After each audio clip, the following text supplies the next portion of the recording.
The Cambrian tourist. These are the haunts of meditation. These the scenes where ancient bards inspiring breath ecstatic felt. Thomson, as a centrical situation from which to undertake a tour to either North or South Wales, and to which conveyances are now established from all parts of England and Scotland, I fixed on Oxford, and should the tourist's undertaking be commenced early in the season, and his time to enjoy it be ample, he will have the opportunity of viewing this seat of learning and nursery of the arts to advantage. The elegant piles of building which Oxford exhibits, the stores of learned wealth which it possesses, and the beautiful paintings which adorn its halls and colleges, are so cheaply and so fully described in the Oxford Guides that to attempt to do it in this work would be superfluous, if not ridiculous. Still I may be excused for pointing out to those whose period of stay may be limited the objects more particularly worthy their attention. The three churches generally viewed are St. Mary, All Saints, and St. Peter's in the east. St. Mary's is the P2 church used by the university on Sundays and holidays. All Saints is a beautiful modern structure in the High Street. St. Peter, in the east is very ancient. It was formerly the university church, and is now, during Lent, attended by the members of it for afternoon service. The Bodleian or University Library, one of the largest in Europe, as well as the picture gallery, are to be seen in summer, from 8 to 2 o'clock, and from 3 to 5. In the winter, only till 3 in the afternoon. The Arundel marbles are placed in a large room on the north side of the schools. The theatre, in which are held the public acts, called the Comitia and Encnia, and Lord Crewe's annual commemoration, in June or July, of the benefactors to the university, when the prizes adjudged to particular performances are publicly recited, is a superb edifice, and was built by Sir Christopher Wren, at the expense of Archbishop Sheldon. It cost 16,000 L. Its roof has been greatly admired. Near this, on the west, stands the Ashmolean Museum of Natural Curiosities, Coins, and C, and on the other side of the theatre, the Clarendon Printing House. Southward of the schools stands in a fine area the celebrated Radcliffe Library, a noble building with a handsome dome. St. Mary Magdalene College at the east end of the city, near the River Cherwell, is particularly worthy of attention, were it only to see the picture of our Saviour bearing his cross, supposed to be painted by Guido. Such is the awful solemnity of the place, and the impressive beauty of this painting, as well as of the windows, particularly of that representing the Last Judgment, that none can be better calculated to give a favorable bias to the P3 mind of youth. For should religion waver in the mind, the sweet benignity of him who died to save mankind shall on the heart impress such grateful love, that atheist ne'er can shake or deist move. The cloister of this college, which remains in its primitive state, is the most venerable of the university. The interior is ornamented with curious hieroglyphics, the key to which is very fully given in the Oxford Guide, from an ancient manuscript in the college. Passing by numerous other colleges and halls, all interesting, if the time and inclination of the tourist permit him to visit them, I shall proceed to Christ Church, which merits particular attention. This college consists of 4 courts: 1 the Great Quadrangle, 2 Peckwater Square, 3 Canterbury Court, 4 the Chaplain's Court, and some other buildings. The noble west front is 382 feet in length. Over the great gate in the middle of this front is a beautiful tower, designed by Sir Christopher Wren, erected by Dr. Fell, in which is hung the great bell, called Tom, the weight of which is 8 tons and a half. On the sound of this bell, the scholars of the university are to retire to their respective colleges. The Great Quadrangle is 264 by 261 feet in the clear. The hall takes up more than half the south side. We ascend to it by a spacious and stately staircase of stone, the roof of which, supported by a single pillar, is beautiful. The staircase, lobby, and entrance into the hall have been altered under the direction of Mr. Wyatt. The hall is by far the most magnificent room of the kind in P4 Oxford. There are near 300 compartments in the cornice, which are embellished with as many coats of arms, carved and blazoned in their proper colors. At the upper end of the hall, the beautiful Gothic window merits attention. For the long list of portraits of eminent persons that adorn the walls, vide Oxford Guide. Christ Church, which is the cathedral of the diocese, formerly belonged to St. Friedeswide's monastery. For the roof of the choir, which is of beautiful stonework, it was indebted to Cardinal Wolsey. The east window was painted by Mr. Price, Senior, of London, from a design by Sir James Thornhill.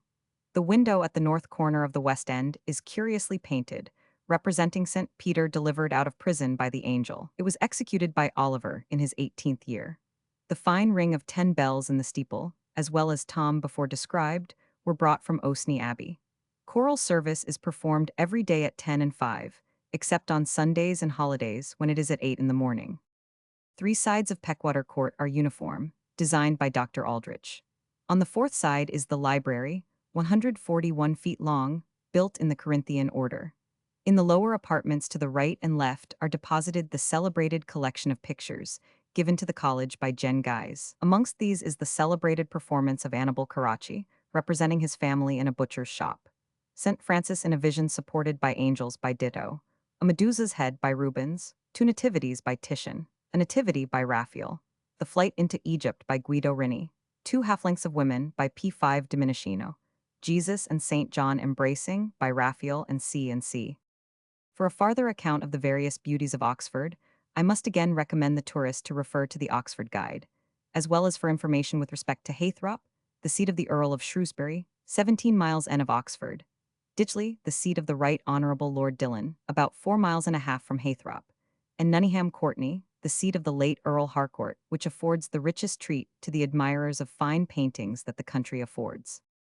But if a soldier's ardor warms his soul, and he would fain be led to deeds of arms, pursue the road to honor, and seek the pinnacle of fame, to Blenheim's towers let him turn his steps, and let the gentle Rossalmon's hard fate midst Woodstock's bowers beguile him of a sigh, for love and war should still go hand in hand. Here well-earned honors have been well repaid, and great as Marlborough's noble deeds in arms shall shine in the historic page, still shall a sovereign's and a nation's gratitude outvie the hero's deeds. Blenheim, the princely residence of His Grace the Duke of Marlborough, is situated about 8 miles from Oxford, to the west of Woodstock, from which town you enter the park by a spacious portal of the Corinthian order. The noble view of the house of Blenheim, the extent of the park, the lake, valley, and richly varied scenery are from hence highly impressive. The architecture of this noble pile of building, the interior finish and display of the arts increase rather than diminish the first impression. The circumference of the park is about p611 miles. The gardens are tastefully displayed, owing much to nature, whose beauties are here happily blended with art. The distance from Woodstock to Whitney is 8 miles and 3/4 by a turnpike road, thence to Burford 7 miles and a quarter, Northleach 9 miles, Cheltenham 12 miles and 3/4. Cheltenham. 'Twas from hence with a friend, an equal admirer of nature's landscapes, and attached to pedestrian independence, that a tourist resolved to visit the wild and impressive scenery of the Cambrian mountains. The outlines of their route being arranged, they sallied forth in the month of July from this place, so much resorted to, and celebrated for its mineral waters. Since it has become a place of fashion, the lodging houses have been considerably improved, and rendered comfortable for the company, who make this place their residence. The season usually commences about May, and frequently continues till the beginning of November. The majority of the company who frequent Cheltenham resort here not so much for the purpose of water drinking, as to enjoy the delightful walks and rides, and partake of the sociability of the neighborhood. The walk at the pump room, well planned and kept in excellent order, is planted on each side with limes. At the end is a small square, where the pump is situate, with a room on the left for the accommodation of the company to promenade, measuring 66 feet by 23. On the opposite side a reading room with a billiard table p7 over, and a house, the residence of the attendant at the spa. Beyond that is a similar walk which leads to another serpentine walk. From the end of this the spire of Cheltenham Church forms a beautiful object. Near these walks stands, on an eminence, the seat of the Earl of Fauconberg, which was the royal residence during their Majesties' stay from July 12 to August 16, 1788. In respect to the rides, Cleve Hill, Dowdeswell, and C. Tewkesbury and Gloucester are most admired. Speaking of the history of the place, we find Cheltenham was a town in the reign of King William the Conqueror. Edward likewise is supposed to have marched through it before he encamped his army on the field of Tewkesbury, previous to the battle of the houses of York and Lancaster. 3 days may be passed very pleasantly at this place, in viewing the various improvements that have been made in the last 25 years, tending both to increase the health and pleasure of its numerous and respectable visitors. For these improvements the town is greatly indebted to the exertions of Messrs. Morrow, King, and Fotheringham, the masters of the ceremonies. Duty with such men scarcely required the additional stimulus of interest to render it efficacious, but with so powerful an auxiliary it was irresistible. Thousands have been expended after thousands, public spirit was roused and competition excited. the public as well as Messrs. Thompson, Skillicorn, Capstack, Smith, Barrett, Watson, and Co., and all others who have spiritedly adventured their property, will, I hope, derive mutual advantage, if not checked by the high charges of some of P8 the principal inns, and the enormous establishments of the overbearing, monopolizing barrack lodging houses, apparently better calculated for workhouses or houses of correction, than places of residence for valetudinarians. The wells and baths are numerous, and calculated, under proper medical superintendence, for all chronic disorders and constitutions, but they are not to be trifled with. Professional advice for their proper use is absolutely necessary. Of the efficacy of the water, to which this town is indebted for its present celebrity, I refer my readers to a treatise published by Dr. Fothergill, of Bath. The church is a respectable old building, by far too crowded and encumbered with galleries, and what are intended as accommodations for a large congregation, to allow all parties to participate in and profit by the discourses there delivered. The rooms and public receptacles for company, it should be the business of some party to see closed, at all events on Sunday, and particularly on Sunday morning, against those errant gamblers, that will eventually be the bane of Cheltenham. Libraries and banks are numerous, as are conveyances to London through Oxford, and to Bristol through Gloucester. Here likewise are conveyances to Hereford, Worcester, Birmingham, and C, and by that route to North Wales. But this is not to be depended upon. But to South Wales, through Gloucester and Hereford, the conveyance by coach and wagon for passengers or baggage is ready and convenient. P9 for further particulars relative to this splendid modern establishment. For such Cheltenham certainly may with propriety be designated, I must refer the reader to the Cheltenham Guide, the information derived from which will amply repay him for its trifling cost. From hence to Gloucester, 8 miles 1 furlong, the road is excellent, and if time allows, Tewkesbury is worthy of a visit, being only 9 miles from Cheltenham, and 10 miles and a half from Gloucester. Its ancient abbey is a venerable building, founded in 715, by two brothers, Odo and Dodo, who endowed it with the manor of Stanway in Gloucestershire, and C, sufficient to maintain a prior and 4 monks of the order of Benedictines. This priory was afterwards, about the year 980, subjected to the priory of Cranbourne in Dorsetshire, but being subsequently rebuilt in 1102 by Robert Fitzhamon, and its endowments greatly enlarged, Gerald, the abbot of Cranbourne, on account of the fruitfulness of the soil and superiority of its situation, removed his establishment to it, leaving only a prior and 2 monks at Cranbourne. From this period it appears to have risen in consequence as a town. The ashes of many noble characters are here deposited, and amongst the rest, amidst the mingled heap of slain and murdered at and after the battle of Tewkesbury, those of the accomplished and lamented Edward, Prince of Wales, son of King Henry VI, Edmund, Duke of Somerset, his brother John de Somerset, the Earl of Devonshire, Lord Wenlock, Master of the Horse to the Prince, with numerous others. Here likewise rest in peace, where all animosities are forgotten, the remains of P10 false, fleeting, perjured Clarence, as also those of Isabel his wife, who was buried with great pomp and solemnity. Further particulars of this ancient town the reader will obtain by reference to a small but interesting historical work, on the Antiquities of Tewkesbury, by W. Died of that place, who, after giving a very full and explicit account of the contest betwixt the houses of York and Lancaster, concludes by saying, "The local memorials of this very decisive battle are but few. The principal scenes of the action are the meadow, which has received the appellation of Bloody Meadow, and the vineyard. The former lies between 2 gently descending banks, about half a mile southwest of the town, and was the spot where the slaughter was the greatest. The latter was the place where Queen Margaret lay, and where some entrenchments are still to be traced." Stebbing says, to the monastery and convent of Tewkesbury, King Henry VII granted the parochial church of Towton to pray for the soul of Edmund, Duke of Somerset, his brother John, and others who lost their lives in the quarrel of the House of Lancaster. The entrance to Tewkesbury from Worcester, or Hereford and Malvern after a heavy fall of rain, presents to the eye the largest movable body of inland water I have witnessed in England. The junction of the Severn and the Warwickshire Avon, each overflowing their banks, rushing down 2 beautiful vales to join their currents opposite the town, and augmenting their volume by the 2 tributary streams of the Carron and the Swilgate, impress you with the idea of the vicinity of the sea, and the power of the tide, to collect so large a body of that P11 fluid element in such overpowering currents. The drive or ride from Tewkesbury to Upton, and from thence to Malvern Hills is beautiful. Indeed, not 1 inch of this delightful country should be missed or slighted by traveling over it in the dark or in bad weather.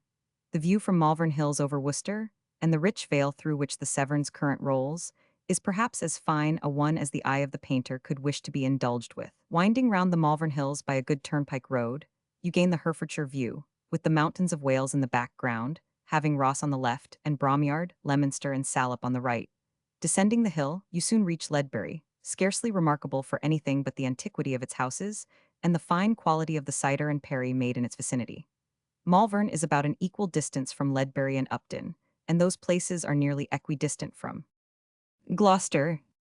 The pin manufactory was established here by John Tisley in the year 1626, and the business is now become so extensive that the returns from London alone are estimated at near £20,000 per annum.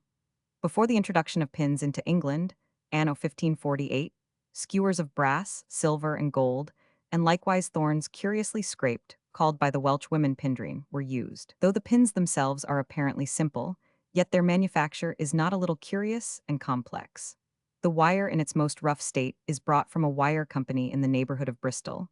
P12 till the year 1563 English iron wire was drawn out by manual strength. The first operation attending this curious process is the fixing the circular roll of wire to the circumference of a wheel, which in its rotation throwing the wire against a board, with great violence, takes off the black external coat. Vitriol is next applied to bring the brass to its common color. The brass wire being too thick for the purpose of being cut into pins, is reduced to any dimension the workman pleases, by forcibly drawing it through an orifice in a steel plate of a similar diameter. The wire being thus reduced to its proper dimensions is next straightened. It is then cut into portions of 6 inches in length, and afterwards to the size of the pin, and each piece respectively sharpened on a grinding stone, turned by a wheel. We now come to a distinct branch of the manufactory, the forming the heads, or, as the workmen term it, head spinning. This is accomplished by means of a spinning wheel, which, with astonishing rapidity, winds the wire round a small rod. This, when drawn out, leaves a hollow tube between the circumvolutions. Every 2 circumvolutions, or turns, being cut with shears, form one head. The heads thus formed are distributed to children, who, with great dexterity, by the assistance of an anvil or hammer worked by the foot, fix the point and the head together. The pins, thus formed, are boiled in a copper, containing a solution of block tin pulverized and the lees of port, and by this last process it changes its yellow brassy color and assumes the appearance of silver or tin. The laborers are all paid according to the weight of their work. P13 near Gloucester, at the small island of Ulnay, formed by the river Severn dividing itself into 2 branches. Historians relate that Canute and Edmund, after many bloody engagements in Essex, determined to prevent a farther effusion of blood by a single combat. Neither, however, as the story relates, obtaining a victory, peace was concluded, and the kingdom divided between them. We paid, however, little regard to the supposed place of this contest, as it was not for us puny antiquarians to discuss points on which the greatest historians had so materially differed. The roads round Gloucester have been greatly improved of late years, more particularly the one to Ross and Hereford, which was hilly, rocky, and generally dangerous. Their texture and surface are now totally changed, and winding the hills, the gradual ascent removes both danger and difficulty. The expense must have been enormous, and the traveler pays proportionably in turnpike tolls. They are, generally speaking, round Gloucester and Hereford, the highest in England. Nothing can surpass the excellence of the road from Gloucester to Bristol, to which conveyances are constantly going, and to such parties as have not visited that eager bustling mart of trade, 2 or 3 days may be afforded with a certainty of meeting with the most ample return for the trouble and expense bestowed. The Church of St. Mary Redcliffe, which is both ancient and beautiful, the Abbey Church or Cathedral, the docks, the charities, and particularly that for teaching the blind to work, the hot wells at Clifton, St. Vincent's Rocks and the diminished vessels gliding on the Avon, the beautiful views, mansions, villas, and pleasure 14 grounds in every direction in its vicinity, evincing at once the taste and opulence of its merchants and citizens, but particularly those going to and returning from King's Weston, the view of Lord de Clifford's mansion, and the varied prospects it commands, as well as those from the park and plantations, which are open to the public, constantly varying the scenery on the Avon, Kingroad, and the distant Cambrian Alps, afforded pleasure so exquisite to my romantic fancy, that for 10 times the labor and expense bestowed, I would not have debarred myself of them. Here most happily are blended commercial riches, and the life of trade with all that nature's bounty can bestow to please the fancy or delight the sight. The antiquity of Bristol is recorded by Gildas, who has set it down as one of the principal fortified cities in Britain, when the Romans abandoned the island in the year 430. But little mention is made of it again in history till the year 1063, when Harold, the son of Earl Godwin, embarked from Bristol with an army to wreak his vengeance on Griffith, King of Wales, who had committed divers aggressions. After sailing along the coast and landing his men at various points, he reduced the country to yield obedience to King Edward, and having compelled the Welsh to cut off the head of their king and give him hostages for their fidelity, he returned again to England. The castle of Bristol was formerly of great extent and strength, and is repeatedly mentioned by historians for the gallant defenses it has made, and the noble prisoners it has held in safe custody. But it was not till the time of Charles I that it belonged to the city, when being p. 15 found to be a harbor and receptacle for rogues and vagabonds. It was first added to the jurisdiction of the county of the city of Bristol, and afterwards sold to the mayor and burgesses for 959 to be held under the manor of East Greenwich in Kent, at the yearly fee-farm rent of 40 Both Henry II and Henry III, during their minorities, were placed at Bristol as a place of security, at which they might receive their education. It was here, in the year 1211, that the following infamous act of tyrannic cruelty was exercised by King John, that monarch having laid a heavy tax upon all the Jews throughout his dominions.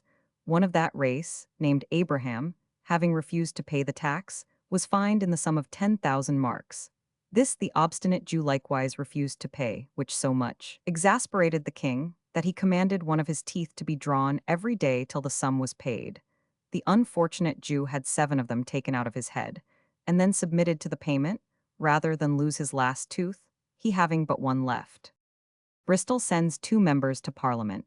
The first regular summons by writ was issued by King Edward I, directing that 2 proper persons should be sent as its representatives to the Parliament at Shrewsbury.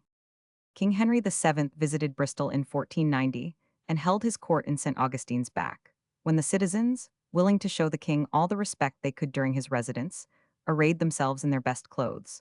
The king, thinking some of their wives rather too well p16 dressed for their station, ordered that every citizen who was worth 20 in goods should pay 20 shillings for that their wives went so sumptuously apparelled. The present cathedral was the collegiate church of the monastery of St. Augustine, originally founded by King Henry II and Robert Fitzharding, father of Maurice, the first of the Berkeley family.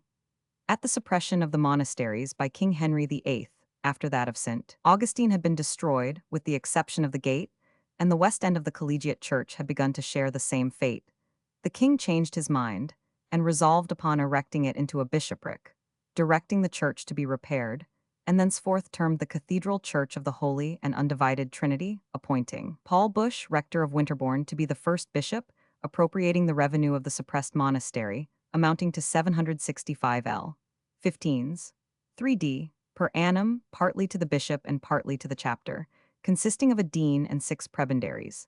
He likewise took the county of Dorset from the see of Salisbury, transferring it to that of Bristol.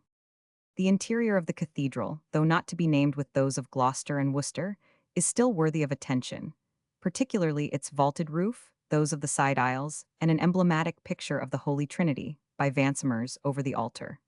The windows of the side aisles, which are of enameled glass, are said to have been the gift of Nell Gwyn. On the southwest of the cathedral are the cloisters, and at the southeast corner of the cloisters is the bishop's palace, which was in great part rebuilt in 1744, when the P17 following extraordinary circumstance happened. A parcel of plate, supposed to have been hidden during the time of the civil wars, fell through the floor in the corner of one of the rooms. This accident occasioned the floor to be taken up, when, to the surprise of those persons present, a dungeon underneath was discovered, in which were found many human bones and instruments of iron for torture. At the same time was laid open a private passage to this dungeon, which passage was part of the original edifice. It was an arched way only large enough for one person to pass, and was made within the wall. One end led to the dungeon, and the other end to an apartment of the house, which by appearance had been made use of for a court of judgment. Both the entrances of this mural passage were walled up, and so concealed that no one could suspect the wall to be hollow. St. Mary Redcliffe Church, which is supposed to be one of the most beautiful Gothic structures for a parish church in England, next merits attention. The present edifice was erected by William Canning, an eminent merchant of Bristol, about the year 1456, the foundation having been commenced by his grandfather of the same name, on the site of the former church built by Simon de Burton in the year 1294. Canning having been rendered unhappy by the death of his wife, and being pressed by the king to a second marriage, he took holy orders to avoid an act so repugnant to his feelings. He was afterwards Dean of Westbury, to which he was likewise a great benefactor. He died in 1474, and was buried in the south end of the aisle of this church, in which are two monuments erected to his memory. In the one he is represented in his magisterial P18 robes, he having been 5 times mayor of Bristol, with his lady by his side, with a long inscription on 2 tables. In the other monument he is habited as a priest. The roof, which is of stone, displaying many curious devices, with much good workmanship, and the lofty pillars which support it are beautiful. The interior, which consists of a middle and 2 side aisles, has a light and highly pleasing effect, and is generally much admired. The altar is very elegant and richly decorated, and over it are 3 capital paintings by Hogarth. The organ, which is of great size and compass, contains upwards of 1,000 speaking pipes, and for richness of tone is scarcely to be equaled. It was in a room over the north porch entrance, in an old chest that Chatterton, then a youth of 17, gave out that he found the poetical manuscripts, ascribed to Rowley and others, and said to have been written in the 15th century. Chatterton's father was sexton of St. Mary's, Redcliffe, and master of a charity school in Pyle Street, in which school, under a Mr. Love, who succeeded his father, and at the Colston Bluecoat School, he received his education. The Exchange in Corn Street is a noble building of freestone highly finished. It cost upwards of 50,000 L. The principal front is 110 feet. It is of the Corinthian order, upon a rustic basement. Next to the Exchange stands the post office, and higher up, on the opposite side of the street, the council house, where the mayor or some other magistrate sits daily to administer justice, from 12 till 2 o'clock. The charities of the city are numerous and extensive. P19 The Infirmary is a noble building, situate in Earl Street, St. James, S. It is conducted on the most liberal plan. The port of Bristol has of late years been greatly enlarged and improved, principally on a plan suggested by the Rev. William Milton, rector of Heckfield, Hants, an excellent engineer, and a man of most extensive mechanical abilities, whose only reward for so great a service rendered to this wealthy port was a present of a piece of plate. Had he rendered as great a service to the merchants and corporation of Liverpool, he would most likely have obtained a handsome independence for life. For although the charities of Bristol speak highly in its favor, still its high spirit, its hospitality, or its generosity are not quite so proverbial as those of Liverpool. The Hotwell is distant about 1.5 miles to the west of Bristol, in the parish of Clifton.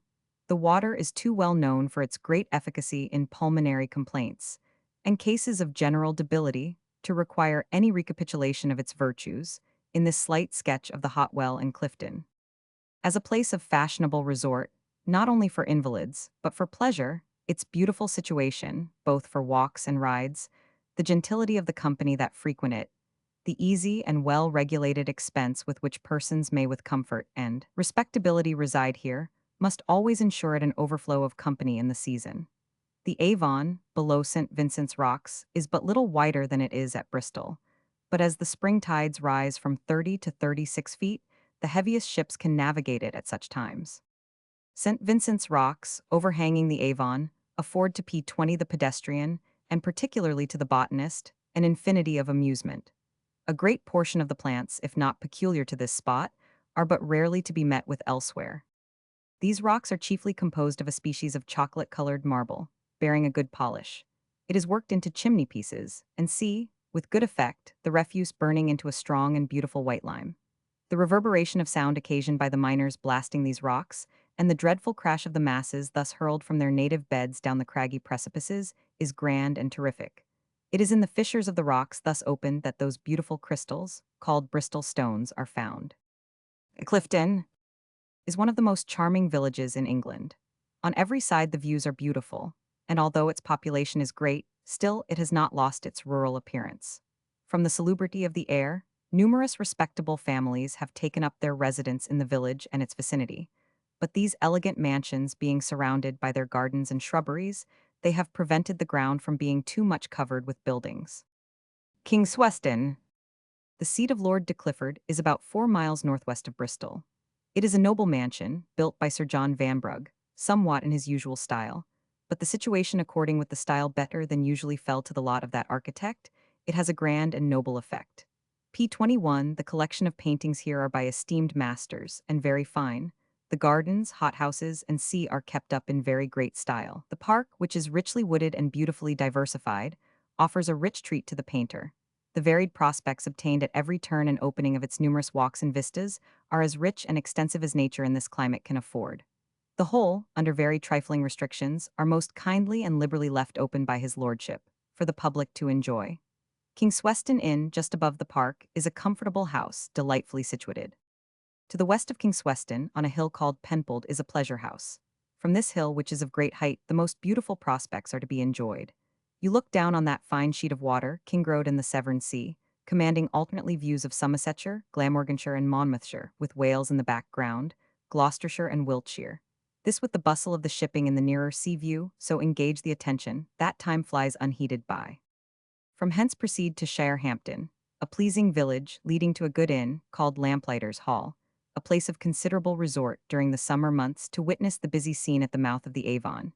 It is situated close to high water mark on the bank of the river, opposite to Pill or Crockern Pill, where is a custom house, at which all vessels leaving the port of Bristol are obliged to take their last clearance in going out, and from which they are furnished with pilots inwards. The ride from hence, when the tides are not too high, over P22 turf to the mouth of the Avon, is very fine. The house is built purposely to enjoy the busy scene which the river and Kingroad here present, and its accommodations are remarkably good, and the charges reasonable. Frenchhay, in Gloucestershire, is about 4 miles northeast of Bristol. The drive this way is beautiful, from the numerous noblemen and gentlemen's seats and highly cultivated grounds, which occupy both sides of the road. It was here, during the war, that the great depot of French prisoners was established. At the east end of the common is a remarkable lusus nater, which was taken out of a stone quarry at Downend. Its form is an entire perfect mussel, consisting of the upper and under shell, which are closed together. Its weight is nearly 2 tons. Bristol is but one stage from either the old or new passage. It is 11 miles to the new, and 9 to the old. The mail and most of the coaches pass their passengers and see by the new passage, as saving a stage on the Milford Road. Chaises or horses are generally charged at the rate of 12 miles to either. At Aust, or the Old Passage, it is about 2 miles over to Beechley, in the parish of Tydenham, Gloucestershire. This is the direct way to Chepstow, Newent, and all the forest of Dean, Herefordshire, Worcestershire, and the upper part of Monmouthshire. At the New Passage, it is about 3 miles over at high water to Port Skewith, near St. Pier in Monmouthshire. When the wind is SC or NW, it is directly across the river, therefore you must be at the passage where you intend to cross, an hour before high P23 water, as they can only go over then, and that but once, there being no passage during the flood or ebb. Should the traveller have before visited Bristol, or decline this excursion, he will find the walk from Gloucester to Westbury is by no means uninteresting, the distance 8 miles and 3/4 through Hynam and Minsterworth. The country is studded with half-seen villas and animated with churches, whilst the retrospect commands a fine view of Robin Hood's Hill, with the dark tower of Gloucester Cathedral just rising in the perspective. At Westbury is the seat of Maynard Colchester-esque. The church, with a detached spire, stands close to the house. Near this place mineralogists will be highly gratified by visiting a cliff, called Garden or Golden Cliff, which is most beautifully encrusted with mundic and crystals. This rock, standing close to the Severn, is only accessible at the reflux of the tide, and when illuminated by the sun wears a most beautiful appearance. Between Westbury and Newnham, in an extremely delightful valley, bordering on the Forest of Dean, is situate Flaxley Abbey, the seat of Sir Thomas Crawley Bovey. This valley was formerly called Cashiard, or the Happy Valley, and a monastery for Cistercian monks was founded here by Roger, the second Earl of Hereford, and the charter confirmed by King Henry Roman II. The abbey was standing p. 24 till the year 1777, when part of it was unfortunately consumed by fire. Since that a considerable portion of building has been added, and it has become a very desirable summer residence. The views from the park behind the house are very extensive, commanding the Vale of Gloucester and the river Severn, gay with vessels, whilst the extensive forest of Dean and Flaxley Abbey form nearer objects for admiration. This wood abounds with the most charming walks, and while it affords refreshing shelter from a summer's sun, admits partial views of the adjacent country. Camden, in speaking of the Forest of Dean, derives its name from Ardeen, a wood, in the Gallic and British languages. It lies between the two rivers Severn and Wye and contains 30,000 acres. The soil is well adapted for the growth of oaks and forest timber, and the situation particularly commodious for exporting it for shipbuilding and other purposes. The immense quantities of wood annually felled for the use of the Navy have so thinned this forest of its timber that it is now preserved till a certain growth, by Act of Parliament. Camden observes that the oak of this forest was so considerable that the Spanish Armada had orders to destroy the timber of it in the year 1588. It suffered considerably in the Great Rebellion. The iron manufactory has long been carried on in this forest, and to this day immense beds of iron cinders are found, the relics of the Romans. These cinders are not half exhausted of their ore and are consequently worked over again, a proof that the Romans knew only the weak power of the foot blast. As we drew near P. Newnham, the Severn became more considerable. The town, situated on the banks of the river and backed by the Forest of Dean, is very ancient, and in the year 1018, this manor was granted by King Canute to the Benedictine Abbey of Pershore in Worcestershire. 25. The churchyard affords a variety of objects worthy the attention of the passing stranger, amongst which the Church of Westbury forms the most conspicuous feature in the landscape. The view, previous to our descending the hill to Lydney, is extensive and beautiful. In this place ironworks are carried on by Mr. Pitchcock. About a mile from Lydney, the Old Passage, King's Road, with the merchant ships lying off Bristol, Gloucestershire and Somersetshire hills, studded with gentlemen's seats, churches, and half-seen cottages, form a cheerful landscape. In Chepstow, the weather prevented our seeing the celebrated walks of Piercefield, but we promised ourselves the pleasure of visiting them on our return down the Wye. The castle of Chepstow, called Cagwent, or Castle Gwent, stands on a rock washed by the River Wye, near its influx into the Severn. Topographical writers differ in their accounts concerning the antiquity of the castle, but it is generally supposed to have been built at the same time with the town, appearing at that period to p. 26 have been a kind of citadel to Chepstow. 26. The castle was formerly of great extent, as, according to Leland's account, the walls began at the end of the great bridge over Wye. Yet, in the castle lies one tower, as I have heard say, by the name of Langan. Little now remains of its former grandeur. But, impelled by an irresistible curiosity, we ascended the decayed steps of the tower, from whence the eye traced with pleasure the windings of the Wye, till it was at last lost in conjunction with the Severn. We examined the apartments in which Henry Martin, one of the regicides, who sat to condemn King Charles I, was confined 20 years. Grand views of the Bristol Channel still continued to form interesting objects from the road, but about 3 miles from Chepstow, we turned into some fields on the right, to examine the ivy-mantled walls of Caldecott Castle. On our first entrance, we gazed with that rapt astonishment which fears to disturb or be disturbed by the mutual communication of thought. Mr. Warner, in his survey of this ruin, was much disappointed, but I cannot help allowing, although the view from it was inferior to Chepstow, that its antiquated walls wear a nobler appearance, and the gloom that reigns around it forces a sigh and evinces the transitory nature of sublunary greatness.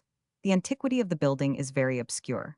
Passing through the village of Caldecott, we soon entered p. 27 Caerwent.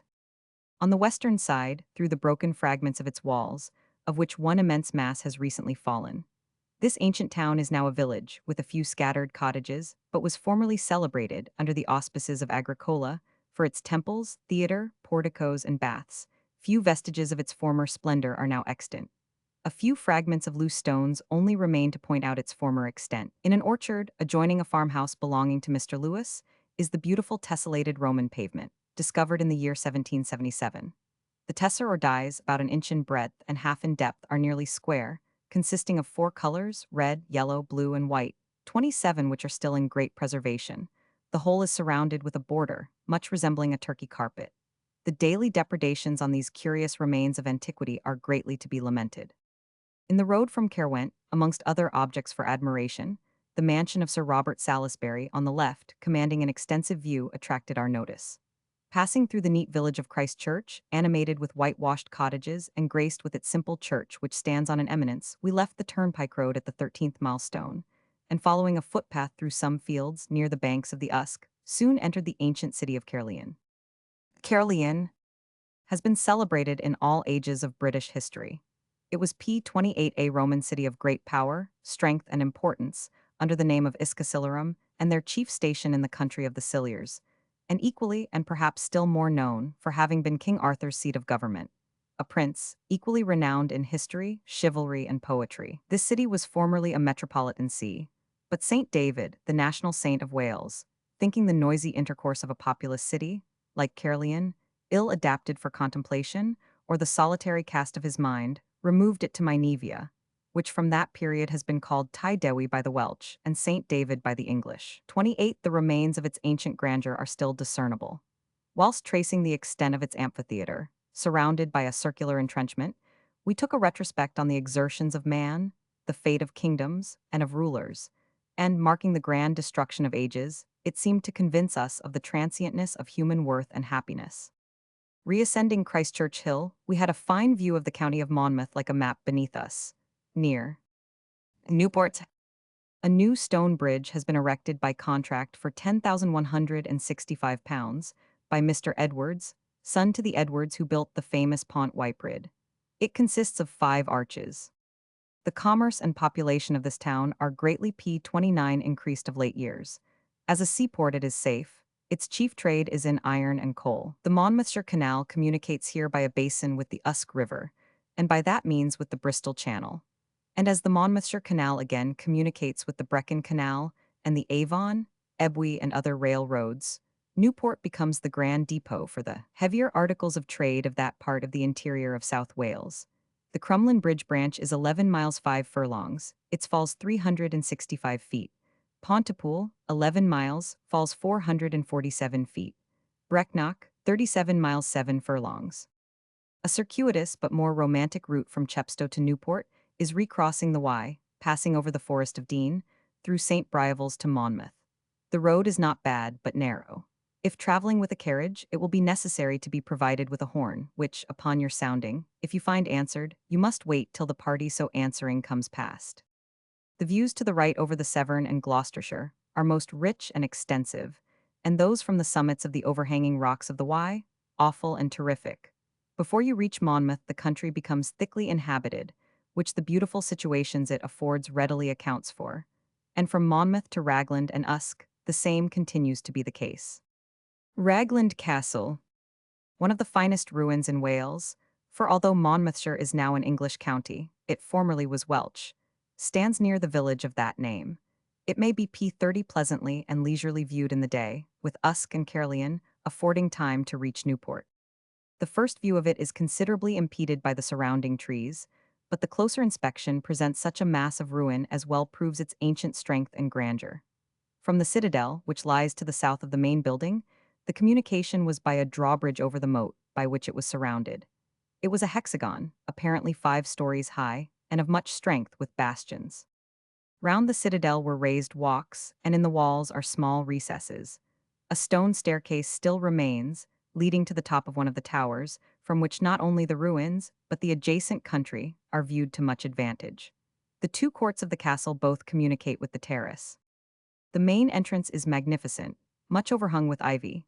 The Gothic portal is defended by 2 massive towers, and the building being faced with hewn freestone, exhibits a less desolate aspect than it would otherwise do. The whole range of offices and apartments appears to have been on a splendid scale, and the building shows various specimens of architecture, from the time of Henry V to that of Charles I. The large banqueting hall divides the 2 courts. It still retains the arms of the Marquis of Worcester, with the motto, Mutare Veltimer Spurno.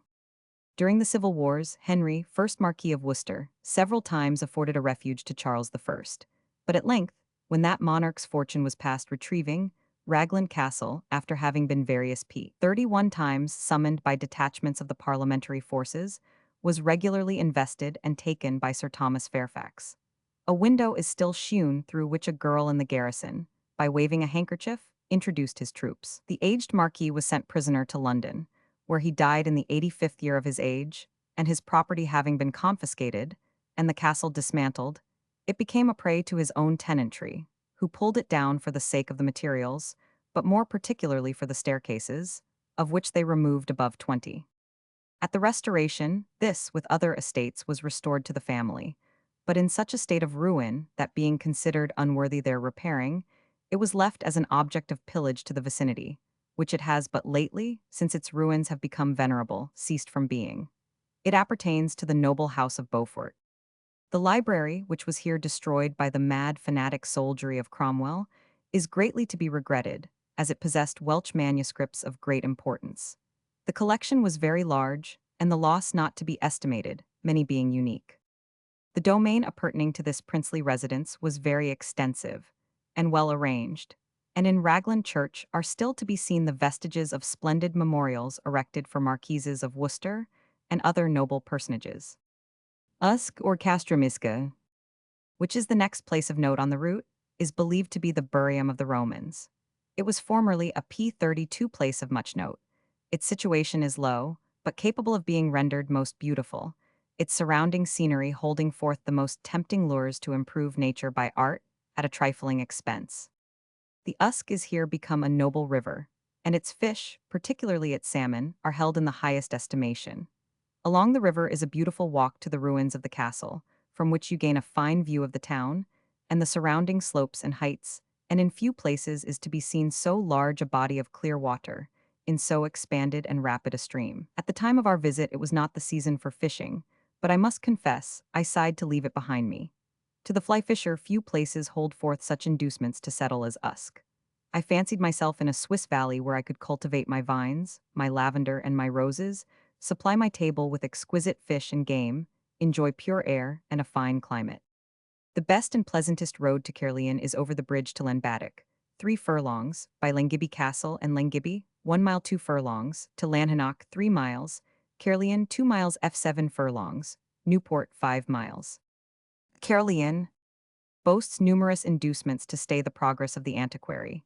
It is by some called the Isca Augusta, or Isca Colonia of the Romans, and was a principal garrison, being the headquarters or main station of the Second Augustan Legion, having under it numerous other stations.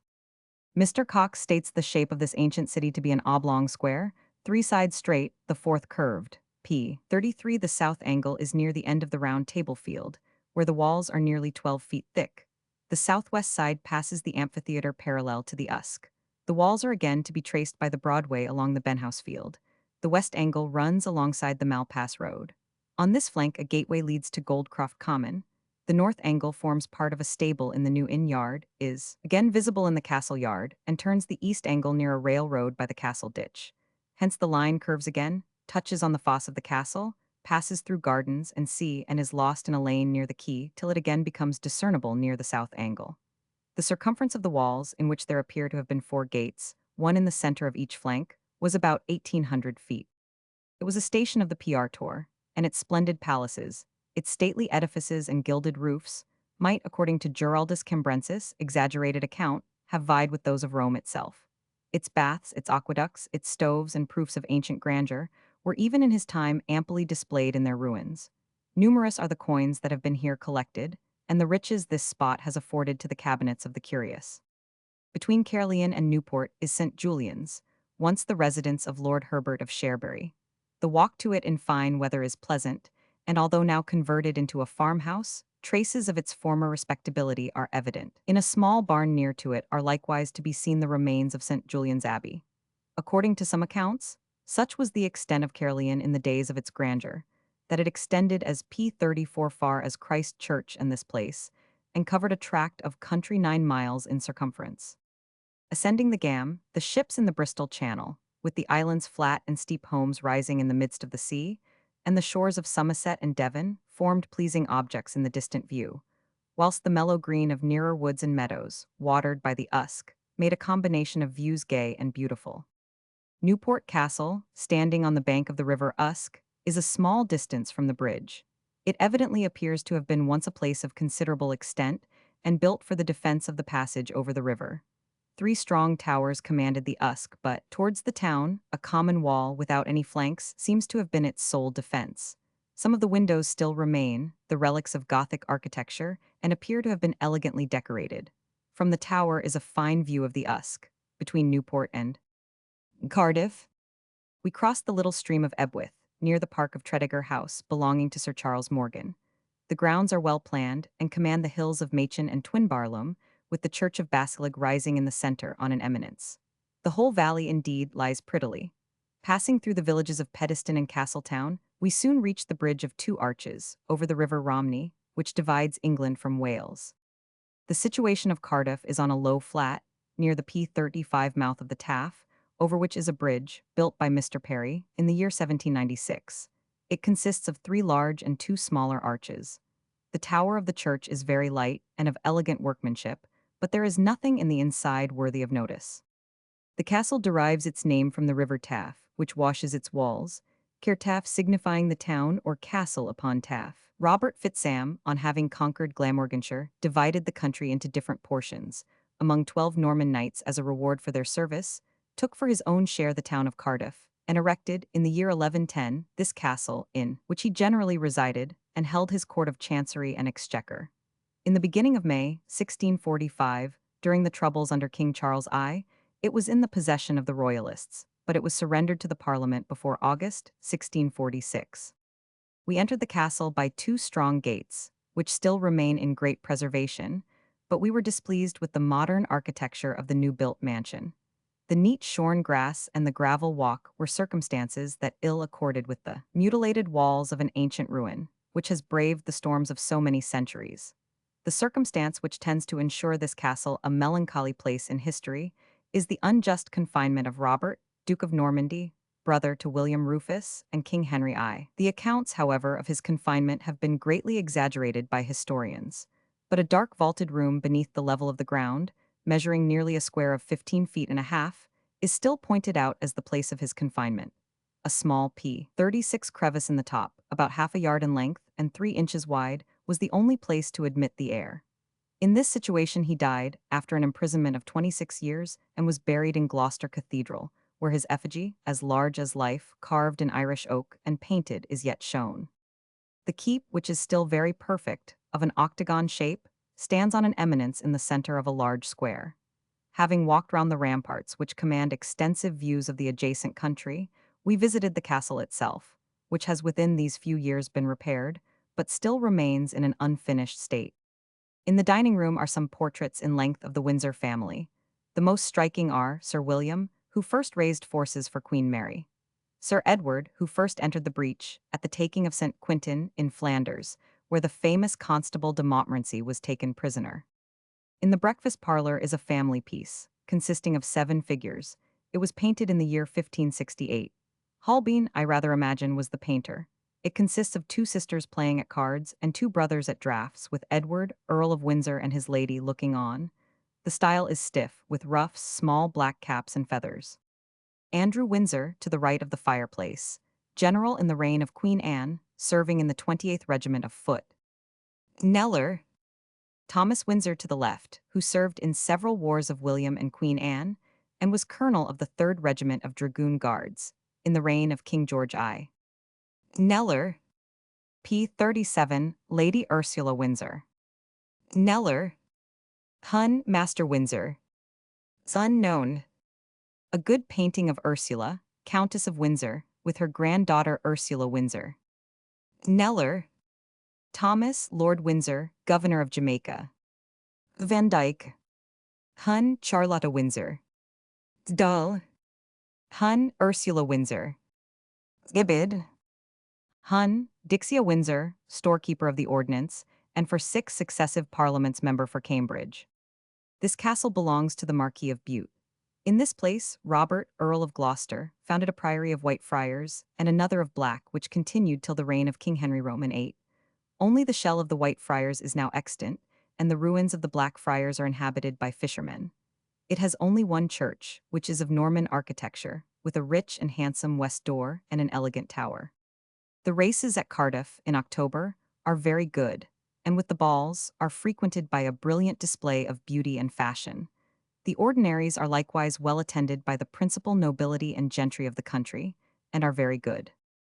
From Cardiff, we walked to inspect the remains of the once celebrated city of Llandaff. The ruins of the old cathedral are very beautiful. The door cases are all Norman architecture, elegantly molded, two of which on the north and south sides are fine specimens of that order. All the other parts are P38 Gothic. The nave is unroofed. Within these ruins, we entered the cathedral, which carries with it more the appearance of a modern theater than a place of divine worship. So erroneous was the taste of the architect, in combining with the sacred Gothic a fantastical work of his own. Among several ancient monuments are two very elegant ones of the Matthews family, 38A, whose descendants own the site of the bishop's castle, of which only the gate remains. The rest, with the archdeacon's house, was destroyed by Owen Glender. 38B, there are likewise the monuments of two bishops, with another, and the figure of Lady Godiva, full length, carved in marble on it. The present cathedral was built by Bishop Urban, about the year 1107. Its length is 263 feet and a half, breadth 65 feet, and height 119 feet. Like Bangor, it has no cross aisle. Near this city is the rural village and the castle of St. Fagans, celebrated for a sanguinary battle, fought in its vicinity between the Royalists and Republicans during the Protectorate of Cromwell, in which the former were defeated with the loss of nearly the whole of their troops. Llandaff, although it ranks as an episcopal city, and was one of the first places in the British dominions in which a religious establishment was founded, boasting the erection of its first church AD 186, is now little better than a village dependent on Cardiff for its supplies. Even its clergy find few inducements to draw their attention P39 to it, beyond what duty requires. They possess a chapter room, kitchen, and office for the Proctor General, yet seldom meet more than once a year for the audit. Llandaff stands on a small eminence, commanding a view of Cardiff and the surrounding country. We returned again to Cardiff, and the first 6 miles of our road to Caerphilly were not very interesting till ascending Thornhill, the beauties of the vale below, with the flat and steep homes rising in the distant prospect, the ruins of Cardiff Castle, and the ivy-mantled walls of Llandaff Cathedral, amply compensated for the trouble of climbing this eminence. A little farther on, Caerphilly Castle burst upon our sight, and it seemed to frown in awful majesty on all around. The founder and the time of its erection are very uncertain, but I refer my readers to the first volume of the Archaeologia, to an ingenious dissertation by Daines Barrington, where it is satisfactorily proved to have been the work of King Edward I. This castle is one of the noblest ruins of ancient architecture now remaining in the kingdom, and exceeds all in bigness except that of Windsor. The hall and the chapel may still be traced. The former measures about 70 feet in length, 34 in breadth, and 17 in height. The roof is vaulted about 8 feet high and supported by 20 arches. On the north side is a chimney 10 40 feet wide, with 2 windows on each side, extending down to the floor, and carried above the supposed height of this room. At each angle was originally a round tower of 4 stories, communicating with each other by a gallery. On the west side of the hall stairs is a low round tower, of 1 story, called the Mint House, with 3 painted arches on the south side and a square well on the west. The leaning tower, towards the east end, more particularly engaged our notice. It is divided into 2 separate parts by a large fissure, which runs from the top down almost to the middle. Its lineal projection is supposed to be on the outer side about 11 feet and a half. On the west and north are visible vestiges of a drawbridge. The east wall, on the south side of the principal entrance, is fluted between the buttresses, with battlements on their tops to protect the intermediate walls. This castle was that to which the Spencers retired in the reign of Edward Roman II. But being taken, there were discovered within the walls 2,000 fat oxen, 12,000 cows, 25,000 calves, 30,000 fat sheep, 600 horses, 2,000 fat hogs, besides 2,000 beeves, 600 sheep, and 1,000 hogs salted, 200 tons of wine, 40 tons of cider, and wheat for 2,000 men for 4 years. We now came to the celebrated Vale of Glamorgan, so justly styled the Garden of South Wales. The rapid Taff forms an almost continued uproar for many miles. On the opposite side, the mountains rose almost perpendicularly in a massy wall, and sometimes to the water's P41 edge, finely clothed with wood.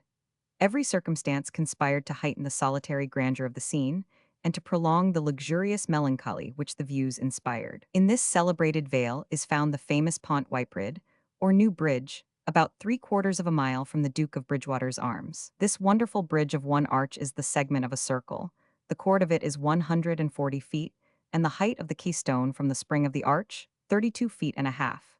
It was erected in the year 1750 by William Edwards, a country mason, who failed in his attempt 3 times till he lightened the abutments. It has resisted for many years the torrents of the Taff. This bridge, which in its present state is nearly useless, might at a very trifling expense be made as useful as it is wonderful. But the river, which is at most times fordable, renders this perhaps unnecessary. Till this bridge was erected, the Rialto at Venice was esteemed the largest arch in Europe, its span or chord being 98 feet. But this bridge is 42 feet wider, being, it is supposed, the largest arch in the world. Wales is generally remarkable for its whitewashed cottages, the origin of which custom is attributed to Glamorganshire. The cleanliness, as far as this county is concerned, is chiefly on the outside, but so great is their attachment to lime white that even the stone garden wall, the pigsty, or any stone within moderate distance of the cottage, receives its due share of attention. In some parts even the blue slate roof, which to the eyes of an Englishman forms a happy contrast to the whitened P42 wall, is offensive to the eyes of the Welsh, and the roof undergoes the same process as the walls. The intrusion of art in this romantic valley, where nature has been so lavish of her beauties, is much to be lamented. A canal, for the purpose of conveying the iron from the Merthyr works to Cardiff, renders that a place of frequent business and confusion, which was originally so well adapted to retirement and reflection.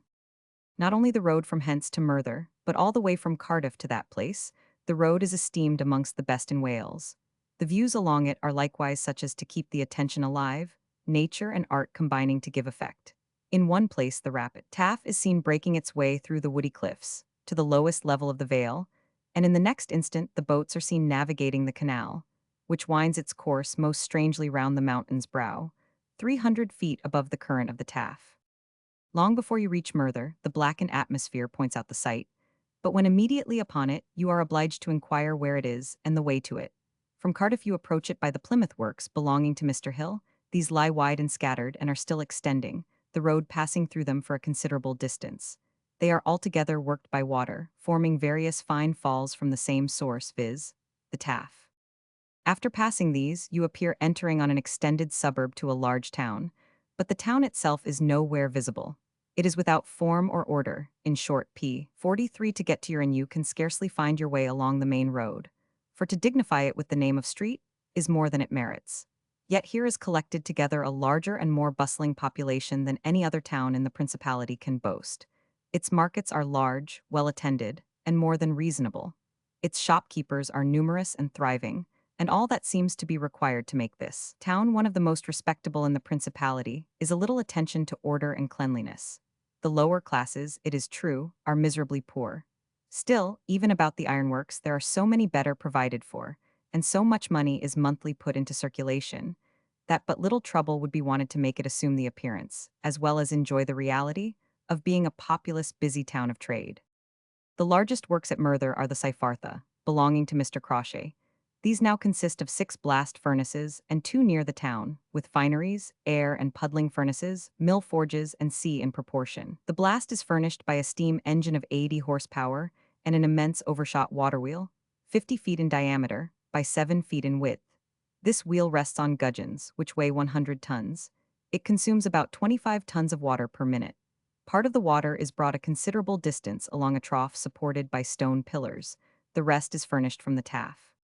The gudgeons of all the wheels, and of such parts of the machine where there is any friction, have water continually running over them, to prevent their taking fire. It is the particular office of one man to grease every part P44 of the machine whilst in motion, to accomplish which he is frequently obliged to ride on an iron bar, similar to the lever of a pump when in motion, a considerable way from the ground. The whole of this machinery is worked by water, not more than a foot deep, which is conveyed by a long spout to the top of the wheel, where it discharges itself. The ore, limestone, and coals, which they use to promote the fusion of the ore, are all found on the spot. The ore, previous to its being thrown into the furnace, is burnt in a common lime pit. The goodness of it is afterwards proved by its adhesion to the tongue. The coal is all charked and continually put into the furnace with certain proportions of ore. From the pigs, the iron is rolled into flat plates by a cylinder. This is performed with the greatest dispatch. The gaunt figures of the workmen excite both pity and terror. and the sallow countenances and miserable air of the people prove it is a labor very prejudicial to their health. Mr. Crochet employs upwards of 5,000 men in his works only, but to form an estimate of the numbers employed and the produce of iron afforded, I subjoin the following list of the principal works in the vales from Abergavenny to Neath, each furnace producing, on an average, from 45 to 70 tons of iron per week. The two large furnaces belonging to Messrs. Crochet near to Merthyr are said to have furnished, for a short period, upwards of 100 tons each per week. Furnaces Clydech or Llanelly in the parish of Ladder. Freer, 2 furnaces. P45 Blenavon, Hill. The Varteg, Nant Eglo, Bailey. Beaufort, Kendal. Ebro Vale, Harford. Sirhoe, Harford. Tredegar, S. Humphrey & Co. Romney, Mrs. Hull. Dowlas, Guest & Co. Penydarren, Foreman and Thompson. Seyfartha, Crauchetes. Plymouth, R.I.&A. Hill. Aberdare, formerly Thompson and Scales, now Scales & Co. Abernant, ditto Tappendens. Herween, Myers & Company, 4 miles short of Neath, charcoal furnace and C. The immense collections of cinder, or refuse from the ore, astonish the beholder. It appears almost incredible that the labor of man could transport such quantities of materials. But when, added to this, you reflect that nearly the whole has passed through the furnaces and been moved 2 or 3 times, how much is the wonder increased? In short, to witness what immense capitals, indefatigable industry, and human ingenuity can accomplish in dragging forth the bowels of the earth, the vales of the Taff from Brecon to Cardiff, and the very numerous vales running parallel with the Taff, betwixt Abergavenny and Neath, should be explored, both above P46 ground and in the mines. The value of the inclined planes and railroads only would be immense. About 3 miles to the northeast of Merthyr are the remains of Castle Morley, an extensive and singular ruin. It was originally a British post, afterwards rebuilt by Gilbert, Earl of Gloucester, in the reign of Edward I, and the source of a quarrel betwixt that nobleman and Humphrey de Bohun, Earl of Hereford, which brought down the anger of the monarch on both their heads to such extent as to subject them to fine and imprisonment. It was so completely destroyed by the parliamentary army in the 17th century that its form and extent are difficult to trace. A small keep or lookout on the most elevated part of its site still, however, remains. Its upper story is much dilapidated, and the walls as well as roof nearly destroyed, except the doorway and window, which are of freestone. From the top of one of these, the view of the Black Mountains and sea is most extensive. The lower apartment, part of the vaulted roof of which has at length yielded to time, and the injuries of the animals who have resorted to the upper apartment for shelter, has once been curious. The arches, 12 in number, which supported its roof sprang from a pillar in the center. The rib of the arch is freestone and shows good masonry. The wall is likewise rubbed stone, part of which has been defaced, apparently to see if it communicated with any other part of the castle, or contained anything worthy the searching for. The pleasantest way for an active person to ascend to this ruin is at the bridge above the Seyfartha works to take the right bank, ascending the little Taff. For some distance P47 you pass along the quarries, and at length reach a path cut through the woods, along the banks of this romantic stream. The termination of the path obliges you to incline to the right, and passing 2 fields, you begin to ascend the hill between a stone wall and extensive limestone quarries belonging to the Penderyn works. The ascent is steep, but if fine, you are amply repaid on reaching the summit by the extensive views you command. Dowlas works, which, as well as Seyfartha, have 8 furnaces, are seen from here to great advantage. The descent to Merthyr, along the railroad from the limestone quarries you passed in ascending, is easy and pleasant, running alongside the beautiful grounds of Mr. Foreman, formerly belonging to Mr. S. Humphrey, and which a former tourist describes as containing all of elegance or comfort that Merthyr can boast of. From hence we travelled the road to Pont Neath-Vetchin, the first part of which is hilly, rough, and through a barren country. But the latter half is rich in scenery, sublime and awful, from pendant rocks and gushing cataracts, and worthy the time and observation of the admirer of nature's beauties. Pont Neath-Vetchin. About 1.5 miles from Vetchin, we unexpectedly descended by an excellent road through a wood into a rich romantic valley, watered by Neath River. In this retired situation we found the Angel Inn of Pont Neath-Vetchin. Description can scarcely suggest the full grandeur and magnificence of this valley. Woods, rocks, and waterfalls all unite to render it beautiful. Our Cicerone P48 first conducted us to the fall of Scotnagam, on the river Perthyn, about a mile and a half from the house. This fall we saw to great advantage. The river, having gathered in its course the accumulation of many torrents after the rain, precipitated itself into one majestic expanse of water, near 70 feet high, whilst the dark lowering rocks on each side contrasted finely with the varied vegetation around us. The descent is by no means easy, but the grandeur of the scene amply compensated for all difficulties. Our Cicerone next conducted us to a very inferior one, called the Ladies' Cascade on the river Neath. But of this we caught a very indifferent prospect, the ascent of the mountain being inaccessible, and the water too high to admit of our obtaining a due inspection of it. We then returned to our inn, and set out on a different road, in quest of nature's landscapes. Having walked about 3 miles, we heard the angry roar of small cascades. These we considered preludes to scenes of nature's grandest cast, where the rushing waterfall swells into a torrent, and accordingly we soon found ourselves near the fall of Lower Culhepst. The character of this cataract differs very much from that of Scotnagam, being broken in its descent from projecting rocks of an immense size.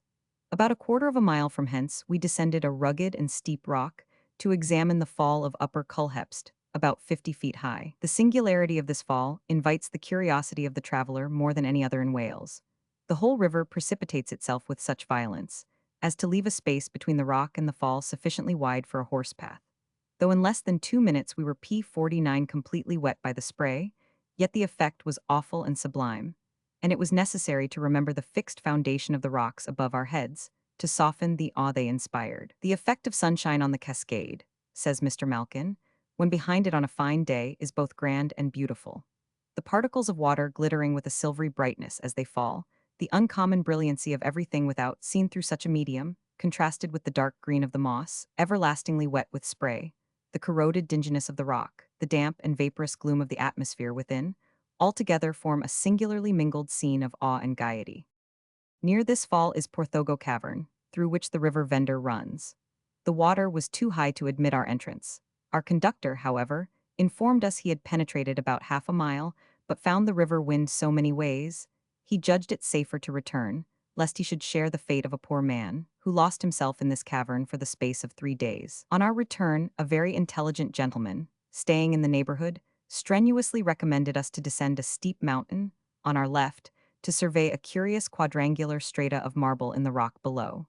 With some difficulty we effected our purpose, having waded twice through the river. This strata in Welsh is called Bwr mean, which signifies a stone bow.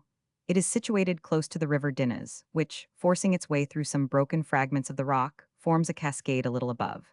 The price offered for this grey marble, in London, is 15 shillings a foot square. P50 about 5 miles from Vetchin, is the seat of Mrs. Hallbrow, on the right. We were prevented visiting the waterfalls of Mellingcourt and Aperjulas, the river, owing to the late floods, being too deep to ford. Our route still continued through the valley we had so much admired the evening before. As we drew near Neath, the tower of Knoll Castle had a pleasing effect from a distance.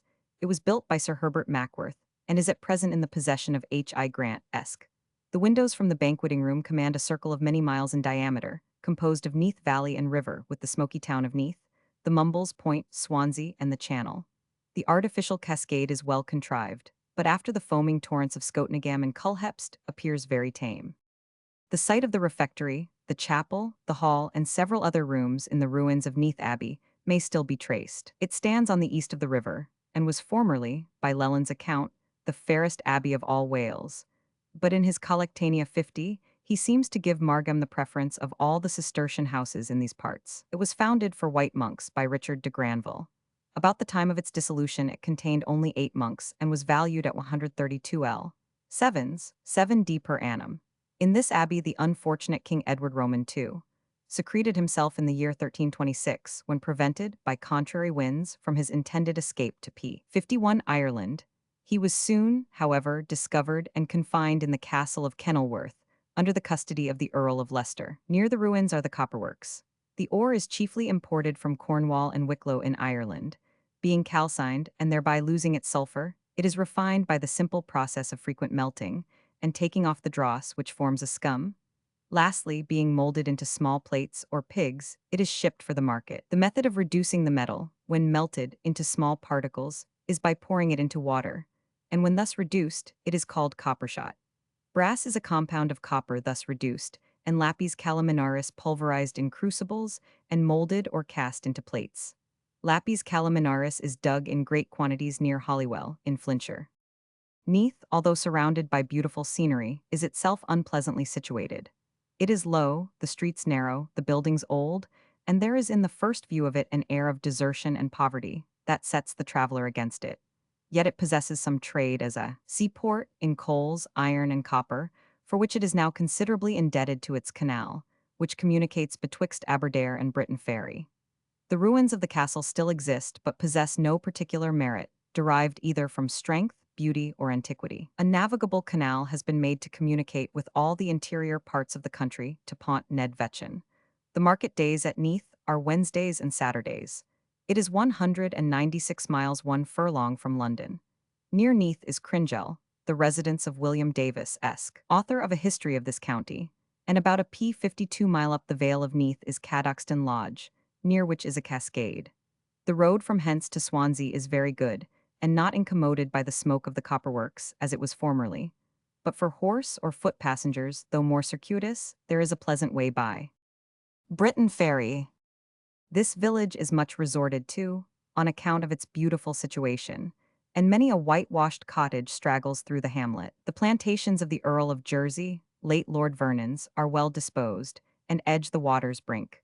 The river is constantly filled with vessels, whose gay streamers glittering to the sunbeam, present to the eye a constant moving object. The richness and beauty of this spot is scarcely to be equaled in all the principality, and the climate is so mild that myrtles, magnolias, fuskias, and other tender exotics grow luxuriantly in the open air. The churchyard is very beautiful, and beneath the shade of its trees, a friend of the editor of the present edition wrote the following lines. When death has stolen our dearest friends away, some tears to shed is graceful, but to mourn loudly and deeply that their pains are o'er, is but to prove we loved ourselves far more than ere we cherished, loved, or valued them. To bear misfortune with an equal mind, to mount the aspiring pinnacle of fame, with a warm heart and temperate resolve, to curb the rage that prompts to wild revenge. P. 53, to pay the malice of an envious throng, with pity and forgiveness, and to weep, with tears of joy that our most useful friend has paid the debt eternity demands. Alike bespeak nobility of mind, and the proud hope that heaven's decrees are just. Stranger, of peasant or of royal line, treasure these thoughts, and autumn's yellow leaf shall never fill thine aged eyes with tears. Having crossed the ferry, we proceeded on the sands to Swansea. The whole of this walk commanded a boundless view of the ocean to the west, whilst to the south, the faint hues of the Somersetshire coast skirted the horizon. Swansea, or Abertowie, is a well-built seaport town, on the River Tawe, much resorted to during the summer months. The machines for bathing are kept about half a mile from the town. The castle is supposed to have been erected by Henry, Earl of Warwick, in the reign of King Henry I, and is at present the property of the Duke of Beaufort. The small arches round the top of it are exactly similar to the buildings of Lantfee Castle and King John's Hall, St. David's, Pembrokeshire. This castle is now turned into a jail and workhouse. The marketplace is said to be covered with the lead of St. David's Cathedral, given by Cromwell to a gentleman of Swansea. The clay used for the pottery, long carried on in this place, is brought from Corfe in Dorsetshire. Having been mixed with finely ground flint and dissolved in p. 54 water, it is passed through sieves till it has lost all its coarser particles, then exposed to heat, which evaporates the water and leaves the clay of a consistency sufficient for working. The vessel is first rudely formed by the hand, the clay being stuck to a circular board which has an horizontal rotation. The other operation consists in the more perfect forming of the work by various processes, and the coloring, glazing, painting, and stamping. Drying and baking kilns complete the work. The harbour of Swansea, which is large, has had great sums expended upon it, without much judgment having been evinced in the expenditure. The piers, which are extensive, are already frequently wanting considerable repairs, and will always be a source of emolument to those who know how to make the most of a good job. Swansea Bay is beautiful, and the sail from Swansea to Ilfracombe one of the pleasantest and cheapest I ever enjoyed. The entrance into the latter harbour is grand and terrific, the stupendous rocks by which it is sheltered and enclosed impressing the mind, on a temperate day, with that pleasing awe which in a more tempestuous time, when the raging billows roar, would amount to horror and dismay. Ilfracombe affords comfortable accommodation to remain at, but to remove inland you have to send to Barnstaple for a conveyance. It is a most romantic situation. Swansea is seen to great advantage from the bay, its best front being towards the channel. It is a mixture of good and bad, of old streets and new, wide and narrow, pride and poverty, much show and little wealth. The market, which is on a Saturday, is greatly improved of late years, and not only p. 55 affords comforts but luxuries. Yet Swansea, except to those who are acquainted with it, is a more expensive place to reside at for a short time than an English watering place. Still, those lodgings, which are so highly rated during the season, are comfortable retreats to half-pay officers during the winter months, and from the mildness of the climate, and many families taking up their residence at it during that period, Swansea, were it not for the faults and greediness or mismanagement of some of its inhabitants, would rise to wealth and respectability. The playhouse is respectable, and the performers generally good but badly repaid for their exertions. The post office here is very regular, and conveyances to Bristol, Gloucester, or London, although expensive, regular, and safe. A walk may be comfortably enjoyed in 5 minutes after a shower, or between showers, without wet feet. And both drives and rides in the vicinity are numerous and beautiful. The libraries are good, well supplied, and civil, and the shops accommodating and plentifully stocked. Still, I should think the traveler would take more money at Merthyr than Swansea, and 4 times as much at that little high-spirited place, Carmarthen, as at either. Such at least must be the case, if any criterion is to be formed from the quantum of circulating medium required, as gained from the requisitions for the exchange of the new for the old coinage, Carmarthen having wanted upwards of 20,000 L, and Swansea not having required 4,000 L. The mail road to Carmarthen is by Pontarddulais, 9 miles, Lennon, 4 miles, Carmarthen, 13. Swansea is about 205 miles from London. Its population p56 consists of 10,255 inhabitants. It has some trade to the Baltic, and more than 100,000 chaldrons of coals are annually exported. Oystermouth Castle, about 5 miles from Swansea, is finely situated on an eminence, commanding a delightful prospect of the surrounding country and the Mumbles Bay. The ivy-mantled walls of this castle are sufficiently perfect to distinguish what the apartments were originally designed for. It formerly belonged to the Lords of Gower, but is now in the possession of the Duke of Beaufort. It is a majestic ruin, standing in a bold position, commanding a beautiful view of the country, the Bay of Swansea, and surrounded by broken cliffs. The walls are so little injured by time that the design of the apartments may easily be traced. The general figure is polygonal, the ramparts lofty, but not flanked with towers, except just at the entrance. It is a good specimen of the Gothic style, and is ascribed to the Earl of Warwick in the reign of Henry I. Our curiosity being satisfied, we hastened to the Mumbles, celebrated, far and near, for the goodness and abundance of its oysters. This village stands at the extremity of Swansea Bay, on a vast mass of splintered rock. From this elevation, the wide expanse of the ocean and Swansea Bay are viewed to great advantage. These rocks are inaccessible at high water, except in a boat.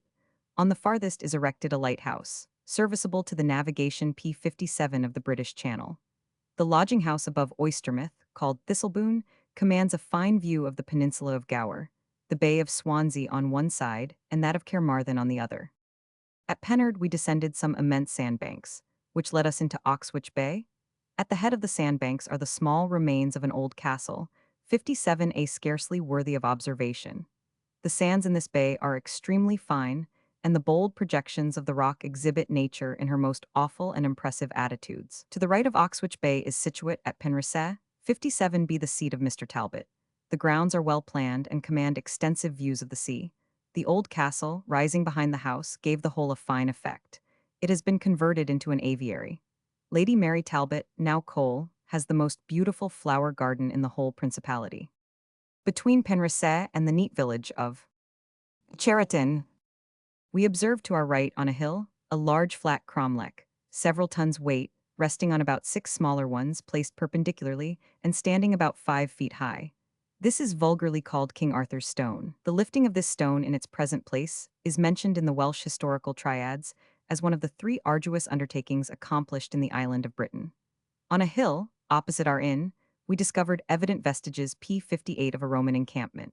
From this elevation the eye caught a fine view of Carmarthen Bay and the bold promontory of Worm's Head to the southwest.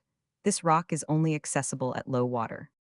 The country through which we traversed for the 4 or 5 last miles is inhabited by a colony of Flemings, who settled here in the reign of King Henry I. In the reign of this king's father, a great number of Flemings, having been driven out of their habitations by a very extraordinary inundation of the sea, sought protection in England, where they were cordially received. But so many of these people being dispersed in different parts of the kingdom, began, by the increase of their numbers, to create some uneasiness, which King Henry I removed by settling them as a colony in South Wales and gave them the country adjoining to Tenby and Haverfordwest.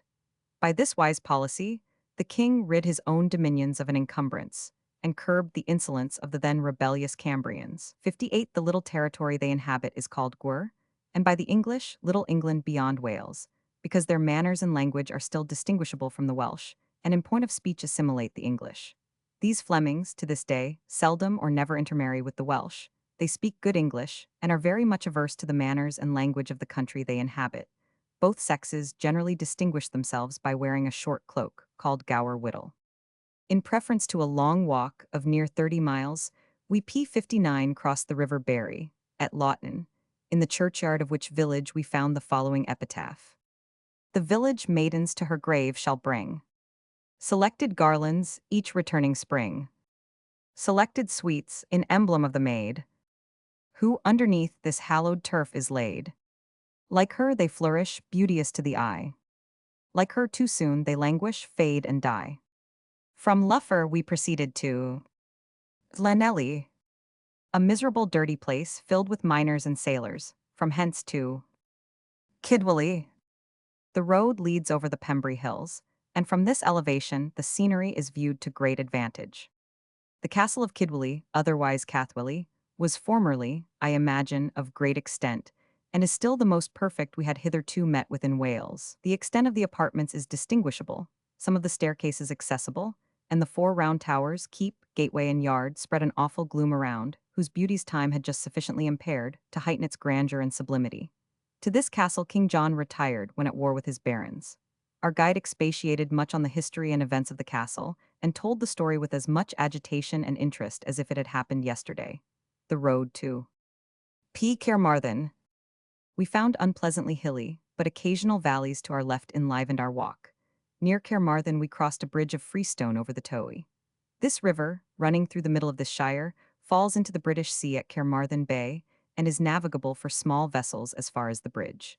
Immediately over it, upon a hanging rock, stand the remains of a once renowned castle. This town was the site of a Roman station, Marijunum, and according to Giraldus's authority, was anciently a place of great strength, and fortified with brick walls, which are yet partly extant near the river. This place, now considered as the capital of the county, was formerly the residence of the Prince of South Wales, and the ancient Britons here held their parliaments.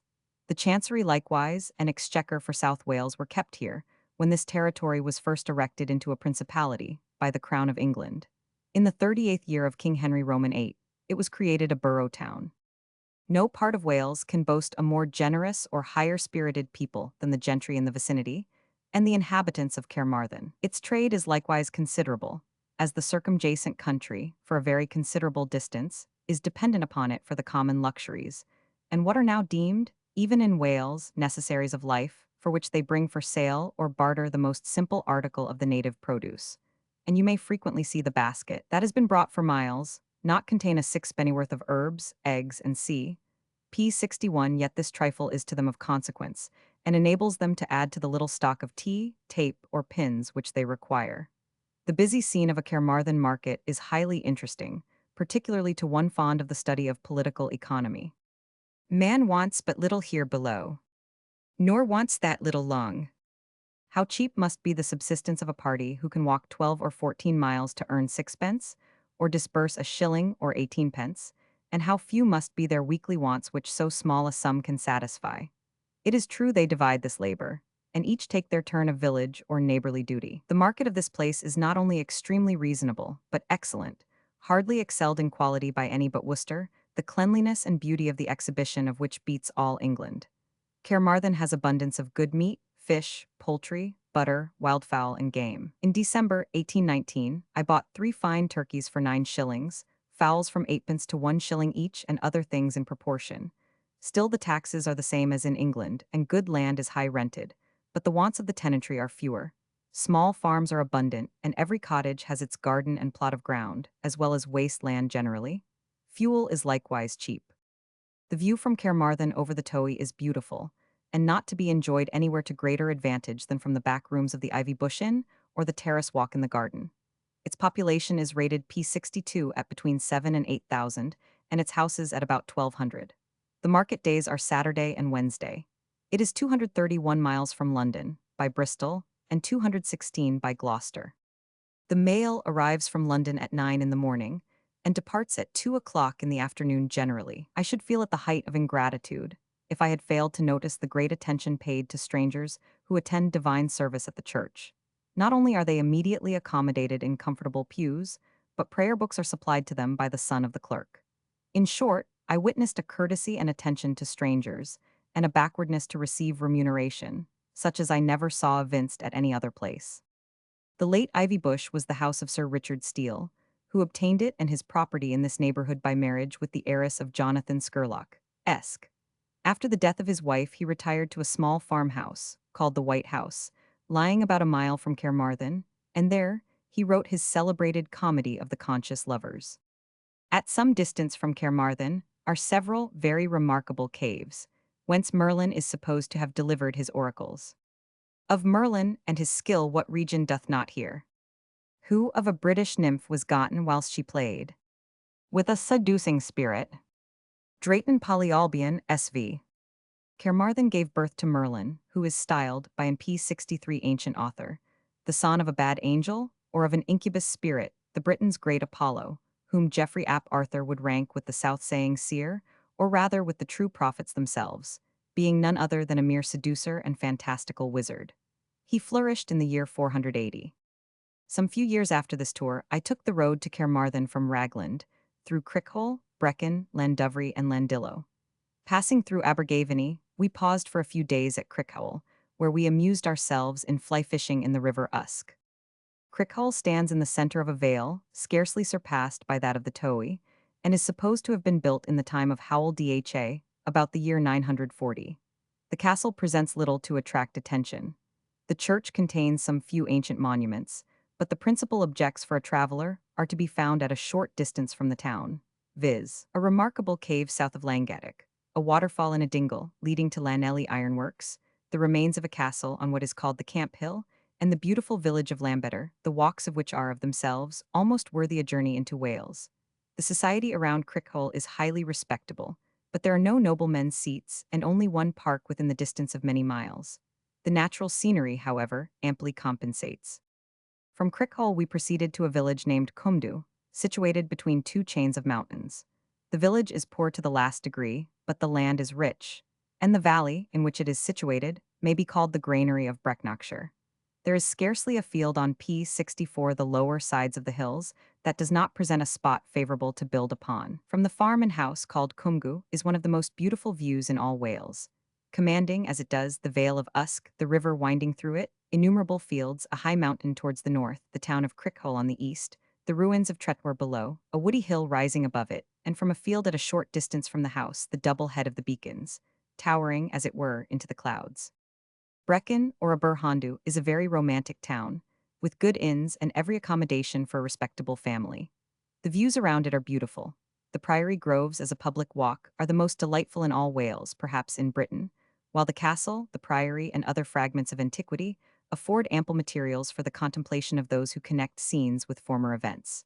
For within the walls of the castle was planned the union of the two houses of York and Lancaster. Passing through Trecastle, a miserable village, once a large town, possessing the ruins of a castle, we entered a valley, winding for 6 or 8 miles at the feet of mountains, presenting at every step something to admire, and arrived at Llandovery or Llanimdry, situated on the banks of the Brain, near the head of the upper vale of Towy. Here we found the remains of a small castle, once in the possession of Richard de Pws, small in dimensions and uninteresting in its history. But the town derives some notice from its having produced Rhys Pritchard, author of a book well known in almost every P65 Welsh house by the name of the Vicar's Book. He sleeps here without inscription or monument. From Llandovery, the road and the Towy proceed to Llandillo through a country at once rich in fertility and beautiful in point of scenery. Llandillo is remarkable for a battle, fought in 1281, between Edward I and Llewellyn the Great. It has no feature in itself worthy of attention, but its environs are beautiful to the last degree. About a mile from this town, on the road to Carmarthen, are the ruins of Dynevor Castle, the most celebrated spot in the Principality. This castle was erected by Roderick the Great in the year 877, so much have been written of these ruins, of the noble park belonging to Lord Dynevor, and the country round that I shall merely observe, that, after passing a few hours in admiration, we passed on to Grongar Hill, and sate beneath the hawthorn under which Dyer is supposed to have written his beautiful poem. I cannot, however, refrain from quoting a passage from Spenser, where he describes the cave of Merlin, which he places near the rocks of Dynevor. If thou shouldst ever happen that same way to travel, go to see that dreadful place. It is a hideous, hollow, cave-like bay, under a rock that has a little space, from the swift Barry tumbling down apace, amongst the woody hills of Dynevor.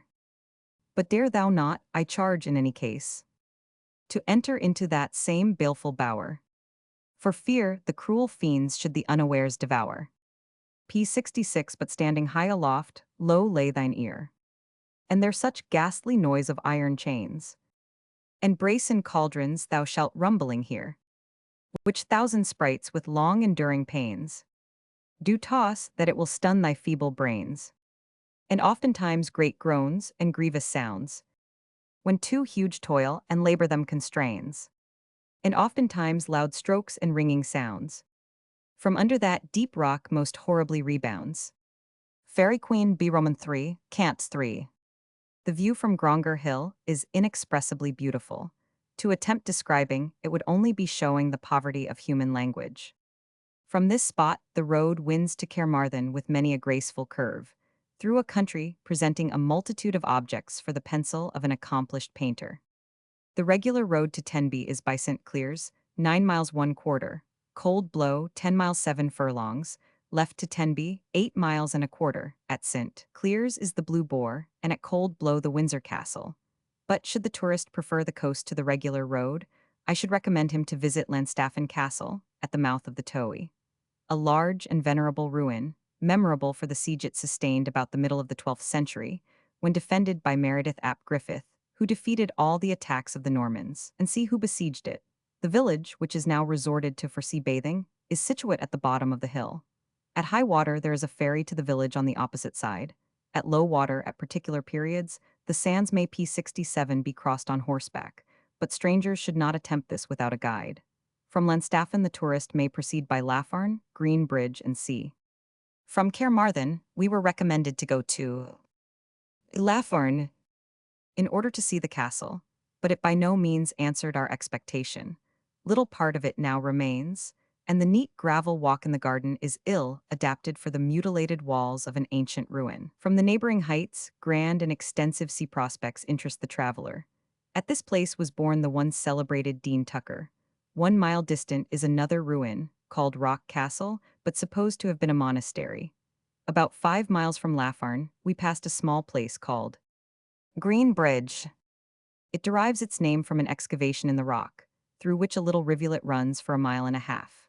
This cavity is completely concealed from the road and impossible to be discovered unless pointed out. But I would advise travelers to alter their route from Swansea and pursue the straight road to Carmarthen by Pontardile, where is a comfortable inn, and so to Tenby by Narberth. By these means they escape the unpleasant roads, and almost, indeed, inaccessible for carriages, leading from Oystermouth to Cheriton, and likewise from Lafarn to Tenby. But should the tourist be led by an invincible curiosity to inspect the ruins of Kidwelly Castle, it may easily be accomplished by pursuing the P68 Turnpike Road to Kidwelly, and from thence to Carmarthen.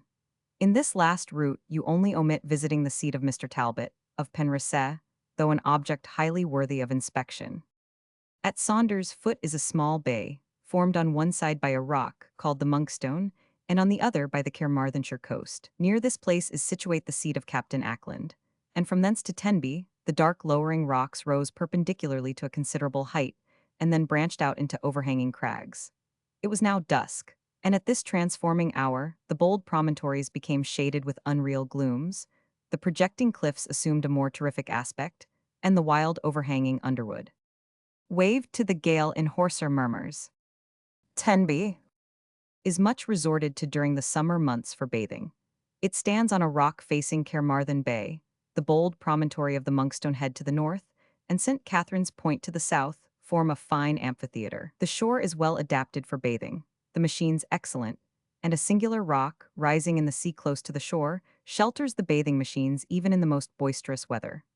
On the south of Tenby, at the extremity of the small island of St. Catherine's, attainable at low water, are the remains of a Roman Catholic chapel. Entirely through this island is a singular perforation, which, without any difficulty, may be penetrated at the reflux of the tide. The views from the P69 South Sands are remarkably beautiful. The character of the rocks is here awfully wild, craggy, and impending, and the distant fishing boats with their white sails, and the voices of the fishermen, who constantly frequent this coast, borne at intervals on the air, are circumstances which animate the scene, whilst the islands of Caldy and St. Margaret's opportunely rise to render the terrific ocean beautiful. The retrospect is equally interesting. The neat town of Tenby, with the mutilated walls of its castle, closes this charming scene. The ancient walls of Tenby are still sufficiently perfect to show its former strength and extent, and the four round towers, standing on the extremity of the rock, point out the situation of its castle. Near this is a ruinous building, supposed to be the remains of a Flemish manufactory, probably woolen. On the north sands is likewise another walk, equally beautiful, commanding the whole extent of Carmarthen Bay. On the summit of the rocks over these sands is the walk called the Croft. Tenby is greatly indebted to Sir William Paxton for his exertions in improving it. The inconvenience it so long labored under from want of water has been, through his means, completely removed, and that most necessary article of life is now enjoyed by its inhabitants in great purity and profusion. From the general high state of perfection and transparent clearness of the seawater at Tenby, it has become a place of that fashionable resort, that both hot and cold seawater baths became requisite for the comfort and infirmities of its numerous genteel visitors. These Sir William has likewise caused to be erected on the most convenient P70 plans, with extensive reservoirs, dressing, and lounging rooms, and sea under the superintendence of Mr. Cockerell. The bathhouse is beautifully situated outside the harbor, adjoining the Castle Hill. An excellent carriage road leads to it, and a large vestibule is allotted for servants to wait in. Lodgings and refreshments are likewise provided for such as require them. The dressing rooms for the warm and vapor baths are raised to any temperature by warm air, and there is a cupping room provided with all necessary apparatus for such as require that operation. The principal inns and hotels are Shaw's, Jenkins's, the Lion, and the Bull. There is a theater, bowling green, assemblies, billiard rooms, library, and seahorses are to be hired, and both rides and walks in the vicinity are beautiful and abundant. This place, from the vast quantity of fish caught near the coast, is called Tenby Wypiscoed. The Church of Tenby is a large, handsome, and antique edifice, and contains several monuments bearing an ancient date worthy of notice. On the left of the altar is one to William Rissom, with the following inscription: £200 and 50 more. He gave this town to help the poor, the use of one on cloth, and coals bestow, for 12 decrepit mean. And lo, P71 let £50 to 5. Be yearly lent. The others use on burges. Son be spent. On the same side is a monument to the memory of John Moore, Esquire, who, at the age of 58, and having by his first wife 6 sons and 10 daughters, fell desperately in love, which not being returned, he died of a consumption at Tenby. The following epitaph is very allusive to his unfortunate catastrophe. He that from home for love was hither brought, is now brought home this God, for him hath wrought. Another monument to Morgan Williams. In probeter. N. Animus versus Claring Corpor. Morgan Williams, descended from the heiress of Robert Ferrar, Bishop of St. David's, burnt alive by bigots under Q. Mary, was lately chief of Gargam, and senior in council at Madras, where Oct. 27, 1690, aged 49 years. He resigned the president's chair, and his breath together an employment of full 30 years. Chronicles the continual approbation of his conduct, particularly as Chief Commissioner of the Circuit. P72 to the south of Tenby are some insulated rocks, in which are many curious excavations, and several islands, the principal of which is Caldy Island, consisting of about 600 acres, 200 of which are in a state of cultivation. The tower of its ancient priory is still standing. If the tourist has leisure and opportunity, many excursions may be made during his stay at Tenby. The first and most important is to Pembroke and Milford Haven.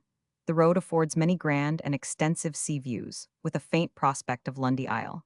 About 4 miles from Tenby stand the ruins of Manorbier Castle, 72A supposed to have been erected about the time of William Rufus. A little farther on, the ivy-mantled walls of Carrow Castle 72B burst upon us, and about 3 miles from P73 Pembroke, the decayed and broken walls of Llanfydd, or Llanfy Castle, attracted our notice, once the residence of the bishops of St. David S., but now a monument of desolation. The 3 buildings of Swansea Castle, Llanfy Court, and King John's Hall, St. David's, are very similar in their workmanship. We now arrived at Pembroke. Mr. Wyndham has so minutely delineated the present state of this castle that I cannot do better than transcribe his account. The approach to Pembroke from the river shows the town and castle to the most beautiful advantage. The town is situated upon the ridge of a long and narrow rock, gradually ascending to the highest point, on which stands the castle, at the brink of the precipice. If I may compare small things with great, it much resembles the situation of Edinburgh. The castle is of Norman architecture, mixed with early Gothic. The principal tower, which is uncommonly high and perfect, has even its stone vaulted roof remaining. The walls of this tower are 14 feet in thickness, the diameter of the space within is 25, and the height from the ground to the crown of the dome is 75 feet, but visible marks appear within that its height was originally divided by 4 floors. King Henry Roman VII was born in the present castle. The natural cavern, called the Wogan, lies immediately under P74 the chapel, and opens with a wide mouth towards the river. A communication from the cavern to the castle was made by a staircase, on the outside of the rock. The entrance was barricaded with a strong wall, partly remaining, through which there is now a large doorway open to the shore of the river. The cavern appears nearly circular. Its diameter is 53 feet, and its height is proportionable to the diameter. In the Civil War, this castle was a garrison for the crown, and, being besieged, made a gallant defense. In a cavern under this castle is a remarkable echo. Pembroke is by many still considered the next town, in South Wales, to Caermarthen. But although the situation is fine, and the main street good, still the residue of the town shows evident symptoms of decay, and that it lacks that trade and notice which Haverfordwest is deriving from its downfall. It gives the title of Earl to the Herbert family. The 2 churches within the walls are ancient. St. Michael's is of Norman architecture. It is at the east end of the town, St. Mary's in the center of it.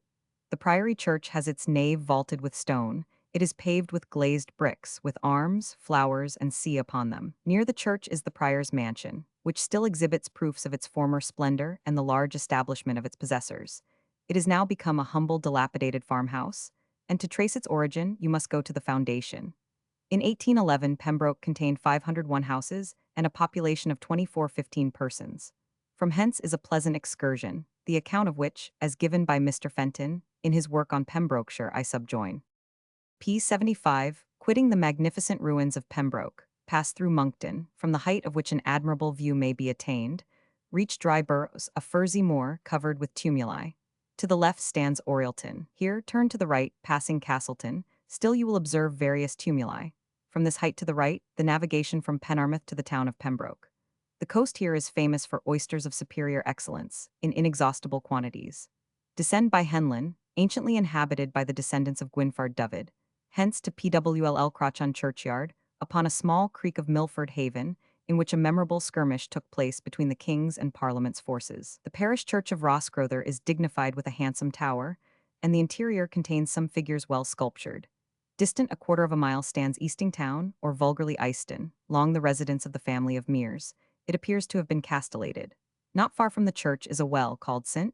Digmen S, to which great virtues have been ascribed. Skirting the Bay of Nangle, reach the village of that name, so called from being somewhat placed in Angulo. It bears marks of former consequence, In the church is a monument to Brigadier Ferrars. To the north of a brook running behind the churchyard are the remains of a considerable building, with a square tower called the castle, said to have been the principal residence of the Sherbones, ancient lords of the Ville. It is now an inn. Hence along the coast is a blockhouse, a singular building, reared upon the very edge of a horrid precipice overhanging the sea, fronting another upon the Dale side of P76 Milford. The masonry of these buildings is excellent. Their origin is uncertain. Leaving Bangeston on the left, after passing over a sandy tract, you reach the village of Castle Martin, an ancient British post, part of the works of which are still remaining. A little further is Merion Court, belonging to Lord Cawdor, and near to the village, to the northeast, a British circular camp. The road now passes the extremity of Lord Cawdor's property at Bronslade, farmed on the most improved principles. Still further along the coast is Bully Bear, where are the remains of a fortified camp. Hence to Linney Point and the Head of Man, a promontory of great height, awfully overhanging its base. Near this, a fine view of an insulated rock called Pennyholt Stock, past the wash to a Danish camp, in which is that wonderful chasm called the Cauldron. The entrance to the camp is by a winding ascent. It has been of considerable extent and great strength, and with the cauldron and rock, most curious and worthy of observation. Bosherton Mere is occasionally agitated to such an extent as to be heard at a considerable distance, resembling thunder, and its foam rising many feet above the mouth of the pit. At a short distance to the east is a fissure in the cliffs not discernible till nearly on its edge, called Penny's and Adam's Leap, over which these hunters were precipitated. Thence you proceed to the Horse Block, and St. Govan's Chapel and Well, to the latter of which great virtues are ascribed. The surrounding scenery is in the highest degree picturesque.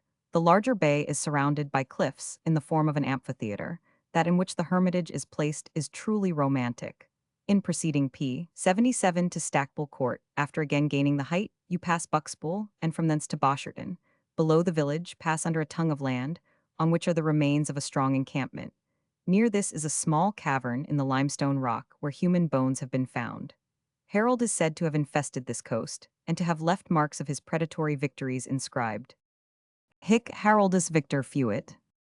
Of 3 stones, the most east stands in Stackpole Park Warren, pitched upon one end. The second, surmounting a carned, is in a field called Horsestone Park, consisting of a great mass of limestone, 6 feet above the ground, 5 in breadth, and a foot in thickness.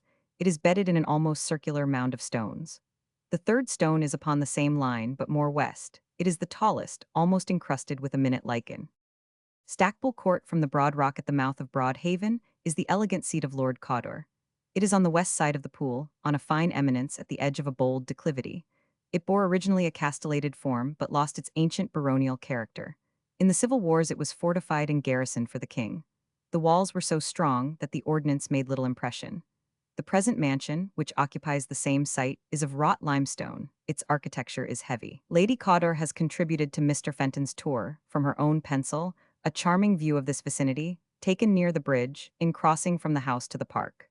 The house has 2 fronts, the principal one P78 facing the pleasure ground, the other opening to a fine piece of water.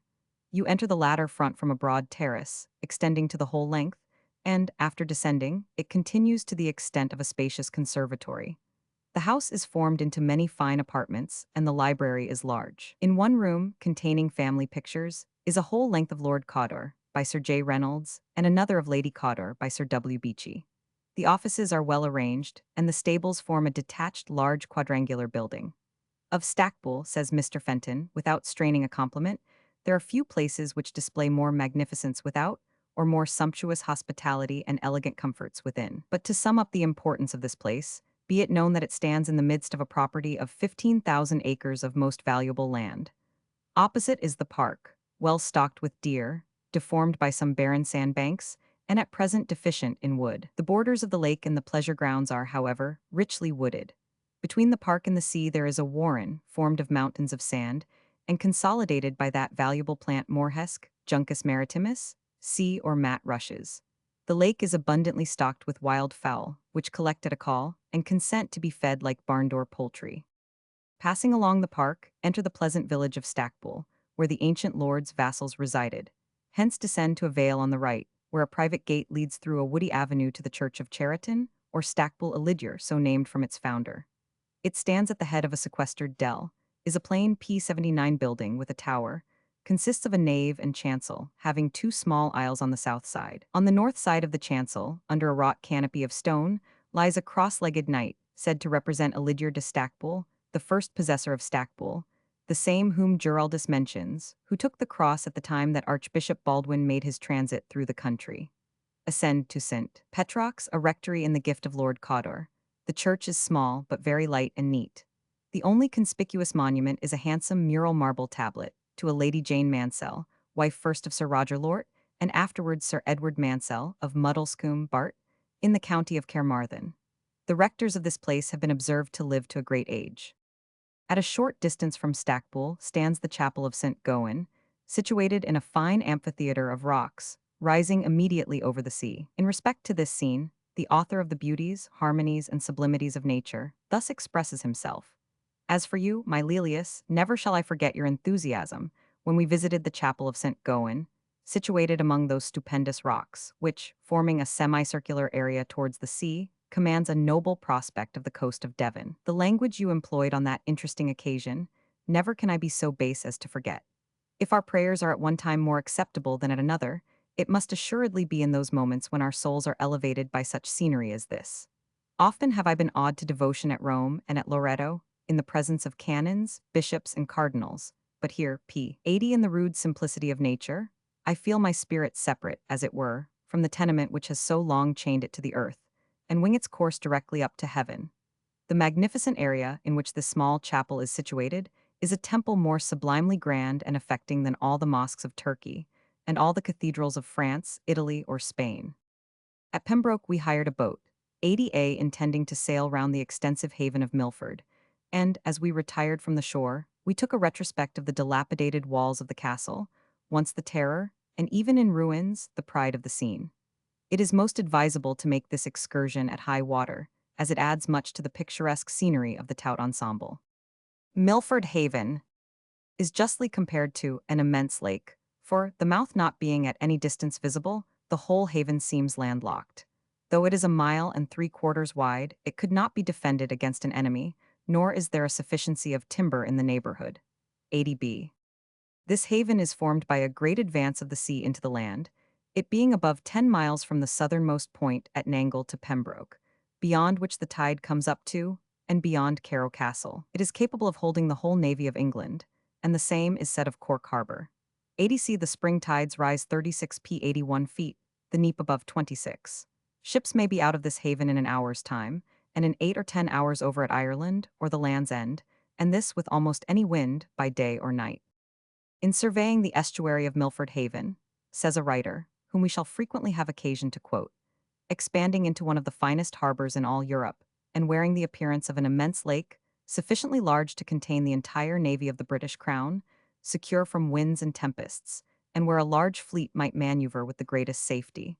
What ideas of power and magnificence are awakened in the mind? Then by a magic glance we traverse the tempestuous channel to the Irish coast, and call to mind the various crimes and injuries which that ill-fated country has committed and received. Returning to the spot whence we had traveled, beholding the creeks and bays, the woods, and various agreeable accompaniments, which embellish this majestic estuary.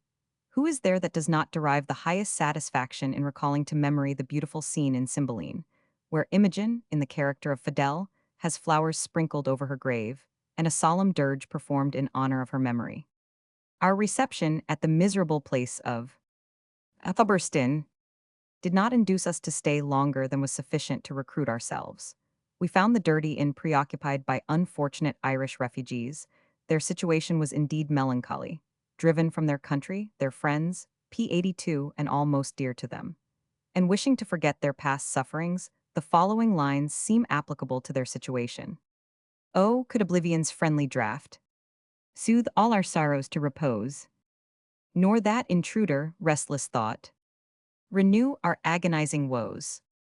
Then, all unconscious of the past, the present hour might calmly glide, keen retrospect no more be cast o'er life's tempestuous, changeful tide.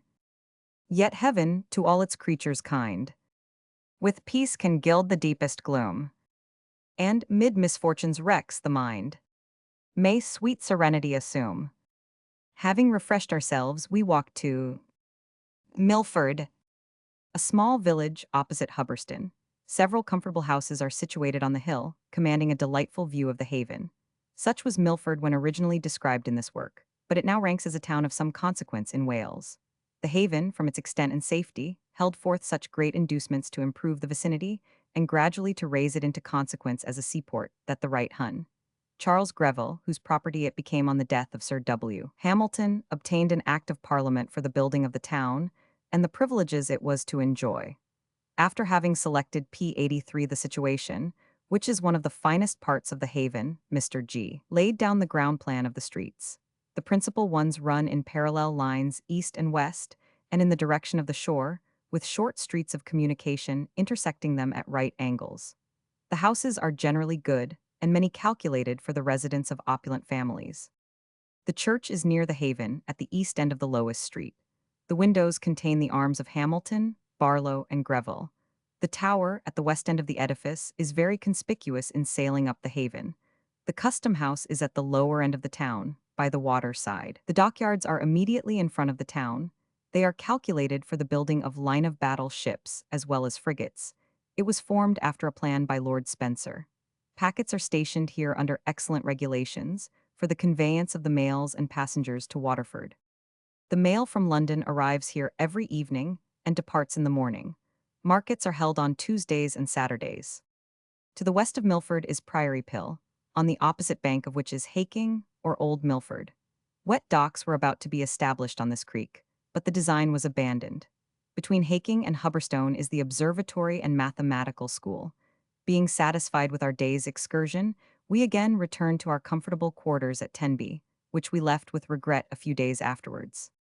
We again pursued the Pembroke Road, and about 2 miles from Tenby, the neglected walls of P84 Carrow Castle invited curiosity, and, deep struck with awe, we marked the dome Orthrone. Where once the beauty bloomed, the warrior shone. We saw the castle's mouldering towers decayed, the loose stone tottering o'er the trembling shade. This castle, once the residence of the famous Sir Rees ap Thomas, I imagine, was intended more for a noble residence than a place of defense. The walls of this building are very thick, and constructed with stones of a large size, strongly cemented with mortar. It is situated on a branch of Milford Haven, and consists of a range of apartments built round a quadrangle, with a circular tower at each corner. The south wall is entirely demolished, but the north consists of a spacious hall, measuring 102 feet by 20, supposed to have been built by Sir John Perrott. Above and under this hall are noble apartments and extensive offices. This castle appears to have been erected at different times, if we may judge from the architecture. Every ledge of the walls of the towers, denoting the different stories, was embossed with vegetation, which seemed to grow from the solid stone. Over the gateway at the west side are the arms of England, Duke of Lancaster and Carrow, and contiguous to this entrance is another spacious room, measuring 80 feet by 30. The village of Carrow is poor. There is, by the side of the road, a cross, fashioned out of a single stone, 14 feet high and carved all over. P85 leaving Carrow, we crossed a small bridge over an arm of Milford Haven, and continued our route across a barren and uninteresting heath, till, descending to the village of Cresselly, the luxuriant plantation of firs, belonging to Sir William Hamilton, attracted our attention. Small vessels constantly frequent this quay, from whence a quantity of small coal is shipped to different parts. From hence the road is extremely barren and unpicturesque, but about 3 miles from land shipping. An arm of Milford Haven again burst upon our sight. Near it is situated the uninhabited house of Sir William Owen. In crossing the ferry, Picton Castle, the property of Lord Milford, formed a prominent feature in the gay scene, and Slebech, the seat of Mr. Phillips, standing at the end of the haven, contributes considerably to this picturesque prospect. The grounds of Picton, through which we passed, about 5 miles in extent, seem to be well planned and kept in excellent order. This castle has always been inhabited, and having escaped the fate of all other castles in Wales during the civil wars, it retained, till very late, much of its original external form. Mr. Fenton's description of this noble spot is so correct and energetic that I shall, in justice to him, as well P86 as to Picton, here insert it. Picton Castle owes its beauties to circumstances that wealth cannot supply or titles confer. Circumstances that age and an unbroken line of ancestry in its possessors have given value to and have made venerable. An ancient structure that nothing can so much disfigure as an attempt to modernize and make less so.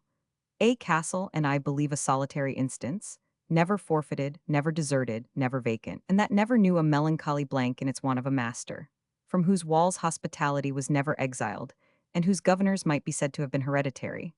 A castle in the midst of possessions and forests coeval with itself, and proudly looking down over a spacious domain, on woods of every aftergrowth, to an inland sea, bounding its property and its prospects beyond them. For such is Picton Castle. The ground plan occupies an oblong area, having three large projecting bastions on each side. At the east end was the Grand Gate, with a portcullis between two similar bastions. This, without any injury to the general aspect, has yielded to a modern entrance, as have the moat and drawbridge, to a terrace with an open parapet. The additions at the west end are not so fortunate. They injure the appearance, but add to the comforts of the castle, as a modern residence, affording Lord Milford more ample scope for that noble hospitality which he so liberally exercises according to the usage of his ancestors. Lord Milford possesses a fine cabinet of drawings by eminent masters, collected in Italy by Sir Erasmus Phillips, his uncle. The park is well wooded, but destitute p87 of deer. The gardens, forcing houses, and C are very extensive and in high order. A beautiful walk which passes near the old encampment, called Castle Lake, leads to Slebech, an ancient commandery of the Knights of St. John of Jerusalem, but neither trace nor vestige of the old commandery are now to be found. The church is ancient and respectable, but not large. It contains two figures in alabaster, believed to be of the Barlow family. Returning again to Picton, at the extremity of the park, a good turnpike road soon conducted us to Haverfordwest, which is considered as one of the largest towns in South Wales. It is very irregularly built on the declivity of a hill, which is in some parts so very steep that the ground rooms frequently overlook the neighboring roofs, yet there are some good houses. It is considered as a county of itself and sends one member to Parliament. The town was formerly fortified by a strong wall, or rampart, on the western summit. The shell of a once extensive castle is still remaining. This is now converted into a jail. The parade, commanding a cheerful view of the neighboring country and the ruins of an ancient abbey, extends for a considerable way by the side of a hill. At the extremity of this walk stand the ruins of an ancient priory of black cannons. The remains are now very inconsiderable, but we easily trace the chapel, over one end of which is an arch, still in good preservation and beautifully enwreathed with a rich drapery of ivy. P88 The castle, which was built by Gilbert de Clare, 1st Earl of Pembroke, was a strong edifice, but the keep now only remains, and that has been converted into a jail. From its elevated situation, it has a commanding appearance and an air of ruined grandeur, more interesting than the proudest modern edifice can boast. Haverford is called by the Welsh Hwlford. 88A. Having finished our survey of Haverford, we started early the next morning, proposing to breakfast at Nugent Bridge, where we understood we should meet with everything comfortable. But, to our disappointment, we found a most miserable, dirty pothouse, destitute of even the common comforts of life. I recollected Shenstone's complimentary lines on an inn, but could not apply them on the present occasion. Whoe'er has travelled life's dull round, where'er his stages may have been, may sigh to think that he has found the warmest welcome at an inn. 88B. P89. The road from Haverford to Nugent we found very uninteresting, and the shell of Roach Castle did not detain us long. It stands on a rocky eminence, now completely in ruins with only one tower remaining. Roach Castle, says Leland, in Rowselland, to the right of the road to St. David's, shows a round and some double outworks, visible at a great distance. It belonged to the Lords Ferrars and Old Langeville, K&T, of Bucks. In descending the hill to Nugent, the dark lowering rocks which form that fine bay, called St. Bride's, exhibited a grand prospect. In the center of this bay is situated Nugent, bounded on the south by the island of Scomer and on the north by Ramsay. The fields adjacent to this place have been frequently inundated by extraordinary overflowings of the sea. At the reflux of the tide, the sands admit of most excellent walking. The saunter from hence to the city of St. David's, now properly deserving the name of a village, was rather more captivating than our walk before breakfast. It was occasionally enlivened by the prospect of the wide ocean, boundless to our view on one side, whilst before us the fantastic shapes of the rocks off St. David's Head exhibited nature in her most awful and striking attitudes. Above the rest, Cairnthide lifted its bold promontory, as if to give effect to the true landscape. About halfway between Nugent and St. David's, the beautiful little village P90 of Salva unexpectedly burst upon our view, studded with neat whitewashed cottages and enclosed on each side with lofty rocks, which here form a picturesque and interesting chasm. These rocks, indeed, I could almost imagine were torn asunder by some convulsive rent of the earth. The cathedral and dilapidated ruins of the episcopal palace are situated at the bottom of a steep hill and scarcely visible in the town. These and the prebendal houses were formerly enclosed by a strong stone wall with 4 gates, computed at 1,100 yards in circuit. David, 90 the national saint of Wales, with the consent of King Arthur, is said to have removed the metropolitan see from Caerleon to Menevia, which has ever since been called Tai Dewi by the Welsh and St. David by the English. What were the condition and extent of this town formerly it is difficult to say, having been so frequently destroyed. At present it is a very small city, and has nothing to boast but its ruined palace and old cathedral, dedicated to St. Andrew and St. David, which has often been demolished, but rebuilt in its present form by Bishop Peter, according to Giraldus in the reign of King Henry Roman II. Or, as Willis in P91 the year 1110 in Rosevale below the town. It is still esteemed a noble pile, consisting of 2 transepts measuring in length from east to west 300 feet, and the body with the aisles 76 feet broad. Behind the choir is a most beautiful chapel, with a rich roof of carved stone, built by Vaughan in the time of King Henry Roman VIII, as a kind of presbytery between the choir and Lady Chapel. In the last, whose roof, as well as those of the aisles of the choir and transepts, has been down ever since the Civil War, are monuments of 3 bishops, and in the nave and see 4 or 5 more. In the north wall of the choir is the shrine of St. David, a kind of altar tomb, with a canopy of 4 pointed arches, and in front 4 catafalque holes, into which the votaries put their offerings, which were taken out by the monks at 2 iron doors behind. In the choir are also the monuments of Owen Tudor, second husband of Queen Catherine, Rhys ap Tudor, 91a Bishops Jorwath and Anselm, in the 13th century, and Edmund, Earl of Richmond, father of King Henry Roman VII. This last monument is said to have prevented King Henry Roman VIII from removing the see to Caermarthen. Giraldus Cambrensis, who was Archdeacon of Brecon, Canon of Hereford, and Rector of Chesterton, Oxford, was buried here in 1213. 91b on the north side of the church are some walls of St. Mary's College, founded by Bishop Houghton and John of Gaunt in 1365, valued at £106 per annum. 91c. 92 It is much to be regretted that so little regard has been paid to the internal appearance of this noble pile. The whole of it has lately been whitewashed, which gives it too much the air of a modern building. The external part, I am sorry to add, has been equally neglected, and the chapels and monuments exposed to the wanton mischief of boys and idle people. The stone, likewise, with which it is built, is of so soft a substance that it even moulders with the touch of the finger, but possibly it may, by being exposed to the air, like the Bath stone, become more solid, and when by time it shall have acquired a darker hue, may then better correspond with the original building. The bishop's palace now stands a monument of desolation, and as we walked over the loose fragments of stone, which are scattered through the immense area of the fabric, the images of former times rose to reflection, when the spacious hall stood proudly in its original splendor, when the long aisles of the chapel were only responsive to the solemn, slow-breathed chant. In this palace is a very long room, purposely erected for the reception of King John. At the extremity of it is a circular window, of very elegant and curious workmanship. According to Leneve, Dubricius, Archbishop of Caerleon, is called by this title, as Archbishop of Wales, at the first establishment of the Christian religion in the British Islands. Godwin fixes no time of his coming in, but only says that he, waxing old, resigned his see to David, a disciple of his, that he died and was buried in the Isle of Bardsey, Nov. 522. David removed the see, as before stated, from Caerleon P93 to Menevia, and by the time Godwin allows him to sit, viz. 65 years, and to die in 642, we may suppose he came in 577.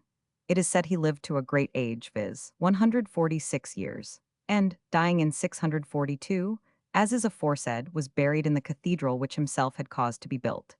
And his successors showed so great a respect to his memory, as to call the see by his name, which it still retains, they for a long time afterwards styling themselves archbishops of St. David's. Of these, including David, there were 25 with Sampson, who, by reason of a contagious sickness in his diocese, retiring into Bretagne and taking his pall with him, His successors, either for want of that or by some other occasion, lost their title of archbishop. But yet for several years they held the archiepiscopal power of consecrating bishops, which was exercised under 22 of them, down to Bishop Bernard, who was consecrated in 1115. He, by command of King Henry I, resigned this power to the See of Canterbury. From this period down to the time of Bishop Vaughan, it had many benefactors, amongst whom as most prominent stand the names of Peter de Lea, Bishops Gervase, Beck, Martin, Gower, and Vaughan. During this interval, says Mr. Rees, St. David's acquired the highest celebrity, and the shrine of the founder was resorted to by the greatest monarchs of the age. In the list of these royal visitors are to be included the names of William the Conqueror, who made his pilgrimage in 1079, King Henry II, who honored Bishop David Fitzgerald with his company in 1171, and King Edward I and Eleanor his queen, who made their pilgrimage in 1284 when Bishop Beck held the see. P94 The pilgrims of inferior rank who resorted here were innumerable, and their offerings served greatly to enrich the ecclesiastics, who spared no pains to enhance the merit of the penance, by which the poor votaries thus soothed their consciences and emptied their pockets. 94. Giraldus gives us a true description of the country round St. David's, representing it as a stony, barren, unimprovable territory, undecked with woods, undivided by rivers, unadorned with meadows, exposed only to wind and storm. Such indeed is the state and situation of St. David's, and the environs having no hedges to divide the property of the farmers, the sheep, and even the geese are all tethered together. In this now dilapidated city was born Aserius, Bishop of Sherborne, who wrote a life of King Alfred, and is supposed to have been instrumental in inducing that prince to found the University of Oxford. The walk to St. David's Head, though barren, represents a view striking and awful. Sublimity gives place to elegance. Yet what is it to view? A boundless waste of ocean, not a glimpse of smiling nature, not a patch of vegetation, to relieve the aching sight or vary the objects of admiration. The rocks on this shore are shaken into every possible shape of horror, and in many parts resemble the convulsions of an earthquake, splintered, shivered, and amassed. On these rocks stood the famous rocking stone, or Wymean sigil, which, though 20 yoke of oxen could not move it, might be shaken with the slightest touch. We understand it was thrown off its balance, by order of the farmer, to prevent the curious from trampling on his grounds. A mile straight west from St. David's, betwixt Portclay and Porthmore, 95 is the shell of Capel Steinen, St. Stinens or St. Justinian's Chapel. From this spot is an extensive view of Whitsand Bay, called by the Welsh Porthmore, or the Great Bay, in which stand the 6 rocks called the Bishop and his clerks. Half a league from hence is Ramsey Isle, half a mile long and 3/4 broad and divided into 2 considerable farms. The whole island is well stocked with rabbits, and during the spring, the razorbill, puffin, and hairy birds resort here in flocks. It has undergone many changes from the continual wearing of the waves. There is a tradition that the embarkation for Ireland anciently took place at Ramsey, but sailors doubt the truth of this circumstance from the circumstances of the tides. Our walk from St. David's to Fishguard afforded us little room for observation. The eye, however, kept in view a wide range of the unbounded ocean. Till P96 dim with exertion, it by degrees reposed on the dark lowering rocks, which, disregarding the angry roar of the waves, seemed to project their broadsides to augment the idle tumult. Quitting the turnpike road, in search of the place where the French effected their landing, in the year 1797, we passed a neat house, called Cairgwent, belonging to Mrs. Harris. The kind attentions of a farmer, in the neighborhood of this memorable spot, claim our warmest acknowledgments. Having finished a most comfortable meal at Mr. Mortimer's house, which, during the confusion, was considered the headquarters of the French, commanded by General Tate, he explained all the minutiae respecting this circumstance, and very obligingly pointed out the situation of their camp, and related many entertaining and interesting anecdotes. Deeply impressed with gratitude towards Mr. M for his civilities, we soon arrived at Goodricke Sands. This spot was very judiciously selected by Lord Cawdor, as a proper place for the French to lay down their arms, for, had they resisted, a cannonade of grapeshot from a neighboring fortress would have instantly played upon them. Fishguard stands on a steep rock with a convenient harbor, formed by the River Gwaine. Though its situation and bay are interesting, it is by no means a desirable place to remain long at. Several druidical monuments 96 engaged our attention, as we drew near. P97 Newport, called by Giraldus, Lanhever, or the town on the River Nevern. The fragments of the castle are too insignificant to invite the curiosity of the passing traveler. It was demolished by Llewellyn, Prince of South Wales, when possessed by the Flemings. The country beyond Newport presented a more pleasing countenance.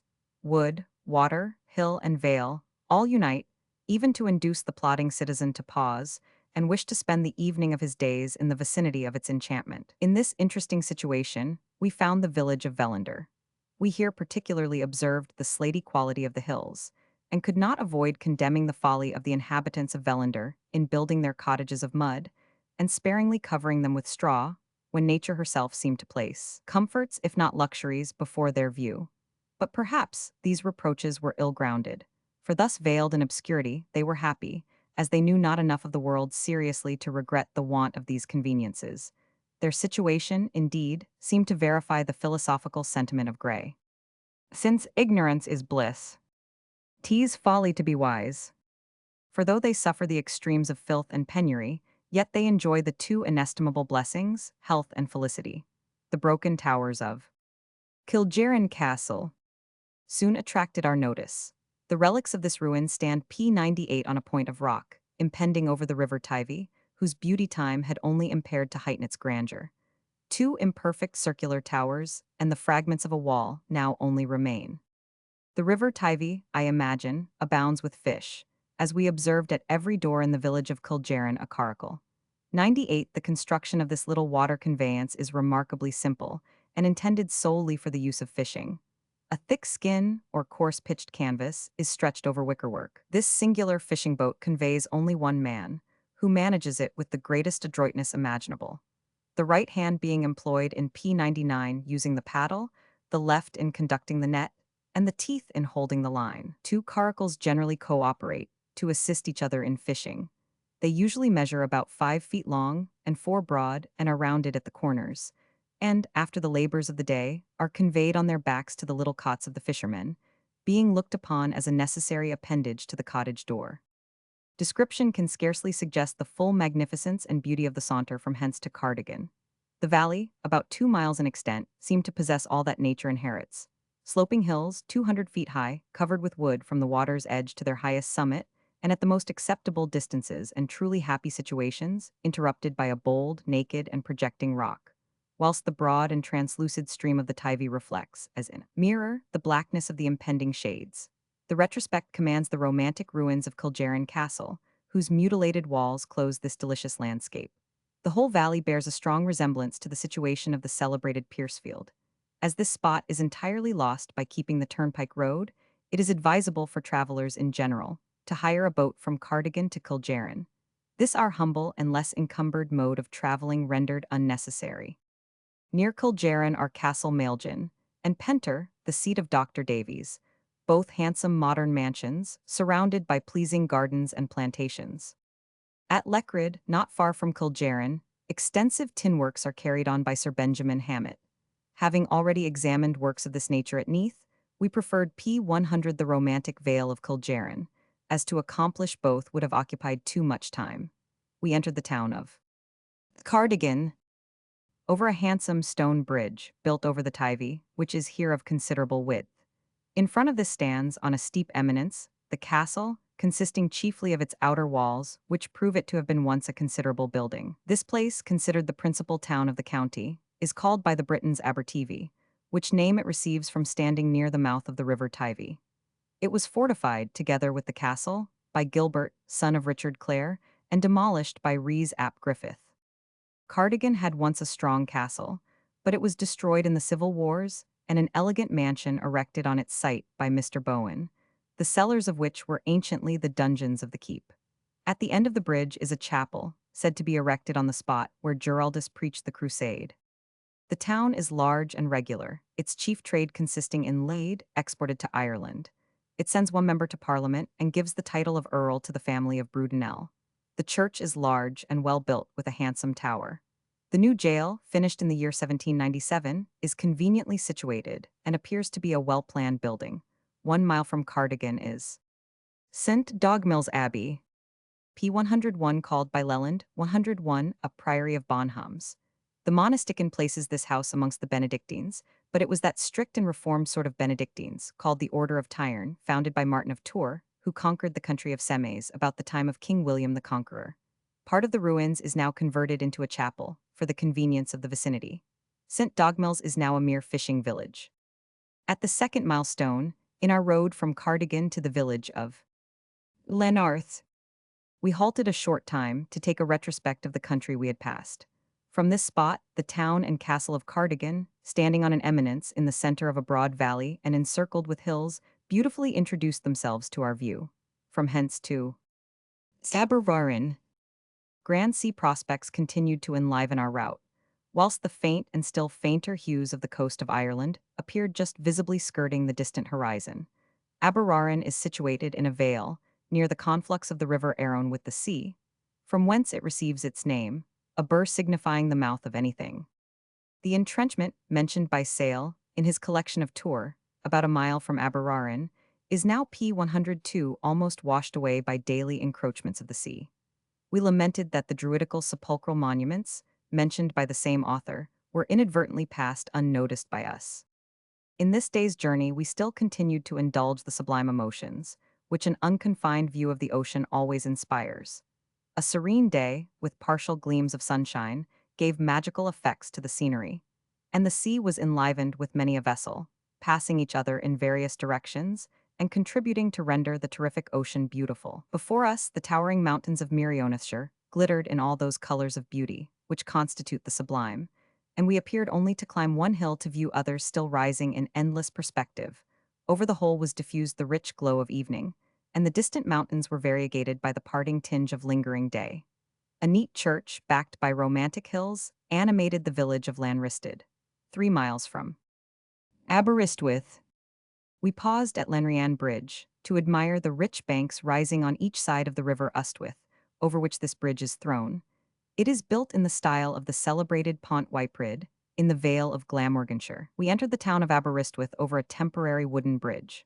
102, in the year 1796, a stone bridge experienced the same fate with many others in Wales, occasioned by P103A sudden thaw.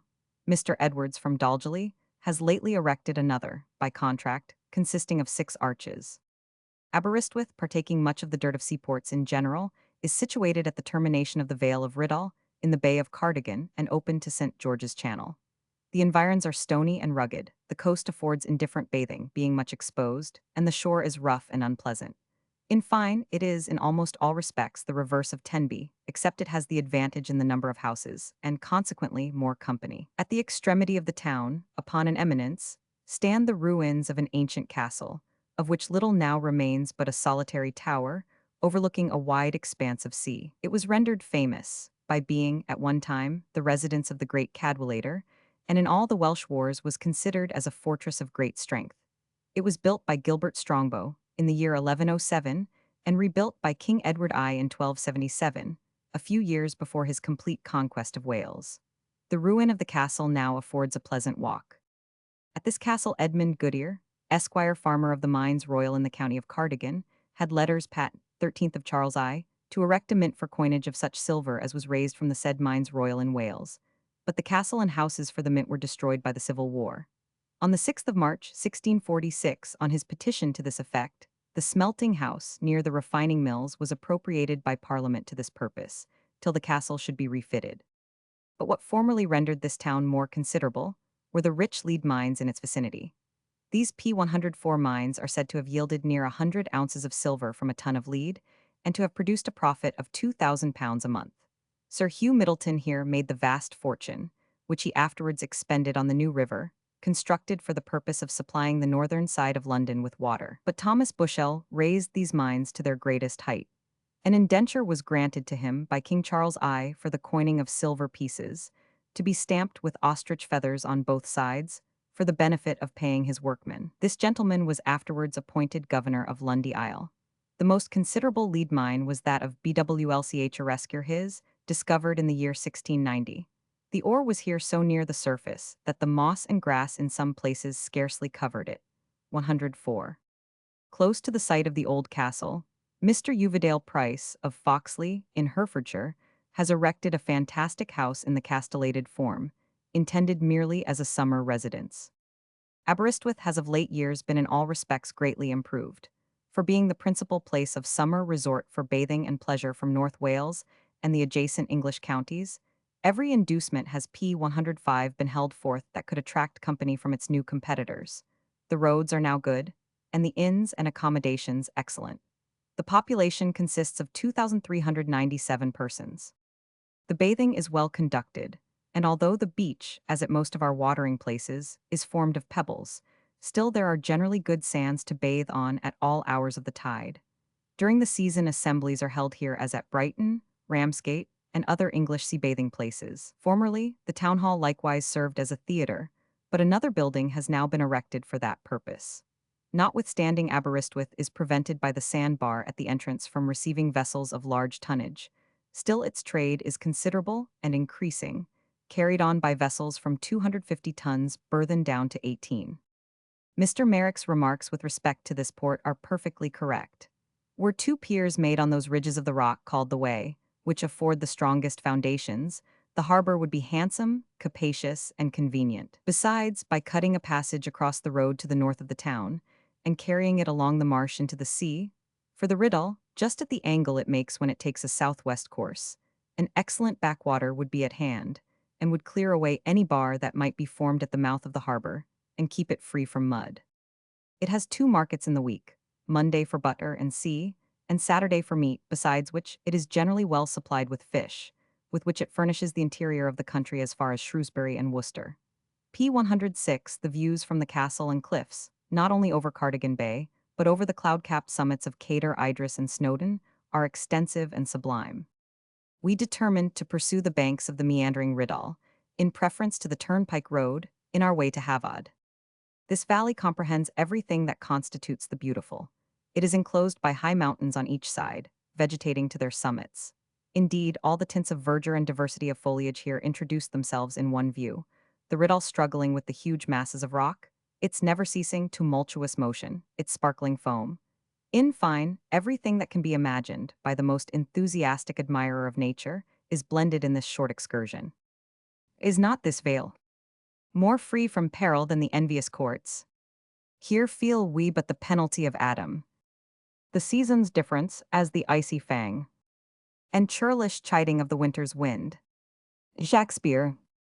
The Vale of Riddal, says Mr. Gilpin, is a very grand and extensive scene, continuing not less than 10 miles, among rocks, hanging woods, and varied ground, which in some parts become mountainous, while the river is everywhere a beautiful object, and twice or 3 times in its passage through. The vale is interrupted in its course and formed into a cascade. This is a circumstance in a vale, I think, rather uncommon. In a contracted valley it is frequent, but an extended vale is seldom P107 so interrupted as not to give way to the river on one side or the other. To the inquisitive pedestrian, for this vale is inaccessible for carriages, the old church of Llanbaedom Fawr, which signifies the church of Great Paternus, a native of Bretagne, is particularly interesting, who, as the writer of his life expresses it, by feeding governed and by governing fed the church of Cretica. To his memory, this church, and formerly an episcopal see, was founded, but the bishopric, as Roger Hoveden writes, early declined because the parishioners slew their pastor. 107. As we draw near the Devil's Bridge, a long chain of mountains excited our admiration, encircled halfway down with a thick mist, similar in appearance to a girdle. This circumstance seems to justify the bold imagery and beautiful description of a mountain given by the poet.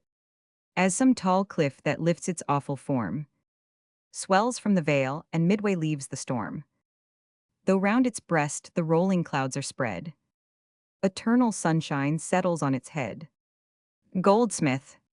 The comfortable inn, situated near this romantic spot, stands in front of the river Riddal, and commanding the most picturesque view fancy can paint, was built by the respectable and truly hospitable owner of Havad. P108. This celebrated bridge, so much the object of curiosity and admiration, is so completely environed with trees, that many travelers, not intent upon deep investigation, or in pursuit of nature's landscapes, may pass over it without the least suspicion of the dreadful aperture, or the ancient structure that conveys them over the gulf. On the eastern side we descended a deep and treacherous bank, consisting of slate rock or laminac, I should imagine, near 100 feet. This is the computed measurement. But the eye, confused by the awfulness of the scene, loses its faculty of judging. From this spot the vast chine, or chasm over which the bridge is thrown, is seen to great advantage. The whole of this fissure was probably occasioned by some convulsion of nature, as each indenture seems to correspond with the opposite protuberance. Under the bridge, the river Minack, in its confined course, meeting with obstructions of massy rock and fragments of prodigious size, rushes through the chasm with irresistible violence. This bridge is called in Welsh Pontar Ffynac, or Minack Bridge. It consists of two arches, one thrown over the other. The foundation of the under one is of great antiquity and vulgarly attributed to the invention of the devil. It is supposed to have been erected as far back as the year 1087, in the reign of King William Roman II, by the monks of Strata Florida Abbey, the ruins of which are still visible, about 10 miles from hence. Gerald mentions his passing over it, when he accompanied Baldwin, Archbishop of Canterbury, at the time of the Crusades, in the year 1188, and in the reign of King Richard I, the original arch being suspected to be in a ruinous P109 condition. The present bridge was built over it, at the expense of the county, in the year 1753. The width of the chasm is estimated at about 30 feet. Our cicerone first conducted us to a fall on the river Riddal, unobserved in Walker's description of the Devil's Bridge, and unnoticed by Warner. The character of this fall is remarkably singular. A huge fragment of rock, projecting over the river for a considerable way, precipitates the water in a singular and almost inexpressible direction. The rocks are occasionally variegated by the dark foliage of underwood, and sometimes barren, rugged, and impending. Description cannot suggest the full magnificence of the prospect which spread before us, on our arrival at the grand fall of the Minack. For though it may paint the grandeur of the elegance of outline, yet it cannot equal the archetypes of nature, or draw the minute features that reward the actual observer at every new choice of his position. Reviewing this thundering cataract, in the leisure of recollection, these nervous lines of Thomson seem to describe much of the scene. Smooth to the shelving brink a copious flood. Rolls fair and placid, where collected all. In one impetuous torrent, down the steep. It thundering shoots and shakes the country round. At first an azure sheet, it rushes broad. Then whitening by degrees, as prone it falls. And from the loud, resounding rocks below, dashed in a cloud of foam, it sends aloft a hoary mist and forms a ceaseless shower. Nor can the tortured wave here find repose. P. 110, but raging still amid the shaggy rocks. Now flashes o'er the scattered fragments, now aslant the hollow channel rapid darts, and falling fast from gradual slope to slope, with wild infracted course and lessened roar, it gains a safer bed and steals at last along the mazes of the quiet vale. The following table, taken from Walker's description of the Devil's Bridge, gives the exact height from the top of the bridge to the water underneath, and the different falls from thence till the Minack delivers itself into the Riddal below. Falls and sea. Albeit. From the bridge to the water. First fall. Second dido. Third dido. Grand cataract. From the bridge to the Riddal. The rocks on each side of the fall rise perpendicularly to the height of 800 feet, and are finely clothed with the richest vegetation to the loftiest summit.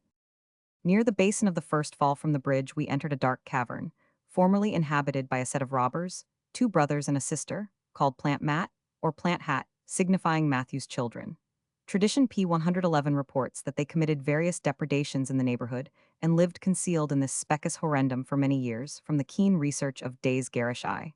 The entrance just admits sufficient light to make darkness visible.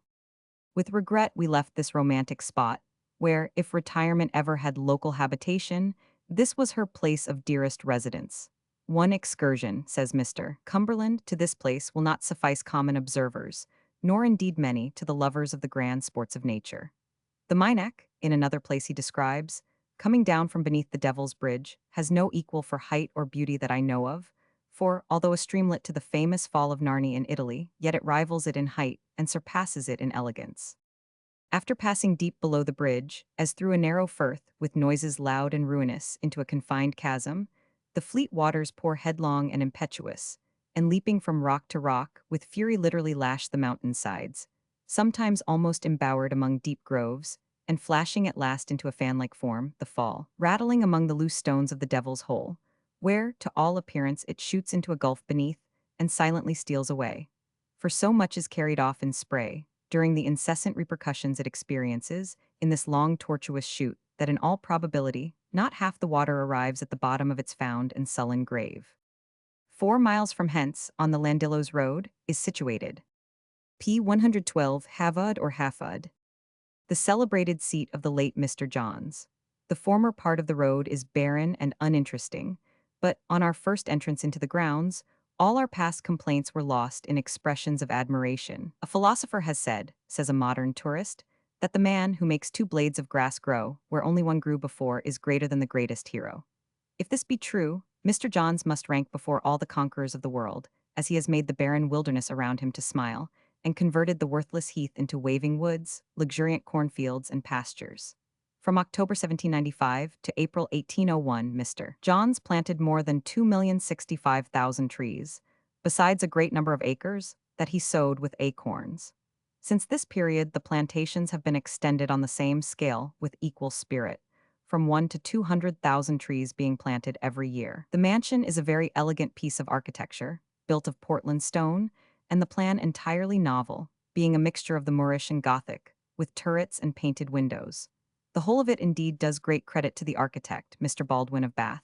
It is situated near the banks of the river Ustwith, and beautifully environed by lofty hills, clothed with oak. The interior of the house corresponds in elegance with the exterior. From the hall we were conducted through a suite of elegant apartments, very judiciously fitted up with paintings, statues, and antiques, but the library more particularly engaged our notice, containing a choice and p. 113 valuable collection of books. This octagonal room is built in the form of a dome with a gallery round it, supported by a colonnade of variegated marble pillars of the ancient Doric order, with a circular window at top for the admission of light. We entered through a handsome door, inlaid with a large reflecting mirror. Immediately opposite is another door of transparent plate glass, leading to the conservatory, 300 feet in length, and containing a number of curious and rare exotics, with a walk down the center of the building. In fine, the effect of the tout ensemble can better be imagined than described. Amongst the other things worthy of admiration, a handsome statue, in the library of Thetis dipping Achilles in the river Styx, more particularly detains attention. We next passed through the billiard room, and were conducted to the top of the staircase, to admire two elegant paintings, the subjects taken from Captain Cook's voyages. The painter is unknown. Many of the rooms are beautifully furnished with rich Gobelin tapestry.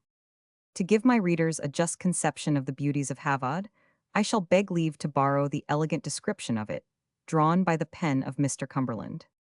Havod is a place in itself so preeminently beautiful that it highly merits a particular description. It stands surrounded with so many noble scenes, diversified with elegance as well as with grandeur. The country on the approach to it is so very wild and uncommon, and the place itself is now so embellished by art, that it will be difficult, I believe, to point out a spot that can be put in p. 114 competition with it, considered either as the object of the painter's eye, the poet's mind, or as a desirable residence for those who, admirers of the beautiful wildness of nature, love also to inhale the pure air of aspiring mountains, and enjoy that santo pace, as the Italians expressively term it, which arises from solitudes made social by a family circle. From the portico it commands a woody, narrow, winding vale, the undulating form of whose ascending, shaggy sides are richly clothed with various foliage, broken with silver waterfalls and crowned with climbing sheepwalks, reaching to the clouds.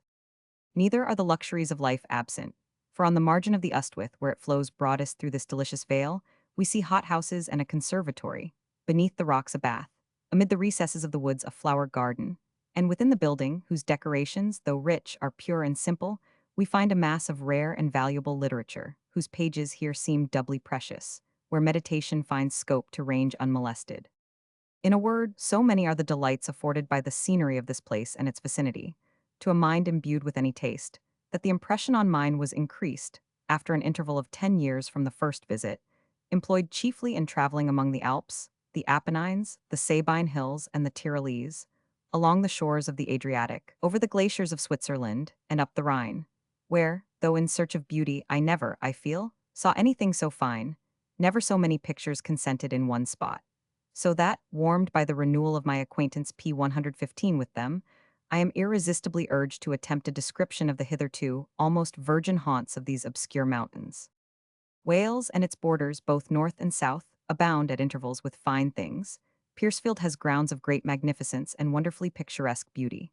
Downton Castle has a delicious woody vale, most tastefully managed. Llangollen is brilliant, the banks of the Conway savagely grand, Barmouth romantically rural, the great Pistol Raider is horribly wild, Raider Wenall gay and gloriously irregular, each of which merits a studied description. But at Havad and its neighborhood I find the effects of all in one circle, united with this peculiarity, that the deep dingles and mighty woody slopes which, from a different source, conduct the Riddal's never-failing waters from Plinlimmon, and the Finesh are of an unique character, as mountainous forests accompanying gigantic size with graceful forms, and taken altogether, I see, the sweetest interchange of hill and valley, rivers, woods and plains and falls with forests crowned, rocks, dens and caves, insomuch that it requires little enthusiasm there to feel forcibly with Milton. All things that be send up from earth's great altar. Silent praise. There are 4 fine walks from the house, chiefly through ways artificially made by the proprietor, all dry, kept clean, and composed of materials found on the spot. P. 116, which is chiefly a coarse stone, of a grayish cast, friable in many places, and like slate, but oftener consisting of immense masses, that cost the miner, in making some parts of these walks, excessive labor. For there are places where it was necessary to perforate the rock many yards in order to pass a promontory that, jutting across the way, denied further access, and to go round which you must have taken a great tour and fatiguing descent. As it is, the walks are so conducted that few are steep, the transitions easy, the returns commodious, and the branches distinct. Neither are they too many, for much is left for future projectors, and if a man be stout enough to range the underwoods and fastidious enough to reject all trodden paths, he may, almost everywhere, stroll from the studied line, till he be glad to regain the friendly conduct of the well-known way. Yet one must be nice, not to be content at first to visit the best points of view by the general routine, for all that is here done has been to remove obstructions, reduce the materials, and conceal the art. And we are nowhere presented with attempts to force the untamed streams, or indeed to invent anything where nature, the great mistress, has left all art behind. Such was the just description of Havad. But this magnificent mansion, with the costly furniture, plate, pictures, and above all to be regretted, the splendid library of scarce and valuable books, was consumed by fire during the absence of the owner on the 13th of March, 1807. All that the most indefatigable industry could accomplish P. 117 was done by Mr. Johns to replace the losses he had sustained, but the Welsh manuscripts and many other valuable works and specimens of art here destroyed, no labor or money could restore. The actual pecuniary loss suffered by Mr. Johns, over and above the 20,000 L. He was insured, amounted to between 50 and 60,000 L. But like the destruction of the labors of Lord Mansfield and Dr. Priestley, no estimate can be put on the loss the proprietor and the world experienced, in thus rendering abortive 40 years of study, research, and expenditure on literary valuables. Prior to the decease of Mr. Johns, who did not long survive his loss, the exterior of the building was nearly restored to its former appearance, but the interior arrangement was considerably altered. He likewise again established a most sumptuous collection of books, and c. part of which, the Pesaro Library, was on its way from Italy, having been purchased by Mr. Johns prior to the conflagration. It comprises many very valuable books in the Spanish, French, and particularly the Italian language, rare editions of the classics, and almost all the productions of the Aldine Press. A minute description of the interior of Havad, prior to the fire, is given by Mr. Malkin, which is now particularly interesting. Unfortunately, no catalogue of the books and manuscripts was ever taken, Mr. Johns not having completed his collection. P. 118, The Genius of Havad. Formal slaves of art avant. This is nature's secret haunt. The genius of the landscape, I guard it with a jealous eye. Guard it that no footstep rude upon her privacy intrude. Here with mystic maze her throne is girt accessible to none, but to the highly honored few, to whom I deign to lend my clue, and chief to him who in this grove devotes his life to share her love, from whom she seeks no charms to hide, for whom she throws her veil aside, instructing him to spread abroad.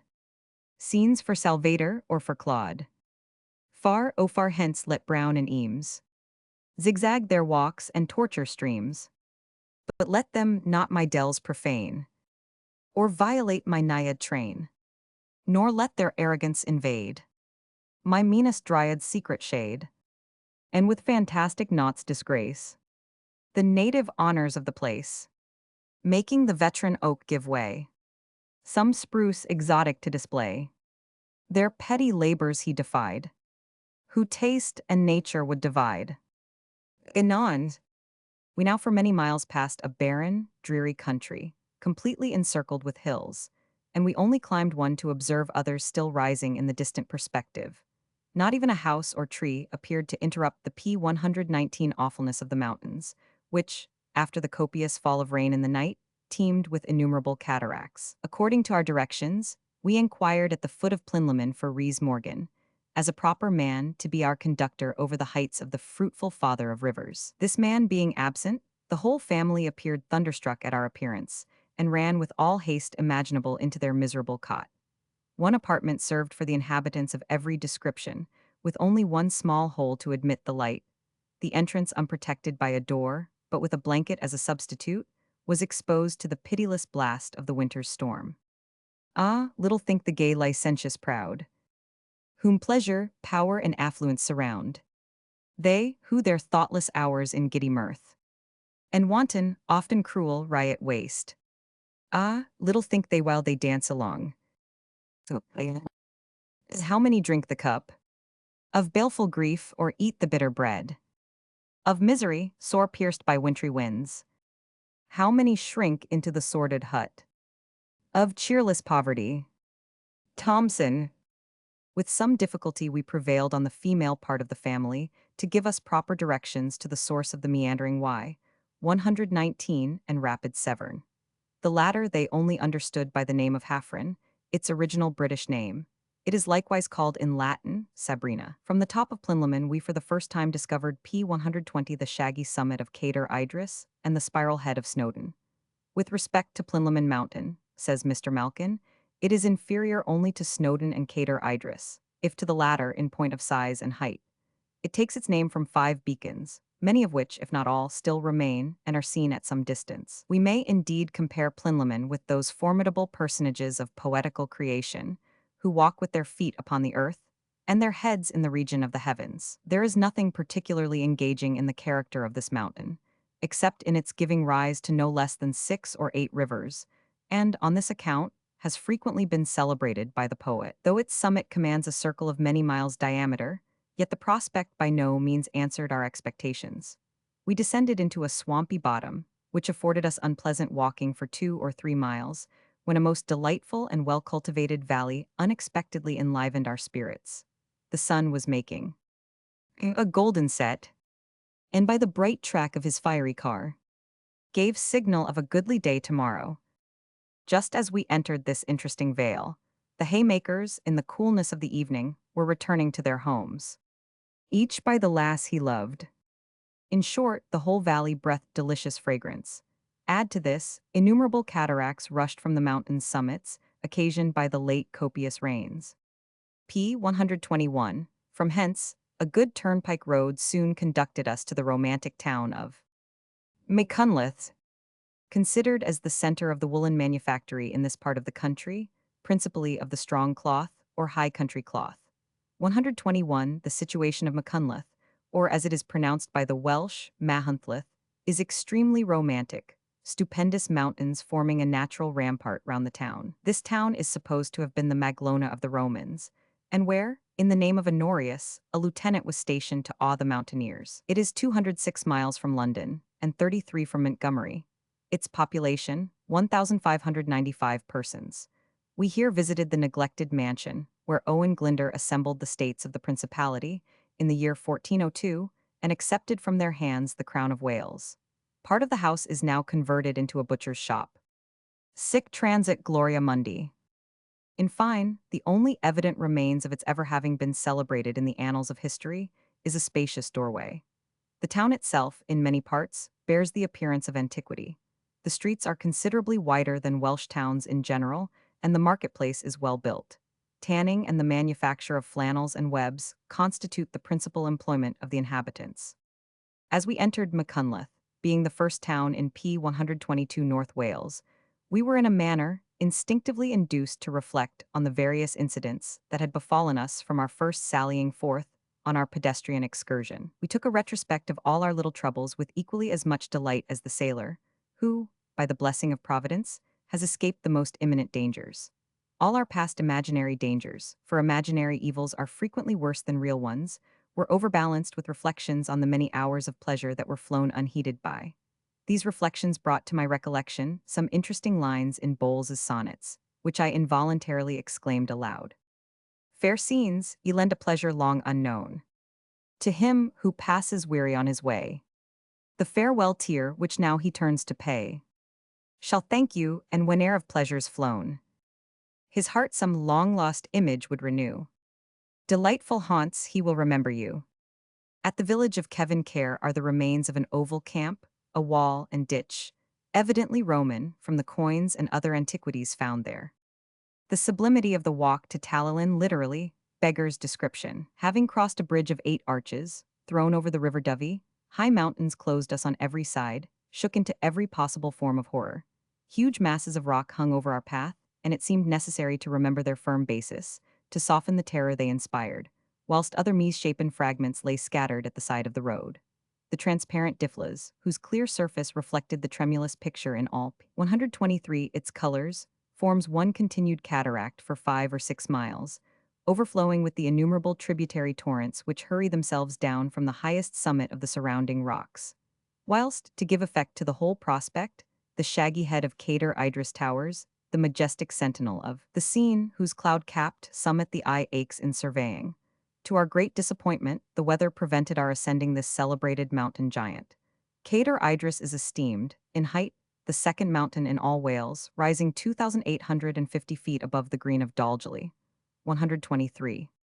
If the weather proves favorable to ascend Cader Idris, travelers may be very comfortably accommodated with beds at Talalyn, a small village situate at the foot of the mountain, and where they will likewise meet with a conductor, in every respect suited for this alpine excursion. Mr. Jones, the landlord of the Blue Lion, used all his influence to detain us until the weather wore a more favorable aspect, but we determined to make Barmouth our headquarters. Quitting, therefore, our polite landlord, we soon arrived at the Pool of 3 Grains, which, though of inferior size, yet is generally credited to be unfathomable. It abounds in fish, and derives its name from 3 immense stones, or rather fragments of rock, near it, P124, which the common people confidently assert, and believe the giant Idris took out of his shoes as he passed this pool. Having ascended several hills, a quick descent of 3 or 4 miles soon brought us to Dalgeley, surrounded with a tempestuous sea of mountains, and watered by the rapid current of the river Avonvour, over which is thrown a large and handsome stone bridge at the entrance of the town. This town was known to the Romans, if we may judge from the coins found at a well in its vicinity, bearing this inscription, Imp, Caesar, Trajan. It contains 537 houses and 3064 inhabitants, but the church is little better than a barn with a covered roof, supported by 2 rows of rude oak pales and a bare earth floor. In the neighborhood of this romantic spot, and indeed in many parts of Merionethshire, the manufacture of strong cloth has long been carried on. 124. No one can picture to themselves a more delightful situation than that of Dalgeley, an enclosed vale, encircled with the craggy and subject mountains of Cader P125 Idris, forming an amphitheater, watered by the alpine torrent of the Maw, and richly clothed with wood. But necessity has no law, the best inn was preoccupied, and no comfortable accommodations could be found, and though drenched with rain, we were compelled to quicken our pace to the well-known bathing place of Barmouth. Such, at the present day, is not likely to be the fate of the traveler, as Dalgeley boasts of 3 inns, the Lion, the Angel, for travelers without a carriage, and the new inn called the Ship. 1, 2, or more days will be passed here very pleasantly, either in excursions to Cader Idris, Dal y Melynlyn, the waterfalls of the Rhaeadr, Rhaeadr y Maudech and Pistol y Cane, or under the sanction of Sir R. Hoare, who says he knows of no place where so many inducements are held out to excite the traveler to make excursions in its vicinity. He may visit the Vale of the Dee, Cairgwy, an old Roman station at the end of the Lake of Bala, and Dinas y Modu, to enable them to accomplish which, ponies and a guide are to be procured. The following is Dr. Maver's account of the Cater Idris Guide, an original Caleb quotum, and the bill of introduction he delivered to his employers. Liege aspis conductorum et ride. Robert Edwards, second son of the celebrated tanner, William Edwards, ap Griffith, ap Morgan, ap David, ap Owen, ap Llewellyn p. 126 ap Cadwallader, great-great-great-grandson of an illegitimate daughter of an illustrious hero, no less famed for his irresistible prowess, when mildly approaching under the velvet standards of the lovely Venus, than when sternly advancing, with the terrible banners of the bloody Mars, Sir Rice ap Thomas, by Anne, alias Catherine, daughter of Howell ap Jenkin of Unnys y Misquin, who was the 13th in descent from Cadogan, a lineal descendant of Bledin ap Sinfin, Prince of Powys. Since his nativity full 280 times hath the sun rolled to his summer solstice. 50 years was he host of the Hen and Chickens alehouse, Pen Wybont, 20 of which he was apparitor to the late Right Reverend Father in God, John, Lord Bishop of Bangor and his predecessors. By chance made a glover, by genius a fly dresser and angler. He is now, by the all-divine assistance, conductor to, and over the most tremendous mountain Cater Idris, to the stupendous cataracts of Cain and Modech, and to the enchanting cascades of Dalwy Melonlin, with all its beautiful romantic scenery. Guide general and magnificent expounder of all the natural and artificial curiosities of North Wales, professor of grand and bombastic lexicographical words, knight of the most anomalous, whimsical, yet perhaps happy, order of harebrained inexplicables. He is a little slender man, about 5 feet 4 inches in height, and notwithstanding his advanced age, hopped and skipped about the room with all the vivacity and agility of a schoolboy. The manner in which he expresses himself is as droll as his appearance. He was dressed in P127A blue coat with yellow buttons, a pair of old boots, and a cocked hat and feather of enormous size. Mr. Pugg, in his Cambria depicta, gives a portrait of him from the life, seated on his pony, conducting a party up the mountain, and adds to his bill the 2 following lines. Mark, traveller, what rarely meets thy view. Thy guide, a giddy boy of 82. Mr. Warner's description of the view from the summit of Cater Idris is just and concise. The afternoon was gloriously fine, and the atmosphere perfectly clear, so that the vast unbounded prospect lay beneath, unobscured by cloud, vapor, or any other interruption to the astonished and delighted eye, which threw its glance over a varied scene, including a circumference of at least 500 miles. To the northeast was Ireland, like a distant mist upon the ocean, and a little to the right Snowdon and the other mountains of Caernarvonshire. Further on in the same direction, the Isle of Man, the neighbourhood of Chester, Wrexham and Salop, the sharp head of the Wrekin and the undulating summit of the Clee Hills. To the south I saw the country round Clifton, Pembrokeshire, St. David's and Swansea. To the west, a vast prospect of the British Channel, bounded by the horizon. Exclusive of these distant objects, the nearer views were wonderfully striking. Numberless mountains of different forms, appearances, and elevation rose in all directions, which with the various harbors, lakes, and rivers, towns, villages, P128 and villas, scattered over the extensive prospect, combined to form a scene inexpressibly august, diversified, and impressive. 128. Mr. Aiken ascended it from Dalgeley.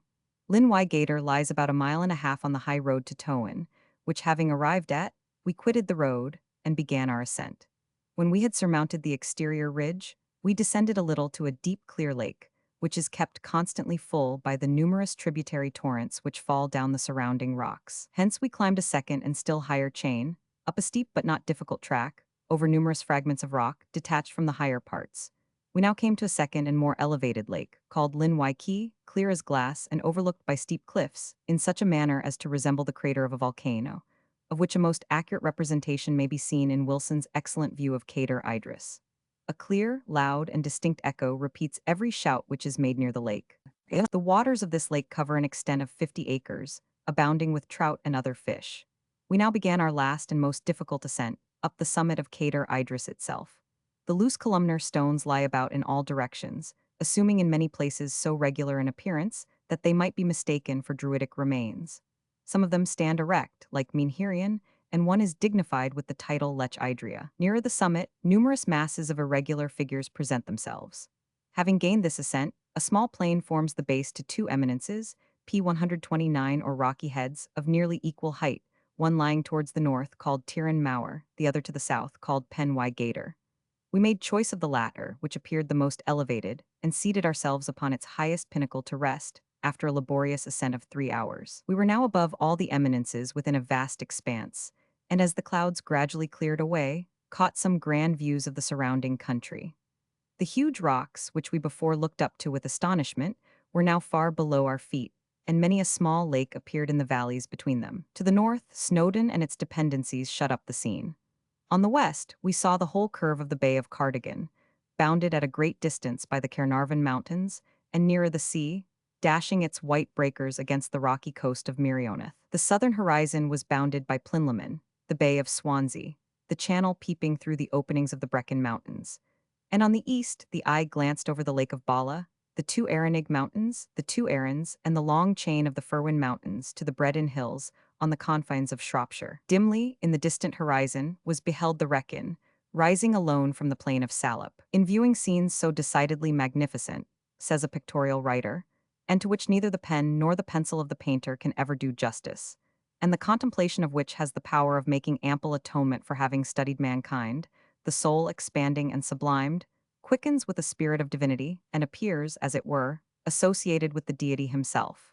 For, in p. 130, the same manner as a shepherd feels himself ennobled, while sitting with his prince, so, and in a far more unlimited degree, the beholder feels himself advanced to a higher scale in the creation, in being permitted to see and to admire the grandest of the works of nature.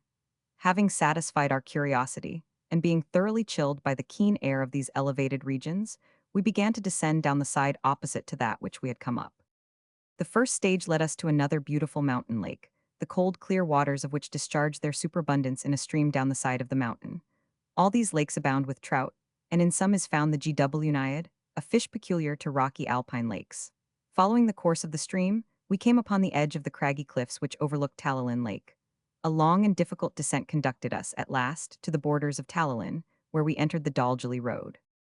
The mountain, Cadair Idris, in height the second in Wales, rises on the seashore, close upon the north side of the estuary of the small river Disynwi, about a mile from Towyn.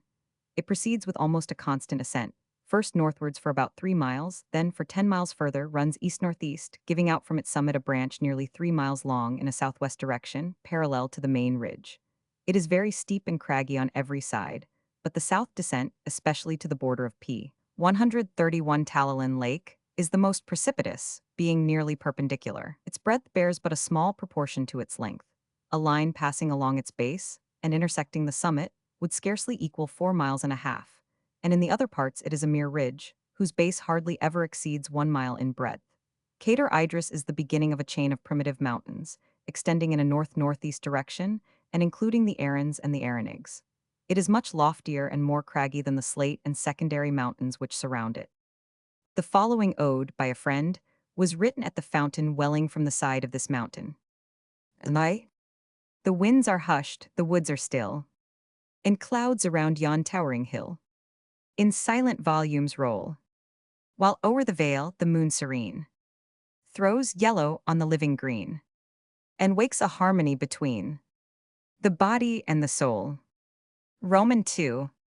Deceitful calm, yon volume soon, though gilded by the golden moon, will send the thunder's roar. Gloom will succeed the glowing ray. The storm will rage with giant sway, and lightnings will illume its way along the billowy shore. p. 132 EI. 'Tis thus in life from youth to age, through manhood's weary pilgrimage. What flattering charms infest, we little think beneath a smile.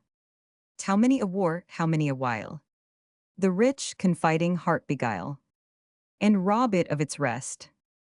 Roman 4. Then let me near this fountain lie, and let old time in silence fly, stealing my youth away, far from the riot of the mean. Oh, let me o'er this fountain lean, till death has drawn the darksome screen that hides eternal day.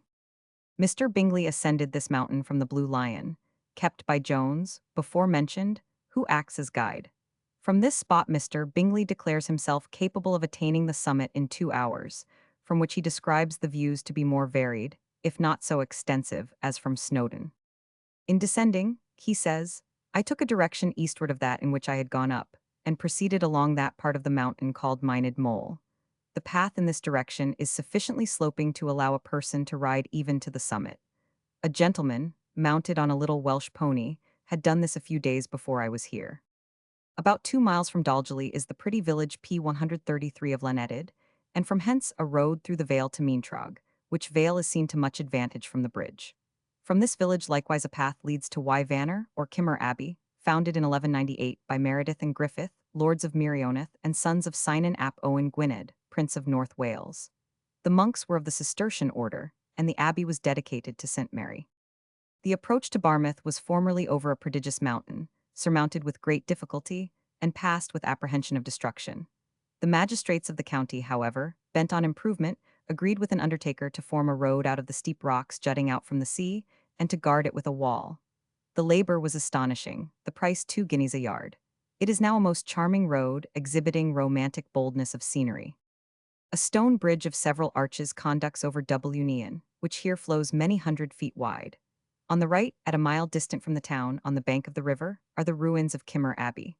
2 miles from Dalgeley is Nano Park, once the residence of Hall Seal, an inveterate enemy of Owen Glyndwr, the ancient seat of the family of that name, now of Sir William Vaughan, Bart. The road is by a steep ascent, and the house stands on very high ground.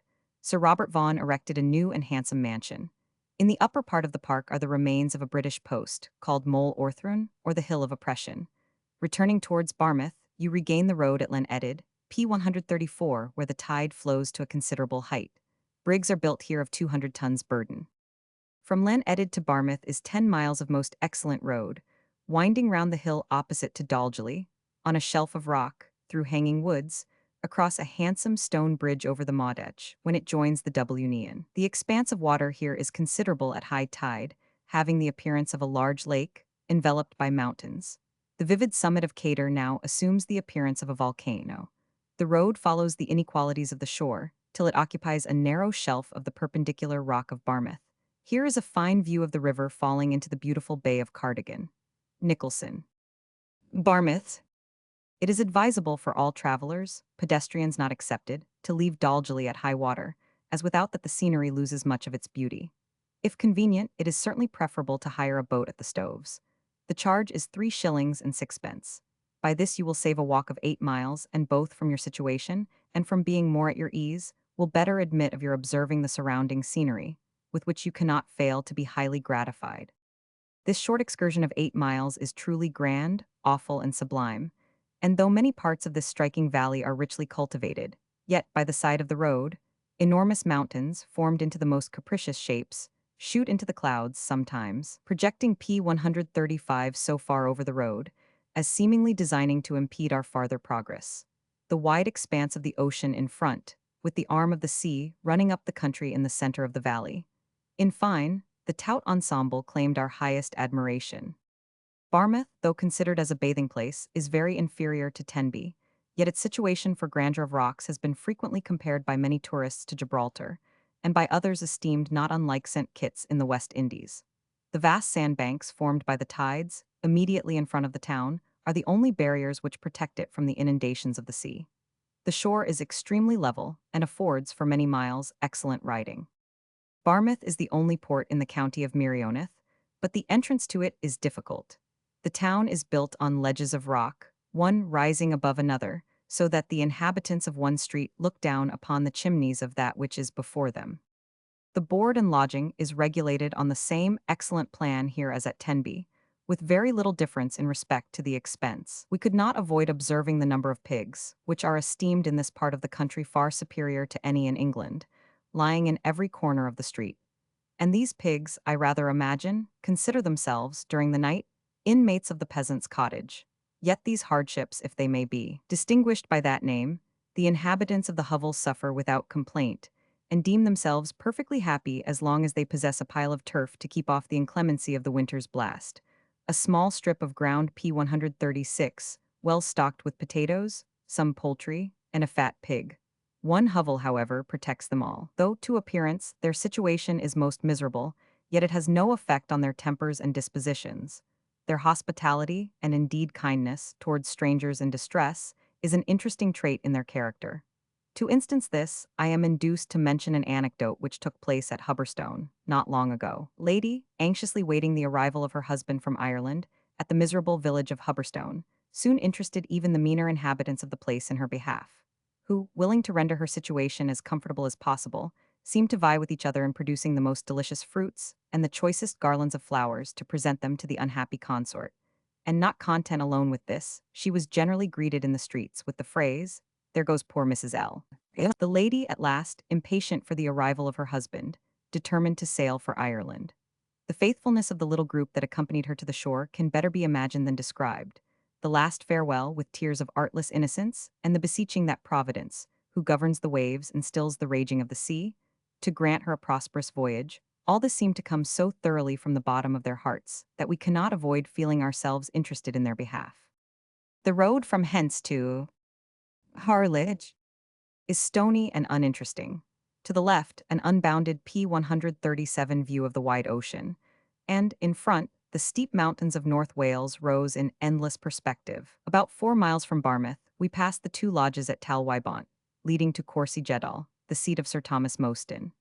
It is practicable to go by the sands, but we were given to understand that the turnpike road was, if anything, shorter, the scenery more pleasing, and the guides necessary for crossing those dangerous sands, in general, most complete villains. Harlech, anciently called Twr Bronwyn, though formed by King Edward I into a borough, can now be esteemed little more than a dirty village. The present castle, one of the most entire in Wales, is founded on a very high rock, projecting into the Irish Sea. It consists of a square building, each side measuring about 70 yards, having at every corner a round tower. From each of these issued formerly a round turret except one or two, all now destroyed. The fortifications, fosses, and its situation on the verge of a perpendicular rock rendered it almost invulnerable. This castle is one of the strongest and handsomest in Wales. It is in the possession of the Crown, and in time of war has a small garrison for the defense of the coast. From the top of the walls to the marsh the height is very considerable, and from thence the Bay of Cardigan is seen to great advantage. In addition to this, the shagged summits of Caterbutchan and Snowdon, in Caernarvonshire, being enveloped in clouds, appear scarcely visible. At the public house we accidentally met with a well-informed man, who minutely delineated every part of the P-138 castle, and beginning with the founder in the true characteristic style of a Welshman, ran through his pedigree several generations.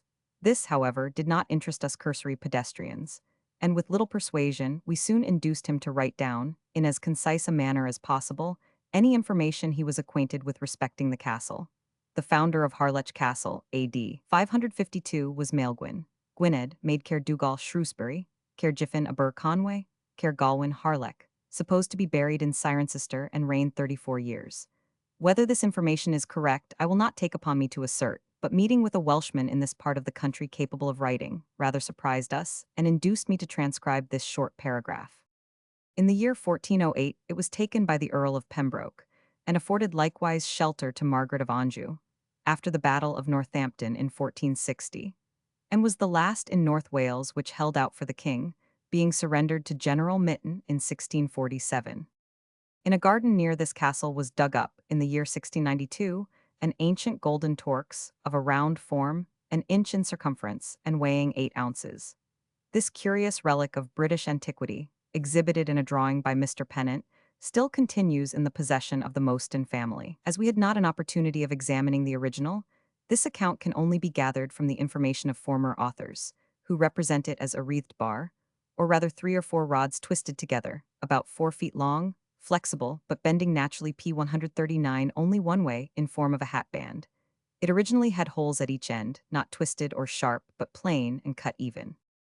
In the year 1694, the prodigious phenomenon of fire or kindled exhalation, which disturbed the inhabitants of this neighborhood, is both singular and extraordinary.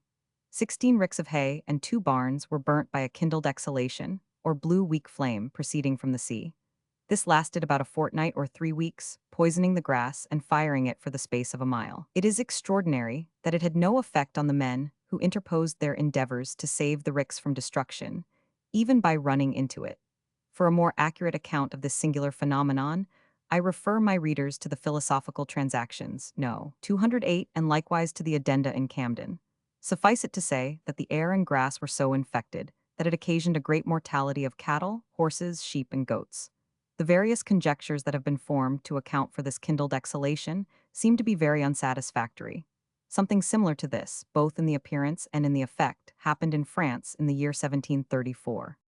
As, from the unfavorableness of the weather, we had not contemplated the rich scenery between Barmouth and Dalgeley, with that nice investigation which it deserved, we determined, by returning to our obliging landlady at the Courcy-Jeddal Arms, to seize the opportunity of again admiring its beauties, and by taking a more circuitous route to the Vale of Festiniog, pay that attention to the falls of Dalwymullen, Modetch, and Cane, which they so deservedly require. 140. This second saunter we found by no means tedious. The scene seemed perpetually changing at every unexpected curvature of the road, and the rude features of the mountains appeared to assume new forms, as the winding presented them to the eye in different positions, whilst the shifting vapors, which partially concealed their minuter grandeur, assisted the illusions of the sight. Amidst new woods, rising in the majesty of foliage, the scattered cottage, with its bluish smoke curling high in the air, was frequently rendered interesting by its neat simplicity, and served to constitute the romantic beauties of this picturesque ramble. This pleasing scenery varied little till we arrived within 2 miles of Dalgeley, when several gentlemen's seats burst upon our sight, and leaving that enchanting spot to the left, at the Lanelted Turnpike, a different object presented itself to our view. For 4 miles we walked by the side of a hill, the most translucent stream attending us the whole way, for though the road was situated so much above it, yet the sandy bottom, with the finny tribe, in considerable numbers sporting in this transparent element, were easily disgrayed. On each side the mountains rose to a considerable height, with the craggy summit of Cader Idris claiming the preeminence. We soon arrived at the small ale-house, Traveller's Rest, where we met the labourer of Mr. Maddox, whom we were recommended to inquire for, as a proper cicerone to the waterfalls in his vicinity.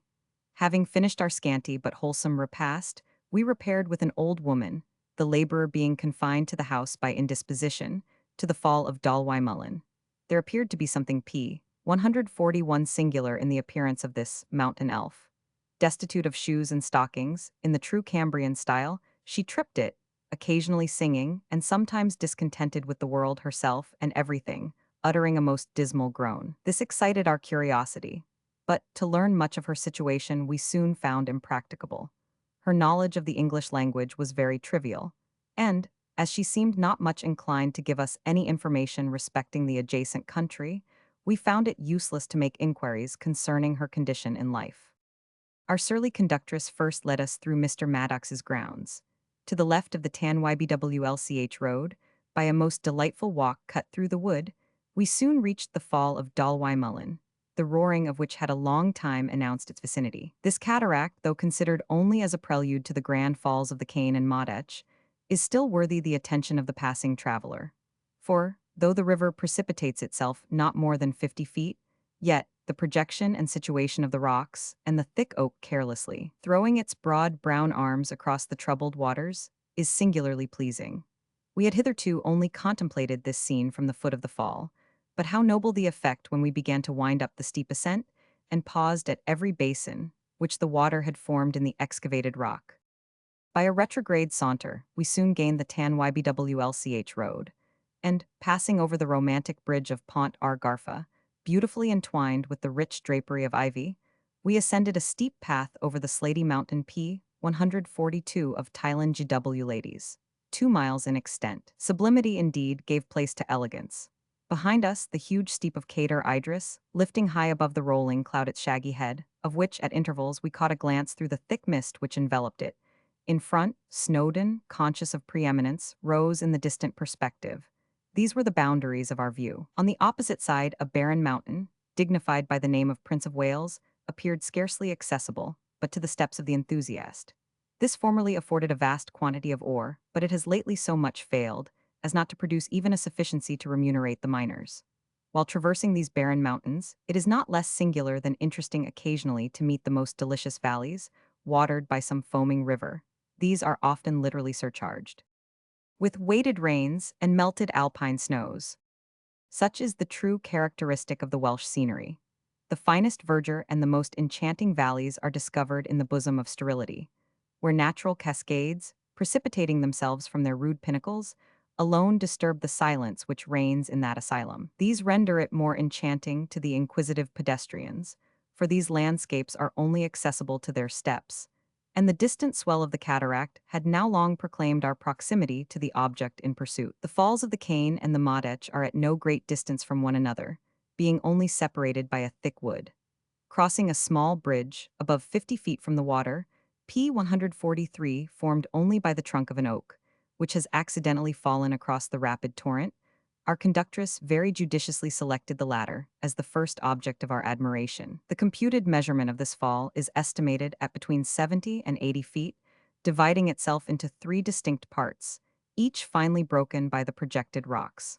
The quantity of water is very inconsiderable, but the whole is admirably presented to the eye in one view. The first fall, about 20 feet, precipitates itself into a deep pool, 30 feet diameter, from thence over a second ledge, 30 feet high, and lastly, it discharges itself into a pool of considerable dimensions. The declivities of the rocks are luxuriantly clothed with wood, the oak more particularly spreading its gigantic arms across the foaming torrent. A variety of trees, indeed, profusely embellish the whole of this glen, which are finely contrasted with the dark brown rocks, constituting so finished a picture, and representing such a variety of colors, that their beauties can be better conceived than described. We now return to the fall of the Cane, infinitely superior to any in Wales, being 200 feet perpendicular, uninterrupted by rocks, and not intercepted by the thick wood which encircles it. For a considerable time we both of us gazed with that rapt admiration, which loathes to be disturbed by the mutual exchange of ideas, and, stunned with the continual uproar, and never-ceasing tumultuous motion of the sparkling foam, we silently admired the grandeur of the landscape. On each side the horrific crags seemed to bid defiance to the goat's activity. The Cane, after this stunned cataract, throws P-144 its troubled waters over a rocky bed, till it unites itself with the Modetch below.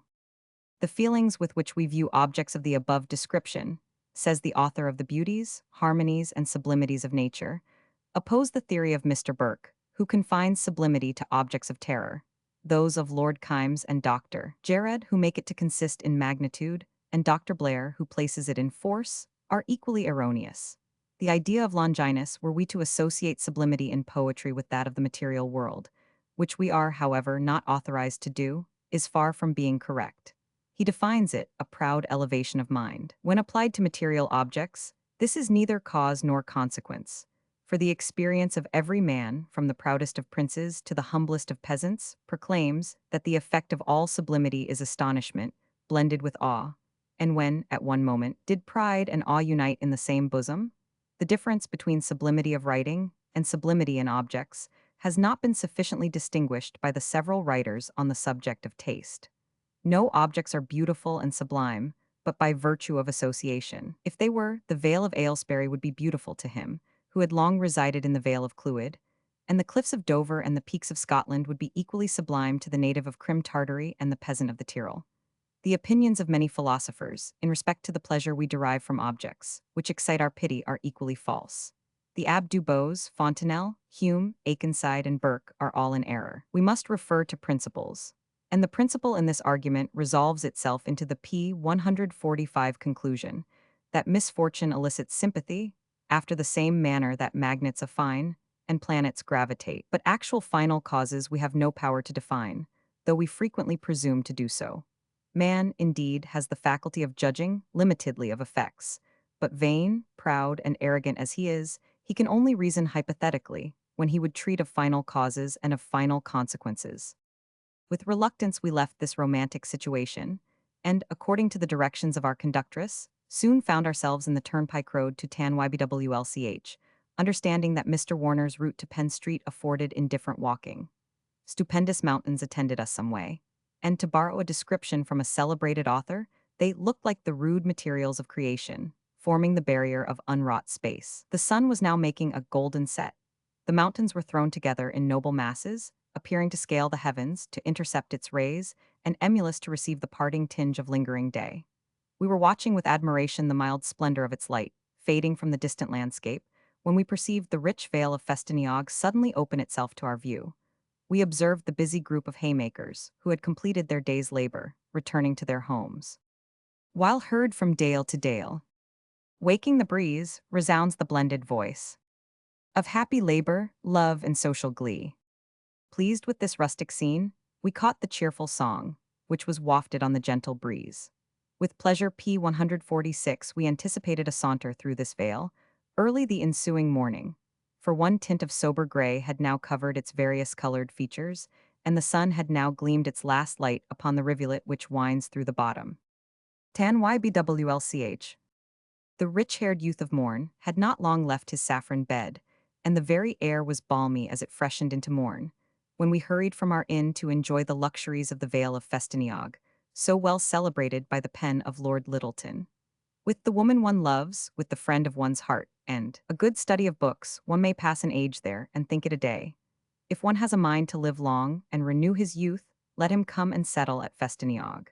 These are the sentiments of Lord Lyttelton, in which seem to be verified the situation of Mr. Oakley, who has selected this spot for his residence. Tan ybwlch Hall, for by that name is Mr. Oakley's seat dignified, is environed by a thick wood, which climbs the steep mountains behind his mansion. We followed the meandering and translucent waters of the river Dwyrid, till we arrived at the village of Meanrog, situated about the middle of this paradise. Passing through the village, we observed a small but neat cottage, which was rendered interesting to the wayfarer by its neat simplicity. A large old-fashioned chimney corner, with benches to receive a social party, formed a most enviable retreat from the rude storms of winter, and defied alike the weather and the world. With what pleasure did I picture P147, a smiling circle emulous to please, gathering round a blazing pile of wood on the hearth, free from all the vicissitudes and cares of the world, happy in their own home, blessed in the sweet affection of kindred amity, regardless of the winter blast that struggled against the window, and the snow that pelted against the roof. On our entering, the wife who possessed the home of happiness and honest breast invited us to take a seat under the window, which, overlooking the village and the dark tower of the church, offered the delights of other seasons. The sweets of a little garden joined its fragrance to the honeysuckle, which enwreathed with rich drapery the windows, and here too lay the old family Bible, which had been put aside on our first entrance. We regretted our not having had an opportunity of seeing the husband, whom I make no doubt envied not and never thought of kings, nor from those appetites sustained annoy. That chance may frustrate or indulgence cloy. Each season looked delightful as it passed. To the fond husband and the faithful wife. About a mile east of this village, says Mr. Evans, are two remarkable waterfalls called Rhaeadr on the river Sinval, one about 300 yards above and the other below, a rustic bridge thrown over the river to which it leads. The upper fall consists of three steep rocks, over which the water foams into a deep black basin, overshadowed by the adjoining rocks. The other is formed by a broad sheet of water, precipitated down P148A rock 40 feet high, and darkened by the numerous foliage around it, almost to the edge of the stream. Between the cataract and the bridge is a tall columnar rock, called the pulpit of Hugh Llwyd Sinval, and situate in the bed of the river, from whence, sage tradition says, a magician used to deliver his nocturnal incantations. There are few objects in Wales more worthy to be visited than these waterfalls. From Festiniog, a pleasant excursion may be made to Tremedock and Crickeath, and from thence to Pwl Lely and Bardsey Island. Tremedock, which is situate at the mouth of the Treath Mower in the promontory of Lynn, is about 8 miles from Pontyberg Laslan. Its situation is low, being 3 feet below low water mark, built on land reclaimed from the sea, by the spirited exertions of the late William Alexander Maddox, Esquire of Tainieralt. The town, which is an oblong square, contains a handsome market house, over which are assembly rooms, a church, a good inn, the Tremedock Arms, and a bank. The reclaimed land consists of about 2,000 acres, which, in less than 3 years, was covered with vegetation. It now produces excellent crops of wheat, barley, clover, and C&C. Mr. Maddox, after having succeeded in this arduous undertaking, set about the still more difficult one of throwing an embankment across the mouth of the Treath Mower. As an inducement for the accomplishing of which, a grant was made to him from the Crown, in 1807, of the whole of these sands, from Pontyberg Laslan to the Point of Jest. P149, the length of the embankment, from north to south, would be about a mile. Its breadth at the base 100 feet, at the top 30. The whole of this has been completed to within 100 yards in the center, and it is to be hoped this noble work will still be accomplished. Funds only seem now necessary for its completion. Strong chain cables extended across the opening, and hulks then sunk and filled would soon allow them to finish the embankment. After seeing those in North Holland, nothing is to be despaired of. Long faggots from 7 to 10 feet, straw, rushes, and sand are the best sea walls, sloping them gradually for the rise of the tide. Those in Holland seemed constantly to have been increased by the action of the sea, instead of having been diminished. Craigies is a small borough and market town. Its population is now about 400. It, jointly with Caernarvon and C, sends a member to Parliament. Its ruined castle is not unworthy of attention. It stands on an eminence projecting into the sea, and the entrance to it by land, being only along an isthmus, defended by a double fosse and vallum, it must formerly have been strong. The gateway is between two towers, or bastions, externally round but square within, the facings of which are ascribed to Edward I. The other towers are entirely square. There have been two courts, but neither of them large, nor indeed has the whole castle been a building of any other than small extent. P. 150, it is now in a ruinous state. The view from the ruins over the bay to Harlech is beautiful. In the neighborhood of Pwl Lely are several respectable family seats, and the country in its vicinity is generally better cultivated than the rest of the promontory. The town itself is irregular and unpleasant, but it carries on a good coasting trade, and vessels of considerable burthen are here built. The petty sessions for the district of Lynn are held here. It is likewise contributory to Caernarvon, in sending a member to Parliament. Along the coast to Bardsey Island, a considerable trade in fishing is carried on. Herrings frequent this coast in great abundance and are very fine. Some are cured here, and quantities sold to the Irish. Here likewise are taken both John Dories and smelts, the former of which was rejected by the fishermen on the score of its ugliness. To sail from hence to Bardsey Island is both tedious and dangerous. Passing the bay called Hell's Mouth, of which Mr. Bingley says, "I never saw a place which presented so favorable an appearance, and that was at the time so much dreaded by the mariners as the present. It is at the very end of the promontory, and from point to point is supposed to measure about 8 miles. It is also nearly semicircular. None but strange vessels, even in the most boisterous weather, ever seek for shelter here, and when they are so unfortunate, they are soon stranded and never again return. We remember," says Mr. Jones in one of his letters, "more misfortunes to have happened in this bay, and more inhumanity shewn to the sufferers, than we have ever heard of anywhere else on the Welsh coast." My pilot, who had been long P. 151 acquainted with every part of these coasts, informed me that, from whatever point of the compass the wind blew out at sea, on account of the surrounding high rocks, it always came into the mouth of this bay. And from whatever quarter the tide flowed, the upper current here always sets inwards. From these circumstances, the common tradition is that the place obtained the appellation of Hell's Mouth. The whole coast, from the rivals round the end of the land, nearly to Pwl Lely, is terminated only by high and steep rocks, inhabited in the summer by a variety of seafowl. Mr. Bingley, having failed in his attempt to land in Bardsey, gives the following account of that island, from the letters of the Rev. Jones, Vicar of Aberdaren, to whose parish it belongs.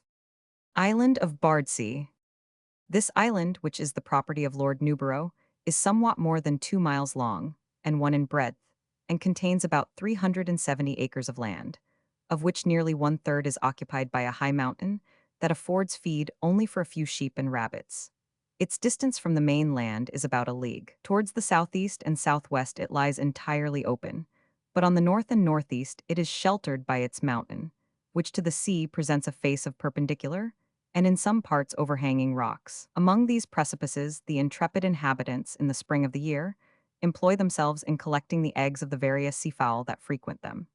This is usually done barefooted, to prevent them from slipping P. 152 from heights, whence they must be dashed to pieces, and their concern for their safety while seizing these eggs is infinitely less than that of the beholder, sitting securely in the boat below.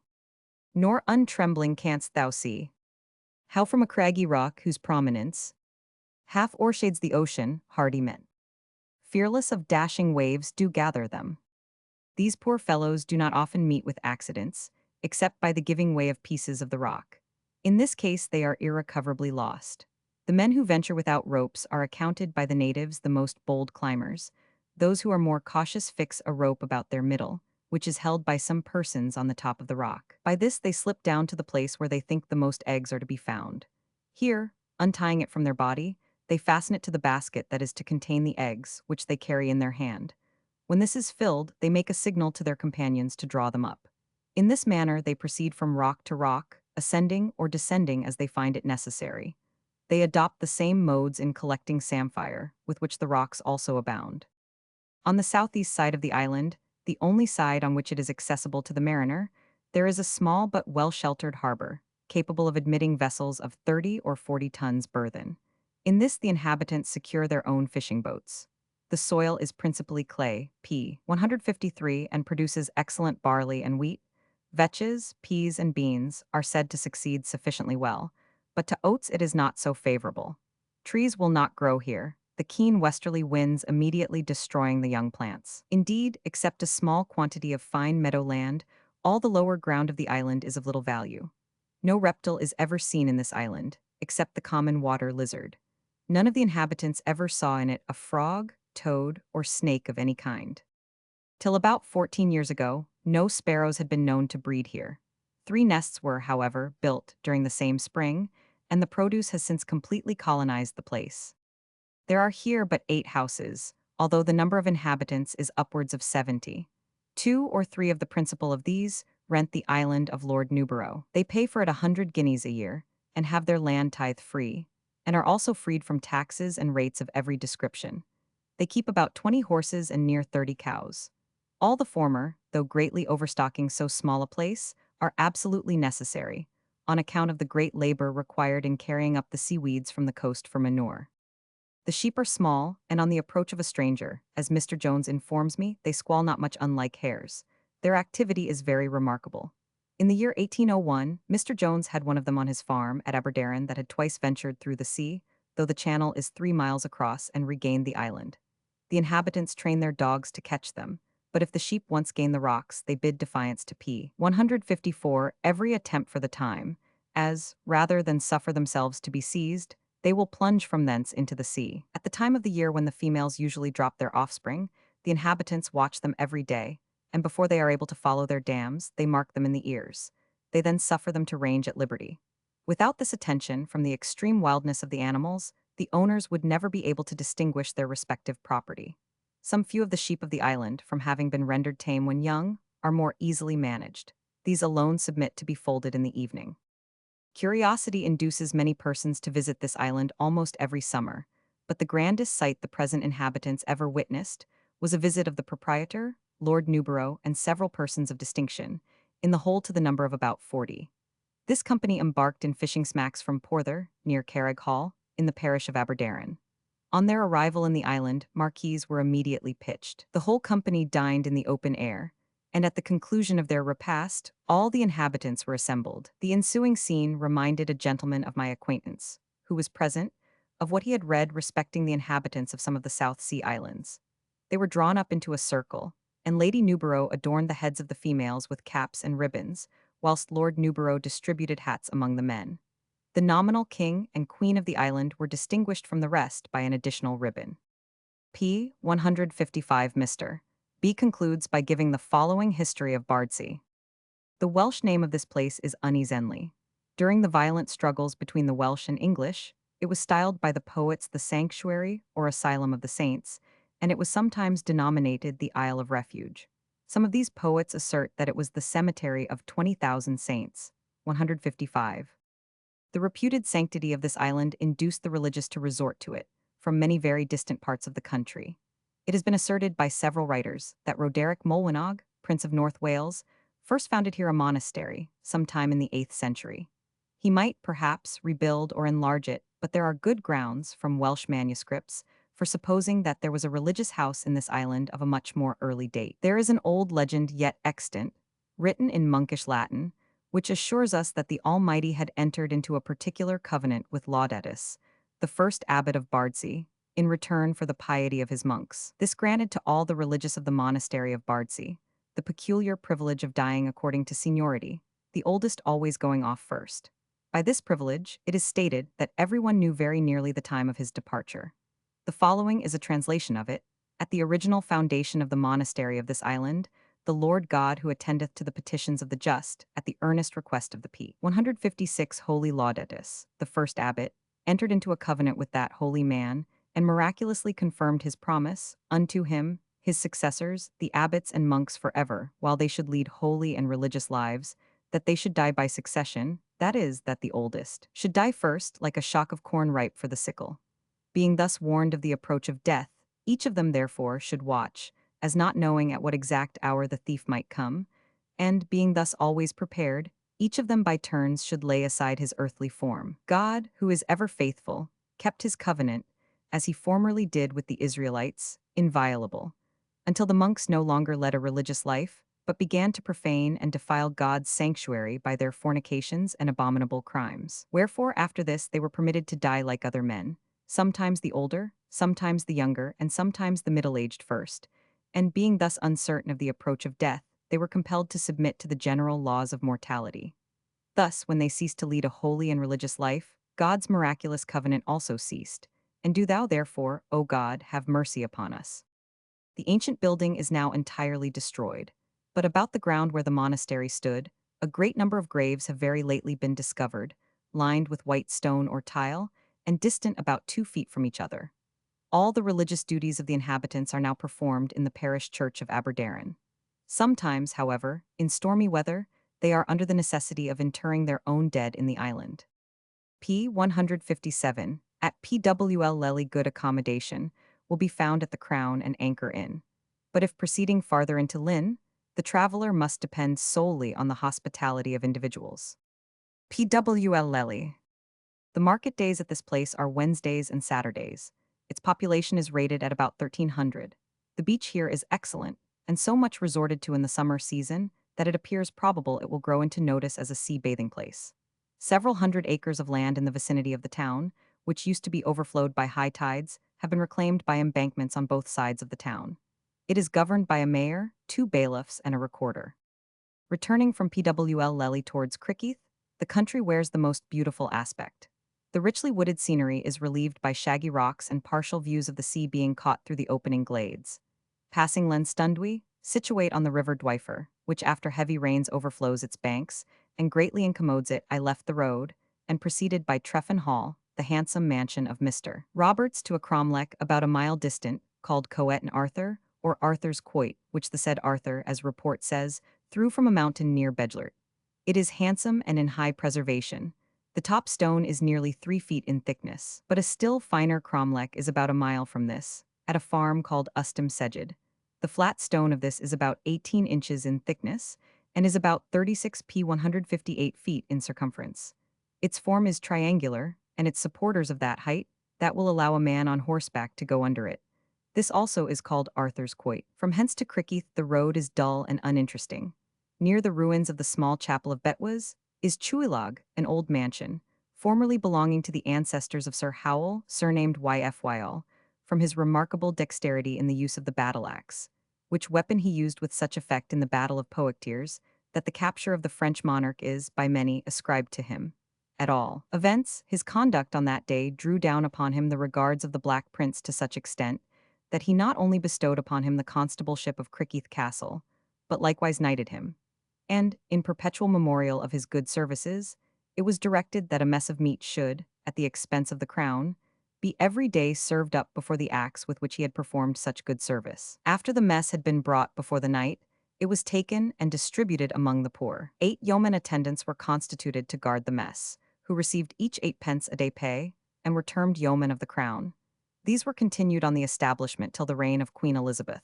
And it is by many conceived, and by no means improbable, that the yeomen of the crown, which we do not read of in history till the reign of Henry VII, are indebted to these for their origin. After the death of Sir Howell, the mess was still carried before the axe and bestowed on the poor for the repose of his soul. Besides the above honors conferred upon him, he was constable of Chester Castle. P. 159 had Dwifer and others, the King's Mills, to farm, with a grant of the weirs and fisheries on the coast, and many other offices of great trust and profit. Between Crickeath and Penmorva you pass Stumlin, formerly the seat of the Winds, now the seat of Jones, Esquire of Macunleth. Near Clenany, on Bwlch Craig Wen, is a fine druidical circle, consisting at present of 38 stones, And about a mile from this, above Penmorva, is another. On Liston Farm, some small urns, containing human bones and ashes, have lately been discovered. At a small distance is Brinkier, where Lord Lyttelton took up his residence when he visited this part of the principality. This part of the country was formerly the seat of dreadful feuds, and appears to have been inhabited by a most ferocious and irascible set of beings. They were of two clans, one descended from Owen Gwynedd, Prince of North Wales, the other was derived from Colwyn ap Tangno. The history of Evionid, or Ifionid, is during that period one of revenge, perfidy, and slaughter. And to such extent was it carried, that Meredith ap Jevon preferred taking up his residence in Dalwyddelan Castle, at that time surrounded by robbers and freebooters, to residing in this district, giving to his friends the following decisive reason. If, said he, I live in my own house in Evionid, I must either kill my own kinsmen, or submit to be murdered by them. He, therefore, rather chose to fight with thieves and outlaws than with his own immediate relatives. They would quarrel, says Sir John Wynne, if it was but for the mastery of the country and the first P160 good morrow. John Owen, ap John, ap Meredith, and Howell ap Madoc Vichin fell out for no other reason. Howell and his people fought valiantly. When he fell, his mother placed her hand on his head to prevent the fatal blow, and had half her hand and 3 of her fingers cut off by some of her nearest kindred. An attempt was made to kill Howell ap Rhys in his own house by the sons of John ap Meredith, for no other reason than that their servants had quarreled about a fishery. The first set fire to the mansion with great bundles of straw. The besieged, terrified with the flames, sheltered themselves under forms and benches, while Rhys, the old hero, stood sword in hand, reproaching his men with cowardice, and telling them he had often seen a greater smoke in that hall on Christmas even. These flagitious deeds seldom met with any other punishment than what resulted from private revenge, and too often composition was made for the most horrible murders. There was a gwerth, or price of blood, from the slaughter of a king, to the cutting off one of his subjects' little fingers. Williams's Caernarvon. Penmorfa. The head of the marsh is a wood-clad village, romantically situated in a nook, between some high rocks at the end of attractive meadows, on the western bank of Treath Mower. The church contains a monument to the memory of Sir John Owen, a valiant commander in the army, and a staunch supporter of Charles I being tried with the Earl of Holland, Lords Loughborough, Goring, and other p. 161 noble supporters of the royal cause. After the death of the king, he exhibited a spirit coinciding with his former noble daring, and on being condemned to lose his head, he bowed to the court, thanking them for the honor they intended him.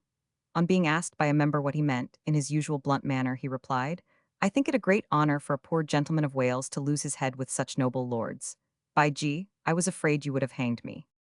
Great intercession being made for the other noble personages, and no one applying or interesting themselves on behalf of Sir John, Cromwell, as related by some authorities, and Hutchinson and Ireton, as stated by others, interfered for the worthy knight, whose life was spared. After a few months' confinement he was allowed to retire to Clenany, where he died.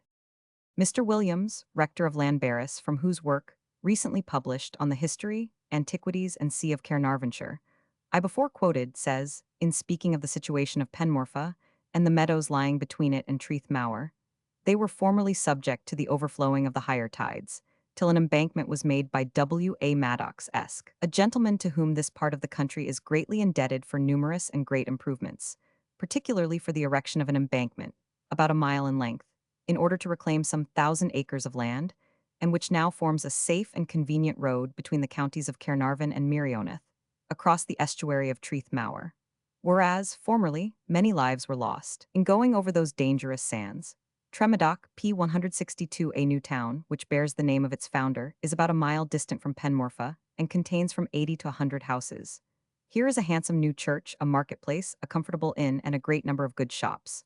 Near the town are several good houses, built by the same gentleman, particularly Tannerelt, Morva Lodge, and C, all of which, as well as everything in or about this little town, evidently prove the individual who planned and conducted the whole to be a person of cultivated mind, improved taste, and superior judgment and ability. A market has been established here, and the fairs, which used to be at Penmorfa on the following days, March 6, May 14, August 20, September 25, and November 12, have mostly deserted that place, and are held at Tremedoc. Here is an excellent salmon fishery, a good shore for bathing, and a safe harbor for vessels under 120 tons burthen. It is greatly to be lamented that the beneficial improvements by the before-mentioned public-spirited gentleman W.A. Maddox-esque, and carried by him to such a state of forwardness, should not be completed. In the year 1625, Sir John Wynne of Gwydir conceived the great design of gaining this immense tract, Treath Mower, as well as the lesser one, Treath Bach, from the sea by means of an embankment. And for that purpose he implored the assistance of his illustrious countryman, Sir Hugh Middleton, in a letter which has been preserved, and together with that gentleman's reply, printed in Mr. Pennant's tour, a bridge over Treath Bach, and a new line of road along the sea-coast to Barmouth, with a stage coach or some other more regular mode of conveyance P 163 between North and South Wales, particularly during the summer months, are still left among the desiderata of this portion of the Principality. From Tremedoc, an excellent road of about 5 miles brought us to the far-famed Pont à Berglaslin, or the bridge of the harbour of the Blue Lake, and not uncommonly styled the Devil's Bridge. This last appellation has very frequently misled strangers, who, confounding it with the well-known bridge at Havad, have been much disappointed, their expectations being raised very high from the general description of that place. Of this, indeed, we found an instance on the very spot. This bridge connects the two counties of Merioneth and Caernarvon, being, from the parapet to the water, 40 feet. From the description of former tourists, it did not answer our expectations, but the salmon leap is an interesting object from the bridge. The height is about 15 feet, and though we observed very many attempt this surprising feat of agility, not one succeeded. Some fishermen below soon excited our curiosity, and salmon was here offered for sale at 3 pence per pound. An intelligent man here offered himself as our guide to the rich copper mines in the vicinity of Pont à Berglaslin. This miner, having worked both here and at the Parry's Mountain, confidently asserted that 1 pound of this ore was now esteemed equivalent to twice the quantity produced in Anglesea. Yet, for a considerable time, little advantage was derived from the concern, till a company obtained a lease of the mountain from Mr. Lloyd, the proprietor, and having placed an intelligent agent in a house near the mines, entered on the concern with that P 164 spirit which merited success. Stupendous cliffs by the roadside literally rise 860 feet perpendicularly, and hang in the most capricious forms over the torrent, which, straggling amongst the recesses of stone, is hastening forward to disembogue itself into the estuary of Treath Mower. The pass is not more than 70 feet. After much rain, it is entirely inundated by the overflowings of the Glaslin, which reflect, as in a mirror, the blackness of the impending cliffs. On the Caernarvonshire side are several lead mines, but they have not proved sufficiently rich to reward the labor of working. The situation of our inn at Bedlert is very romantic and would form an interesting drawing by taking in a small bridge of 2 arches below the house. It is completely encircled by lofty mountains, which may be considered as subject to the cloud-capped Snowdon. Situate at the junction of 3 vales, its beautiful meadows form a fine contrast to the surrounding rugged scenery. The church is small, but lofty. It is supposed to be erected on the site of an ancient priory of Augustine monks, dedicated to St. Mary and founded, according to the account of Mr. Rymer in his Efdera, by Llewellyn ap Iorwerth, in gratitude for the preservation of his son, and as an atonement for the rash effects of his intemperate rage, so pathetically described in the following poem. But both the Mr. Williamses, who have written on Caernarvonshire, support the opinion of its earlier establishment, looking upon it as the most ancient foundation in P 165, the country except Bardsey. Its revenues, according to the Reverend P.B. Williams's account, must have been considerable, which he likewise accounts for as necessary, from its being on the great road from England and South Wales to North Wales, and from Ireland to England. In order to enable the prior to keep up his usual hospitality, Edward I, after it had greatly suffered by fire in 1283, most generously, at his own expense, repaired all the damages, and Bishop Anian, about the year 1286, to obtain for it benefactions, remitted to all such benefactors, who truly repented of their sins, 40 days of any penance inflicted on them. Bedlert, or The Greyhound's Grave, by William Spencer. The spearmen heard the bugle sound, and cheerly smiled the morn, and many a brack and many a hound attend Llewellyn's horn, and still he blew a louder blast, and gave a louder cheer. Come, Gellert, why art thou the last Llewellyn's horn to hear? Oh, where does faithful Gellert roam, the flower of all his race? So true, so brave, a lamb at home, a lion in the chase. p. 166 'Twas only at Llewellyn's board. The faithful Gellert fed. He watched, he served, he cheered his lord, and sentineled his bed. In sooth, he was a peerless hound, the gift of royal John, 166. But now no Gellert could be found, and all the chase rode on. And now, as over rocks and dells, the gallant chidings rise, all Snowdon's craggy chaos yells, with many mingled cries. That day Llewellyn little loved the chase of hart or hare, and scant and small the booty proved, for Gellert was not there. Unpleased, Llewellyn homeward hied. When near the royal seat, his truant Gellert he espied, bounding his lord to greet. But when he gained his castle door, aghast the chieftain stood. The hound was smeared with gouts of gore. His lips and fangs ran blood. Llewellyn gazed with wild surprise, unused such looks to meet. His favorite checked his joyful guise, and crouched and licked his feet. p. 167 Onward, in haste Llewellyn passed, and on went Gellert too. And still, where'er his eyes he cast, fresh blood gouts shocked his view. O'erturned his infant's bed he found, the blood-stained covert rent, and all around the walls and ground, with recent blood besprent. He called his child, no voice replied. He searched with terror wild. Blood, blood, he found on every side, but nowhere found the child.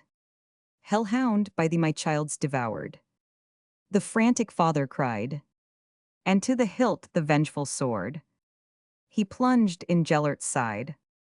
His suppliant as to earth he fell, no pity could impart, but still his Gellert's dying yell passed heavy o'er his heart. Aroused by Gellert's dying yell, some slumber awakened nigh. What words the parent's joy can tell, to hear his infant cry, concealed between a mingled heap. His hurried search had missed, all glowing from his rosy sleep. His cherub boy he kissed, nor scratch had he, nor harm, nor dread. But the same couch beneath lay a great wolf, all torn and dead, tremendous still in death. p. 168 Ah, what was then Llewellyn's pain? For now the truth was clear. The gallant hound the wolf had slain, to save Llewellyn's heir. Vain, vain was all Llewellyn's woe. Best of thy kind, adieu. The frantic deed which laid thee low, this heart shall ever rue. And now a gallant tomb they raise, with costly sculpture decked, and marbles storied with his praise. Poor Gellert's bones protect. Here never could the spearman pass, or forester unmoved. Here oft the tear-besprinkled grass Llewellyn's sorrow proved. And here he hung his horn and spear, and oft, as evening fell, in fancy's piercing sounds would hear poor Gellert's dying yell, until great Snowdon's rocks grow old, and cease the storm to brave. The consecrated spot shall hold the name of Gellert's grave. Since the author's first visit, much has been added to the picturesque scenery of Bedlert through the liberal and patriotic spirit of Thomas Jones of Brinterian, Esq, the worthy proprietor of this romantic vale. A most excellent inn has been erected, and no expense spared in rendering the accommodations for the tourist and the p. 169 traveler the most attractive, as well as the most comfortable. It is worthy of remark that this spot was selected by the monks as favorable to the desponding gloom of popish superstition. The parish church, which is situated within a few hundred yards of this inn, was formerly a part of a priory of Augustine monks, founded by Antiquarian, Bishop of Bangor, in the 13th century, and supposed by some to be the oldest religious house in Wales. Part of the cloisters still remain. The monastery was destroyed by fire during the reign of Edward I. The present appearance of the vale is, however, calculated to produce sensations of a very different description, and presents objects the most alluring to the lovers of mountain scenery. The tourist, whether he be a poet, a philosopher, or an antiquary, will here find abundant sources of recreation to detain him for some days. Within the distance of an hour's walk from the inn are situated The Vale of Nanhuinan, beautifully diversified by thriving plantations and elegant villas. In this vale stands Dina's Emrise, or the Castle of Ambrosius, to which Vortigern is said to have fled for refuge, after having called in the Saxons, by which he for some time avoided the odium and persecution of his countrymen. The pass of Drw Sickode, commanding a most splendid view of the lakes of Nantle, including the floating island, mentioned by Camden, the sea being also visible at a distance. Here King Edward is said to have encamped his army in his last expedition p. 170 into Wales, when he completed the subjugation of the country. Bedlert is now a thoroughfare, with a good road from Caernarvon to Dalgeley, Welsh Pool, Shrewsbury, Bishop's Castle, Ludlow, and Worcester. It is therefore a most convenient station from whence to make excursions to some of the most interesting scenery in North Wales, among the first of which is the ascent of the mighty, and once wood-covered Snowdon. How often has the idea of this stupendous mountain filled my heart with enthusiastic rapture. Every time I cast my eyes on that solemn, that majestic vision, it is not without the most powerful emotion. It excites that tender melancholy, which exalts rather than depresses the mind. How delightful to bid adieu to all the cares and occupations of the world, for the reflection of those scenes of sublimity and grandeur, which form such a contrast to the transientness of sublunary greatness. With what anxiety have we watched the setting sun, loitering just below the horizon, and illuminating the highest summit of Snowdon with a golden tinge. And we still watch the passing clouds of night, fearing lest the morning should prove unfavorable for our alpine excursion. Snowdon. We engaged the miner 170 as our conductor over the mountain, who entertained us much with displaying, in P 171 strong colors, the tricks and impositions of his brother guides. 171. At 12:30 we started from our inn, determined to see the sun rise from its highest summit. The night was now very dark, and we could just discover that the top of Snowdon was entirely enveloped in a thick impenetrable mist. This unpropitious omen staggered our resolutions, and we for some time hesitated respecting our farther progress. But our guide assuring us that his comfortable cottage was not far distant, we again plucked up resolution, and, quitting the highway about 2 miles on the Caernarvon road, we turned to the right, through a boggy, unpleasant land, and in danger of losing our shoes. Every step we took. This soon brought us to the comfortable cot, the filth and dirtiness of which can better be imagined than described. A worm-eaten bed, 2 small stools, and table fixed to the wall composed the whole of his furniture. 2 fighting cocks were perched on a beam, which Thomas seemed to pride himself in the possession of. The smoke of the fire ascended through a small hole in the roof of this comfortable mansion, the door of which did not appear proof against the churlish chiding of the winter blast. Such, indeed, was the situation of this Cambrian mountaineer. And though, in our own opinion, misery, poverty, and dirt personified seemed to be the real inhabitants of this cottage, yet there was something prepossessing p. 172 in his character. For, frequently, with the greatest vehemence imaginable, and in the true style of an anchorite, he declared that, though he boasted not riches, yet he boasted of independence, and though he possessed not wealth, yet he possessed the home of happiness, an honest breast. The morning appearing to wear a more favorable aspect, we again sallied forth. The bogs, however, still rendered it extremely unpleasant. But this inconvenience was only temporary. We soon came to a part of the mountain entirely composed of loose stones and fragments of rock, which affording only a very treacherous footing, you are liable to perpetual falls. The mountain now became much steeper, the path less rocky, and our mountaineer, the higher we proceeded, more induced to exhibit feats of his agility, by occasionally running down a short precipice, and then by a loud shout of vociferation, showing us the obedience of the sheep, who instantaneously flocked around him at the sound of his voice. It is singular, the caution implanted in this animal, by instinct for the mutual protection of each other. From the liberty they enjoy, they seldom congregate in one flock, but are generally discovered grazing in parties from 6 to a dozen, one of which is regularly appointed sentinel to watch the motions of their inveterate enemies, foxes and birds of prey, which infest this mountain. A wider expanse of the hemisphere disclosed itself, and every object below us gradually diminished as we ascended. The freshness of the mountain whetted our appetites, and our conductor, with very little persuasion, soon influenced us to open our little basket of provisions. The sun, the rich-haired P 173 youth of morn, was just peeping from his bed, and having refreshed ourselves with eager impatience, we again climbed the rugged precipice, for we had still a considerable height to ascend. We now passed several steep declivities by a narrow path not more than 3 yards wide, with a dreadful perpendicular on each side, the sight of which almost turned us giddy. As we were passing this hazardous path, a thick mist enveloped us, and an impenetrable abyss appeared on both sides. The effect, indeed, can scarcely be conceived. Our footing, to us puny mountaineers, seemed very insecure, and a total destruction would have been the consequence of one false step. The air grew intensely cold, and, by our guide's recommendation, we a second time produced our pistol of rum, diluted with milk. But this cordial must be used with caution, as a very small quantity of strong liquor affects the head, owing to the rarefaction of the air. On our reaching the summit, all our difficulties were forgotten, and our imaginary complaints overborne with exclamations of wonder, surprise, and admiration. The light, thin, misty cloud, which had for some time enveloped us, as if by enchantment, suddenly dispersed.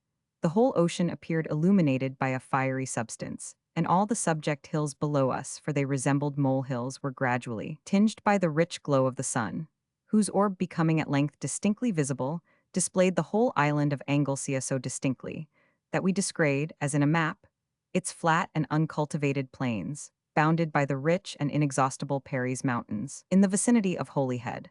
The point on which we were standing did not exceed a square of 5 yards, and we 174 sickened almost at the sight of the steep precipices which environed us. Round it is a small parapet, formed by the customary tribute of all strangers who visit this summit, and to which we likewise contributed by placing a large stone on its top. This parapet, indeed, sheltered us from the chilly cold and protected us from the piercing wind, to which this height must naturally be exposed. We remained in this situation for a considerable time, and endeavored, without success, to enumerate the several lakes, forests, woods, and counties, which were exposed to us in one view, but lost and confounded with the innumerable objects worthy of admiration, and regardless of the chilling cold, we took a distinct survey of the Isle of Man, together with a faint prospect of the Highlands in Ireland, which appeared just visibly skirting the distant horizon. But another object soon engrossed all our attention.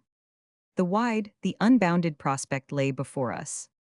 But shadows, clouds, and darkness rest upon it, for we unexpectedly observed long billows of vapor tossing about, halfway down the mountain, totally excluding the country below, and occasionally dispersing, and partially revealing, its features.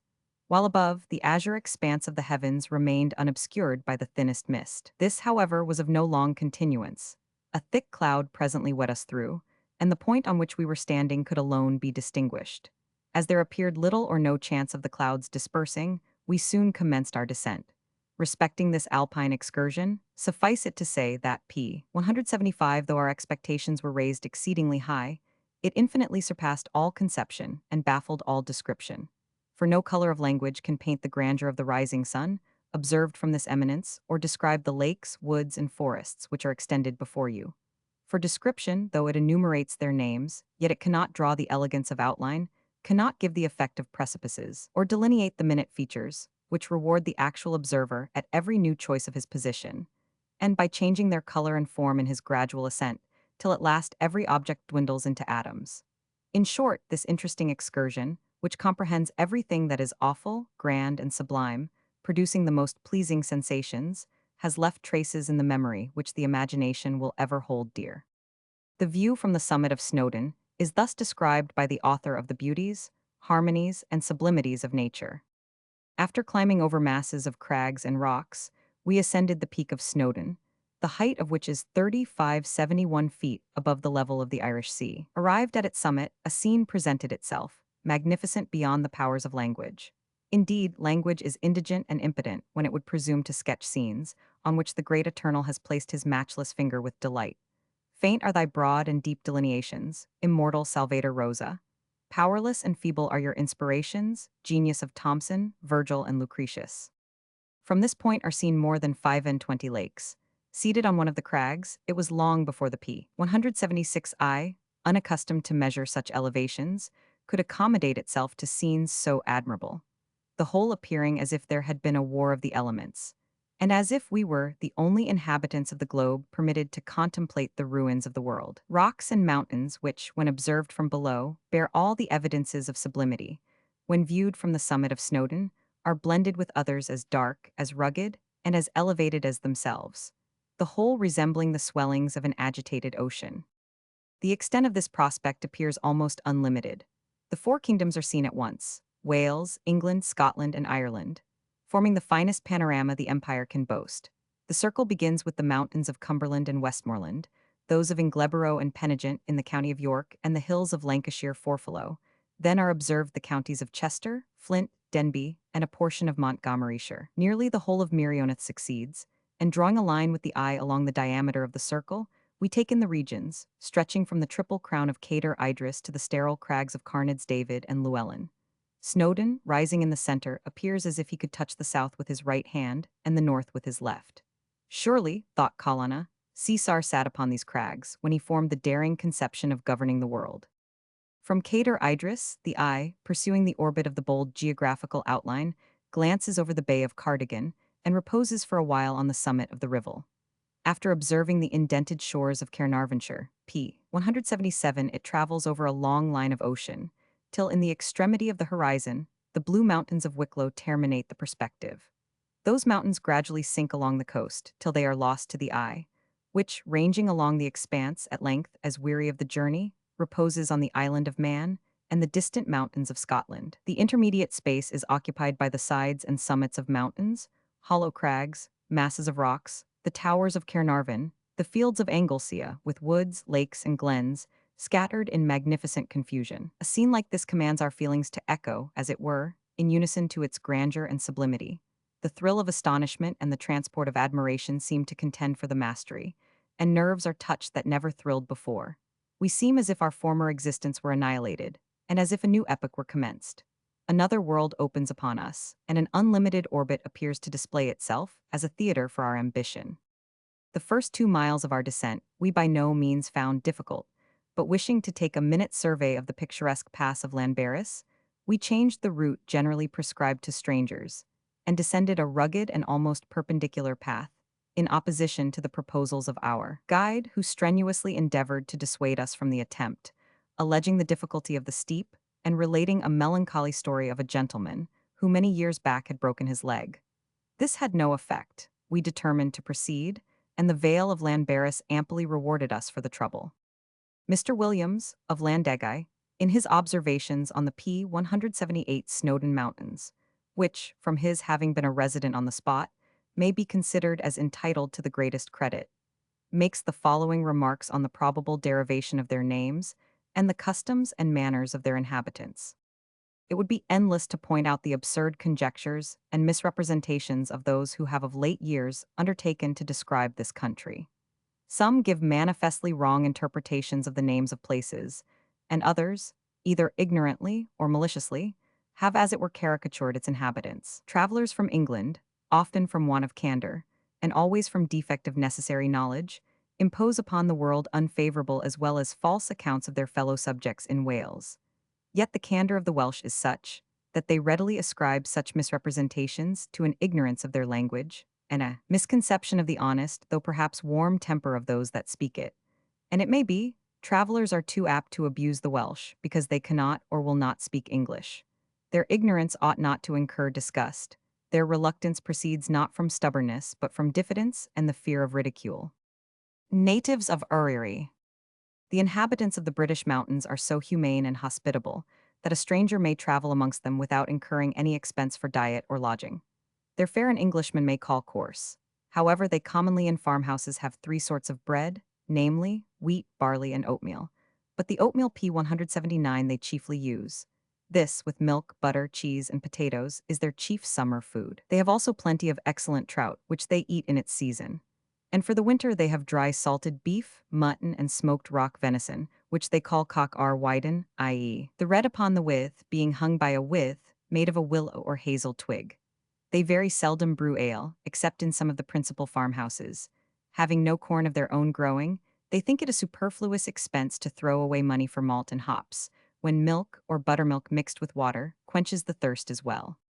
They are hardy and very active, but they have not the perseverance and resolution which are necessary for laborious or continued undertakings, being, from their infancy, accustomed only to ramble over the hills after their cattle.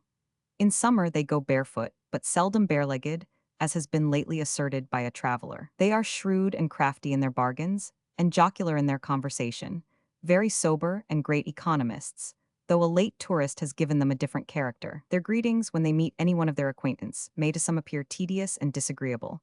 Their common mode of salutation is "How is thy heart? How the good wife at home, the children, and the rest of the family?" And that often repeated. When they meet at a public house, they will drink each other's health, or the health of him to whom the mug goes at every round. They are remarkably honest.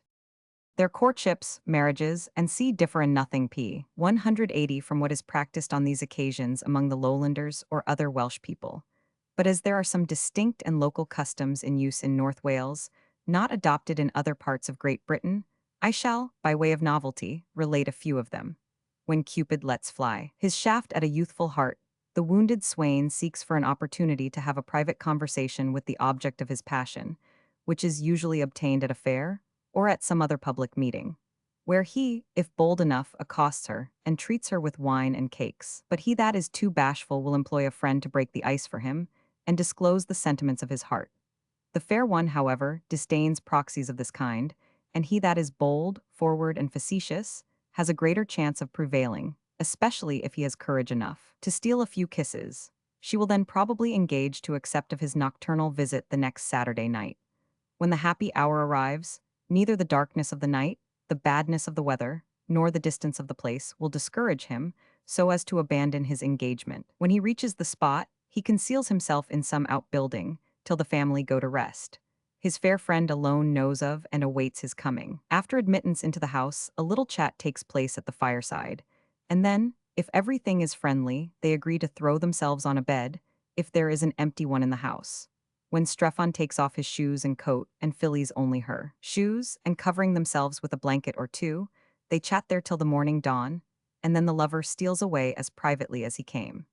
P. 181, and this is the bundling or courting in bed. 181, for which the Welsh are so much bantered by strangers. This courtship often lasts for years, ere the swain can prevail upon his mistress to accept of his hand.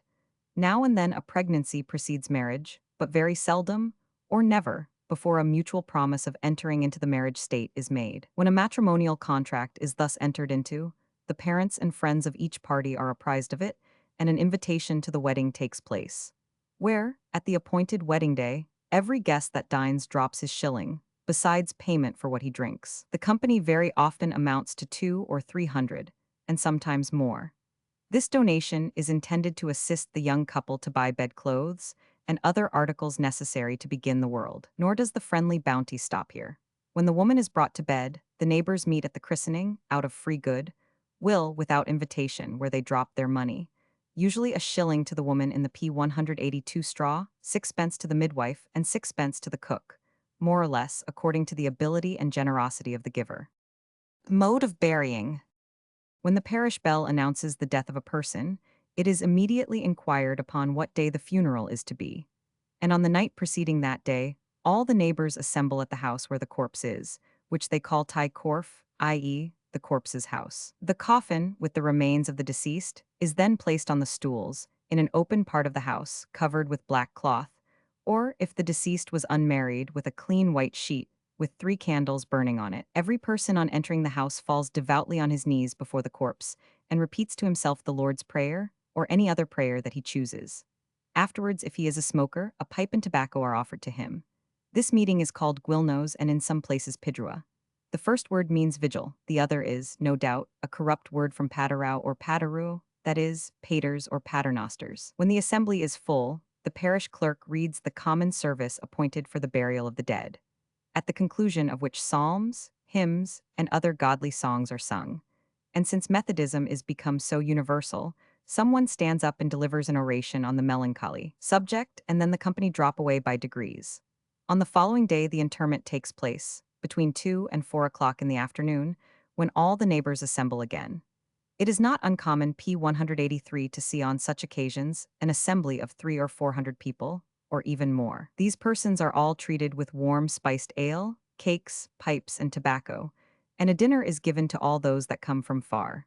I mean, that such an entertainment is given at the funerals of respectable farmers. 183a. They then proceed to the church. And at the end of that part of the burial service, which is usually read in the church, before the corpse is taken from the church, every one of the congregation presents the officiating minister with a piece of money. The deceased's next relations usually drop a shilling each, others sixpence, and the poorer sort a penny apiece, laying it on the altar. This is called offering, and the sum amounts sometimes to 8, 10, or more pounds at a burial. The parish clerk has also his offering at the grave, which amounts commonly to about one-fourth of what the clergyman received.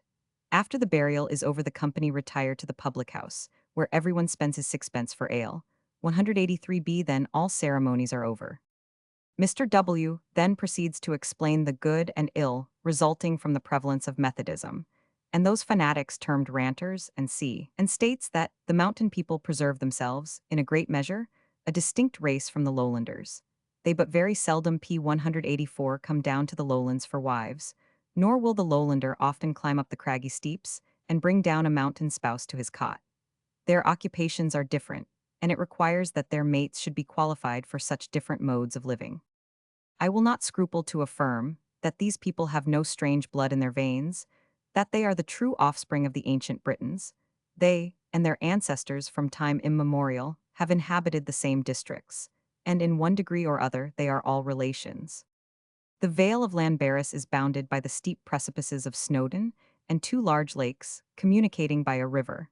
It was formerly a large forest, but the woods are now entirely cut down. We here dismissed our Cambrian mountaineer, and easily found our way to Dalbethern, pronounced Dalbethern Castle, situated between the two lakes and now reduced to one circular tower, 30 feet in diameter, with the foundations of the exterior buildings completely in ruins. In this Owen Gach, brother to Llewellyn, last prince, was confined in prison. This tower appears to have been the keep or citadel, about 90 feet in height with a vaulted dungeon. At the extremity of the lower lake are the remains of a British fortification, called Caircumn y Glo, and about half a mile from the castle, to the south, at the termination of a deep glen, is a waterfall called Connaught Mower. It rushes over a ledge of rocks upwards of 20 yards in height, falls some distance in an uninterrupted sheet, and then dashes with a tremendous roar through the impending fragments of the rock, till it reaches the more 185 quiet level of the vale. Returning to the lakes, you have a fine view of the ruins, with the promontory on which they're situated, and that with greatly heightened effect, if favored by their reflection on the glassy surface of the waters, to which you add the rocky heights on each side. Llanberis Church relieving the mountain scenery, and the roughest and most rugged cliffs of Snowdon in the background topping the whole, which give together a grand and pleasing coupedale. In this vicinity are large slate quarries, the property of Thomas Asheton Smith, Esquire, and a rich vein of copper ore. These afford employ to great numbers of industrious poor. To the men, in obtaining the ore and slates, and the women and children in breaking, separating, and preparing the different sorts for exportation, or for undergoing farther preparatory processes to fit them for smelting. From hence a rugged horsepath brought us to the Caernarvon turnpike road, about 6 miles distant. The high towers of the castle, the very crown and paragon of the landscape, at last pointed out the situation of Caernarvon, and having crossed a handsome modern stone bridge thrown over the river Sayant, and built by Harry Perry, the modern Inigo, A.D. 1791, we soon entered this ancient town, very much fatigued from our long excursion. The town of Caernarvon, beautifully situated and regularly built, is in the form of a square, enclosed on 3p 186 sides with thick stone walls, and on the south side defended by the castle. The towers are extremely elegant, but not being entwined with ivy, do not wear that picturesque appearance which castles generally possess. Over the principal entrance, which leads into an oblong court, is seated, beneath a great tower, the statue of the founder, holding in his left hand a dagger. This gateway was originally fortified with 4 portcullises. At the west end the Eagle Tower, remarkably light and beautiful in a polygon form, 3 small hexagon turrets rising from the middle, with eagles placed on their battlements. From thence it derives its name. In a little dark room, 186 in this tower, measuring 11 feet by 7, was born King Edward Roman II. April 25, 1284. The thickness of the wall is about 10 feet. To the top of the tower we reckoned 158 steps, from whence an extensive view of the adjacent country is seen to great advantage. On the south are 3 octagonal towers, with small turrets, with similar ones on the north. All these towers communicate with each other by a gallery, both on the ground, middle, and upper floor, formed within the immense thickness of the walls, in which are cut narrow slips at convenient distances for the discharge of arrows. p. 187. This building, founded on a rock, is the work of King Edward I the Conqueror of the Principality. The form of it is a long, irregular square, enclosing an area of about 2 acres and a half. From the information of the Sebright manuscript, Mr. Pennant says that, by the united efforts of the peasants, it was erected within the space of 1 year. Having spent near 3 hours in surveying one of the noblest castles in Wales, we walked round the environs of the town. The terrace 187 round the castle wall, when in existence, was exceedingly pleasing, being in front of the Menai, which is here upwards of a mile in breadth, forming a safe harbor and is generally crowded with vessels, exhibiting a picture of national industry. Whilst near it a commodious quay presents an ever-bustling scene, from whence a considerable quantity of slate, and likewise copper from the Llanberis mine, is shipped for different parts of the kingdom. Caernarvon may certainly be considered as one of the handsomest and largest towns in North Wales, and under the patronage of the Marquess of Anglesea, promises to become still more populous and extensive. In Bangor Street is the Anglesea Arms Hotel, a large P 188 and most respectable inn, where, as well as the Goat, the charges are moderate and the accommodations excellent. Caernarvon is only a township and chapelry to Llanbeblic. Its market is on a Saturday, which is well supplied and reasonable, and with the spirited improvements made to the town and harbour, has been the means of greatly increasing its population. According to the late returns, it contains 1,008 houses and 6,000 inhabitants. The church, or rather chapel, has been rebuilt by subscription. Service is performed here in English, and at the mother church at Llanbeblic 188 in Welsh. The port, although the Aber sandbanks forming a dangerous bar must ever be a great drawback upon it, has not only been wonderfully improved, but is in that progressive state of improvement by the modern mode of throwing out piers, that vessels can now, of considerable tonnage, lie alongside the quay and discharge or take in their cargoes in perfect safety. This bids fair, as may be seen by the rapid increase of its population and p. 189 tonnage, to make it a place of trade and considerable resort. Yet still it only ranks as a creek, and its custom house is made dependent on that of the haven of Beaumaris, to the controller of which its officer is obliged to report. This must be a considerable hindrance to its trade, particularly in matters out of the customary routine. The county hall, which is near the castle, is a low building, but sufficiently commodious within to hold with convenience the great sessions. Caernarvon possessed such great favour with Edward I as to have the first royal charter granted in Wales given to it.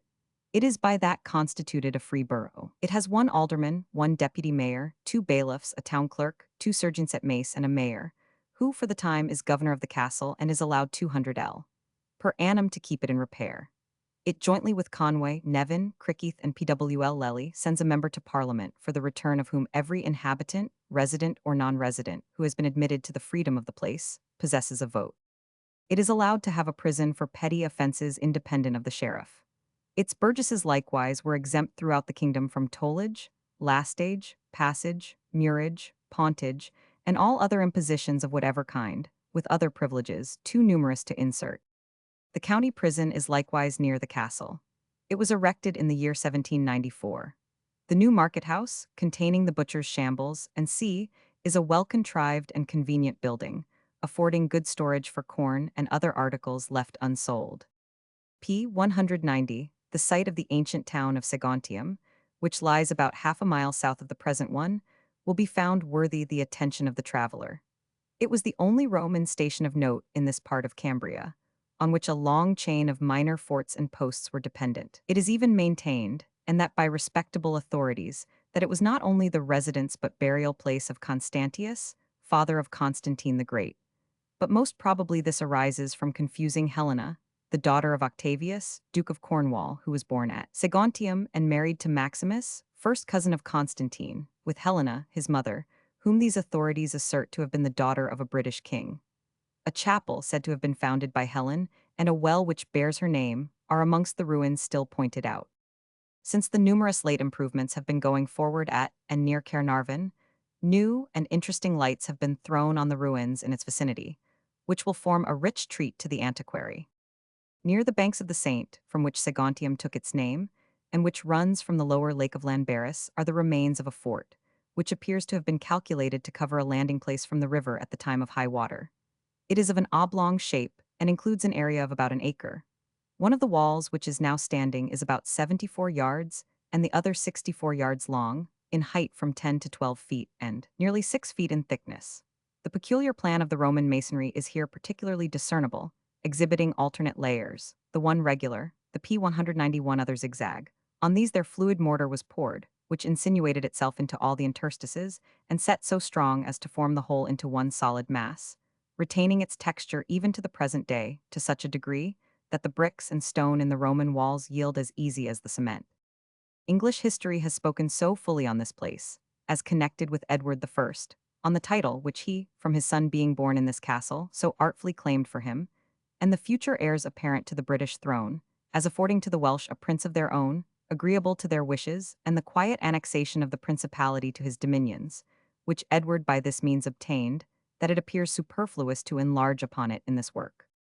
Several excursions may be made from Caernarvon, with great satisfaction to the tourist, the principal of which is a visit to Plasnewid, the elegant seat of the Marquis of Anglesea, situated in the Isle of Anglesea, and distant about 6 miles from Caernarvon.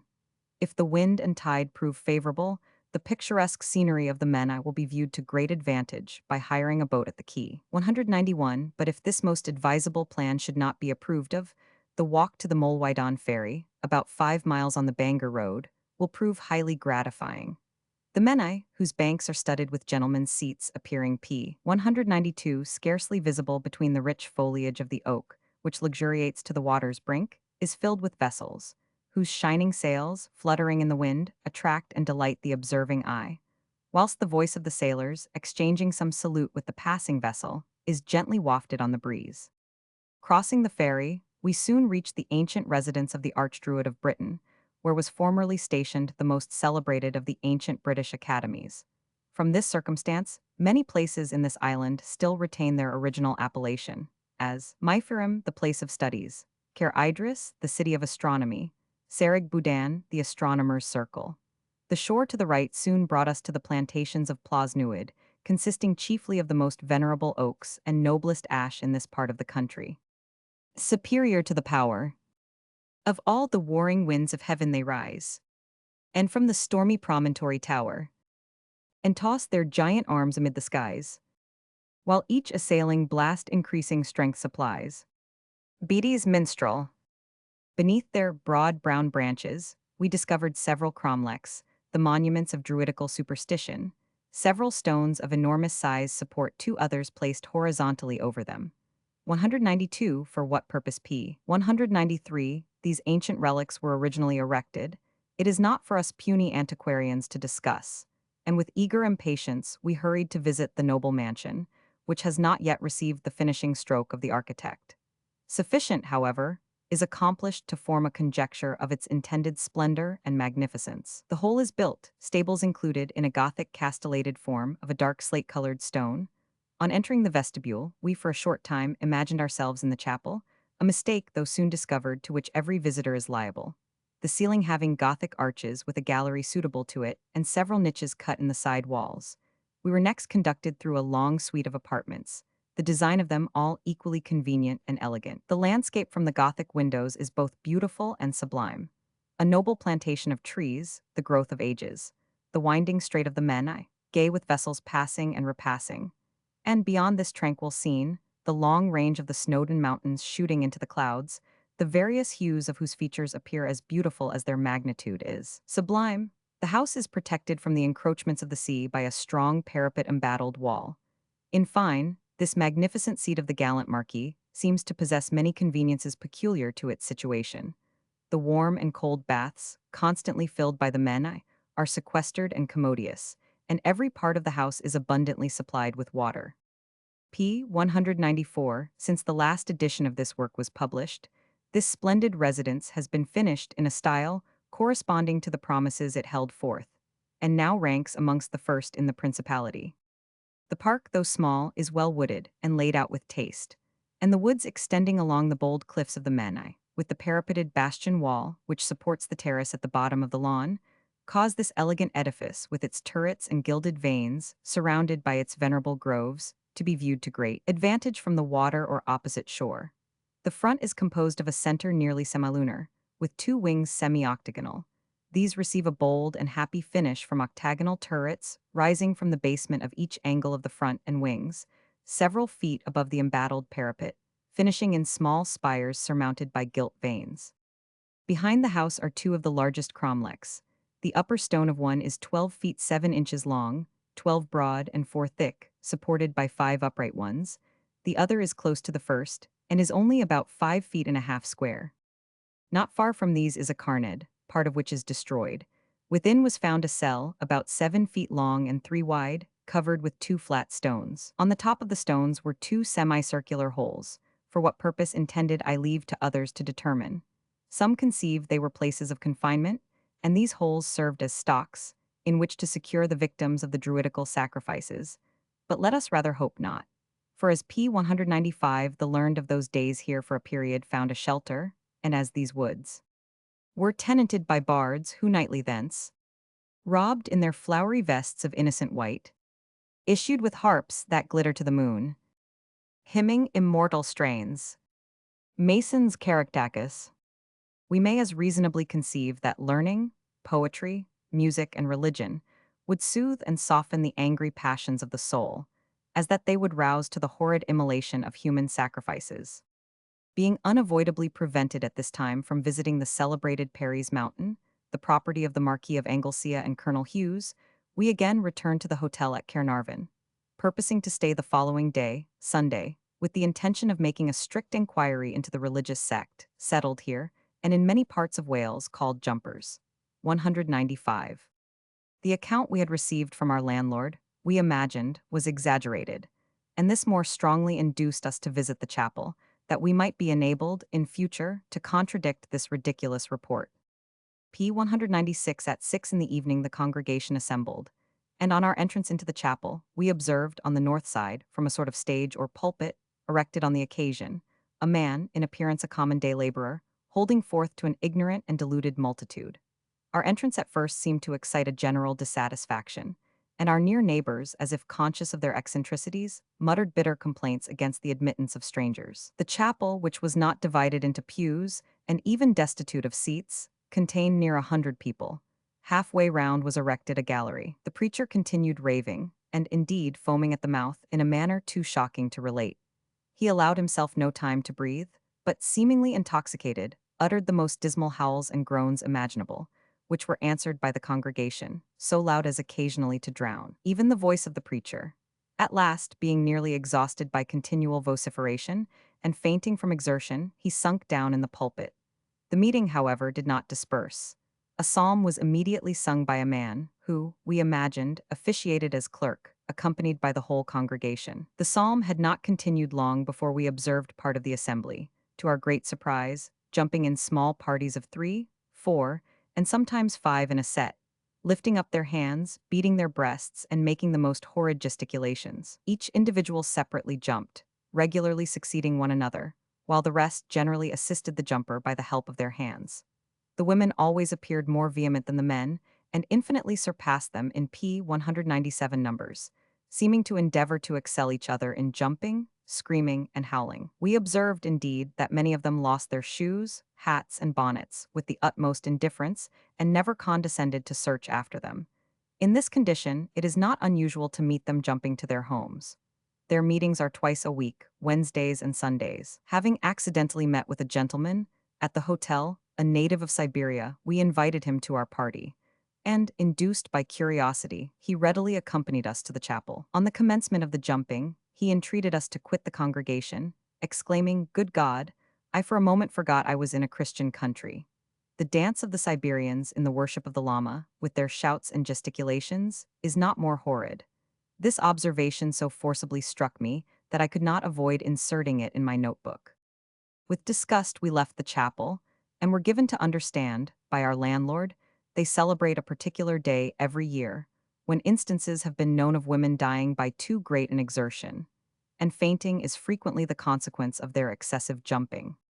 This sect is by no means confined to the town of Caernarvon, but in many villages and several market towns, both in North and South Wales, they have established regular chapels. They have, says a correspondent to the Gentleman's Magazine, 197 periodical meetings in many of the larger towns, to which they come from 30 to 40 miles round. At one held at Denbigh, about last P198 April, there were, I believe, upwards of 4,000 people from different parts. At another, held at Bala, soon afterwards, nearly double that number were supposed to be present. The last number appears rather to be exaggerated, though the letter, being dated from Denbigh, should be considered as authoritative. Another correspondent to the Gentleman's Magazine gives the following information respecting the sect: that they are not a distinct sect, but Methodists, of the same persuasion as the late Mr. Whitfield. For though there are several congregations of the Wesleyan Methodists in this country, there is no such custom amongst them. But jumping during religious worship is no new thing amongst the other party, having, by what I can learn, been practiced by them for many years past. I have seen some of their pamphlets in the Welsh language, in which this custom is justified by the example of David, who danced before the ark, and of the lame man, restored by our blessed Saviour, at the gate of the temple, who leaped for joy. How far this gentleman's account may be accurate, I leave for others to decide. It is certainly to be lamented, in a country where the Christian religion is preached in a style of the greatest purity and simplicity, that these poor, ignorant, deluded wretches should be led to a form of worship so dissonant to the established Church of England, by a poor, ignorant fellow, devoid of education and common sense. The same road we had so much admired the preceding Saturday soon brought us to P. 199 Bangor, the oldest episcopal see in Wales, being founded in 516. The situation is deeply secluded, far from the bustle of a jarring world, and must have accorded well with monastic melancholy. For the monks, emerging from their retired cells, might here indulge in that luxurious gloominess which the prospect inspires, and which would soothe the asperities inflicted upon them by the severe discipline of superstition. The situation of Bangor appears more like a scene of airy enchantment than reality, and the residences of the canons are endeared to the votaries of landscape by the prospect they command. On the opposite shore, the town of Beaumaris was seen straggling up the deep declivity, with its quay crowded with vessels, and all appeared bustle and confusion. The contrast which the nearer prospect inspired was too evident to escape our notice, where the oak, whose boughs were mossed with age, and high top bald with dry antiquity, afforded a seat for the contemplation of the wide expanse of the ocean, which is seen beyond the little island of Puffin, or Priesthome, so called from the quantity of birds of that species, which resort here in the summer months. The cathedral has been built at different times, but no part very ancient. The church was burnt down by Owen Glendower in the reign of King Henry Roman IV.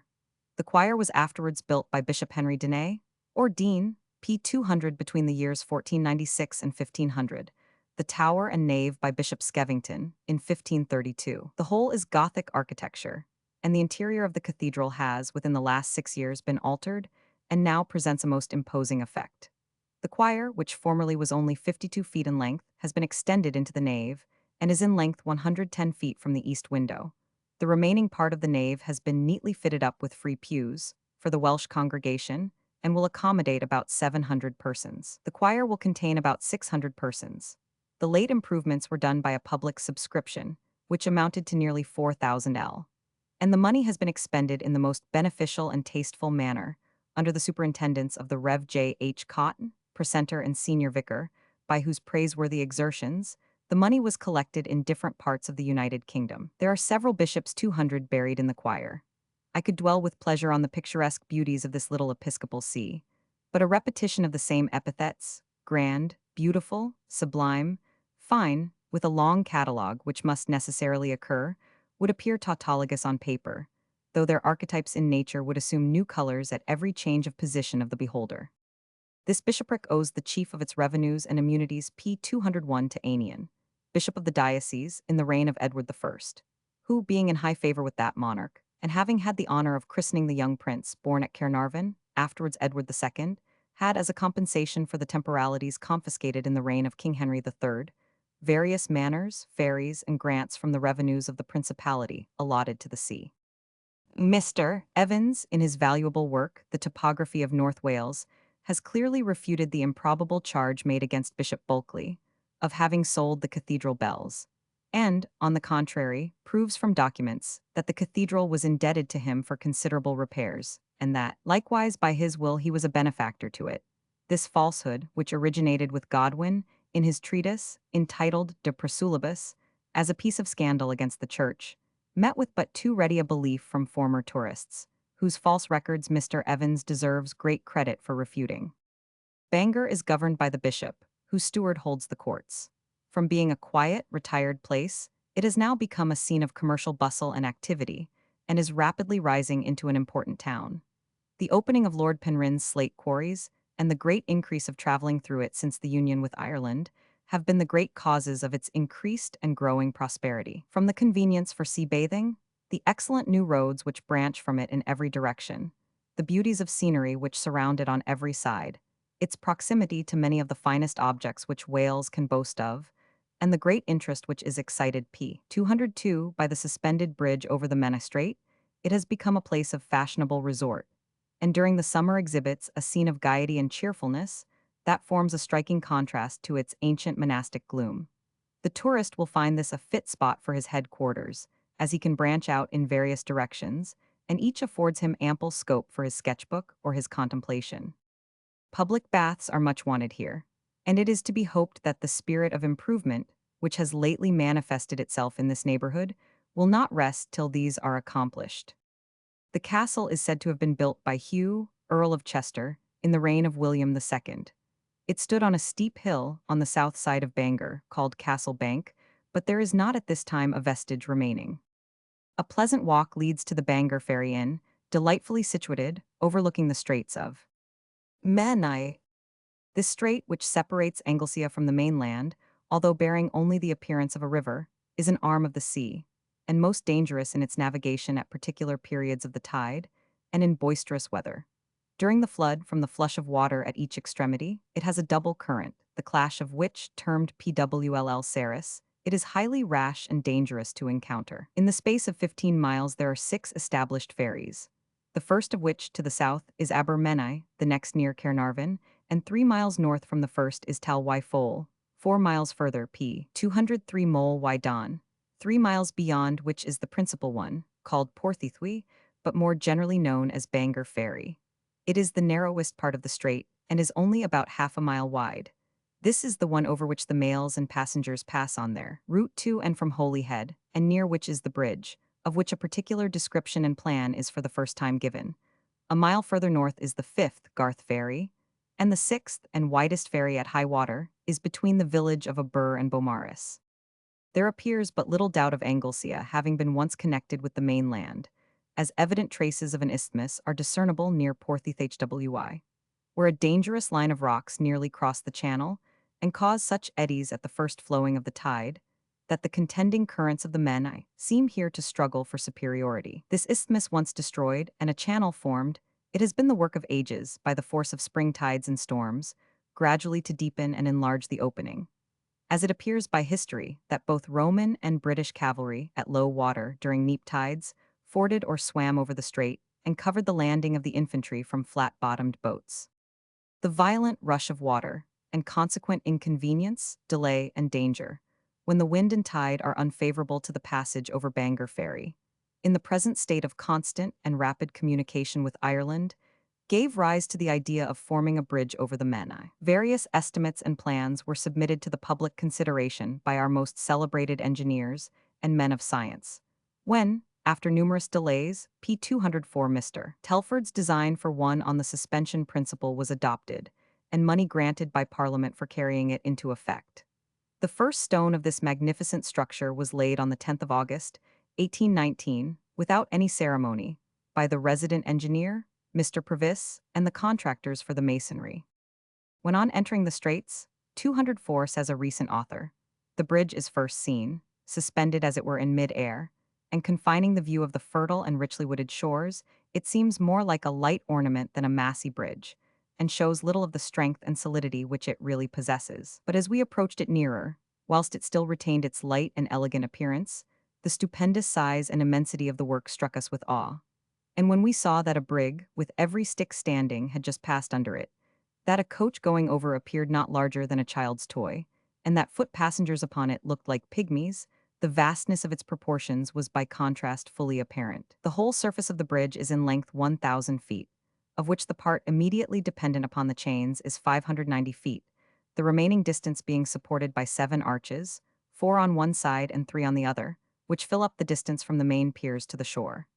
These main piers rise above the level of the road 50 feet, and through them two archways, each 12 feet wide, admit a passage. Over the top of these piers, four rows of chains, the extremities of which are firmly secured in the rocks at each end of the bridge, are thrown, P205 two of them nearly in the center, about 4 feet apart and one at each side.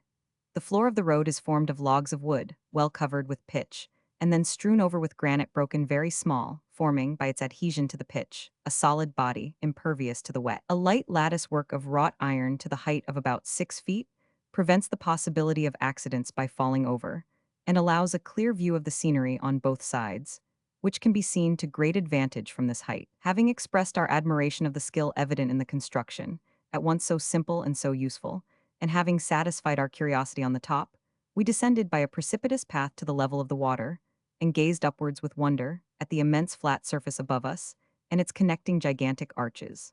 The road is 100 feet above high water, and the arches spring at the height of 60 feet from abutments of solid masonry, with a span of 52 feet. These abutments taper gradually from their base to where the arch commences, and immense masses as they are, show no appearance of heaviness. Indeed, taking the whole of the Menite Bridge together, a more perfect union of beauty with utility cannot be conceived. It has been erected to bear a weight upon the chains of 2,000 tons. The whole weight at present imposed is only 500, leaving an available strength of 1,500 tons, so that there is an easy remedy for a complaint which has been made of its too great vibration in a gale of wind, by laying additional weight upon it. The granite, of which the piers and arches are built, is a species of marble, admitting a very high polish. Of this the peasantry in the neighborhood avail themselves, P206, and every one has some specimen of polished marble ready to offer the tourist. There is so much magnificence, beauty, and elegance in this grand work of art, that it harmonizes and accords perfectly with the natural scenery around, and though itself an object of admiration, still, in connection, it heightens the effect of the general view. Mona or Anglesea 206, which forms one of the 6 counties of North Wales, was to that principality what the island of Sicily was to Italy, its granary and chief dependence for subsistence. It was likewise the favorite spot, and the last asylum of the Druids in Britain. It was to their venerable and sacred groves, in this their last sanctuary, that they fled from Roman tyranny. And it was here, around their altars, defenseless and undefended, save by firebrands snatched from beneath the sacrifice, that these venerable bigots fell on the score of their religion, under the murderous swords of pagans, who, their means of attaining knowledge being considered, were more ignorant than themselves. Neither have we a right, on the bare testimony of these their bloody tyrannical persecutors, to believe them to have been guilty of the horrid rites and human sacrifices of which they are accused. In what portion of history do we find the state, the hero, or the conqueror, wanting a good and sufficient reason to cover the plea for conquest p. 207 or aggression? And above all, do we ever find the Romans, throughout their history, wanting in such plea to cover the basest of their actions? It was the religious stimulus by which the Druids urged the Britons, even the females, to deeds of heroic madness, to which the Romans owed the dear purchase in life and blood of their British conquest, and which, whilst that stimulus existed, they were but too well aware, must ever be insecure. No wonder, then, that to cover the inhumanity of a cold-blooded warfare of extermination against a priesthood, that controlled and guided the energies of a daring people, they should represent them in their bloody orgies as immolating human victims. Nay, most probably, even the accusation was founded in truth, but grossly and wilfully misrepresented. For the ministers of religion being, most probably, the administrators of justice and sole keepers of traditionary laws, the sacrifice of guilty culprits to such laws, to make a deeper impression on the minds of hardy but superstitious barbarians, was made a religious act. When we reflect on the late horrible sacrifices that have been made in this country in the 19th century, to its offended laws, and on those disgusting, though less dreadful exhibitions, which are made so frequently, in a leading street of the metropolis of Britain, that they, from their businesslike, unceremonious mode of execution, no longer deter from similar offenses. And when we see the culprits come forth attended by ministers of religion, who may appear to uninformed bystanders to superintend the ceremony, as to the lot of one of them it falls to give the fatal signal, we should reflect how such a spectacle may be misrepresented by an Indian, a Chinese, or an P208 Esquimaux, and then judge with due candor of the religious rites and actions of the Druids. Anglesea can no longer, with propriety, as it did of old, bear the title of Unease Dowell or the Shady Island, For those sacred groves, those venerable oaks which fell not under the harsh mandates of its Roman, Saxon, or English invaders, have yielded to the hand of time or the avarice of man. And the late appearance of the island was unsheltered and exposed, almost with the exception of the respected hallowed shades of Plasnuid and Barren Hill. But numerous and thriving plantations are now springing up, doing away with that sterile appearance. And the better and more speedily to accomplish this desirable end, public nursery grounds have been established in the center of the island to afford facilities for and to encourage planting. It has had the desired effect, and by an improvement in smelting the ore and extracting the sulfur from it, vegetation is no longer injured, even where there is any soil on the Perry's mountain. It was formerly divided into 7 districts, or kamats, but at present its divisions are only 6. It contains about 200,000 acres of land, is in length from northwest to southeast about 20 miles, in breadth from northeast to southwest about 16 miles, and in circumference about 76 miles, has 74 parishes and 4 market towns, and is in the Diocese of Bangor. The number of houses are estimated at 7,183, the inhabitants at 37,045. It sends 2 members to Parliament, one for the county and one for Beaumaris. P. 209 from its too great deficiency of wood and live fences, the sterility of the Perry's mountain and its vicinity, and the rocky appearance of the soil, there was formerly no semblance of that exuberant fertility that would allow this small, partially cultivated island to export to the extent it does, both in livestock and grain, viz., about 15,000 head of black cattle, about 5,000 hogs, great numbers of sheep, and nearly 4,000 quarters of corn, besides numerous other articles of produce and manufacture. Its climate is more mild than that of Wales generally, but it is at the same time subject to fogs and damp, the advantage and disadvantage both attributable to the sea breezes. It is well watered by numerous rivulets, and has abundance of harbors. Among the first is that well-known and highly useful one of Holyhead, which has of late been greatly improved. That of Beaumaris is likewise good and capable of carrying on considerable trade. Besides these, there are the minor ones of Red Wharf Bay, Doula's Bay, Amlwch, from which the copper ore and sea obtained from Perry's Mountain is shipped, and which might be greatly improved, Semlin, Aberfraw, and C. Most or all of them might at a small expense be rendered still more safe and useful. Besides its exports in corn and cattle, this small island carries on great trade in copper, ochre, sulfur, millstones, lead, and C&C. It likewise produces various specimens of marble, well known in London as Mona marbles, and amongst others the asbestos. It yields potter's clay and fuller's earth, as well as coals, which are now worked in the neighborhood of Llangefni. Neither is the CP 210 less bountiful than the land, affording a bill of fare that would not disgrace the table of a London alderman. On account of the great thoroughfare which this island has become since the Union, from the exertions made by government to afford safety and facility in the forwarding the principal Irish mails and dispatches, the roads are kept in excellent order. Beaumaris, the largest and best-built town in Anglesea, is pleasantly situated on the western shore of the bay of that name, and commands a fine view of the sea and the Caernarvonshire mountains. Its original name was Porth Wiger. Its harbor is well sheltered, and affords ample protection for coasters and ships of considerable burthen, which, during northerly winds, are driven there in great numbers, to avoid the dangers of a lee shore. As no manufactures of consequence are carried on in its neighborhood, it is rather calculated for great retirement than for active bustle. But being the county town it is now, and then enlivened by the gaieties attendant upon assizes, elections, and other public meetings. The castle, built by Edward I in 1295, stands in the estate of Richard Bulkeley Williams Bulkeley, Esquire, close to the town, and covers a considerable space of ground. But from its low situation, it was always inferior in point of strength to the castles of Conway and Caernarvon. Close above the town is Barren Hill, the seat of R.B. Williams Bulkeley, Esquire, delightfully situated on the declivity P. 211 of a richly wooded bank, and possessing a complete command of every object which can add to the charms of picturesque scenery. The park extends to, and nearly surrounds, the west and north sides of the town, whilst the rising ground, upon which the mansion stands, shelters the town from the rude blasts that would otherwise assail it, thus giving it that protection from the raging elements, which the last noble owner ever afforded to its inhabitants, when sorrow and adversities assailed their domestic peace. To enumerate all the acts of Lord Bulkeley's munificence and kindness would be impossible, but a few of them may be seen in the neighborhood of Beaumaris. The beautiful road of 4 miles and a half, along the shore of the Menai to the Suspension Bridge, was made at the expense of Lord and Lady Bulkeley in 1804. It cost about 3,000 L, and when completed was presented to the public, and kept in repair by the owner of Baron Hill until 1827, when an Act of Parliament was obtained, making it a public road, and commissioners appointed, who have erected a turnpike gate thereon, and under whose inspection and influence it has been considerably improved in width, and the precipices reduced. A road possessed of greater picturesque beauty is not to be found in Britain. The church was kept in repair by the late Lord Bulkeley, to which he presented a new organ, a set of elegant communion plate, a clock, and a peal of 6 fine-toned bells, together costing about 1,200 L. He also gave a good house to the rector for the time being.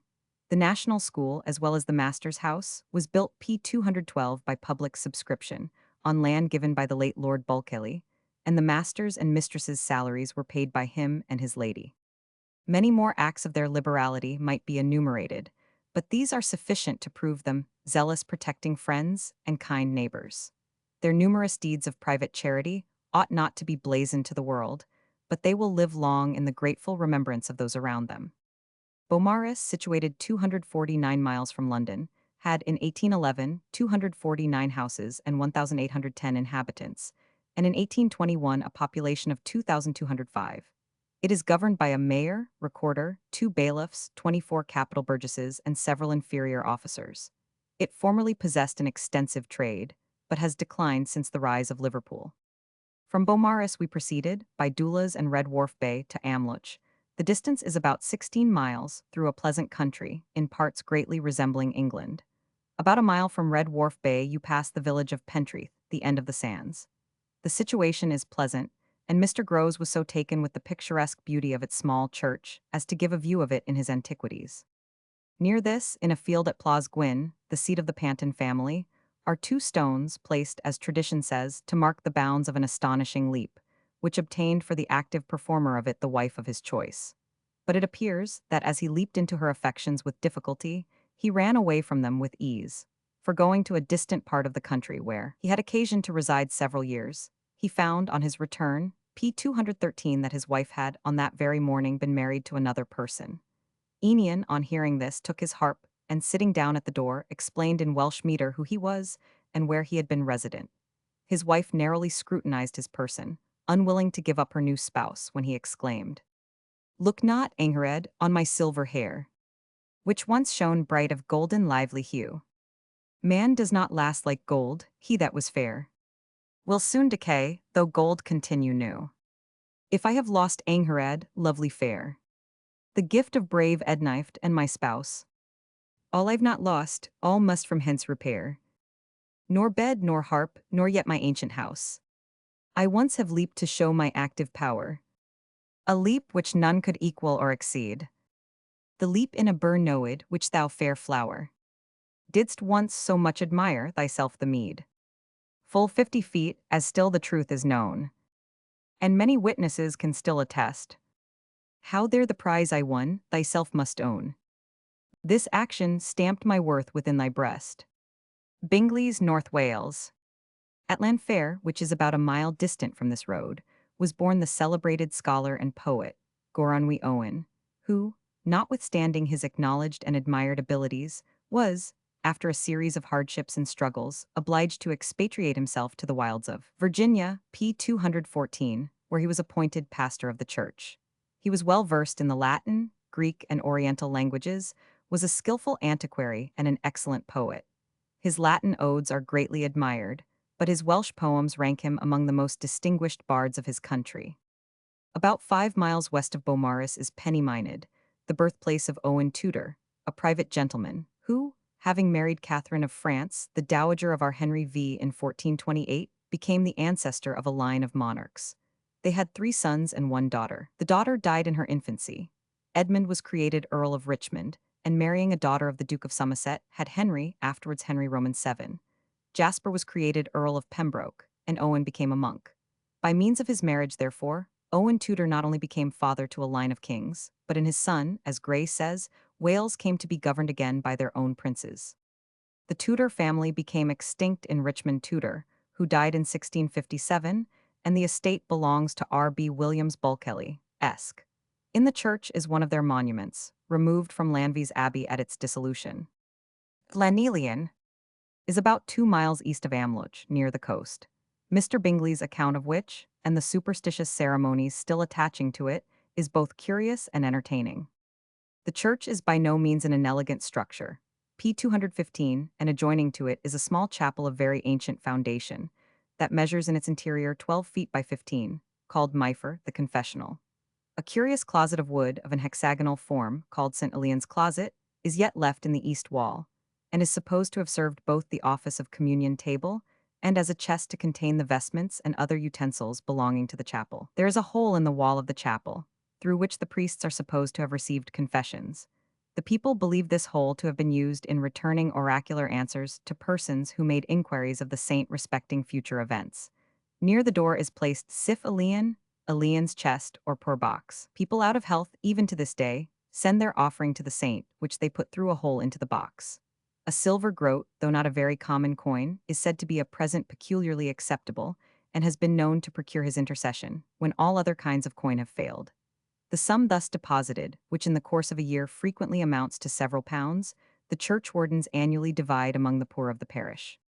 The wakes of Llanelian were formerly held on the 3 first Friday evenings in August, but they are now confined to only one of those days. Young persons from all parts of the adjacent country, and even from distant counties, assemble here, most of whom have along with them some offering for the saint, to ensure their future prosperity, palliate their offenses, and secure blessings on their families, their cattle, and corn. The misguided devotees assemble about the chapel, p. 216, and having deposited their offerings, many of them proceed to search into their future destiny in a very singular manner, by means of the wooden closet. Persons of both sexes, of all ages and sizes, enter the small doorway, and if they can succeed in turning themselves round within the narrow limits of the place, which measures only betwixt 3 and 4 feet in height, about 4 feet across the back, and 18 inches in width, they believe that they shall be fortunate till at least the ensuing wake. But if they do not succeed in this difficult undertaking, they esteem it an omen of ill fortune, or of their death within the year. I have been told that it is curious enough to see a stout lusty fellow, weighing perhaps 16 or 18 stone, striving to creep into these narrow confines, with as much confidence of success as a stripling a yard high. And when he fails in the attempt, to see him fuming and fretting because his body, which contains in solid bulk more than the place could hold, were it crammed into all corners, cannot be got in. But when we consider that superstition and enthusiasm have generally little to do with reason, we must not wonder at this addition to the heap of incongruities that all ages have afforded us. Llanelian was formerly a sanctuary, or place of refuge for criminals. In digging a grave in the churchyard, about 16 years ago, a deep trench was discovered, which extended about 20 yards in a transverse direction across. It was found to contain a great quantity of human bones, and is supposed to have been the place of interment of a number of sailors, who perished in a storm that drove them upon this coast. P. 217 Amlwch, or the Winding Lock, is a dirty-looking straggling town, founded on rocks. It owes its support chiefly to the copper works in its vicinity. The church is a neat modern structure, dedicated to Eleath, a British saint. The port, which is but small, is notwithstanding excellently adapted for the trade which is carried on. It is narrow, capable of only containing 2 vessels abreast, of about 200 tons burthen each, and of these it will furnish room for about 30. The entrance is by a chasm between 2 rocks. The Parry's Mountain, like the works at Merthyr, shows what the industry of man is capable of accomplishing in removing rocks, mountains, and dragging forth the bowels of the earth. To those who possess good nerves, the view of this scene of wealth and industry will afford gratification unalloyed. But to those not so blessed, the horrific situations in which the principal actors of the scene are placed, poised in air, exposed to the blasting of the rocks and the falling of materials, which themselves are sending aloft, or from those which may be misdirected, as ascending from the workings of others, by striking against projecting crags, seem to threaten death in so many varied shapes, that the wonder and admiration excited by the place are lost in pity and anxiety for the hardy miners. From the top of the mountain, the dreadful yawning chasm, with the numerous stages erected over the edge of the precipice, appall rather than gratify the observer. To see the mine to advantage, you must descend to the P 218 bottom, and be provided with a guide, to enable you to shun the danger, that would be considerable, from the blasts and falling materials. the workmen generally not being able to see those that their operations may endanger. The Mona mine is the entire property of the Marquis of Anglesea. The Perry's mine is shared. The mountain has been worked with varied success for about 65 years. It is now believed to be under the average, but whether that arises from the low price of the article or the mine being exhausted, I am unable to say. For a considerable period, it produced 20,000 tons annually.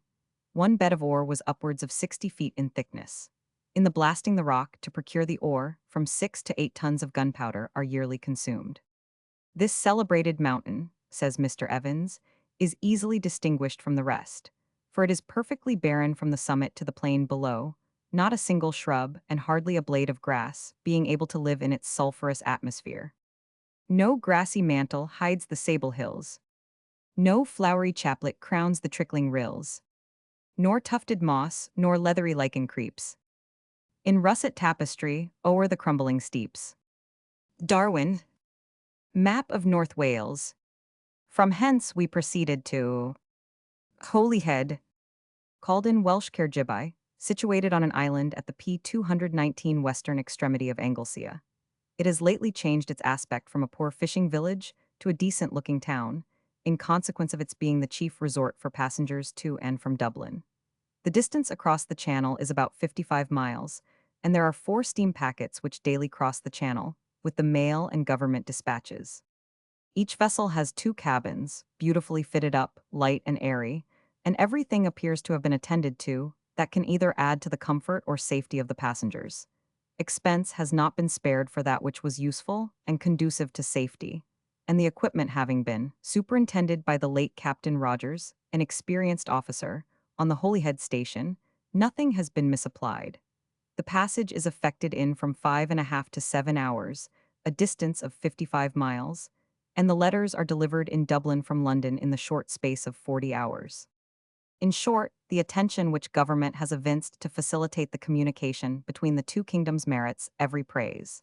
Neither exertion nor expense have been spared in improving the roads from Shrewsbury to Holyhead, which improvements have been executed under the direction of Mr. Telford, who is now commencing on that from Chester to the above place, and now the suspension bridge over Conway Ferry, for which Parliament voted 40,000 L, is completed, in addition to that over the Menai at Bangor Ferry, but few persons will run the risk of a dilatory and dangerous passage by Liverpool, when they may have a certain and a safe one by Holyhead, with excellent roads and accommodation. P. 220, and without the trouble of the ferries, which were formerly an inconvenience to persons taking this route. Near the center of the town, on a rock close above the sea, is a church, on the site where St. Sybai in AD 380 founded a small monastery, which in 580 was converted into a college by Maelgwn Gwynedd, or according to some, by Hwfa ap Sindelwa, Lord of Liffon, one of the 15 tribes of North Wales.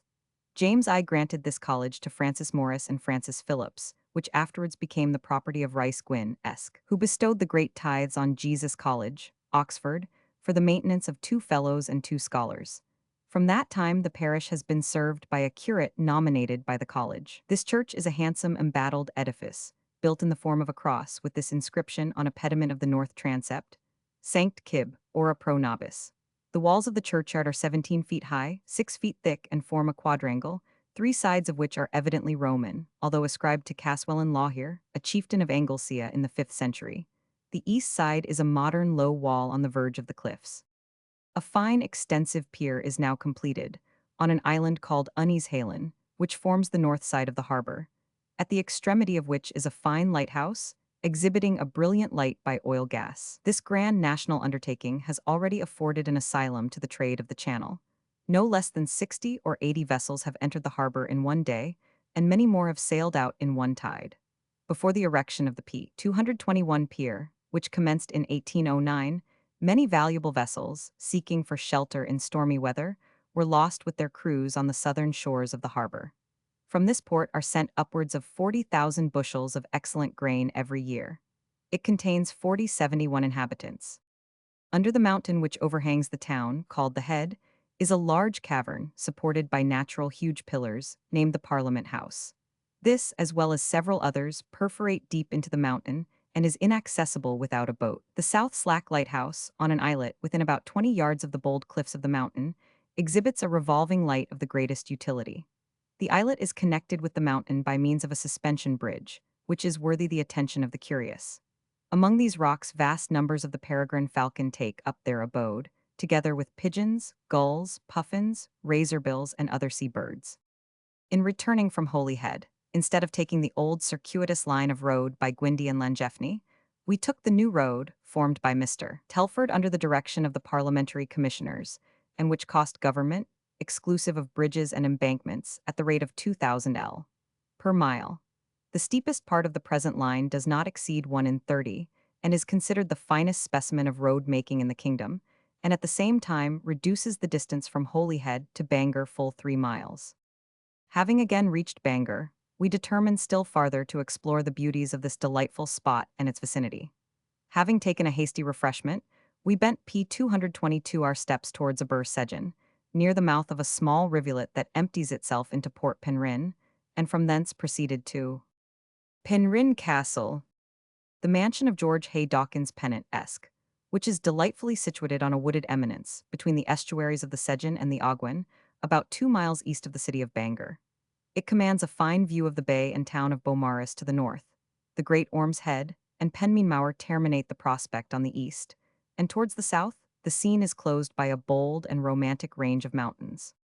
A short distance west of the castle is Port Penrhyn, where the slates are brought down from Mr. Pennant's quarry and shipped in immense quantities to various parts of the world. It is easy of access, perfectly sheltered, and capable of accommodating trading vessels of upwards of 300 tons burthen.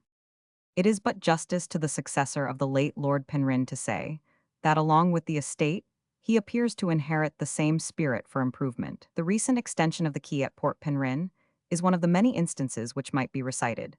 By it, accommodation has been given to about 50 sail of traders, in addition to the former shipping place, making the total length of the quay upwards of 300 yards.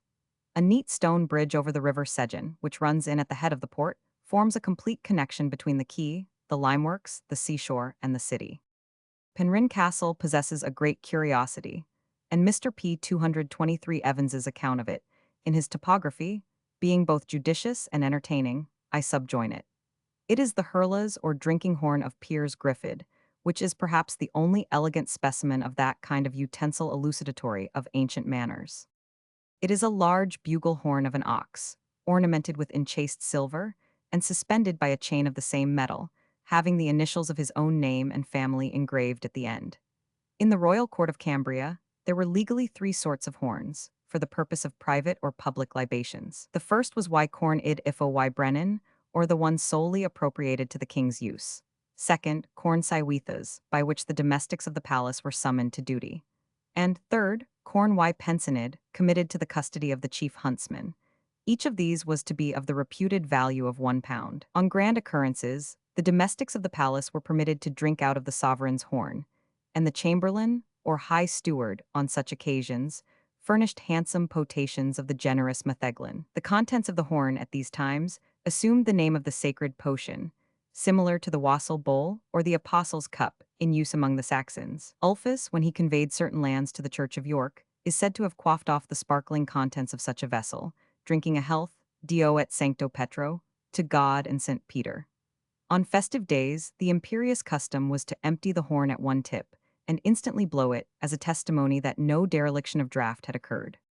P. 224, fill the horn with foaming liquor. Fill it up, my boy, be quicker. Hence away despair and sorrow. Time enough to sigh tomorrow. Let the brimming goblet smile, and Ednife's cares beguile. Gallant youth on us to fear, master of the broken spear, and the arrow-pierced shield, brought with honor from the field. Like a hurricane is he, bursting on the troubled sea. See their spears disdained with gore. Hear the din of battle roar. Bucklers, swords together clashing, sparkles from their helmets flashing.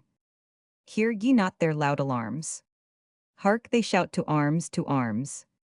Thus were Garthen's plains defended. Mellor fights began and ended. There 2 princes fought, and there was Morech Varen's feast exchanged for rout and fear. 224.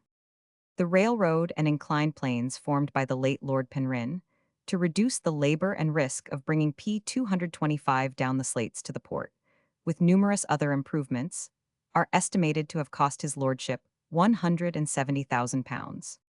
The much-admired Church of Llandegau is a neat Gothic edifice, which has recently been greatly improved and beautified, the late Lady Penrhyn having left a noble bequest for that purpose.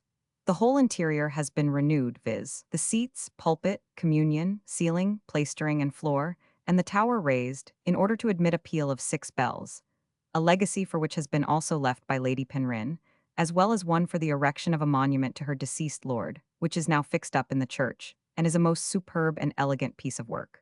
Williams. It is made of statuary marble, and represents 2 large figures. The one is a female peasant girl weeping over the loss of her deceased lord and lady, the other a quarryman, with an iron bar and slate knife in his hand, earnestly regarding the inscription, which commemorates his benefactors. Besides these, the following 4 smaller figures strongly depict the wonderful changes effected on the face of the country, and on the morals, habits, and comforts of its inhabitants, by the noble and spirited exertions of the late Lord Penrhyn. The first is a boy, with 2 reeds in his mouth, feeding his goats on the mountains, being an emblem of this country, on its appearance to Lord Penrhyn when it was in a very rough state. Second, 2 boys working in the slate quarry, being an emblem of industry. Third, 1 boy teaching another, being an emblem of religion. Fourth, 3 boys standing in a wheat field, bearing their sickles, P-226 being an emblem or representation of plenty. Here likewise are interred the remains of the celebrated Archbishop Williams, who is represented in his robes, in a kneeling position, on a mural monument. Mr. Pennant's slate quarry is about 6 miles from Bangor, on the road to Capel Curig and Cerniogamauer. St. Anne's Chapel, near the quarries, was erected and liberally endowed by the late Lord Penrhyn, and Lady Penrhyn left a sum of money for an organ and a suitable stipend for the organist. The traveller is greatly indebted to the present Mr. Pennant, as well as to the late Lord Penrhyn, for the very great and comfortable accommodation he now derives from their exertions on this line of road.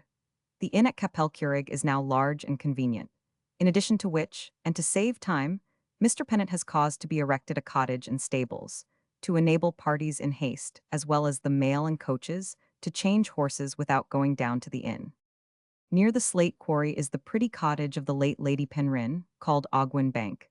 It is a perfect paradise, arising out of chaos. The style is the florid Gothic, and shows great taste in the designer. The center contains an elegant room, the front of it forming the segment of a circle. The wings contain coach houses and stabling. Over the river Ogwen, in a rough and picturesque part of it, is a bridge corresponding with the house. All visitors to the house are requested to sign their names in a book kept for that purpose. This beautiful cottage is hid from the road by the trees and plantations. Having satisfied ourselves with the view of this charming P-227 retreat, we proceeded to a comfortable inn, called Tynemy's, now a post-house with good stables, and partook of some refreshment, prior to a more full investigation of the horrors and beauties of the Vale of Beavers, or Nant F. Franken. For in this once solitary and dreadful glen, those useful and astonishingly ingenious animals were once found, whose skins were then valued at 120 pence. The awful grandeur of the surrounding barren rugged rocks are finely contrasted by the rich verdant bottom of the glen, and the thick foliage and luxuriant plantations of Ogwen Bank. Descending from the road into a hollow, we had a fine view of the cataracts of Benlog, down which the waters of 5 lakes rush into the pool beneath. The lower fall of the 3, which is the largest, is seen to the greatest advantage by climbing a rugged rock. Here, says Mr. Bingley, the stream roared with vast fury, and in one sheet of foam, down an unbroken and almost perpendicular rock. The sun shone directly upon it, and a prismatic bow was beautifully formed by the spray. The tremendous roar of the water, and the broken and uncouth disposition of the immediately surrounding rocks, added greatly to the interest of the scene. After a while, I climbed a rocky steep to the second or middle fall. Here the river is precipitated, in a fine stream, through a chasm between 2 perpendicular rocks that each rise several yards above. From the station I took, the immense mountain triving was seen to fill up the wide space at the top, heightened greatly in effect by a dark aerial tint arising from the extreme heat of the day and the lowering clouds that were floating around. The masses of black rocks, surrounded by P-228 foam, near the top of the fall, I could have fancied were floating along the torrent and rushing to the bottom. The stream widens as it descends, and below passes over a slanting rock, which gives it somewhat of a different direction. In the foreground was the rugged bed of the stream, and the water was seen to dash in various directions among the broken masses of rock. The third cataract, to which I now clambered, I found very grand and majestic, yet by no means equal to either of the former. These waterfalls are scarcely known in the adjacent country, and have been unaccountably omitted even in Mr. Pennant's tour, although this gentleman accurately describes most of the scenery around them. Leaving the falls, the trouble of visiting which had been amply repaid by the pleasure I had derived from them, I regained the road. On crossing the upper end of the vale, I was delighted with a very beautiful and unexpected view for nearly its whole length, where the mountains down each side appeared, to a great distance, falling off in beautiful perspective. Mr. Bingley experienced not more pleasure than we did in the view of these cataracts, but he was fortunate in having more leisure to add to it, by viewing Wytriven, or the three summits which bounds the right extremity of the hollow, and Llyn Ogwen, from which the river of that name takes its rise. Mr. Hutton's description of it made us greatly regret the pleasure we were obliged to decline, but having upwards of 5 miles to return to Bangor, although our road was all downhill, we found it necessary so to do, from the previous fatigues of the day. Rocks, Welsh roads, and the viewing of slate quarries, p. 229 prove the stamina of a tourist. Mr. Hutton approached Llyn Ogwen from Capel Curig, where there is now an excellent inn, much frequented during the summer months by parties of pleasure. His description is as follows. A stranger to the country, to the language, and almost to man, I returned to Nant Gwynant, slept at Capel Curig, and was wandering over Lord Penrhyn's new road towards Caernarvon. The cascades on my left were rolling down with violence, after heavy rain, when a sheet of water, 1 mile long and 3/4 wide, presented itself to view, which by the map I knew must be Ogwen Pool. But what was my surprise, when, at the extremity of the pool, I instantly found myself upon a precipice 200 feet high, and, in a moment, a most beautiful valley burst upon me of nearly 1 mile wide and 4 long, the river rushing down this precipice in several stages, and winding full in view through this delightful valley. The rocks appeared tremendous, the mountains sloping, and the verdure increasing with the descent to the bottom, where, if poetically inclined, I might say, nature sat in majesty, adorned in her best robe of green velvet. When I had traveled about 3 miles along this sequestered valley, I saw 4 people endeavoring to repair a gate. I addressed one who appeared likely to understand English. He readily answered several questions respecting the road and other objects. My way, I am informed, sir, lies through Nant F. Franken. Pray, how shall I know when I am in it? You are in it now. Over part of this vale impends Lawen, its front torn into amazing gullies. P. 230, the new mail road between Bangor and Cernioga Mawr, through Capel Curig, saves upwards of 9 miles. By this road, through Shrewsbury, the distance to London is 236 miles 3 furlongs. The old mail road through Chester is 251 miles 1 furlong, and the former road through Shrewsbury, Llanrwst, Conway, and over Penmyn Mawr is 245 miles, or by Bridgenorth, 252 miles. Along this road lies some exquisite scenery, and the following passage from the beauties, harmonies, and sublimities of nature will agreeably illustrate the feelings with which it impregnated the author. As Helvidius was making an excursion among the mountains, stretching to the east of Molsheabad, he arrived at the bridge across a small rivulet, and sitting down upon the grass, fell asleep under the shade of a large holly tree. He awoke just as the sun was sinking in the horizon. A slight shower succeeded. All nature became renovated, and the perfumes which embalmed the air seemed even capable of wafting him to the Elysian fields. The tree, beneath which he reposed, stood in a valley, matchless even in the island of Madagascar, and the cones of several mountains gave an air of grandeur to the perspective, which nature has forbidden in most other regions. He was lost, as it were, in the enthusiasm of his admiration. At that moment Lord passed in his coach, apparently insensible to the scenes through which he was conveyed. Oh, how an indiscriminate mingling with men blunts the best feelings of the human heart. Had his lordship, thought Helvidius, seen p. 231 these lovely pictures, even 1,000 times before, he might have derived enjoyment from witnessing them again, since it is the autumnal season of the year, and the woods and shrubs growing out of the rocks are variegated in a manner that even Salvator Rosa would have loved to look upon them. Though Helvidius was mortified at this insensibility on the part of the statesman, and felt so ready to condemn his taste and want of sensibility, he was weak enough to feel more at war with himself than with him, and began seriously to question which were the wiser of the two, the man who loves, or he who neglects, the varied objects of the material world. He is a peer, exclaimed he to himself, a man of education, a statesman, one who is looked up to in the world as being, in a manner, preeminent over his species, He seems to have little relish for all these objects, which I have been looking upon with such enthusiasm. It must be folly and weakness in me, therefore, to indulge this humor. A humor which, from what I have seen of mankind, I am sensible that most men, who look not up through every object they see, to the architect that makes it, would esteem frivolous and idle. If not criminal, there are no silver mines here, nor does this rivulet leave any gold dust upon its shores. He sat down mortified. To dissipate his chagrin, he took a volume of Epictetus out of his pocket, and opening the book, his eye alighted upon the following passage. As when you see an asp in a golden casket, you do not esteem that asp happy, because it is enclosed in materials so costly and so magnificent, but despise and would shun it on account of its venom. So, when you see vice lodged p. 232 in the midst of wealth and the swelling pride of fortune, be not struck with the splendor of the materials, with which it is surrounded, but despise the gross alloy of its manners and sentiments. Upon reading this passage, Helvidius became instantly ashamed of his folly, and reconciled to his enthusiasm. Though this is a man, said he to himself, who, like the king of Sweden's enchanted cup, can almost make the wind turn to any part of the compass which pleases his humor most, though he is perpetually surrounded by persons, who, if he were to take his shoe from off his foot, hurl it into the air and proclaim it a god, would worship it as it fell, and, though he is a rising sun, whom half the world would worship, yet would I rather be able to trace the power which formed this holly tree, up to as far as my imagination is capable of soaring, than be the man for him to shake by the hand, to admit to his banquets, to revel with his minions, to hang, as it were, upon his lips, and to be raised to ecstasy by his smiles. Climb at court for me that will. Tottering favor's pinnacle. All I wish is to be still. Settled in some secret nest. In calm quiet let me rest. And far from off the public stage. Pass away my quiet age. On leaving Bangor we proceeded to the pretty little village of Aber, which gives its name to the last of the ferries over the Menai. The walk from the village across the Lavan sands to the ferry is about 4 miles. This P233 walk it would be hazardous for a stranger to undertake without a guide, as the sands frequently shift. During foggy weather, the large bell of a burr, given for this purpose by Lord Bulkeley, is constantly rung, as a guide to direct those coming from the island.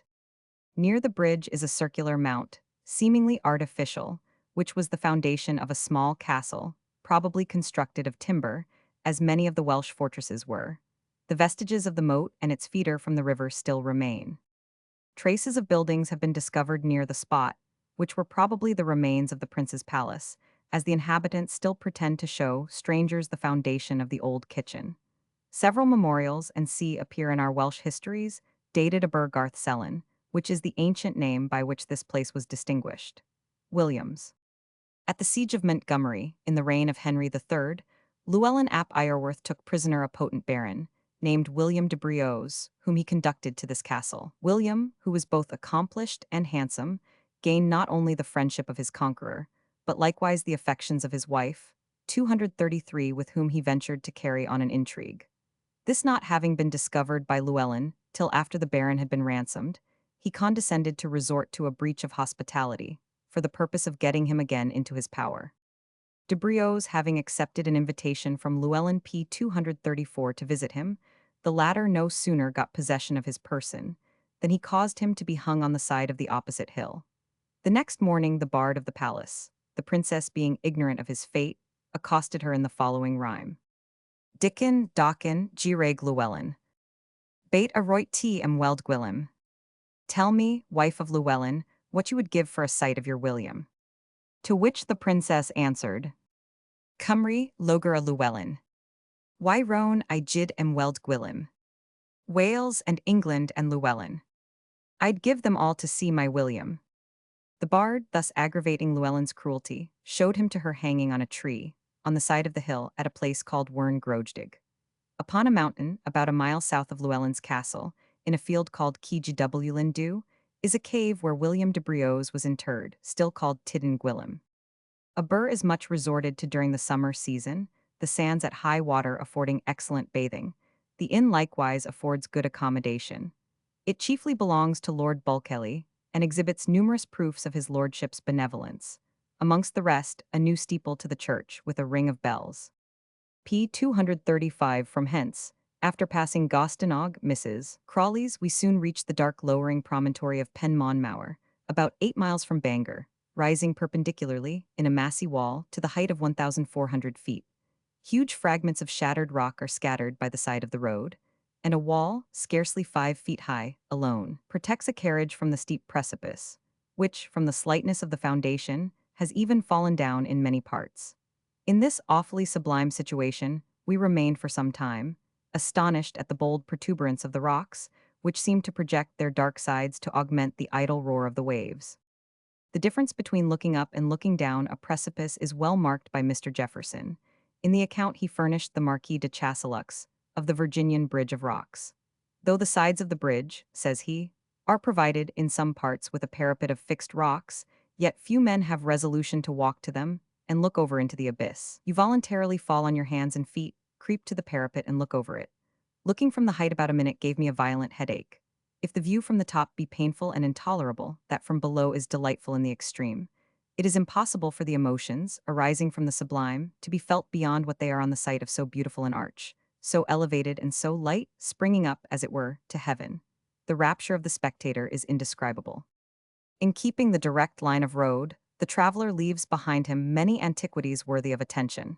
Mr. P. 236 Williams's account of which, from his being a resident near the spot, appearing to be the best, as well as containing a most full and interesting description of the ancient Welsh or British games, I shall transcribe, at the same time strongly recommending the work to such as wish to take a minute survey of this county. His route is reversed, but as most strangers will, no doubt, proceed from Conway to Bangor, it shall be my endeavor to act as their guide, and mention some particulars which are worth their attention along this road. For the first 2 miles he will proceed uphill, until he comes to an opening between two rocks, near a place called Succinct, when all of a sudden a most magnificent scene presents itself. From hence he commands a full view of Beaumaris Bay, generally covered with a number of small vessels. The Puffin, or Priesthome Island, the village of Lengode, the town of Beaumaris, Barron Hill, and the Friars. The former, the beautiful seat of the Lord Viscount Bulkeley, and the latter, that of his brother, Sir Robert Williams, Bart, MP, all on the Anglesea shore. On the Caernarvonshire side, Bangor and Penrhyn Castle, and last, though not least, the huge Penmaenmawr, protruding its rocky front into the sea, forming a natural barrier in such manner, to all appearance, as to cut off every communication this way, and render any farther progress impracticable. The art of man has, however, at length conquered these difficulties, and surmounted every obstacle, for about the year 1772, an excellent road was formed along the edge of this once tremendous and dangerous precipice, under the direction of the ingenious Mr. Sylvester.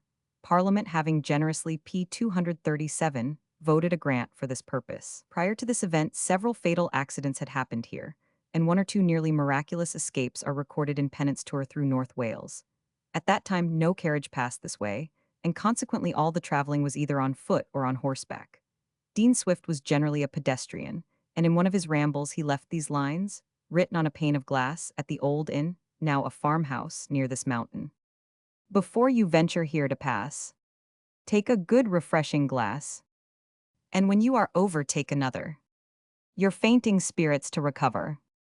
Before the traveler descends from the top of Succinct, just mentioned, to the little vale Dwigefilchi, he should deviate a little to the left, in order to examine some antiquities, near a place called Gwddw Glas in that parish.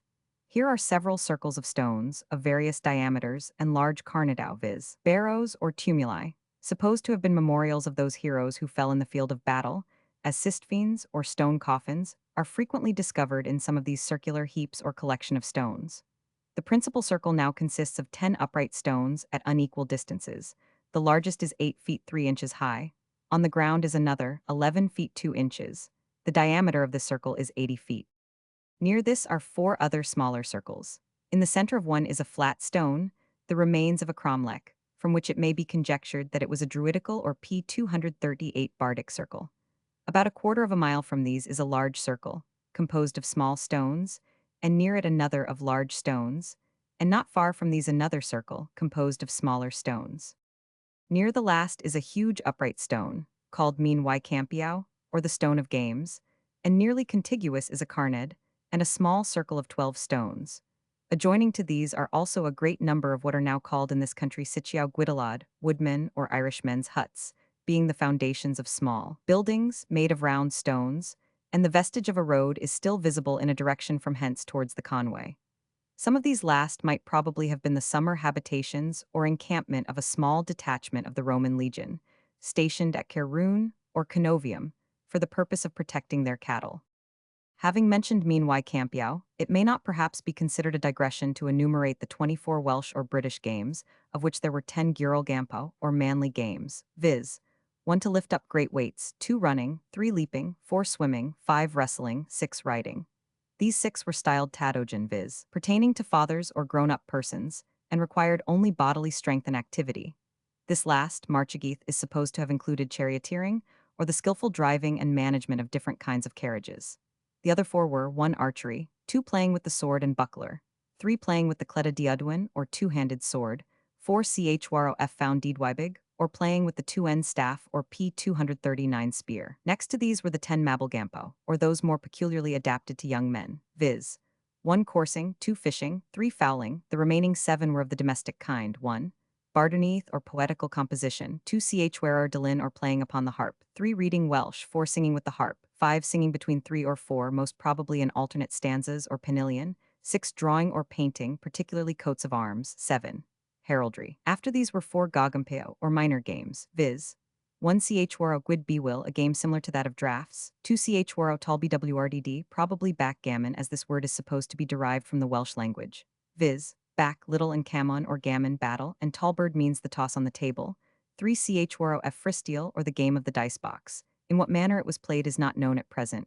4 siwira tellin, or the tuning of the harp. After visiting these circles, the traveler may either proceed to the top of Penmeen Mawr, or descend to the high road, near Digefilchi Church, not far from which, just at the foot of Penmeenbach, is Pendyffryn, the seat of T. Smith-esque. In the clefts of the rocks above the turnpike gate near Penmeen Mawr grows the Cracus aria, or white beam tree. Mr. Pennant observes, the Swiss procure a good kind of ardent spirit from the berries. The summit of this mountain seems to have been fortified by 2 or 3 walls, one within the other, and there are still visible the remains of a great number of huts, or small buildings, most probably at one time the habitations of soldiers. It was, no doubt, a strong military P240 post, and is supposed to have been made use of by the Britons and Romans. The Roman road from Saguntium to Canovium must have passed near it, probably on the south side.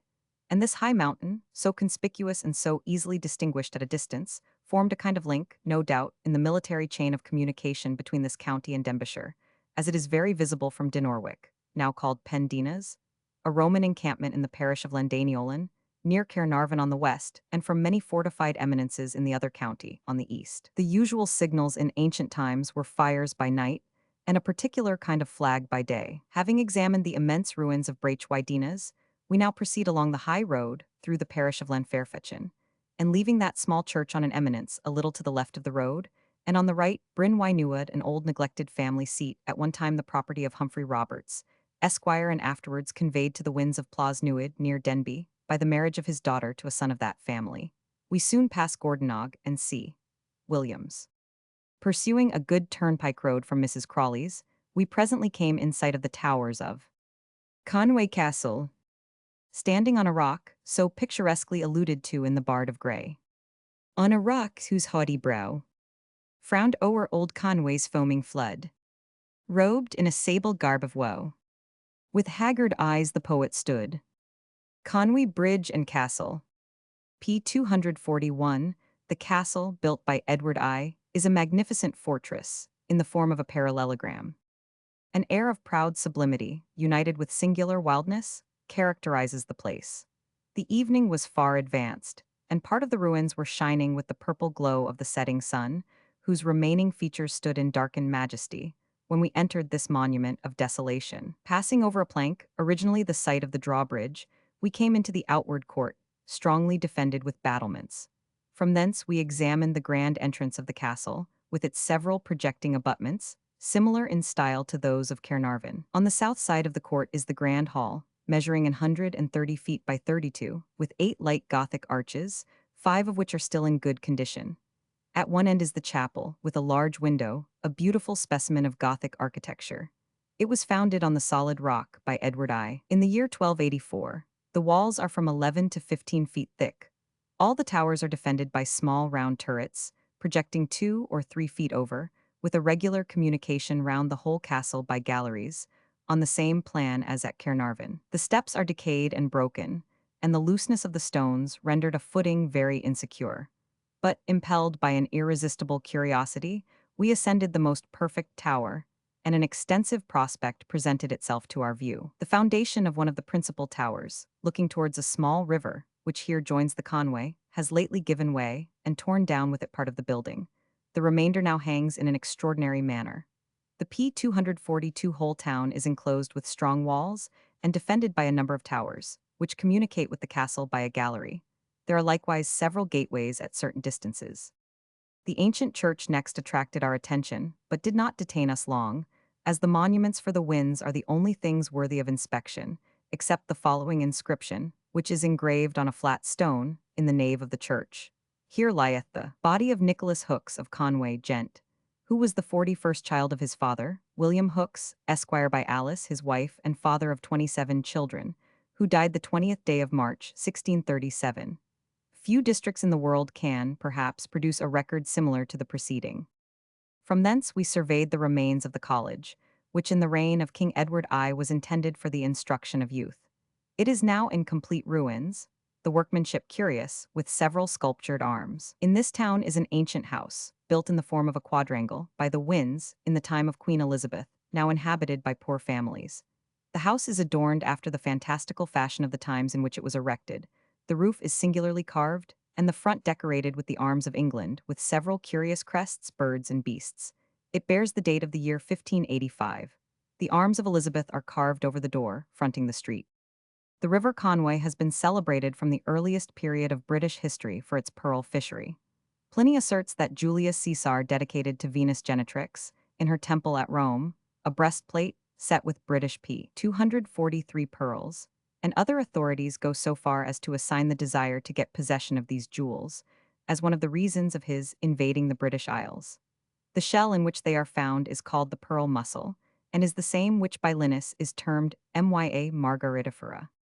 The fish which generate these concretions are considered in a sickly state, and it is said that on their being squeezed, they can and will eject them, which they occasionally do spontaneously on the sands. I am given to understand that a very considerable trade is carried on by an individual, very snugly, at this very day, in pearls collected from the Conway and adjacent coast. Some years ago Sir Robert Vaughan appeared at court with a button and loop in his hat, set with pearls from the Conway, and Mr. Edward L. Elwood says that the pearls found here are as large and as well colored as any in Great Britain. Immediately at the foot of the castle, says a recent traveler, 243, a suspension bridge is thrown over the previously dangerous ferry, in the erection of which great taste has been exhibited. Castellated towers support the chains, and where the road enters the town a toll house, in the shape of a dilapidated tower, has been erected, which perfectly harmonizes with the view around it, and taken altogether, the bridge seems to be the drawbridge of the castle and does not detract from the antique grandeur of the scene. Mr. Telford is the architect of this, P-244 as well as of the Menite Bridge, and though it possesses nothing of the immense proportions, it is equally elegant and well adapted to its situation. Edward I made this a free borough. It is now governed by one alderman, a recorder, coroner, water bailiff, and 2 sergeants at mace, chosen annually, and is a contributory borough with Caernarvon, Pwl Lely, Nevin, and Crickeith, in returning a member to Parliament. Its market is on Friday. The usual route, and the one which we intended to pursue, laying by St. Asaph and Chester, we determined first to explore some of the beauties of the Vale of Conway, and with this object in view, took the road leading to Lanouist.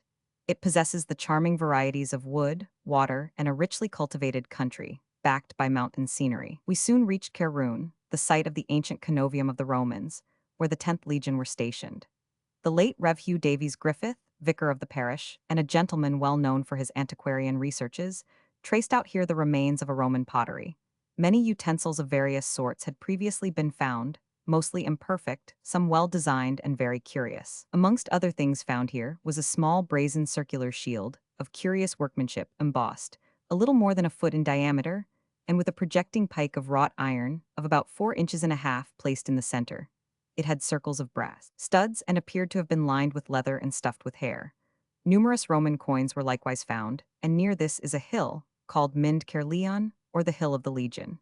Mr. Williams says, p. 245, this legion was denominated Antoniana Augusta. The XXDH stationed at Chester, Caerleon Gower, or Caerleon R.D. Diffidwy, was distinguished by the name of Vicissima Victrix, and the Second Legion, stationed at Caerleon in Monmouthshire or Caerleon R. Wisk, was known by the title of Augusta Britannica. There was, no doubt, a Roman road from hence to Saguntium on the west, and to Varium or Bodvery and Caerwise on the east, and another probably through Dolladellen to Sarn Helen and Tommen Wymer in Merionethshire.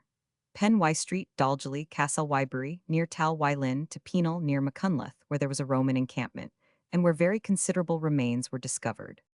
The next object worthy of attention is Rhaeadr Mawr, or the Great Waterfall, about 7 miles from Conway, Mr. Bingley's account of which is so correct and spirited that I shall give it verbatim. I ascended along a winding path, which, after about a quarter of an hour's walk, conducted me to the bed of the river, near the station from whence it was to be seen to the greatest advantage. The water, from the late dry weather, was very inconsiderable. Still, however, the scene was highly picturesque. From the upper part 2 streams descended at some distance from each other. The range of rock, down which the water was thrown, was very wide and extremely rude, being formed in horizontal ledges, into deep clefts and enormous chasms. On the various lodgements of the rocks were numerous pendant shrubs. The dark shades of the clefts and the irregular brilliancy of the prominent features of the scene, p. 246 from the reflected rays of the sun, contrasted again with the foaming of the water, were truly grand. The colors of the rock, which were everywhere also very dark, were rich and highly varied. The streams united a little above the middle of the fall. They rushed from thence in foam over the rocks, and, from the deep shelvings, in many places the water was entirely hidden from me below. In addition to this, nearly every different stratum of rock threw it into a fresh direction. In the whole scene there was the utmost irregularity.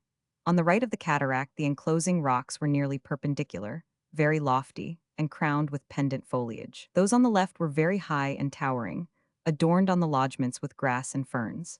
I should have made a drawing of this cataract, had it been possible to have expressed it with any justice on an octavo plate. This, however, was altogether impossible. The above description is expressed in terms infinitely too feeble to give any correct idea of the scene. This waterfall appeared to me by much the most grand and picturesque of any that I have seen in North Wales.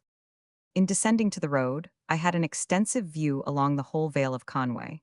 It appeared from this eminence to be much varied, and on the whole very beautiful. Besides this, many other waterfalls and cascades, along this charming river, will amply repay this digression, and entice the tourist forward to its junction with the Letter and Machno. Near Llanwst, Gwydir House and Woods, and at that place the church and the famous bridge built by Inigo Jones, will engage his attention. Beyond p. 247, the vale is beautiful and romantic, far exceeding my powers of description. All that wood, water, and the most rugged rocks and picturesque mountain scenery can do to delight the lovers of nature, heightened by the relief of a highly cultivated country, interspersed with gentlemen's seats, frequently breaking on the view, are here amply afforded them. Proceeding up the vale and through Gwydir Woods, you reach Betws y Coed. Thence to the new iron Waterloo Bridge over the Conway, on the Great Irish Road, visit the falls of the Conway and Machno, return to Betws, proceed up the Ligwy to view the Rhaeadr y Wennol or cataract of the Swallow, which, when it possesses its customary body of water, is truly tremendous. In going from hence to the excellent inn at Capel Curig, by making a circuit of about 4 or 5 miles to the southward, you may visit Dalwydellen Castle, the residence of Meredith ap Jevon, before mentioned in the account of Lynn. From Capel Curig, proceeding towards Bangor, till the road nearly reaches the river Ogwen, you may with labor and difficulty trace the old Roman road, from Saguntium to Canovium, or, without any risk of satiety, retread your steps by Llanwst to Conway. The trade of Conway consists in the exportation of slate and copper from the Llandudno mines, from whence the finest specimens of malachite copper is brought. The town and castle of Conway are seen to great advantage in crossing the river, which is here about half a mile over, and at high water washes the walls of that massy ruin. In the middle of the channel is a small rocky island. We observed from this situation the 2 castles called Bodskellen p. 248 and Digenwy. The small remains of the latter stand on a high rock above the river. The former is a beautiful seat of the Mostins. Crossing the ferry we determined on exploring the Crydyn, a commot or hundred of Caernarvonshire, at the extremity of which is that noted landmark, the Great Orm's Head. This commot is supposed to contain some of the best arable and meadow land in this part of the Principality. The shores and cliffs likewise afford excellent limestone, and pebbles for paving, both of which are shipped in large quantities for Liverpool and other markets. Digenwy, or Dinas Gonwy, the fort of the Conway, was once the residence of Maelgwn Gwynedd, Prince of North Wales, who here held his court. The following anecdote of which, as connected with Taliesin, the British bard, I shall give the heads of from Mr. Bingley. Gwydno Garanhir, brother of Maelgwn, who likewise resided in the neighborhood, had near his residence a weir, called Gord Widno, Gwydno's weir, which is even yet known by the same name, and belongs to Sir Thomas Mostyn, as owner of the house of Bodskellen. Elphin, the son of Gwydno, was an extravagant youth, and at one time he had so greatly exhausted his finances that he was compelled, as a temporary relief, to ask his father the benefit of the weir for a single night. The request was complied with, but not a single fish was caught. 248, a leathern basket was however taken up, p. 249, which, on examination, was found to contain a child. This was an unfortunate circumstance to one so much in want of a successful tide. Elphin had, however, the humanity to direct that the child should be taken care of, and that no expense should be spared in his education. The youth, who was named Taliesin, was introduced by Elphin at his father's court, and his first step towards fame was in reciting there a poem containing the history of his life, called Hans Taliesin. Maelgwn Gwynedd was greatly surprised at his talent, and himself became afterwards his patron. Some time after this, a dispute took place at Digenwy betwixt Elphin and his father, of so serious a nature as to cause the former to be thrown into prison. His attentions to Taliesin now proved of the utmost importance to him. The bard addressed to the prince a poem on his patron, which excited his commiseration, and caused him to issue an immediate order for Elphin's release. Taliesin continued to receive, throughout the whole of his life, the attentions, the admirations, and the applause which his talents justly merited, and after his death he was honored with the appellation of the Prince of the British Bards. Gladaith Woods particularly, and most part of this small district, afford considerable amusement to the botanist, as will the libraries of Sir Thomas Mostyn, Bart, at Gladaith and Bodisgallen, to the Antiquarian and the Historian. The former of these seats was built in the reign of Queen Elizabeth, since which period both mansion and furniture have experienced but trifling alterations. The tremendous precipice on the west side of the Ormshead p. 250 is worthy of a visit. The sea view is very extensive, and generally enlivened by the passing of Liverpool shipping. You likewise command a view of the Isle of Man, and occasionally views of the Irish, Lancashire, and the distant haze of the Scottish coast. The sea-birds frequent these cliffs and shores in great abundance, more particularly gulls, razorbills, guillemots, cormorants, herons, and the peregrine falcon, the latter of which, in the days of falconry, was held in such high estimation, that the celebrated Lord Burleigh sent a letter of thanks for a present of a cast of hawks from this place to an ancestor of Sir Thomas Mostyn's. Unprotected by any shelter, on the summit of the high promontory, stands the small church of Llandudno, but little famous for anything but its singular situation and its service as a beacon. Proceeding along the mail road, with the sea on our left and low rocks on our right, nothing particular attracted our attention, till in descending a hill about 2 miles from the neat bathing town of Abergele, we observed on our right 2 immense caverns, about halfway up the mountain. They are called Cavernarogo, and run 400 or 500 yards into the ground, but their real extent has never been ascertained with accuracy. From these mountains vast quantities of lime are shipped for Liverpool and many parts of England. Abergele, situate on the edge of Rhuddlan Marsh, is a small neat town of one street, resorted to in the summer season for bathing. The sands afford excellent walking. In the evening we lingered on the beach for a considerable p. 251 time, enjoying the calm but cheerful beauty of nature, and inhaling the pure sea breeze, for the wind was hushed, and to the beach each slowly lifted wave, creeping with silver curl, just kissed the shore, and slept in silence. Mason's Garden. With pleasure mixed with reverential awe, we trod Rhuddlan Marsh, so celebrated in the annals of history. Here the ill-fated Richard Roman II was betrayed into the hands of Bolingbroke and taken prisoner to Flint. Here Offa, king of Mercia, met his untimely death. Here the Welsh, under the command of Caradoc in the year 795, were defeated in a conflict with the Saxons and their leader slain in the action.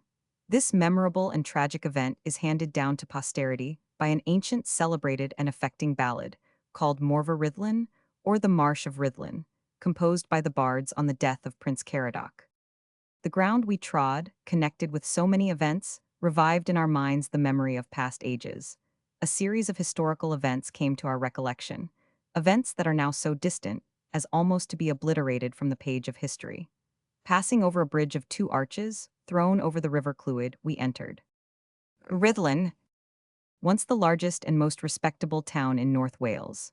Walking over the ruins of the castle, in which Edward I kept 3 Christmases, I recurred, by a natural p. 252 association of ideas, to the times when the Parliament House, the halls and courts, echoed with the voices of those who have been long since swept from the earth by the unerring hand of death. One solitary Gothic window is now only remaining to distinguish the old Parliament House, where King Edward I instituted that famous code of laws, under the title of the Statute of Rhuddlan, from a neighbouring barn, and what once contained the Parliament of England, now contains nothing but bark for the supply of a tan yard.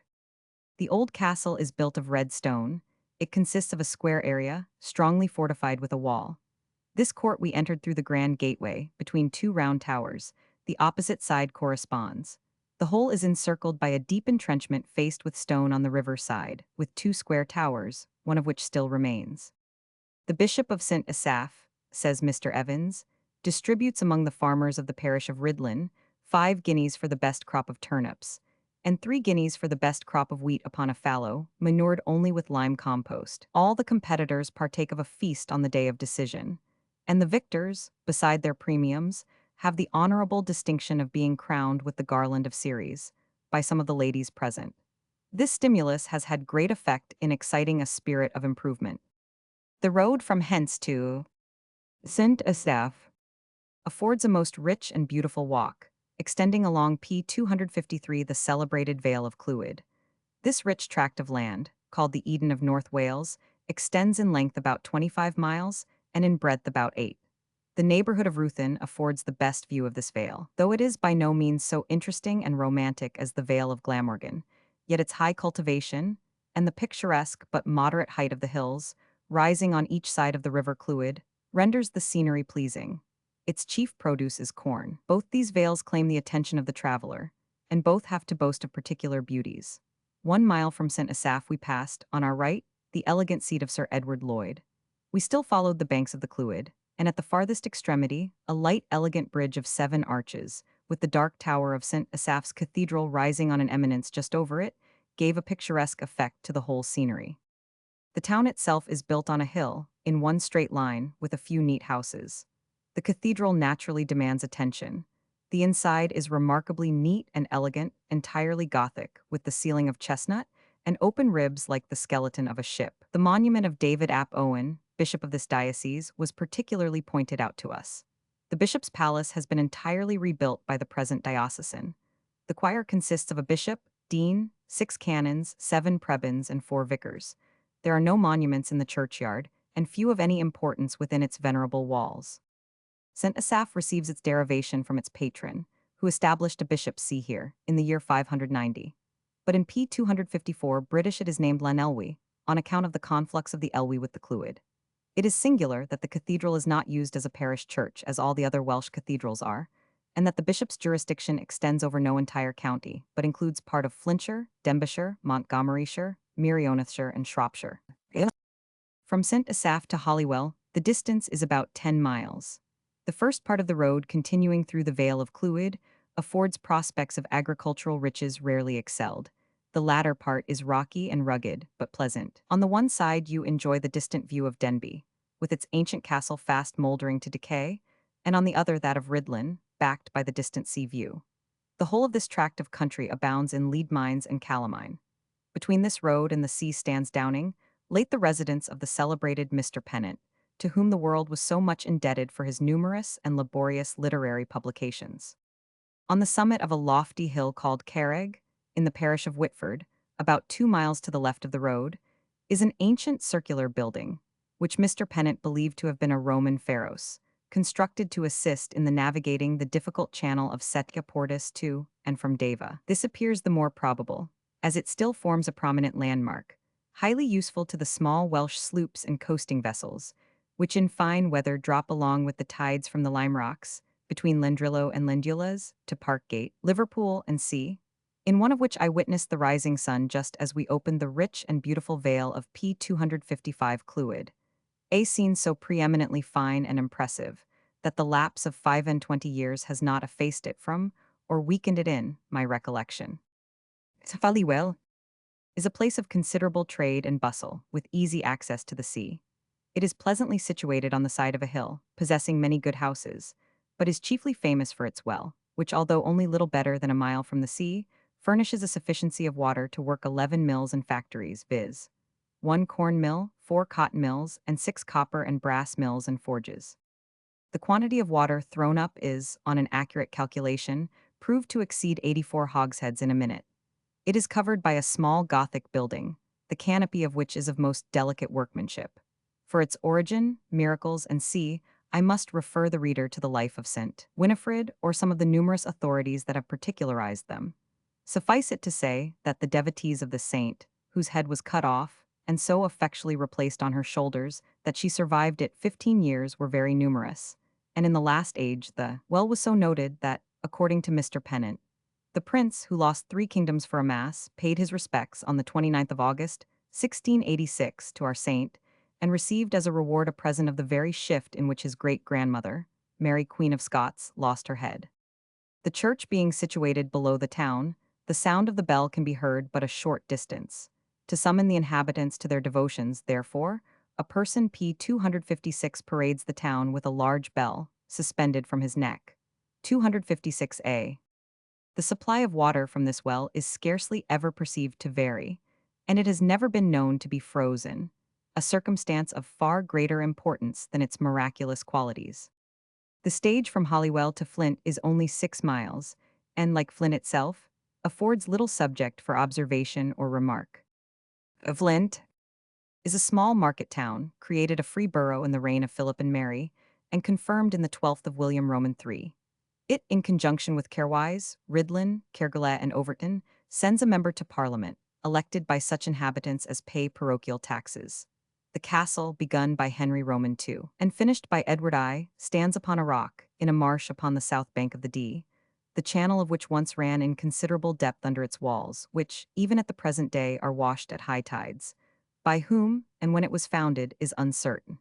It is chiefly famous for being the place where Edward Roman II received his obnoxious favorite Piers Gaveston on his return from banishment, and where Percy, Earl of Northumberland, surrendered Richard II into the hands of the Duke of Lancaster. When Richard arrived at Flint, says the author of the Beauties, Harmonies, and Sublimities of Nature, 256b, he said to the Duke of Lancaster, afterwards Henry IV, cousin of Lancaster, you are welcome. My Lord P. 257, the King, returned the Duke, bowing 3 times to the ground, I am arrived sooner than you appointed me, because the common report of your people reached me, that you have for 21 years governed them rigorously, and with which they are by no means satisfied. It is my desire, if God be willing, to assist you to govern them better for the future.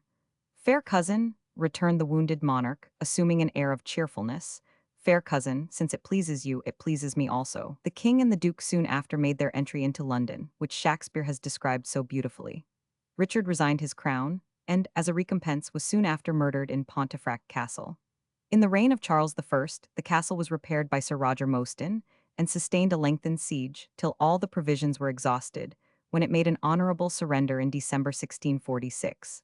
It, with Hawarden and other castles, was dismantled by order of Parliament. In proceeding to Chester, you regain the high road at Northup, 3.5 miles beyond which, to the left, about a quarter of a mile from the road, on the edge of a glen, and surrounded by a wood, are to be traced the remains of Eulo Castle, a small fortress, the proprietor of which, named Howell, was entitled by ancient custom to give the badge of a silver harp to the best harper in North Wales. But it is chiefly remarkable for the defeat which Henry II received in the wood in its vicinity, from David and Conan, the 2 sons of Owen Gwynedd. By stratagem, they drew the English army into a narrow pass betwixt the hills. When attacking its front, flanks, and rear, they routed it with the most P-258 dreadful slaughter. Regaining the road, you soon reach Hawarden, a small, neat town, chiefly remarkable for the ruins of its ancient castle, so frequently mentioned in history. Its remains are to be traced in the grounds of Lady Glynn at the east end of the town. Little now remains of them, but, from the eminence on which they stand, you command a fine view of the Dee and the county of Chester. In Chester, Carlisle and Conway are the only 3 British towns or cities that have preserved their ancient walls anyways entire. Those of Chester are nearly 2 miles in circumference, and sufficiently broad to afford room for 2 persons to walk abreast. For this purpose, they are now kept in repair, affording an agreeable lounge, fresh air, and, from the different sides, varied and extensive views. The rows are another peculiarity belonging to Chester. The streets, which are much broader than those of old towns or cities generally, are considerably excavated. On this lower level are the warehouses, kitchens, and sea, and on the first floor, with galleries, or rows as they are termed, in the front, are the shops. These galleries afford a covered walk for foot passengers.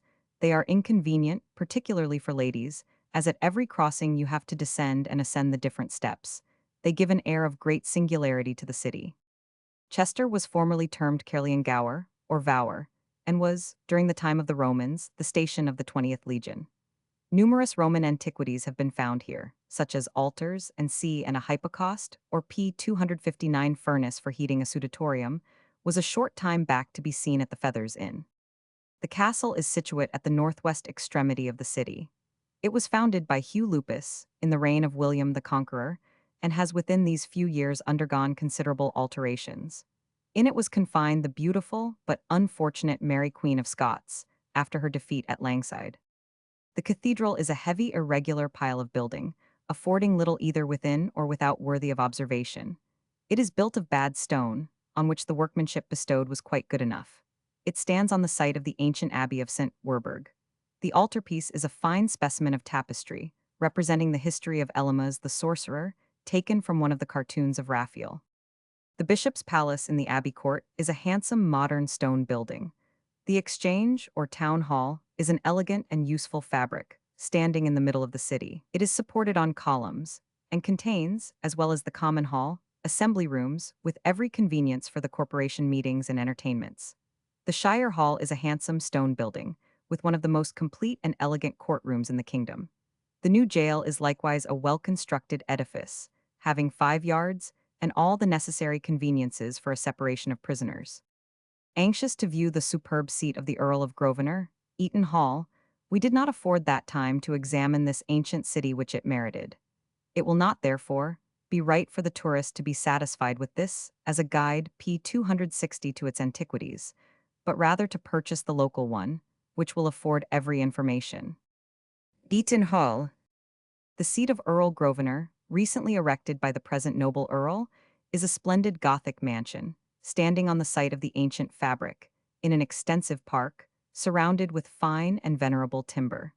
The basement of the ancient pile has been preserved, but the superstructure has been enlarged to double the original dimensions. The style of architecture is Gothic, but it is proper to observe that the cathedral Gothic of the age of Edward III, as exhibited in York Minster, the Church of Newark-upon-Trent, and other celebrated structures in England, is chiefly imitated, especially on the outside, though Mr. Porden, the architect, has not scrupled to avail himself of the low Tudor arch and the forms of any other age that suited his purpose, which was to adapt the rich variety of our ancient ecclesiastical architecture to modern domestic convenience. The same style prevails through the whole of the interior, but more or less embellished, to suit the uses of the apartments respectively.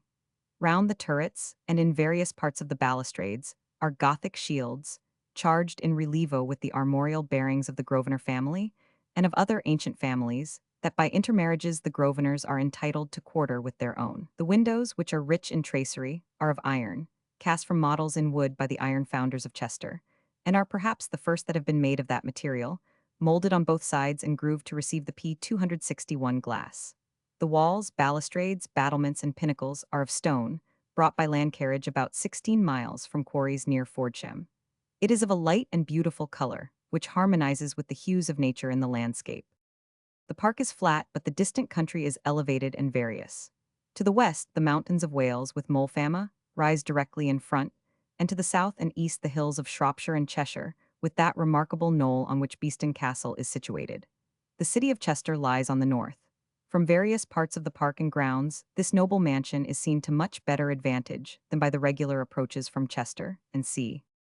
The entrance to the house is in the middle of the west front, under a vaulted portico, which admits a carriage to the steps that lead to the hall, a spacious and lofty room, occupying the height of 2 stories, with a vaulted ceiling, embellished with the Grosvenor arms, and C in the knots that cover the junction of the ribs. The pavement is of variegated marbles in Gothic compartments.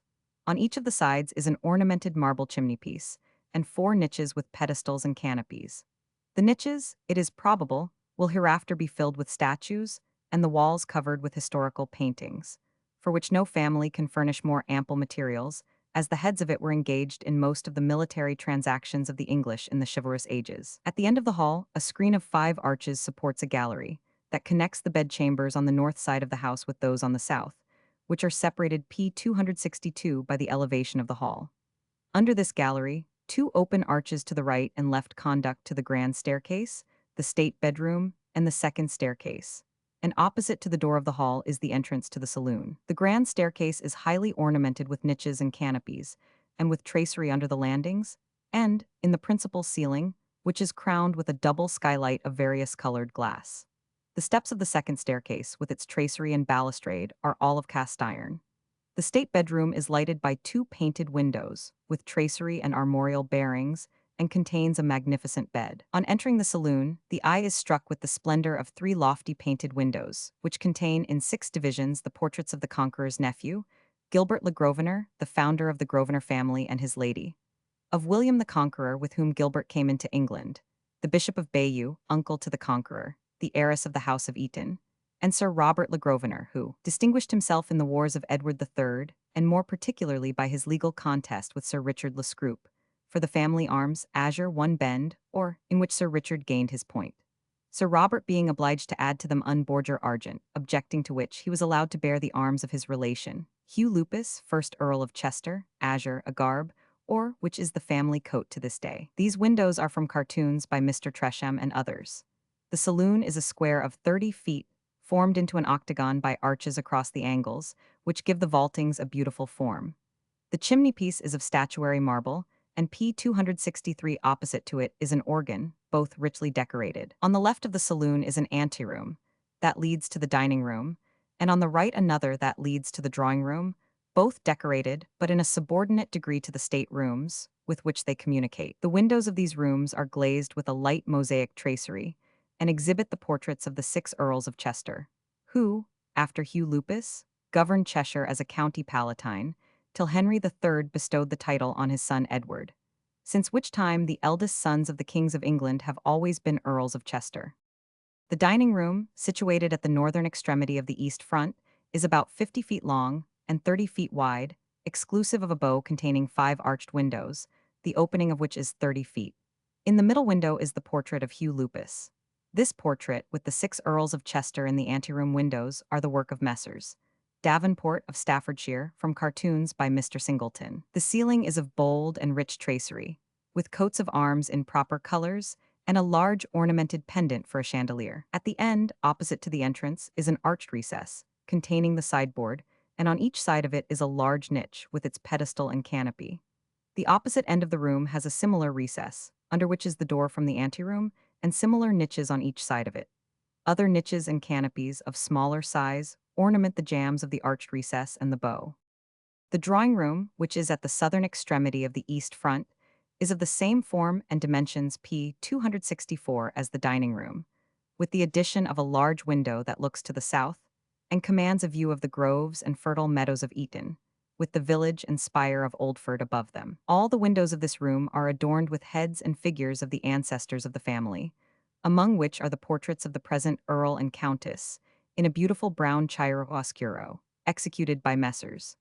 Bachelor and Silk, of Newman Street, and due credit to the talents of those ingenious artists. The niches, canopies, and other ornaments are the same in situation as those of the dining room, but of a lighter and richer design. The ceiling is a piece of embroidery of the nicest materials and workmanship, where all the coats borne by the Grosvenor family are blazoned in their proper colors, and also the arms of Egerton, Earl of Wilton, the father of the present Countess Grosvenor. The arms of Egerton appear in various parts of the house, and will mark the date of this fabric to future antiquaries, if all other memorials should be forgotten or destroyed. The color of the saloon is blue, the ante-dining room of light blue, the dining room of a bright scarlet, the ante-drawing room is hung with light blue satin, the drawing room with crimson velvet. The curtains and draperies are of crimson and gold satin, with gold tassels and fringes, disposed in a striking and picturesque manner by Messrs. Gillow, under the direction of Joseph K. Esquire architect to the post office. All the other furniture of these apartments is the work of the same artificers and appropriate to the style of the house. The vistas from the dining room through the p. 265 two anterooms and the saloon to the south window of the drawing room, and in the opposite direction from the drawing room to the dining room, terminating with the splendidly furnished sideboard of plate, perhaps cannot be exceeded in novelty and variety by anything of the kind in England. The library is in the center of the south front. The ceiling and the large bow window, with their ornaments, are in the same style as the rooms already described, but less rich. The bookcases are of English oak, with arches of tracery, buttresses, pinnacles, and battlements. The sitting room of the Countess is the only room on this floor with square-headed windows and a flat ceiling, and is an apartment of singular beauty. The middle window of the saloon opens to a vaulted cloister, occupying the space between the dining and drawing rooms, in the east front, which affords a sheltered walk in all weathers.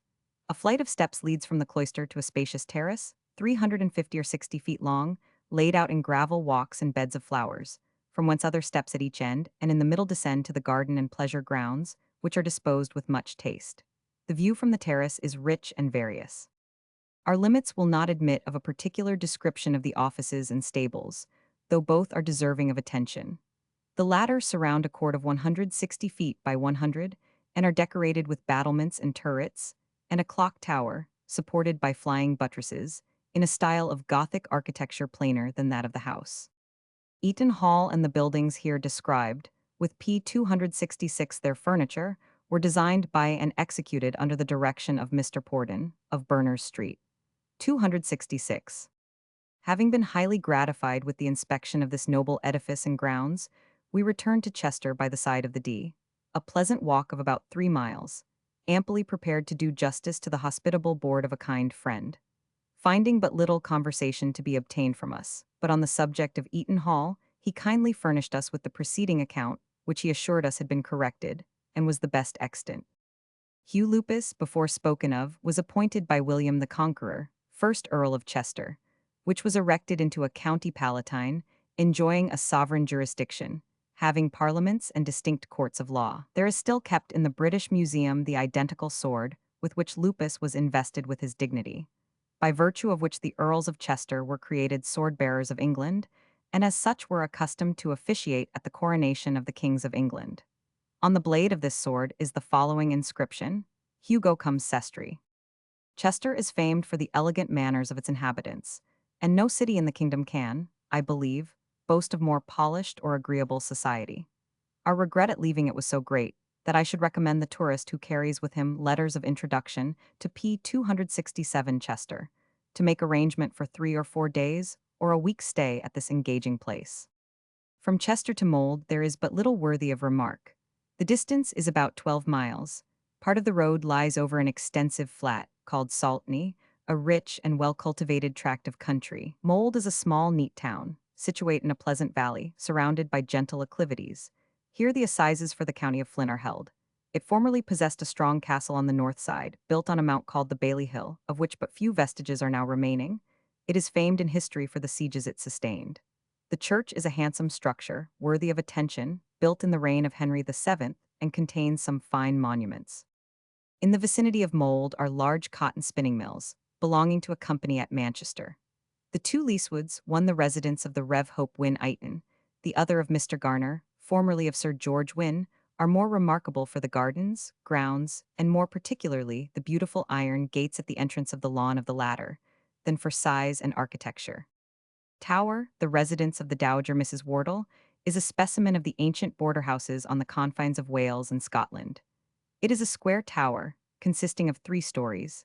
In the lower story there still remains a staple in the ceiling, a memorial of the rudeness of the times. During the wars between the houses of York and Lancaster, this place was inhabited by Reinalt ap Griffith Bladen, one of the 6 gallant captains who defended Harlech Castle on the part of Henry VI.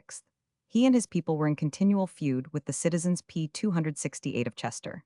In 1465, a considerable number of the latter came to Mold Fair. A fray ensued between the 2 parties, and dreadful slaughter was made on both sides. Reinalt, however, got the victory, taking prisoner Robert Brine or Brown, mayor of Chester, who in his private capacity as a draper had attended the fair, whom he led to this tower and hung on the staple in his great hall. About a mile northwest of the town is Mies Garman, famous for the celebrated Battle of the Victoria Aleuatica, in which the Britons, under the two bishops, Germanus and Lupus, in Easter week 448, defeated and destroyed the Picts and Saxons. Germanus, having previously directed his soldiers to repeat loudly and generally the word he should give, he at the proper time pronounced Alleluia. The whole army caught the sacred sound, which they repeated with such energy that the mountains echoed the religious exultation, and both combined to strike such terror into the invading foe that he fled in the utmost consternation. Numbers fell by the sword, and as many perished in the adjacent river. This event is commemorated by the Hallelujah Monument, erected by the late Nehemiah Griffith, Esquire of Rule. Mold has two inns, the Black Lion and Griffin. Its market is on a Saturday. From Mold to Denbigh, the distance is about 16 miles and a half. On the left of the road is Kilkenny, visited on account of the beautiful carved roof of its church, brought from Basingwark Abbey, on the dissolution of that house. Above it, on the summit of Moel Fama, is the monument, erected by the inhabitants of the counties of Flint and Denbigh, in commemoration of his late P269 Majesty, King George III, having completed the 50th year of his reign. The column was designed by Mr. Harrison, of Lancaster, the architect of Chester Castle and C. Under the column were deposited in a vase numerous coins, illustrative of this memorable reign. Lord Kenyon laid the first stone on the 25th of October, 1810. In the neighborhood of Kilkenny are numerous rich lead mines and other works, amongst which Pen y Fron, belonging to Mr. Ingleby and Lyn y Pandu, held under Lord Grosvenor, by the late John Wilkinson, Esquire, are amongst the richest for their veins, these being from 4 to 6 feet thick. But the great bodies of water from which they have to free these mines, by means of powerful steam engines, are great drawbacks upon their profits. Mole Arthur, another portion of the CL Whitian Hills, has on the top of it the remains of a fortified British camp, having two very deep fosse, with corresponding valla, on the approachable sides, and on the precipitous one is a smooth terrace, apparently leveled by art, for exercising the troops. Penbedwa Hall, the seat of Mr. Williams, is a handsome object. On the left of the road, at a small distance from the house, is a carned or tumulus, and the remains of a druidical circle. Budfari is by some conjectured to be the Varus of Antoninus. But on this point, antiquaries and historians are not agreed, others believing Carriage to have been that station. Bockagreg is a most singularly constructed house, built by Sir Richard Clough, who served his apprenticeship to Sir Thomas Gresham, and having acquired a P270 great fortune by trade, contributed liberally, like his master, towards the building of the Royal Exchange. The house consists of a kind of center and 3 sides, which form a quadrangle, enclosing a square area or court. The principal part comprises a hall, with an adjoining parlor of large dimensions, and the other parts of the building are carried up to the unusual height of 6 stories, terminating with a cupola. We from hence turned back to Carriage, which lies to the right of the road. It was formerly a place of much consequence, at which the assizes for the county of Flint were held, as were likewise a species of British Olympics, it being the seat of the Eisteddfod, or sessions of the bards and minstrels, the grand theatre where, in honorable contention, they tried their skill, poured forth their extemporaneous effusions, awaked their harps to melody, and gave to rapture all the trembling strings. Under the British princes, the bards and minstrels were associated in corporate, or rather collegiate bodies, into which none were admitted but such as had given proof of their skill in the respective sciences before proper judges, duly appointed by royal commission. And although the institution is now dissolved, and the character officially no more, yet those who, born with music in their souls that wish to feast on raptures ever new, will consentaneously say, P271, but hail ye mighty masters of the lay, nature's true sons, the friends of man and truth, whose song, sublimely sweet, serenely gay, amused my childhood and informed my youth. Oh, let your spirit still my bosom soothe, inspire my dreams and my wild wanderings guide. Your voice each rugged path of life can smooth. For well I know, wherever ye reside, their harmony and peace and innocence abide. Beattie's Minstrel. The distance from Carriage to Denbigh is about 10 miles. You pass Luany Hall, formerly occupied by the Hun. Thomas Fitzmaurice, uncle to the Marquis of Lansdowne, brother to the Earl of Shelburne, and father of the late noble possessor. Mr. Fitzmaurice used here to bleach the cloths made on his estates in Ireland. He travelled to Chester in his coach and 6, and when there stood behind a counter selling cloth, He lived with the affected humility of a tradesman and the pomp of a lord. His conduct was singular, but his motives were good. Denbigh, situated nearly in the center of the Vale of Clwyd, is a well-built town, standing on the declivity of a hill. A large manufactory of shoes and gloves is here carried on, and annually supplies London with a vast quantity. The ruins of the castle, still remaining on a rock commanding the town, are too celebrated in history, and too cruelly shattered by the ravages of war, to be passed unnoticed.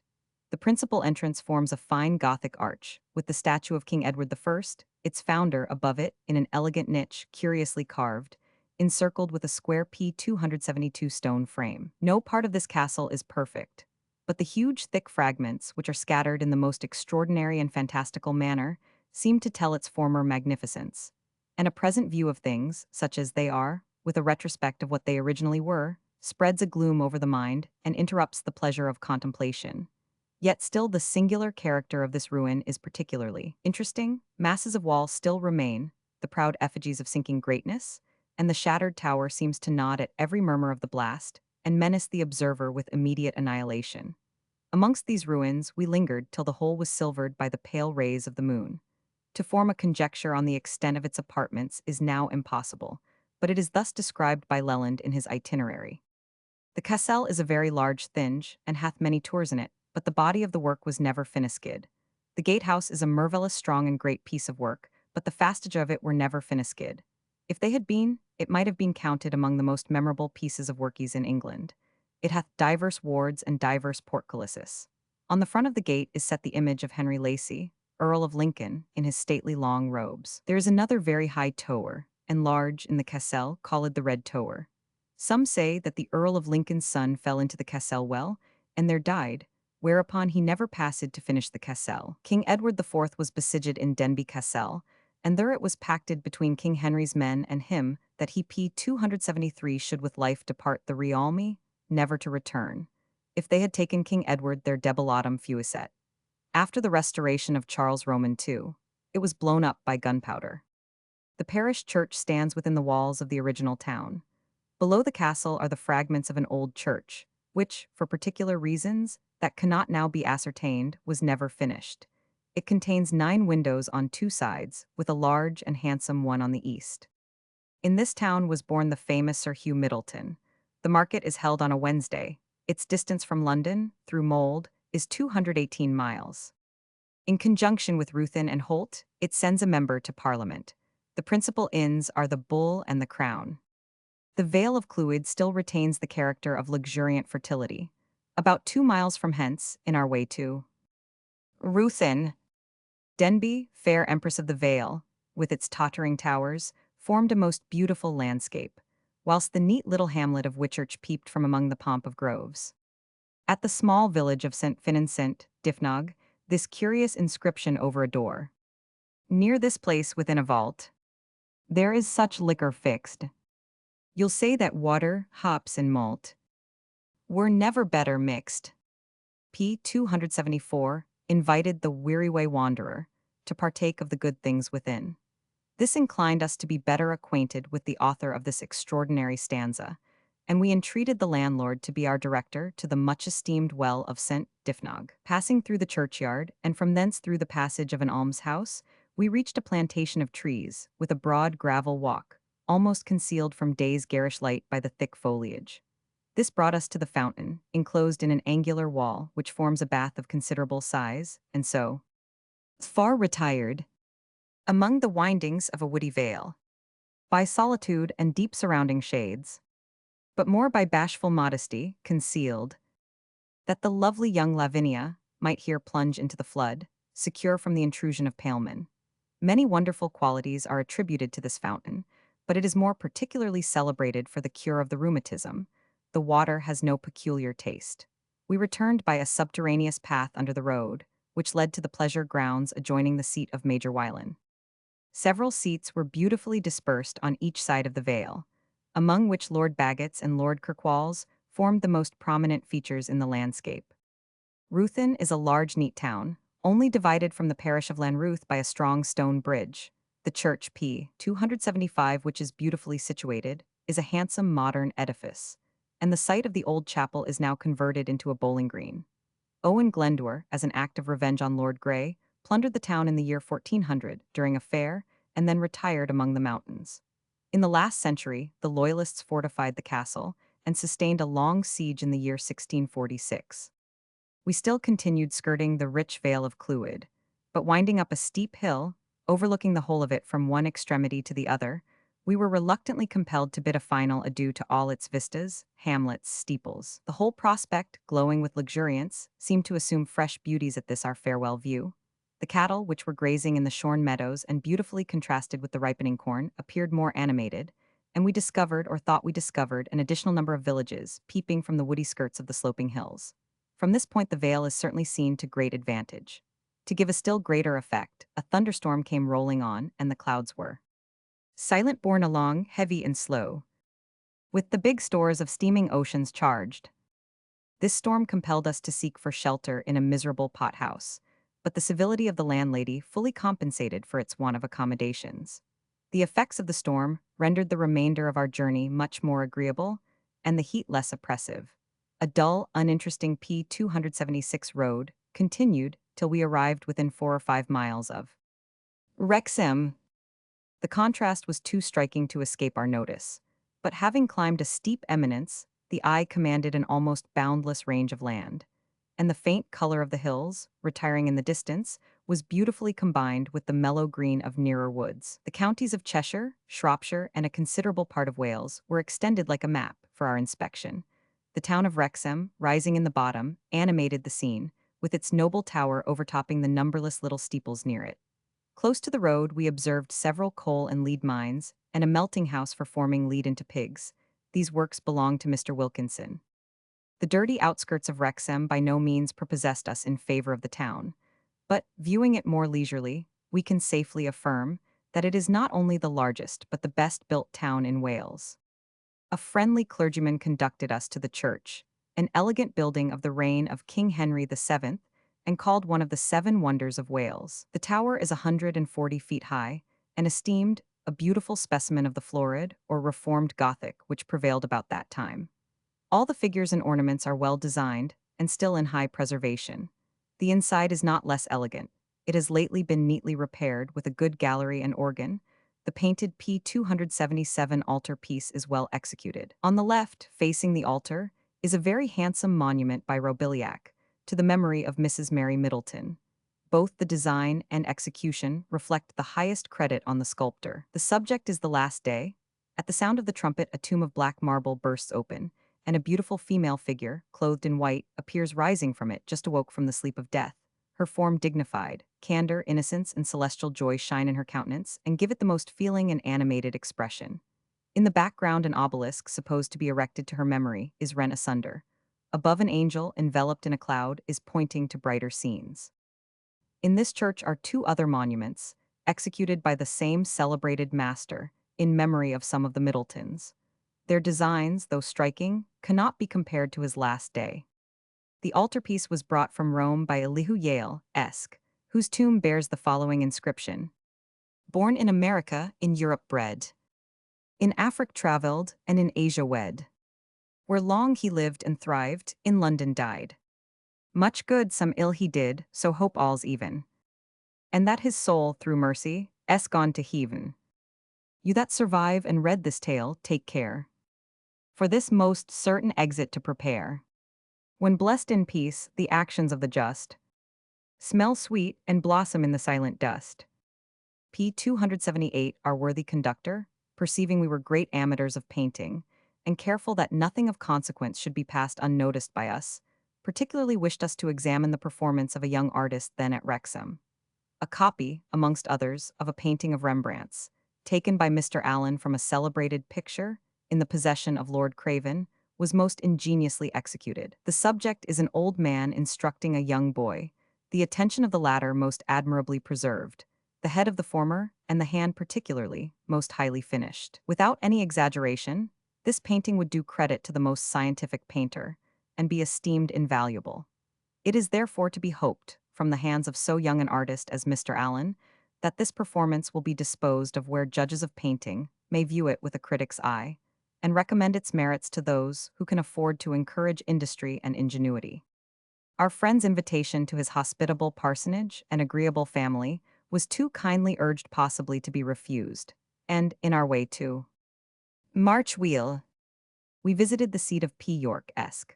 The grounds and plantations are very extensive, and the bowery walks, while they afford refreshing shelter from a summer's sun, allow partial views of the counties of Cheshire and Shropshire, with the Wrekin and Bridyork hills. In short, through these groves.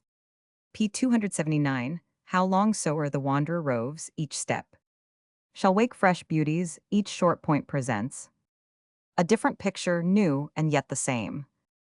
The Tower of Wrexham, and the town itself, as occasion offers, is a nearer and an additional charming object. In an alteration of the walks, a few years since, were discovered below the surface of the ground the shattered walls of an ancient castle. These fragments Mr. York has left unimpaired, and they remain a memento of the vicissitudes of fortune. The entrenchments round the castle, and likewise the original site of the keep, are still very apparent. The house itself is very indifferent. Watts Dyke runs through part of the grounds. In a parlor opposite the garden we observed some fine paintings of the Hardwicke family. Mr. York has dedicated another room to the Royal Tribes of Wales, 279, where the arms and lines of the descent, as far as they can be traced, are emblazoned and hung up.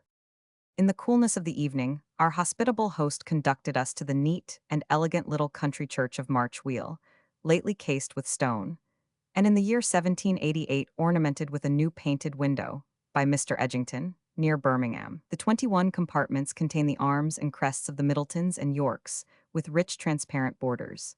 This window is undoubtedly very elegant, but the subject, in my opinion, p. 280 more adapted to a ball than an ornament to a church window. The high tower appears not in proportion with the body of the church. Deeply impressed with sentiments of gratitude towards our reverend friend, and sensible of his hospitality and kind intentions, we took our leave of him early the next morning, and pursued our route to Ruabin, purposing to visit Winstay Park, the much-admired seat of Sir Watkin Williams Wynne. On leaving March Wheel, a most delightful prospect spread before us. In the retrospect, the Tower of Wrexham Church brought to our recollection the views of Magdalen College Tower, in the vicinity of Oxford. The Park of Winstay is well stocked with red deer, excellent plantations, and the house is an elegant modern structure, but has nothing in the inside particularly deserving the attention of the traveler. In the grounds, the chief object worthy of inspection is a very elegant obelisk, erected to the memory of the present Sir Watkin's father. The height is 101 feet, the base of it 16, and the top 9, built with freestone and fluted. Round the top is formed a gallery, with a handsome urn in bronze, after an elegant design, cast in London. Round the base of the column are wreaths of oak leaves, in the beaks of 4 eagles, cast in the same metal. On the southwest side is a door, with a staircase within the obelisk leading to the top. We regretted that the key could not be procured, as the prospect from that elevation must be extremely fine. On the other 3 sides, p. 281, an appropriate inscription, in English, Welsh, and Latin, is to be carved.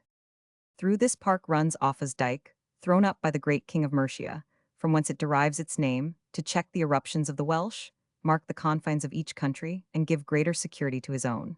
It begins at Basingwork in Flintshire, and ends at Chepstow in Monmouthshire, extending in a line of not less than 150 miles over rocks and mountains. This great undertaking still retains the ancient name of Clod Offa, or Offa's Dyke. Passing through the little village of Ruabin, situated at the extremity of Sir Watkin's Park, a very interesting and picturesque country, composed of rich valleys and gently sloping hills, presented itself to our view, and at some distance we soon caught a glimpse of Chirk Castle, a noble seat of the family of the Middletons, standing on an eminence. 4 miles from Llangollen we inquired for the wonderful Pont Cecility Aqueduct 281. Pronounced Pont y Casualt, or famous aqueduct, erected near that bridge over the River Dee, and found ourselves within half a mile of this great and astonishing undertaking. The stone of which it is built resembles that of Portland, and the effect which it produces from whatever point it is viewed is highly pleasing. On the middle column is the following inscription. p. 282, the nobility and gentry of the adjacent counties, having united their efforts with the great commercial interest of this country, in creating an intercourse and union between England and Wales, by a navigable communication of the 3 rivers, Severn, D. and Mersey, for the mutual benefit of agriculture and trade, caused the first stone of this aqueduct of Pontcysyllte to be laid on the 25th day of July, MDCC, XCV, when Richard Middleton of Chirk-esque, MP, one of the original patrons of the Ellesmere Canal, was lord of this manor, and in the reign of our sovereign, George III, when the equity of the laws and the security of property promoted the general welfare of the nation, while the arts and sciences flourished, by his patronage and the conduct of civil life was improved. By his example, Pont Wisysel, a bridge of several arches, close to it, is quite eclipsed by its stupendous height and magnitude. In it we recognize the great water conveyances of ancient Rome, which, though superior in point of length, were inferior in other respects. Its direction is north and south, crossing the D at right angles. It forms, connected as it is with the surrounding fine scenery, a noble and magnificent picture. But to view it to the best advantage, the stranger must ascend the acclivities on either P283 side of it, from whence he will be highly pleased with a scene, in which there is every concomitant circumstance that can please the lover of nature and art. The extent of the aqueduct is 988 feet, and exhibits 19 arches, each 45 feet span. The summit has a water trough of cast iron, 1,009 feet in length, and in breadth 11 feet 8 inches. The elegant piers lessen upwards gradually, from 10 feet width and 21 feet depth at the base, to 7 feet width and 12 feet depth at the top. These piers are 116 feet high from the river, and from their ending, to the greatest height of the building, 20 feet, making the total elevation 126 feet. To each end of the aqueduct are added 10 feet 6 inches of ironwork. From center to center of each arch are screwed together 11 strong iron plates, as strengthened. The lime rocks here are very great, and, by calcination on the spot, are rendered fit for immediate use. And, as the Ellesmere Canal is open for public traffic, they must yield immense profit to the proprietors, who are now enabled to supply all the neighboring counties, Chester, Liverpool, and C. Wood, water, and sloping hills all combine to render this vale interesting. Several detached cottages are sprinkled through its wooded declivities, and here and there a gentleman's seat, embosomed high in tufted trees, makes a pleasing feature in the fascinating landscape.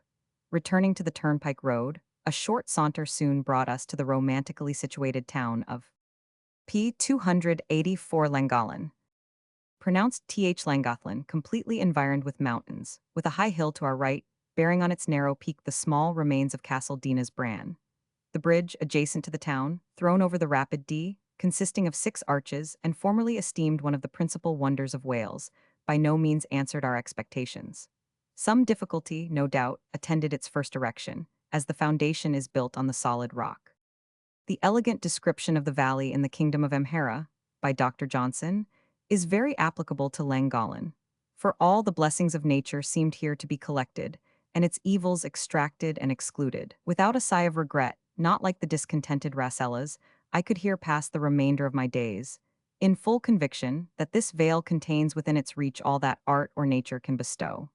I could pity those whom fate had excluded from the seat of tranquility, as the sport of chance, and the slaves of misery. Such is the enviable situation of Lady Eleanor Butler and Miss Ponsonby, who, thus veiled in obscurity, have fitted up, in a true characteristic style, an elegant little cottage at the west extremity of the town, situated on a knoll. The 2 rooms which are allotted for the inspection of strangers are very handsomely furnished. The dining room is ornamented with drawings, the most favorite spots in the vicinity being selected as the subjects. The window commands a prospect of the mountains, which awfully rise in front. The study, looking on the well-arranged P285 plantations of the garden, was appropriately furnished with a choice collection of books. We regretted, in the absence of the gardener, that we could not gain admittance to the grounds. The Vale of Llangollen and this enviable retreat have been the subject of much admiration, both in verse and prose, and highly deserve the praises which have been lavished upon it. Say, ivied Val Crucis, time delayed, dim on the brink of Deva's wandering floods, your ivied arch glittering through the tangled shade, your grey hills touring o'er your night of woods, deep in the vale recesses as you stand, and desolately great the rising sign command. Say, lovely ruined pile, when former years Saw your pale train at midnight altar's bow. Saw superstition frown upon the tears that mourned the rash, irrevocable vow. Wore one young lip gay Eleanora's 285 a smile. Did Zara's 285b look serene one tedious hour beguile? The bridge of Llangollen is thus described by the elegant pen of Mr. Pennant. The bridge, which was founded by the first John Trevor, Bishop of St. Asaph, 285 c. who died in 1357, is one of the Tri-THLWS Cymru, or Three Beauties of Wales, but more remarkable for its situation than structure. It consists of 5 arches, whose widest does not exceed 28 feet in diameter. The river usually runs under only one, where it has formed a black chasm of vast depth, into which the water pours with great fury from a high broken ledge, formed P286 in the smooth and solid rock, which composes the whole bed of the river. The view through the arches, either upwards or downwards, is extremely picturesque. Having satisfied our curiosity, Dina's Bran, or Crow Castle, next invited our attention, and having attained the summit of a steep and craggy hill, commanding a pleasing view of Llangollen, we arrived at the ruins which crest this precipice. The remains of this castle are now so trifling that it scarcely repays even the enthusiast the trouble of ascending. Its appearance is by no means picturesque, not a tree to give effect to the crumbling walls, nor has time spared one of the towers. It was formerly the residence of Myfen Wevetchen, so celebrated in verse. The castle is built of the stone which composes the hill, on which it is erected. The prospect is very pleasing. Chirk Castle, Winstay Park, 286 and many other seats of respectability, more particularly conspicuous. Great part of the vale and the meandering course of the Dee may here be traced, whilst the opposite hills are shelved off in an extraordinary and unusual manner, resembling so many walls or fortifications.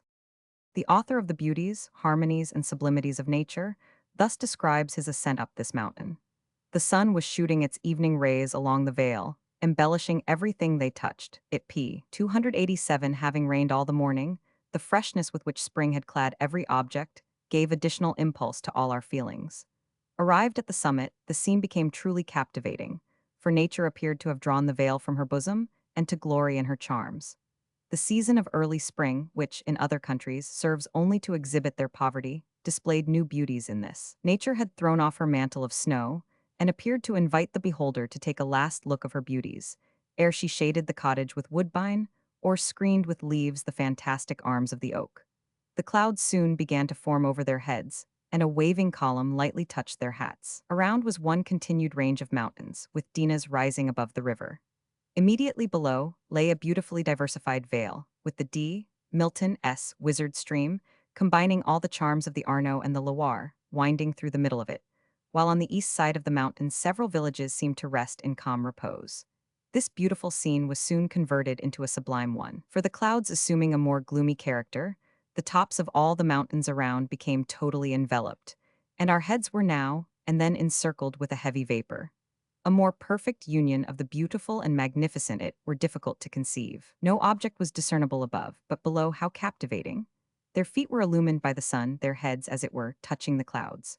Above, all was gloomy and dark. Below, the sun from the west still illumined the villages and spires, the cottages and woods, the pastures and fields, which P288 lay scattered in every direction, while the Dee at intervals swept in many a graceful curve along the bottom of the vale. These objects, so variously blended and so admirably contrasted with the somber scene above them, called to the imagination the golden thoughts of Ariosto, and inspired such a combination of feelings that, for a time, they were absorbed in silent meditation. While they were indulging in this repose, the sounds of village bells, in honor of a recent marriage, came floating on the breeze from below. The sounds, softened by the distance, and coming from a region so far beneath, lulled them with a choral symphony that excited the most delightful sensations. And such must ever be the effect on those whose happiness has not been smothered beneath a load of splendid vacuities, in whom society has not engendered an infinity of wants, in whom ignorance has not awakened pride, arrogance, and vanity, and in whom content has the power of lulling every fever of illegitimate desire. Having descended this steep eminence, we continued our route to Val Crucis Abbey, about 2 miles distant from Llangollen. It would be advisable for strangers first to visit Val Crucis and take Dina's Bran Castle in their way back to their inn.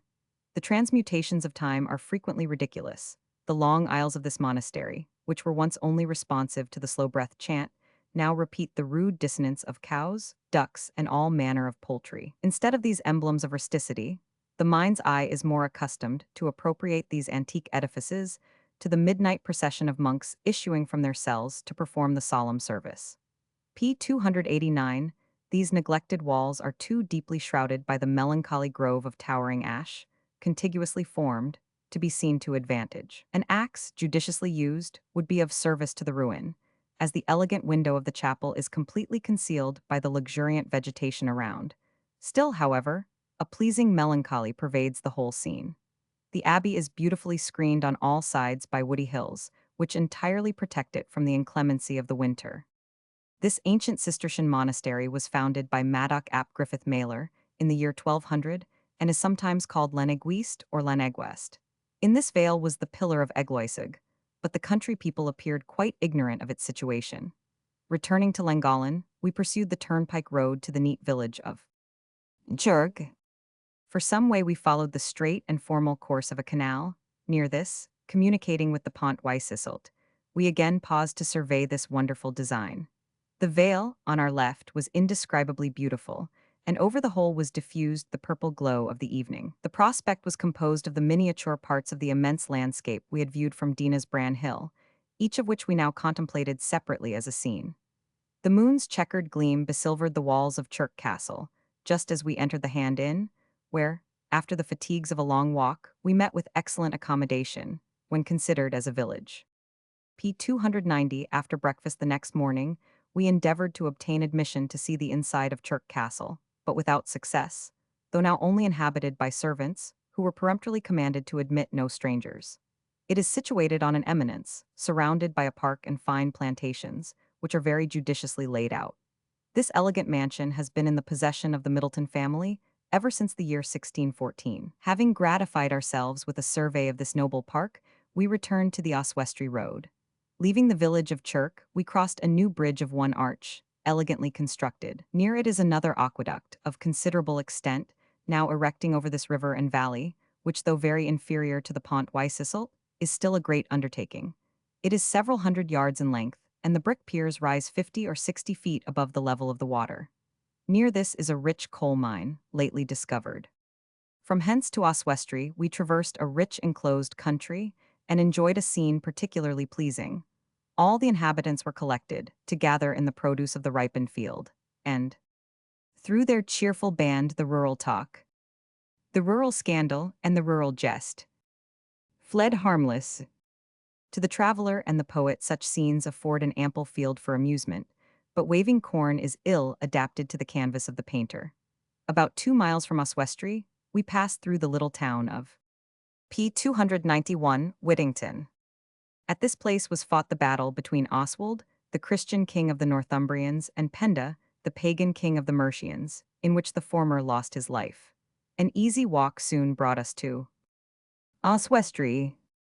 Its only relics now remaining are the ruins of a chapel, built over a remarkably fine spring of water. To this was formerly attributed the cure of various diseases, incident both to man and beast. And though its miracles have long ceased, yet it still bears the name of the saint. The remains of the castle, supposed to have been built at the time of the conquest, are now almost too trivial to be noticed. This town was garrisoned by the king in the beginning of the civil wars, but captured in June 1644 by the Earl of Denbigh and General Mytton. In passing through the town of Oswestry, we noticed the church, as being a very neat building, but either from our own neglect or imagining it not to be ancient, we did not inspect the interior. Oswestry suffered greatly by fire in the year 1542, and likewise in 1567. The church of St. Oswalda, says Leland, is a very fair leaded church with a great turrid steeple, but it standeth without the new gate, so that no church is there within the town. This church was sometime a monastery, called the White Minster, after turned to a paroch church, and the personage impropriate to the Abbey of Shrewsbury. The cloister stood in hominum memoria ubi monumenta monachorum. The place and P. 292 Street, where the church standeth, is called Stretlin.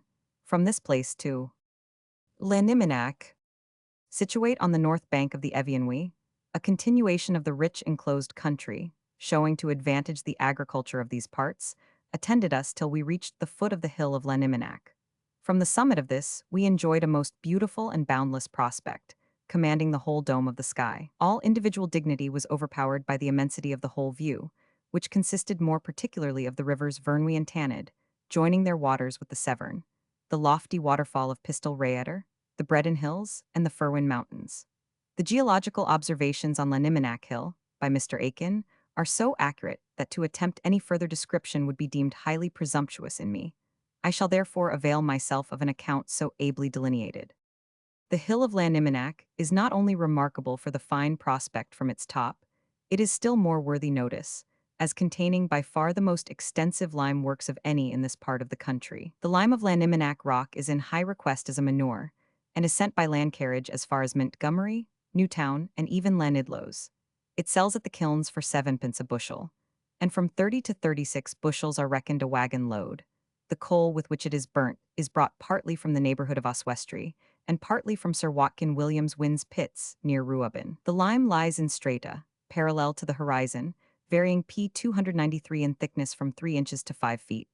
It is of an extraordinary hardness, with but little calcareous spar and few shells or rather marine exuvial. Its color reddish-brown, burning to almost white. Between the strata of lime we found a very tenacious smooth clay, orange color ochre, and green plumose carbonate of copper, or malachite. It was in search of this copper that the Romans carried on here such extensive works, of which the remains are still very visible. They consist of a range of from 20 to 30 shallow pits, the heaps of rubbish from the mouths of which abound with small pieces of copper ore, and a cave of considerable dimensions, terminating in an irregular winding passage of unknown length, connected with which are 2 air shafts still remaining open, and the appearances of several others now filled up. In some of these caverns are found large and beautiful specimens of stalactite. One of the levels was explored some years ago, and in it was discovered a skeleton with mining tools and some Roman copper coins. The whole mass of the hill seems more or less impregnated with copper.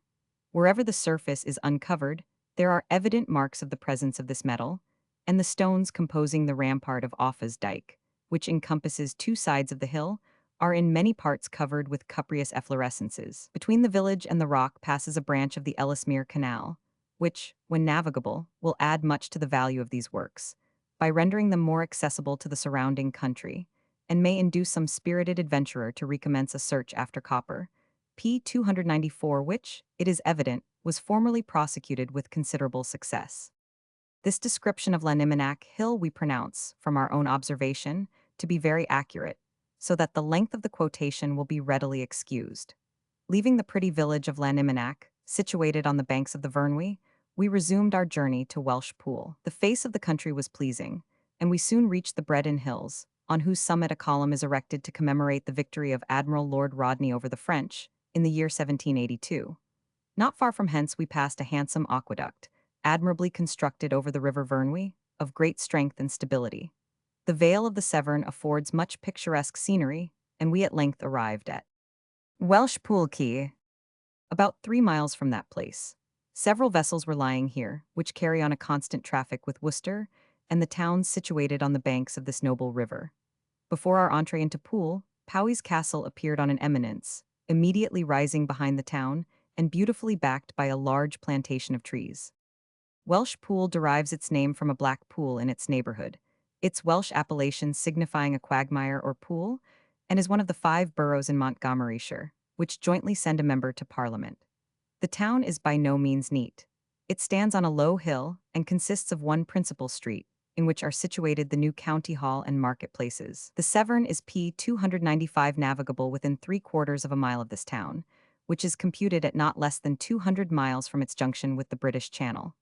It is the great market for the Welsh flannel, called gwart or web, prepared in many parts of Merionethshire, and generally used for soldiers' clothes. This trade, however, has of late been very inconsiderable. Powys Castle, anciently called Poole Castle, the seat of Lord Clive, lies to the right about 1 mile from Poole on the ridge of a rock, retaining a mixture of castle and mansion. Here Lucian Buonaparte lived several years.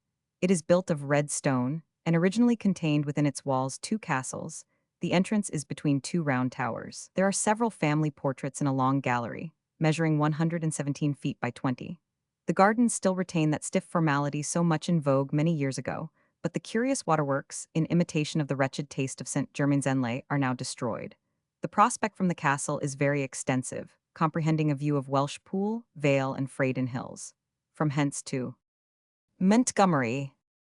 The Ellesmere Canal accompanied us part of the way, and at length, after a fatiguing walk, we reached the Green Dragon, a small and comfortable inn. The site of Montgomery is very pleasing, on a gentle ascent, and backed by a steep hill, beautifully clothed with the rich plantations belonging to Lord Powys. The town itself is a straggling place, and has little to recommend it. The P-296 remains of the castle are now too trifling to interest the passing traveler.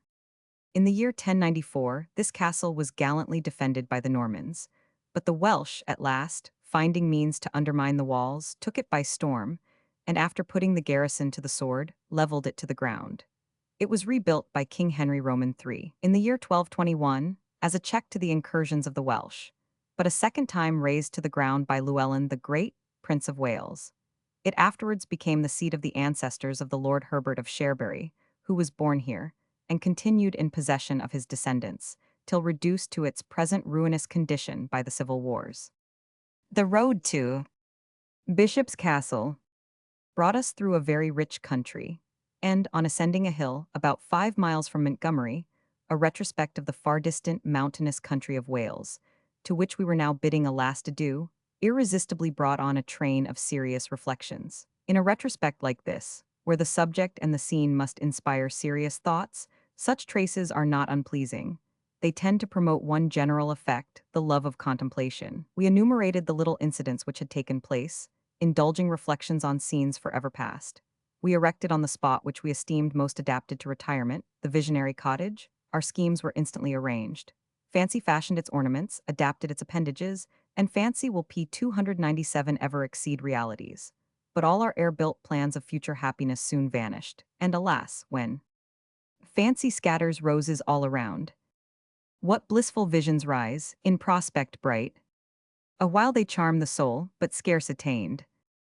The gay delusion fades, another comes. The soft enchantment is again renewed, and youth again enjoys the airy dreams of fancied good. Bishop's Castle is situated in a bottom. We found it a more extensive place than we expected, but being shortly convinced that there was nothing particular to require a long stay, and having recruited ourselves at the Castle Inn, we hastened to leave the town. The road, for the first 7 miles, continually dipped into shallow valleys, well wooded, affording cursory views, with many a substantial farmer's habitation lurking amongst the trees. At length a rich and noble vale, with extensive woods on our right, animated with several gentlemen's seats, and watered by an overflowing stream running immediately close to the road, accompanied us to Ludlow, situated on an eminence in the midst of this most luxuriant country. After the many indifferent Welsh towns which we had passed through since the commencement of our pedestrian excursion, we felt ourselves not a little chagrined at our uncouth appearance on entering so gay a place. The streets are commodious, and the houses and public buildings extremely neat. The gravel walks P-298 round the castle are extensive, and command, at occasional points, distinct prospects of the gentlemen's seats in the neighborhood, with their grounds and noble plantations. The river Teme gives additional beauty to this fascinating spot. The new bridge recently erected, a little below the castle, forms likewise from this spot, by no means an uninteresting object. Add to this, at suitable distances, the river, by means of dams, is formed into small artificial cascades. At the extremity of the town is another bridge, separating the counties of Shropshire and Hereford. These walks were laid out in the year 1772 by the Countess of Powys at a great expense. The overshadowing trees not only afford refreshing shelter from a summer's sun, but are likewise a protection from the piercing winter's wind. Indeed, I could rove at morn, at noon, at eve by lunar ray. In each returning season, through your shade, ye reverend woods could visit every dell, each hill, each breezy lawn, each wandering brook, and bid the world admire each magic spot again, could seek and tell again of all its charms. Towards the north, the mazy course of the Teme, Oakley Park, the elegant seat of the Dowager Lady Clive, the Clee Hills, the celebrated Caercaradoc with the other eminences near Stretton, terminating the view, present a most pleasing landscape. Towards the west, a combination of rock, wood, and water gratifies the warmest wish of fancy. The White Cliff, opposite to the castle, and Hakluyt's P-299 close, near the Leominster Road, are the two other most favorite walks. but that round the castle is resorted to as the most fashionable promenade. The town of Ludlow has been calculated to contain 702 houses and nearly 3,565 persons. 299 the public buildings are the Market House, the Guildhall, the prison, called Jailford's Tower, and the Cross. The rooms over the latter are dedicated for the instruction of 30 poor boys and 15 poor girls, and the former at a proper age are apprenticed out. The town enjoys no particular manufactory, but its chief trade consists in the article of gloves. The castle, the palace of the Prince of Wales in right of his principality, is now entirely in ruins, except Mortimer's Tower, which was repaired by Sir Henry Sidney during his presidency. It is now inhabited by an old servant of Lord Powies's, a very civil and intelligent man, who related with the utmost concern the sad vicissitudes this castle had experienced. He insisted on our entering the tower of his habitation and ascending the crumbling stairs for a full display of the various beauties in the vicinity of Ludlow. He expatiated much on a valuable diamond ring, which he had discovered himself when attempting to drain a cellar. The inscription of Hebrew characters round the gold within the ring was interpreted p. 300 by the learned, a good heart. This and several coins of silver and gold, which were found at the same time, are now in the possession of Lord Powies. Near the same spot, a number of skeletons were likewise dug up. He next conducted us to a small room in this tower, to observe an old stone placed over the fireplace, with a cross, the letters W.S. and the date 1575 engraven on it. Over the southeast gateway, leading into the interior of the castle, are the arms of Elizabeth, Queen of England, and beneath those of the Sidney family, with the following inscription: Hominibus ingratis laquimini. Lapides and Rigni Regin. Elizabeth 23, the 28th year. Couplet of the residence of Sir Henry Sidney Knight, of the most noble order of the Garter 1581. This castle, founded by Roger de Montgomery, on a rock in the northeast angle of the town, supposed to be in the year 1112, was considerably enlarged by Sir Henry Sidney. Its ancient British name, Dinan Elis Tywysog, signifies the prince's palace. The vicissitudes of war have frequently been exemplified in this castle. It has had its lords and its princes. It has been plundered, captured, dismantled, and repaired in those periods of civil warfare, which this unfortunate country in former times continually experienced. Phillips, in the History and Antiquities of Shrewsbury, during those melancholy troubles, gives some account of this castle. Some historians affirm p. 301 that King Edward V. and his brother were born in Ludlow Castle, but others, not crediting this assertion, attribute their birthplace to Wigmore. Certain, however, it is that during their minority they here held their court, under the tuition of Lord Anthony Woodville and Lord Scales, till they were removed to London, and soon after, smothered in the Tower by the command of their cruel and ambitious uncle, the Duke of Gloucester. Here, likewise, Prince Arthur, the eldest son of King Henry Roman VII, celebrated his marriage with the virtuous Catherine of Aragon, and in the year 1502 he here paid the debt of nature, and was buried in the Cathedral Church of Worcester. The account of the representation at Ludlow of Milton's celebrated Masque of Camus is thus mentioned in the life of that poet, prefixed to Newton's edition. It was in the year 1634 that this masque was presented at Ludlow Castle. There was formerly a President of Wales, and a sort of a court kept at Ludlow, which has since been abolished. And the president at that time was the Earl of Bridgewater, before whom Milton's masque was presented on Michaelmas night, and the principal parts, those of the two brothers, were performed by his lordship's sons, the Lord Brackley and Mr. Thomas Egerton, and that of the lady by his lordship's daughter, the Lady Alice Egerton. In the first year of William and Mary, the presidency was dissolved by Act of Parliament, being a great grievance to the subject, and a means to introduce an arbitrary power, especially in the late reign, when a new convert family were at the head of it. P. 302, the church next demanded our attention, the only one belonging to this town. The time of the foundation of this ancient and elegant structure cannot now be strictly ascertained. It is situated on an eminence, in the center of the town. The square tower is lofty, and of very light architecture, but the upper part suffered much from the all-destroying hand of Oliver Cromwell. The highly finished statues round the battlements are much mutilated, and many entirely destroyed. On entering the church, 6 light Gothic fluted arches on each side, with 4 similar ones of larger dimensions, supporting the tower, are strikingly grand. Under the organ loft we passed into the chancel, now only made use of for the administration of the sacrament. This is a most elegant building, with 13 stalls on each side, similar in style to the generality of cathedrals. The seats of the stalls, all of which turn back, exhibit specimens of curious workmanship, with strange devices and ridiculous conceits. Some of the glass-painted windows are still in good preservation. The large one over the altarpiece represents the history of St. Lawrence, to whom this church is dedicated, in 54 compartments. The other windows of the chancel are much mutilated, collected from different parts of the church, and several panes broken by the unmeaning idleness of boys, regardless of these valuable relics of antiquity. In the side of the wall, near the altar, are two stone stalls with a piscina opposite. In this chancel is a handsome monument, erected to the memory of Robert Townsend and his wife, with several figures of their sons and daughters carved round the bottom. Over them are the arms of their family and connections. P. 303, it bears the date of 1581, a modern monument to Theophilus Solway-esque. An ancient one to Ambrosia Sidney, who died at Ludlow Castle. This lady was daughter to Sir Henry Sidney, who attained the important situation of the presidency of Wales in the year 1564. He died at Buildley in 1584 and left this singular injunction to his executors, that his heart should be buried at Shrewsbury, his bowels at Buildley, and his body at Ludlow, in the tomb of his favorite daughter Ambrosia. This order was punctually executed, and the leaden urn containing his heart was 6 inches deep and 5 inches in diameter at the top, with this inscription carved 3 times round it. Her lith the heart of Sir Henry Sidney, L.P. Anno Domini, 1586. For an engraving of this urn, taken from a drawing of Mr. S. Nicholas, see the Gentleman's Magazine for September, 1794. Another monument to Edward Weston and his wife, kneeling opposite to each other. In this church is likewise buried Sir John Bridgeman, the last president but one of Ludlow Castle. He was extremely rigid in his office, and one Ralph Gittins, who had probably experienced his severity, composed the following epitaph on him. Here lies Sir John Bridgeman, clad in his clay.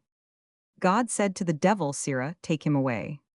Should the tourist find time to make any stay at Ludlow, several excursions in the neighborhood will prove highly gratifying. Oakley Park, the elegant seat of the Dowager Lady Clive, claims the greatest attention. It is p. 304, situated about 2 miles from Ludlow, on the banks of the Teme River. Just beyond this, a seat of Walpole-esque. About 5 miles distant is Downton Castle, the noble mansion and fine walks of Richard Payne Knight, Esquire, one of the representatives in Parliament for the borough of Ludlow. Being necessitated to leave this charming country by a particular day, we had no opportunity of visiting these celebrated and much admired houses. With regret, we left the delightful situation of Ludlow, and, crossing Lawford's Bridge, we ascended an eminence along a beautiful terrace, commanding a most charming and pleasant country to our left, with the fertile county of Hereford, abounding with orchards, which were all bending with the produce of the year. About 2 miles from Ludlow, on the right, we paused to admire the delightful seat of Theophilus Richard Solway, Esquire, situated on an eminence and skirted by a rich plantation of wood towards the west. It is called the Lodge.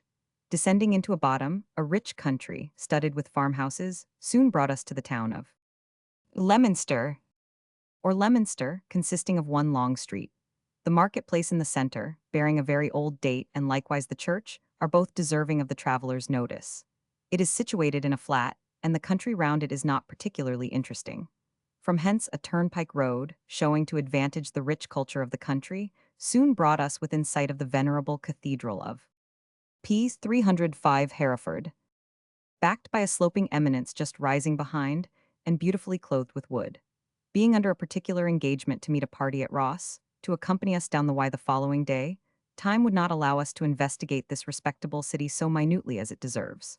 Our observations, therefore, were so cursory, that the Hereford guide must supply the deficiencies in this part of our journal. This neglect the tourist must attribute to our delay at the engaging town of Ludlow. At Hereford we for some time hesitated respecting the hire of a boat to convey us to Ross, but the exorbitant demand of the boatman soon determined us to pursue the turnpike road and follow as near as possible the course of the Wye. The orchards were overcharged with bending fruit, and seemed to prognosticate a more favorable cider season than has of late been experienced. The retrospect of the city, with its ancient cathedral, formed a most attracting view, and about 3 miles a most lovely vale, bounded by the hills of South Wales, arrested our attention. A continuation of the same scenery of orchards, in which Herefordshire so peculiarly abounds, with the road continually dipping into shallow valleys, attended us within 5 miles of Ross. When ascending a steep hill, a view of that town, or rather of its far conspicuous spire, broke in upon the reposing character of the scene. This presently conducted us to Wilton Bridge, thrown over the Wye, and leaving the castle to the left, we ascended the town of P. 306 Ross, to the inn, so celebrated as the original habitation of Mr. Keel, more generally known by the name of the Man of Ross. The landlord seems rather to depend upon the custom of strangers, and from this circumstance, the inn offers indifferent accommodations. On the bridge, we paused a short time to take a view of the meandering Vaga, which here considerably widens.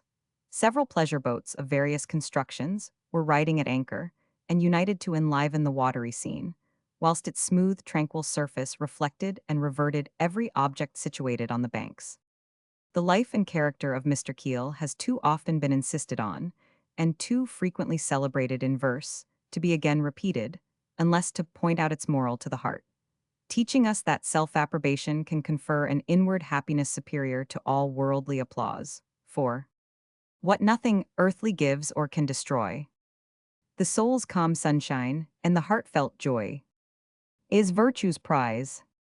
Such a bustle pervaded the whole town, of parties assembling here for an aquatic expedition to Monmouth the following day, that with difficulty we obtained a small room. From this circumstance it would be advisable for parties to secure themselves accommodations, during the summer months, a considerable time beforehand.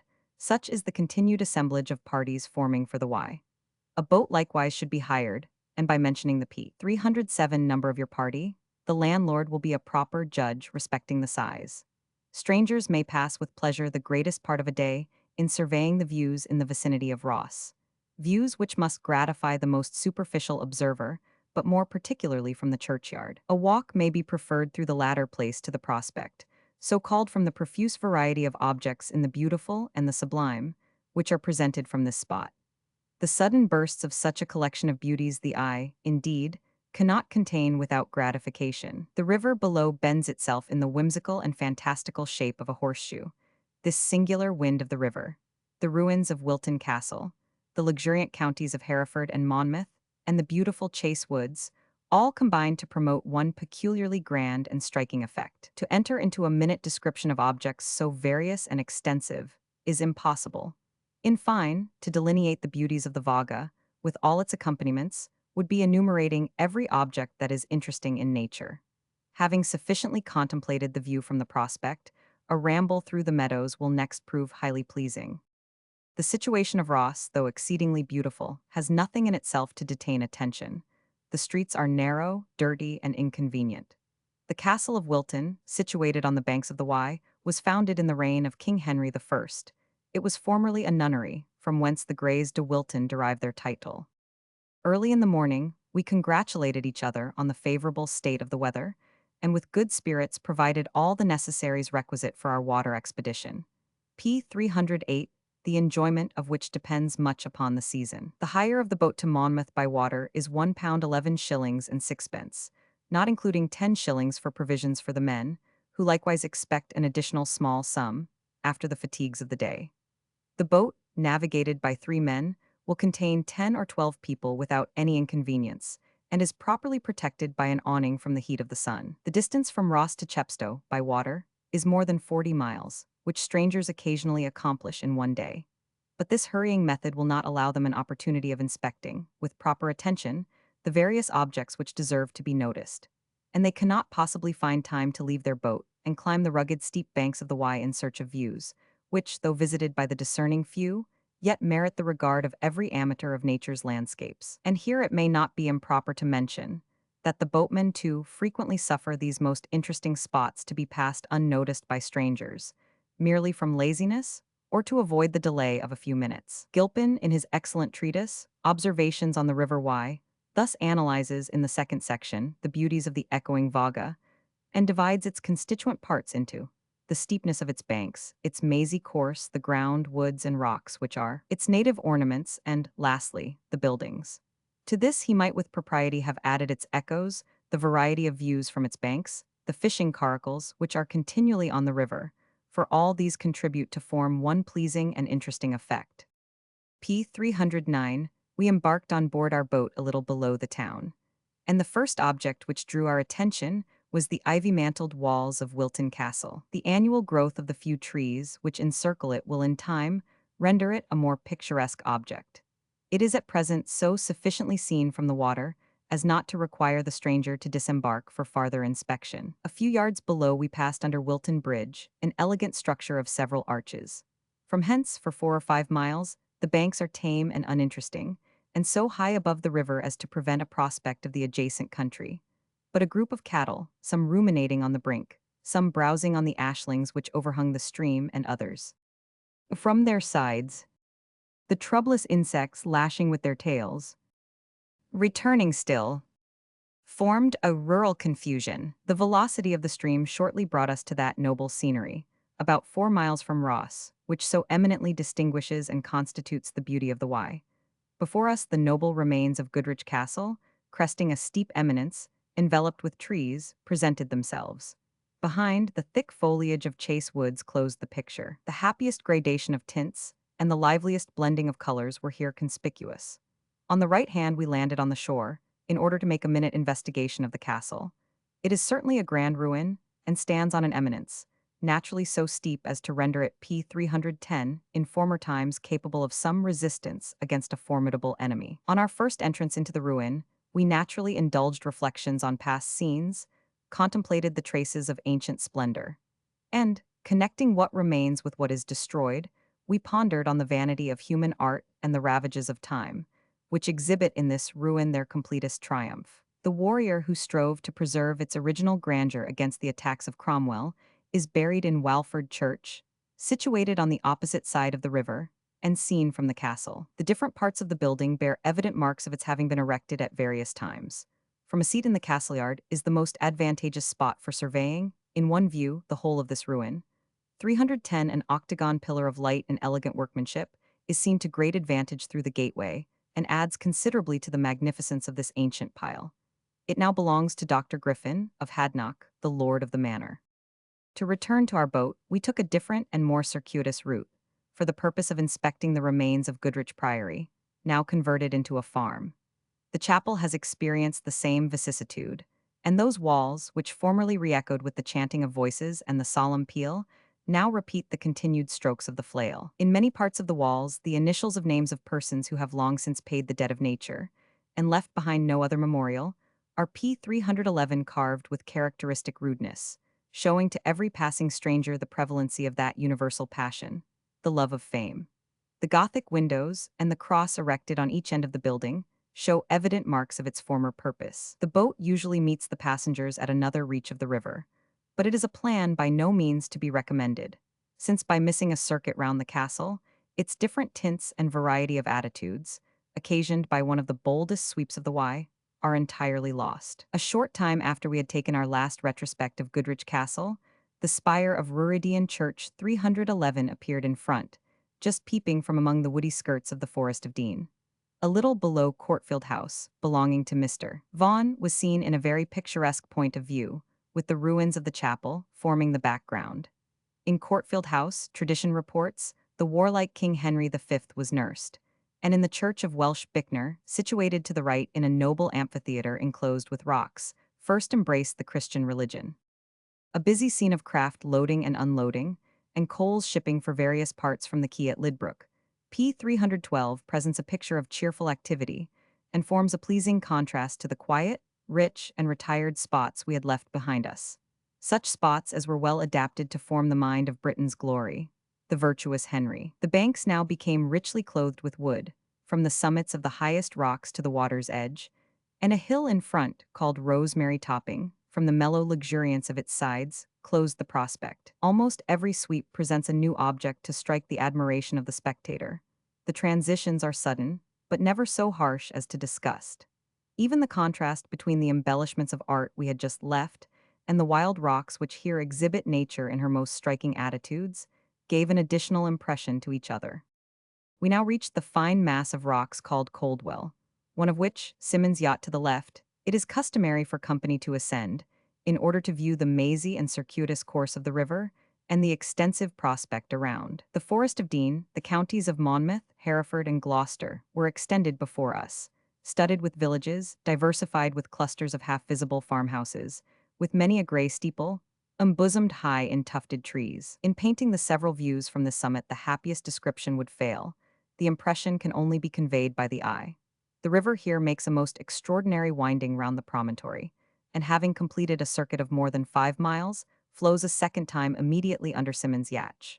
312. The whole of this mazy course may be traced p. 313 from this eminence. From hence we discovered a very remarkable polysyllabical articulate echo, and we reckoned 12 distinct reverberations from the explosion of a gun fired on this spot. It is here again customary for the boatmen to impose on strangers, and if they can prevail on them, during their walk to Simmons' yacht, will take the boat round the circuit of 5 miles, and meet them at New Weir, in order that no time should be lost.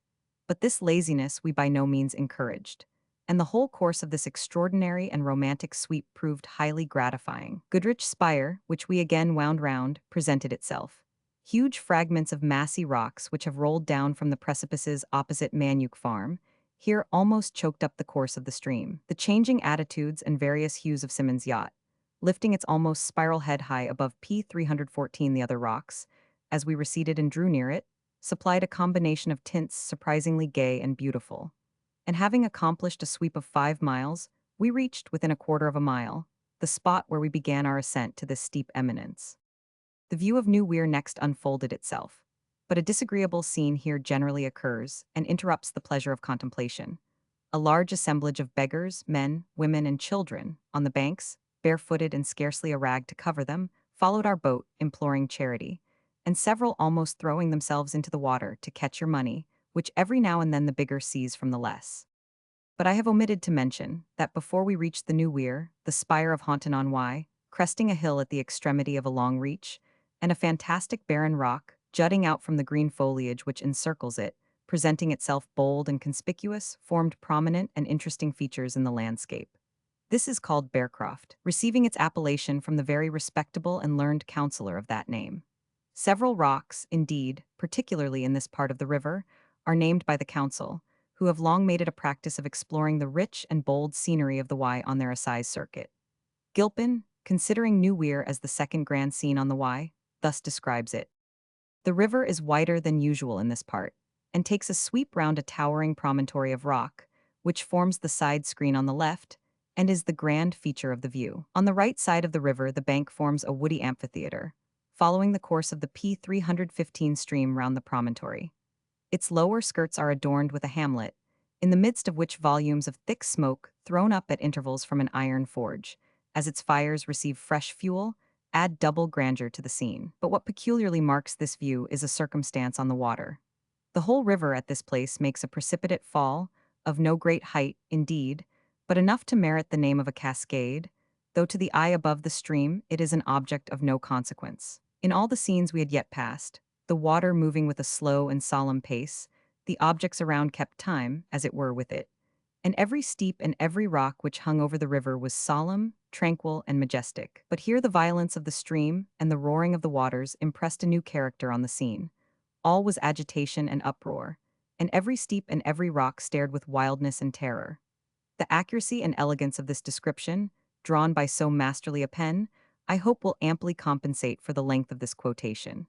The extensive iron works mentioned in this passage belong to Mr. Partridge. Below the New Weir a continuation of the same rich scenery still arrested our attention, and rocks and wood seemed to contend which should be most conspicuous, till the winding of the river round Doward's Rock, on which was formerly a Roman station, brought us under the house of Mr. Hatley, which commands a view of the river as far as Monmouth, when it is terminated by the town and bridge of 6 arches. As we drew near p. 316 Monmouth, the house of Dr. Griffin, situated on an eminence, and a banqueting room erected by the inhabitants of the place, appeared above the town on the left. The town of Monmouth lies too low to form a grand appearance from the water, but is, in itself, neat and well built, and pleasantly situated on the banks of the Wye. As we repaired to our inn, we were both involuntarily led to take a retrospect of the past amusements of the day. The partial gleams of sunshine had given additional tints to the rich and bold scenery, and everything had conspired to render it a most interesting aquatic excursion. The variety of scenes which Claude would have selected, had he now existed, for his canvas. With rapture, too, would he have caught the tints, and with the happiest effect combined the objects into a picture, kept up our attention, and removed that sameness which too often accompanies water excursions. Such has been the pleasure of our first day's water expedition, and from the impression it made on us, we eagerly looked forward to some future period when we may again retrace views which memory will ever hold dear, and the pleasure be then redoubled with the remembrance of past occurrences. Opposite the Beaufort Arms, the most convenient inn in the town, is the town house, handsomely built with a full-length statue on the outside, facing the street with this inscription under it: Henry V, born at Monmouth, August the 9th, 1387. On the birth of this warlike and virtuous prince, the charter was granted p. 317 to the town of Monmouth. It is governed by a mayor, 2 bailiffs, 15 aldermen, 9 constables, 2 sergeants, and 2 beadles. The castle now bears few vestiges of its former grandeur, and of the regal dome scarcely a wreck has escaped, through the long lapse of years and the ravages of time. Where a mighty king once gave audience, and where vassals knelt, now assemble the animate appendages of a farmyard. Near the castle is a very antiquated house, now converted into a school, the property of the Duke of Beaufort. To this town Wihenach de Monmouth, or Monmouth, in the reign of Henry I, brought over a convent of black monks from St. Florence, and placed them first in the church of St. Caddoc near the castle, and after in the church of St. Mary. It was among other ancient priories seized by the crown during the wars with France, but was restored again, made denizen, and continued till the general suppression in the reign of King Henry VIII. 317 from hence we walked to the churchyard, close to which is the room where Geoffrey of Monmouth composed his well-known history. This is now a day school. Monmouth has likewise to boast of a free school founded here from the following curious circumstance. Mr. Jones, a native of Newland, being in distress, left this parish, and went to London, where he engaged himself as servant to a Hamburg merchant, and proving trusty in his office, he was by degrees advanced, till at length he attained a fortune of his own. Willing to prove how far the charity of his native place p. 318 would extend towards him, in disguise he applied for that relief which he was enabled to show towards others. But his parish, taking no notice of him, referred him to Monmouth, and would not redress his pretended complaints. The latter, however, being more charitably disposed, relieved him according to his wishes. Having thus proved their generosity, he acquainted them of his real situation, and promised to repay their kindness by obliging them in any demand they should request. On this they solicited the foundation of a free school, which he immediately built, liberally endowed, and which from that time has been well supported. The walk to the Folly, we were informed, would have afforded us some beautiful and extensive prospects, the whole of which information we should probably have found true, but the evening closing, we were very reluctantly necessitated to return to our inn. Early in the morning, we renewed our survey of Monmouth. The church first demanded notice. It is a handsome structure, but the inside offers nothing remarkable for the inspection of the antiquary. The jail, built after the plan of the benevolent Howard, is situated in a healthy spot, and in every respect rendered as commodious and comfortable as such a place will allow for the unfortunate inhabitants. Monmouth, indeed, contains several good houses, and the neighborhood is respectable. A bridge at the extremity of the town, with the ancient gateway, bears every mark of antiquity. The hire of a boat from Monmouth to Chepstow is on the same plan as from Ross to Monmouth, the distance being nearly equal. Nothing now remained but to recommence our water excursion, and we accordingly embarked p. 319 a quarter of a mile below the town, where the river Mono joins itself with the Wye. From hence Monmouth or Monmouth. The weather still continued favorable for our schemes. The banks on the left were at first low, but as we receded from the town, the spire of Monmouth in the retrospect, with the Cayman Woods rising from a rock of great height on our left, under which the river meanders, and to our right Penwyval Hill, engaged our attention, and was the bold and rich scenery we enjoyed on our first re-embarkation. The same scenery of rock, wood, and water, which so captivated us on the preceding day, still continued, occasionally diversified by light vessels skimming by our boat, and increasing in number as we approached nearer the sea. The rude hail of the boatmen as they passed was re-echoed by the rocks, and the dingy white sails of the vessels, which soon disappeared round some bold promontory, were particularly picturesque. Coleman's rocks appeared alternately mantled with underwood and pointed crags. Large fragments scattered in the river here divide the counties of Monmouth and Gloucester. At Redbrook Hills, the curling smoke issuing from the ironworks formed a pleasing accompaniment to the scenery, and the whole exhibited a picture of industrious labor. These works belonged to Mr. Turner. The wood and meadowland of Whitebrook Hills were finely contrasted with the busy scene at Redbrook. From hence a long reach with Fidenham Chase Hill, rising conspicuously in the front, brought us to the village of P. 320 Landogo, diversified with cottages from the base to the highest summit of the sloping eminence. This village is about 9 miles from Monmouth and arrests particular observation. Here vessels of considerable burden were loading with iron and other commodities for various ports. The appearance of the river here changed. The translucent stream, which had hitherto alternately reflected, as in a mirror, the awful projection of the rocks and the soft flowery verdure of its banks, was affected by the influence of the tide, and rendered turbid and unpleasant to the sight. A turn of the river soon brought us to the village of Tintern, where we observed the ruins of a mansion belonging to Mr. Farmer of Monmouth. This house appears of an old date, and might probably claim the attention of the curious antiquary, was he not so wrapped up in contemplating the venerable abbey, which presents its Gothic pile in solemn majesty. This august building, great in ruins and awfully grand in appearance, impels the stranger, as it were imperceptibly, to land and inspect its noble arches, tottering pillars, and highly finished windows. The specimens of ancient architecture, which formerly were delicately wrought by the hand of art, are now finely decked by that of nature. On our first entrance, our attention was too much engrossed to exchange the mutual communication of thought, but the care which has been officiously taken to remove every fragment lying scattered p. 321 through the immense area of the fabric, and the smoothness of the shorn grass, which no scythe should have dared to clip, in a great measure perverts the character of the scene. These circumstances but ill accord with the mutilated walls of an ancient ruin, which has braved the pitiless storms of so many centuries. In this respect, we by no means agreed with Mr. Gilpin, who thus describes it. We excuse, perhaps we approve, the neatness that is introduced within. It may add to the beauty of the scene, to its novelty it undoubtedly does. But when this disgust was a little abated, we indulged those reflections which scenes of ancient grandeur naturally recall. This beautiful ruin is cruciform, measuring 230 feet in length and 33 in breadth. The transept is 160 feet long. 321 This Cistercian abbey was founded by Walter de Clare in the year 1131 and dedicated to St. Mary in the reign of King Henry Roman VIII. It experienced the same fate with many other monasteries and was granted at its dissolution to the Earl of Worcester in the year 1537.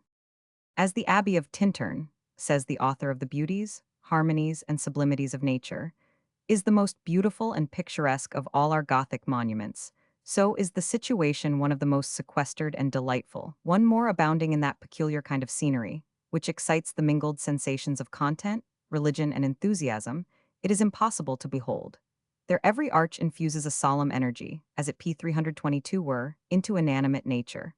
A sublime antiquity breathes mildly into the heart, and the soul, pure and passionless, appears susceptible of that state of tranquility, which is the perfection of every earthly wish. Never has Kalana wandered among the woods, surrounding this venerable ruin, standing on the banks of a river, almost as sacred to the imagination as the spot, where the Cephasus and the Ilissus mingle their waters, but he has wished himself a landscape painter. He has never sat upon its broken columns and beheld its mutilated fragments, and its waving arches and pillars decorated with festoons of ivy, but he has formed the wish to forsake the world and resign himself entirely to the tranquil studies of philosophy. Is there a man, my Lelius, too rich, too great, too powerful for these emotions? Is there one too ignorant, too vain, and too presumptuous to indulge them? Envy him not. From him the pillars of Palmyra would not draw one sigh, the massacre of Glencoe, the matins of Moscow, or the Sicilian vespers would elicit no tear. As we receded from the banks, Tintern Abbey, with the Gothic fretwork of the eastern window, seemingly bound together by the trailage of ivy, appeared in the most pleasing point of view, sloping hills and rich woods forming a fine background.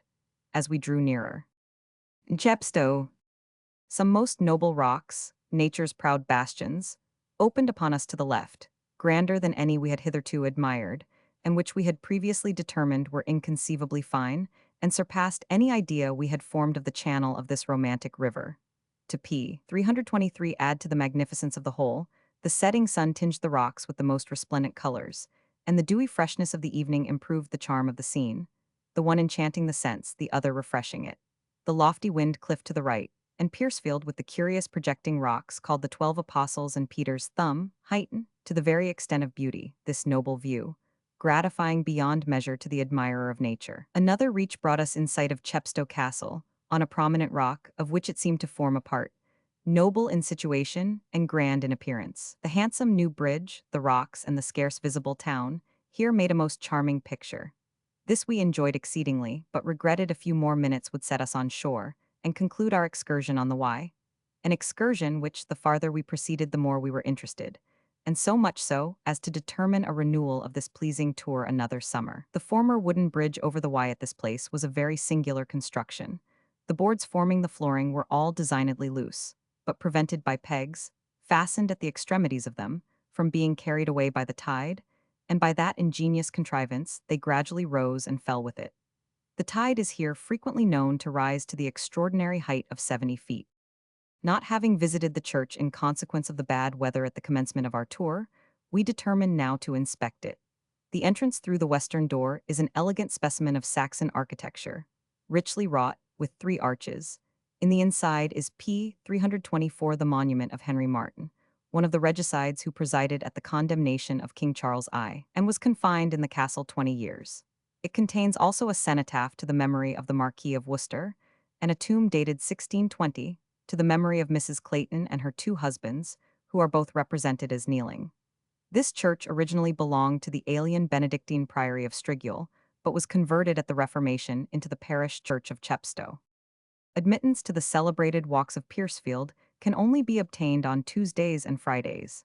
To survey these with that attention which they deserve would occupy several hours. The liveliest description cannot do justice to the rich and bold scenery, with all its accompaniments. The eye can alone receive the impression. For how long soe'er the wanderer roves, each step shall wake fresh beauties, each short point presents a different picture, new and yet the same. The winding of the precipice, says Gilpin, is the magical secret by which all these enchanting scenes are produced. At one point, both above and below, as far as the eye can reach, rolls in majestic windings the river Wye. At another, the Severn, hastening to meet its sister river, is discovered, till at last they are both lost in the Bristol Channel. At another, these scenes are concealed, and thick woods, apparently coeval, with time itself and a long range of rock, burst upon the wanderer, with irresistible beauty and attraction.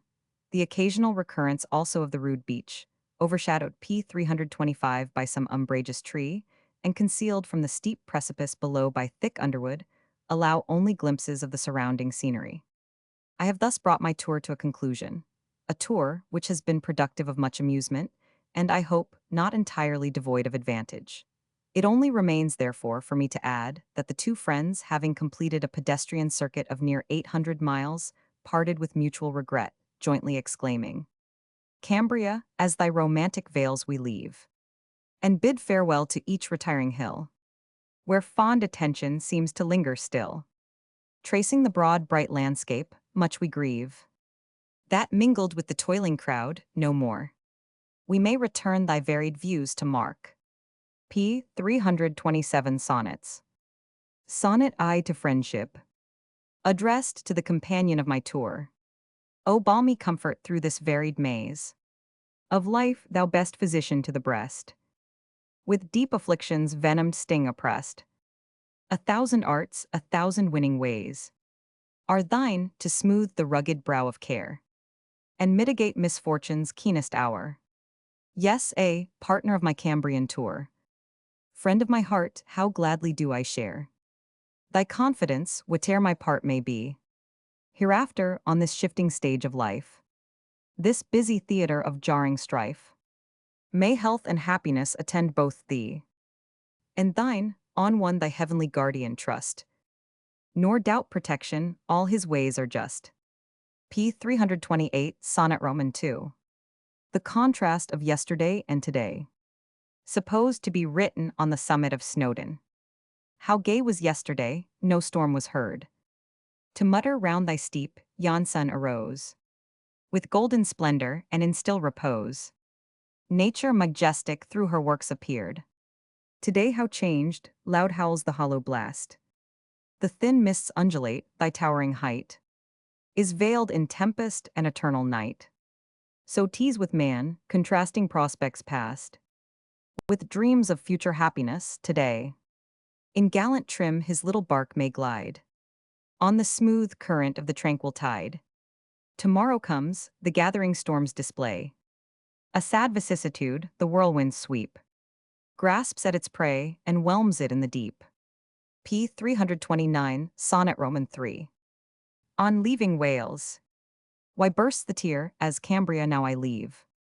Thy wild variety of dale and hill, where fancy, fond intruder, lingers still. Why do these parting sighs my bosom heave? 'Tis that, alas, I ne'er may view again. Those haunts, those solitary scenes I love, but through this vale of tears forsaken rove, and taste the sad vicissitudes of pain. 'Tis that I sadly breathe a warm adieu to long-lost scenes of mutual amity. 'Tis that I turn, my absent friend, to thee, think on past pleasures and solicit new. For thee my fervent prayers to heaven ascend, and may we meet again as friend to friend. P. 330, Sonnet Roman 4. To the Welsh harp. Loved instrument, again repeat those sounds, those plaintive airs that through my senses steal. With melancholy sweet, their power I feel, soothing my sadness, healing sorrow's wounds. Gently thou lull'st my sufferings to repose, inclinst my heart to every virtuous deed, removing from my mind each darkening shade that clouds my days, increasing all my woes. Now swelling with the breeze along thy vales, romantic Cambria, the strain I hear, then dying soft away comes o'er my ear. In whispers soft, still wafted by thy gales. Loved instrument, again repeat those sounds, soothing my sadness, healing sorrow's wounds. P. 330, 1 Sonnet V. Supposed to be written by moonlight, on the seashore at Tenby. I love to mark the silver-curling spray. Just kiss the pebbled shore, the zephyr blows, and ocean slumbers in serene repose, while the moon's beams in quivering radiance play upon its surface, yet ere long that tide may heave its foaming billows to the shore, and the sea boil in one tempestuous roar. See here thy picture, man, reason thy guide, can lull each gust of passion into rest. Her aid divine, her energy once lost, in what a sea of angry tumults tossed, raves the mad whirlwind of thy troubled breast. Blind passion then can reason's aid refute, and degradate the man to worse than brute. P. 332, Sonnet Roman 6. On seeing Llangollen Vale. O thou, too captious of each airy scheme, fancy, thou dear delusive traitor, say, are not thy charms the phantoms of a day, that mock possession like a fleeting dream? Here could I spend, if such had been my lot, quiet my life, nor should the shivering poor depart unfed, unaided from my door. Content is wealth, the emblem of my cot. Here by the brook that gently babbles by, should stand my garden, there the blushing rose, and woodbine should their sweetest scent disclose. But ah, farewell these dreams, my big full eye swells with the bursting tear, I think how few the road to real happiness pursue. P. 333, Sonnet Roman 7. Prospect of sunrise from Snowdon. How grand the scene from the stupendous height! How awfully sublime, the king of day! Flames in the east, old ocean's waves display. One globe of fire, one boundless flood of light. With what unclouded luster blaze the skies!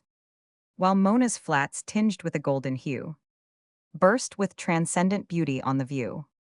And man, 333, thy scarce seen mountains proudly rise. Nature beneath seems prostrate, and my sight can hardly grasp the vast immensity. Can then the muse attempt to sing of thee? Nature's great God, Father of life and light, who bade the sun his annual circle roll, who guides, directs, and animates the whole. P. 334, Sonnet Roman 8. To my dog.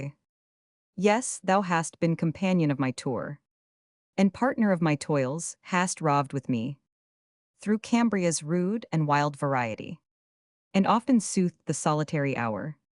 With thy caresses, yet false man can claim superior reason, claim a mind endued with love, with faithfulness and gratitude. Love a mere sound, and gratitude a name.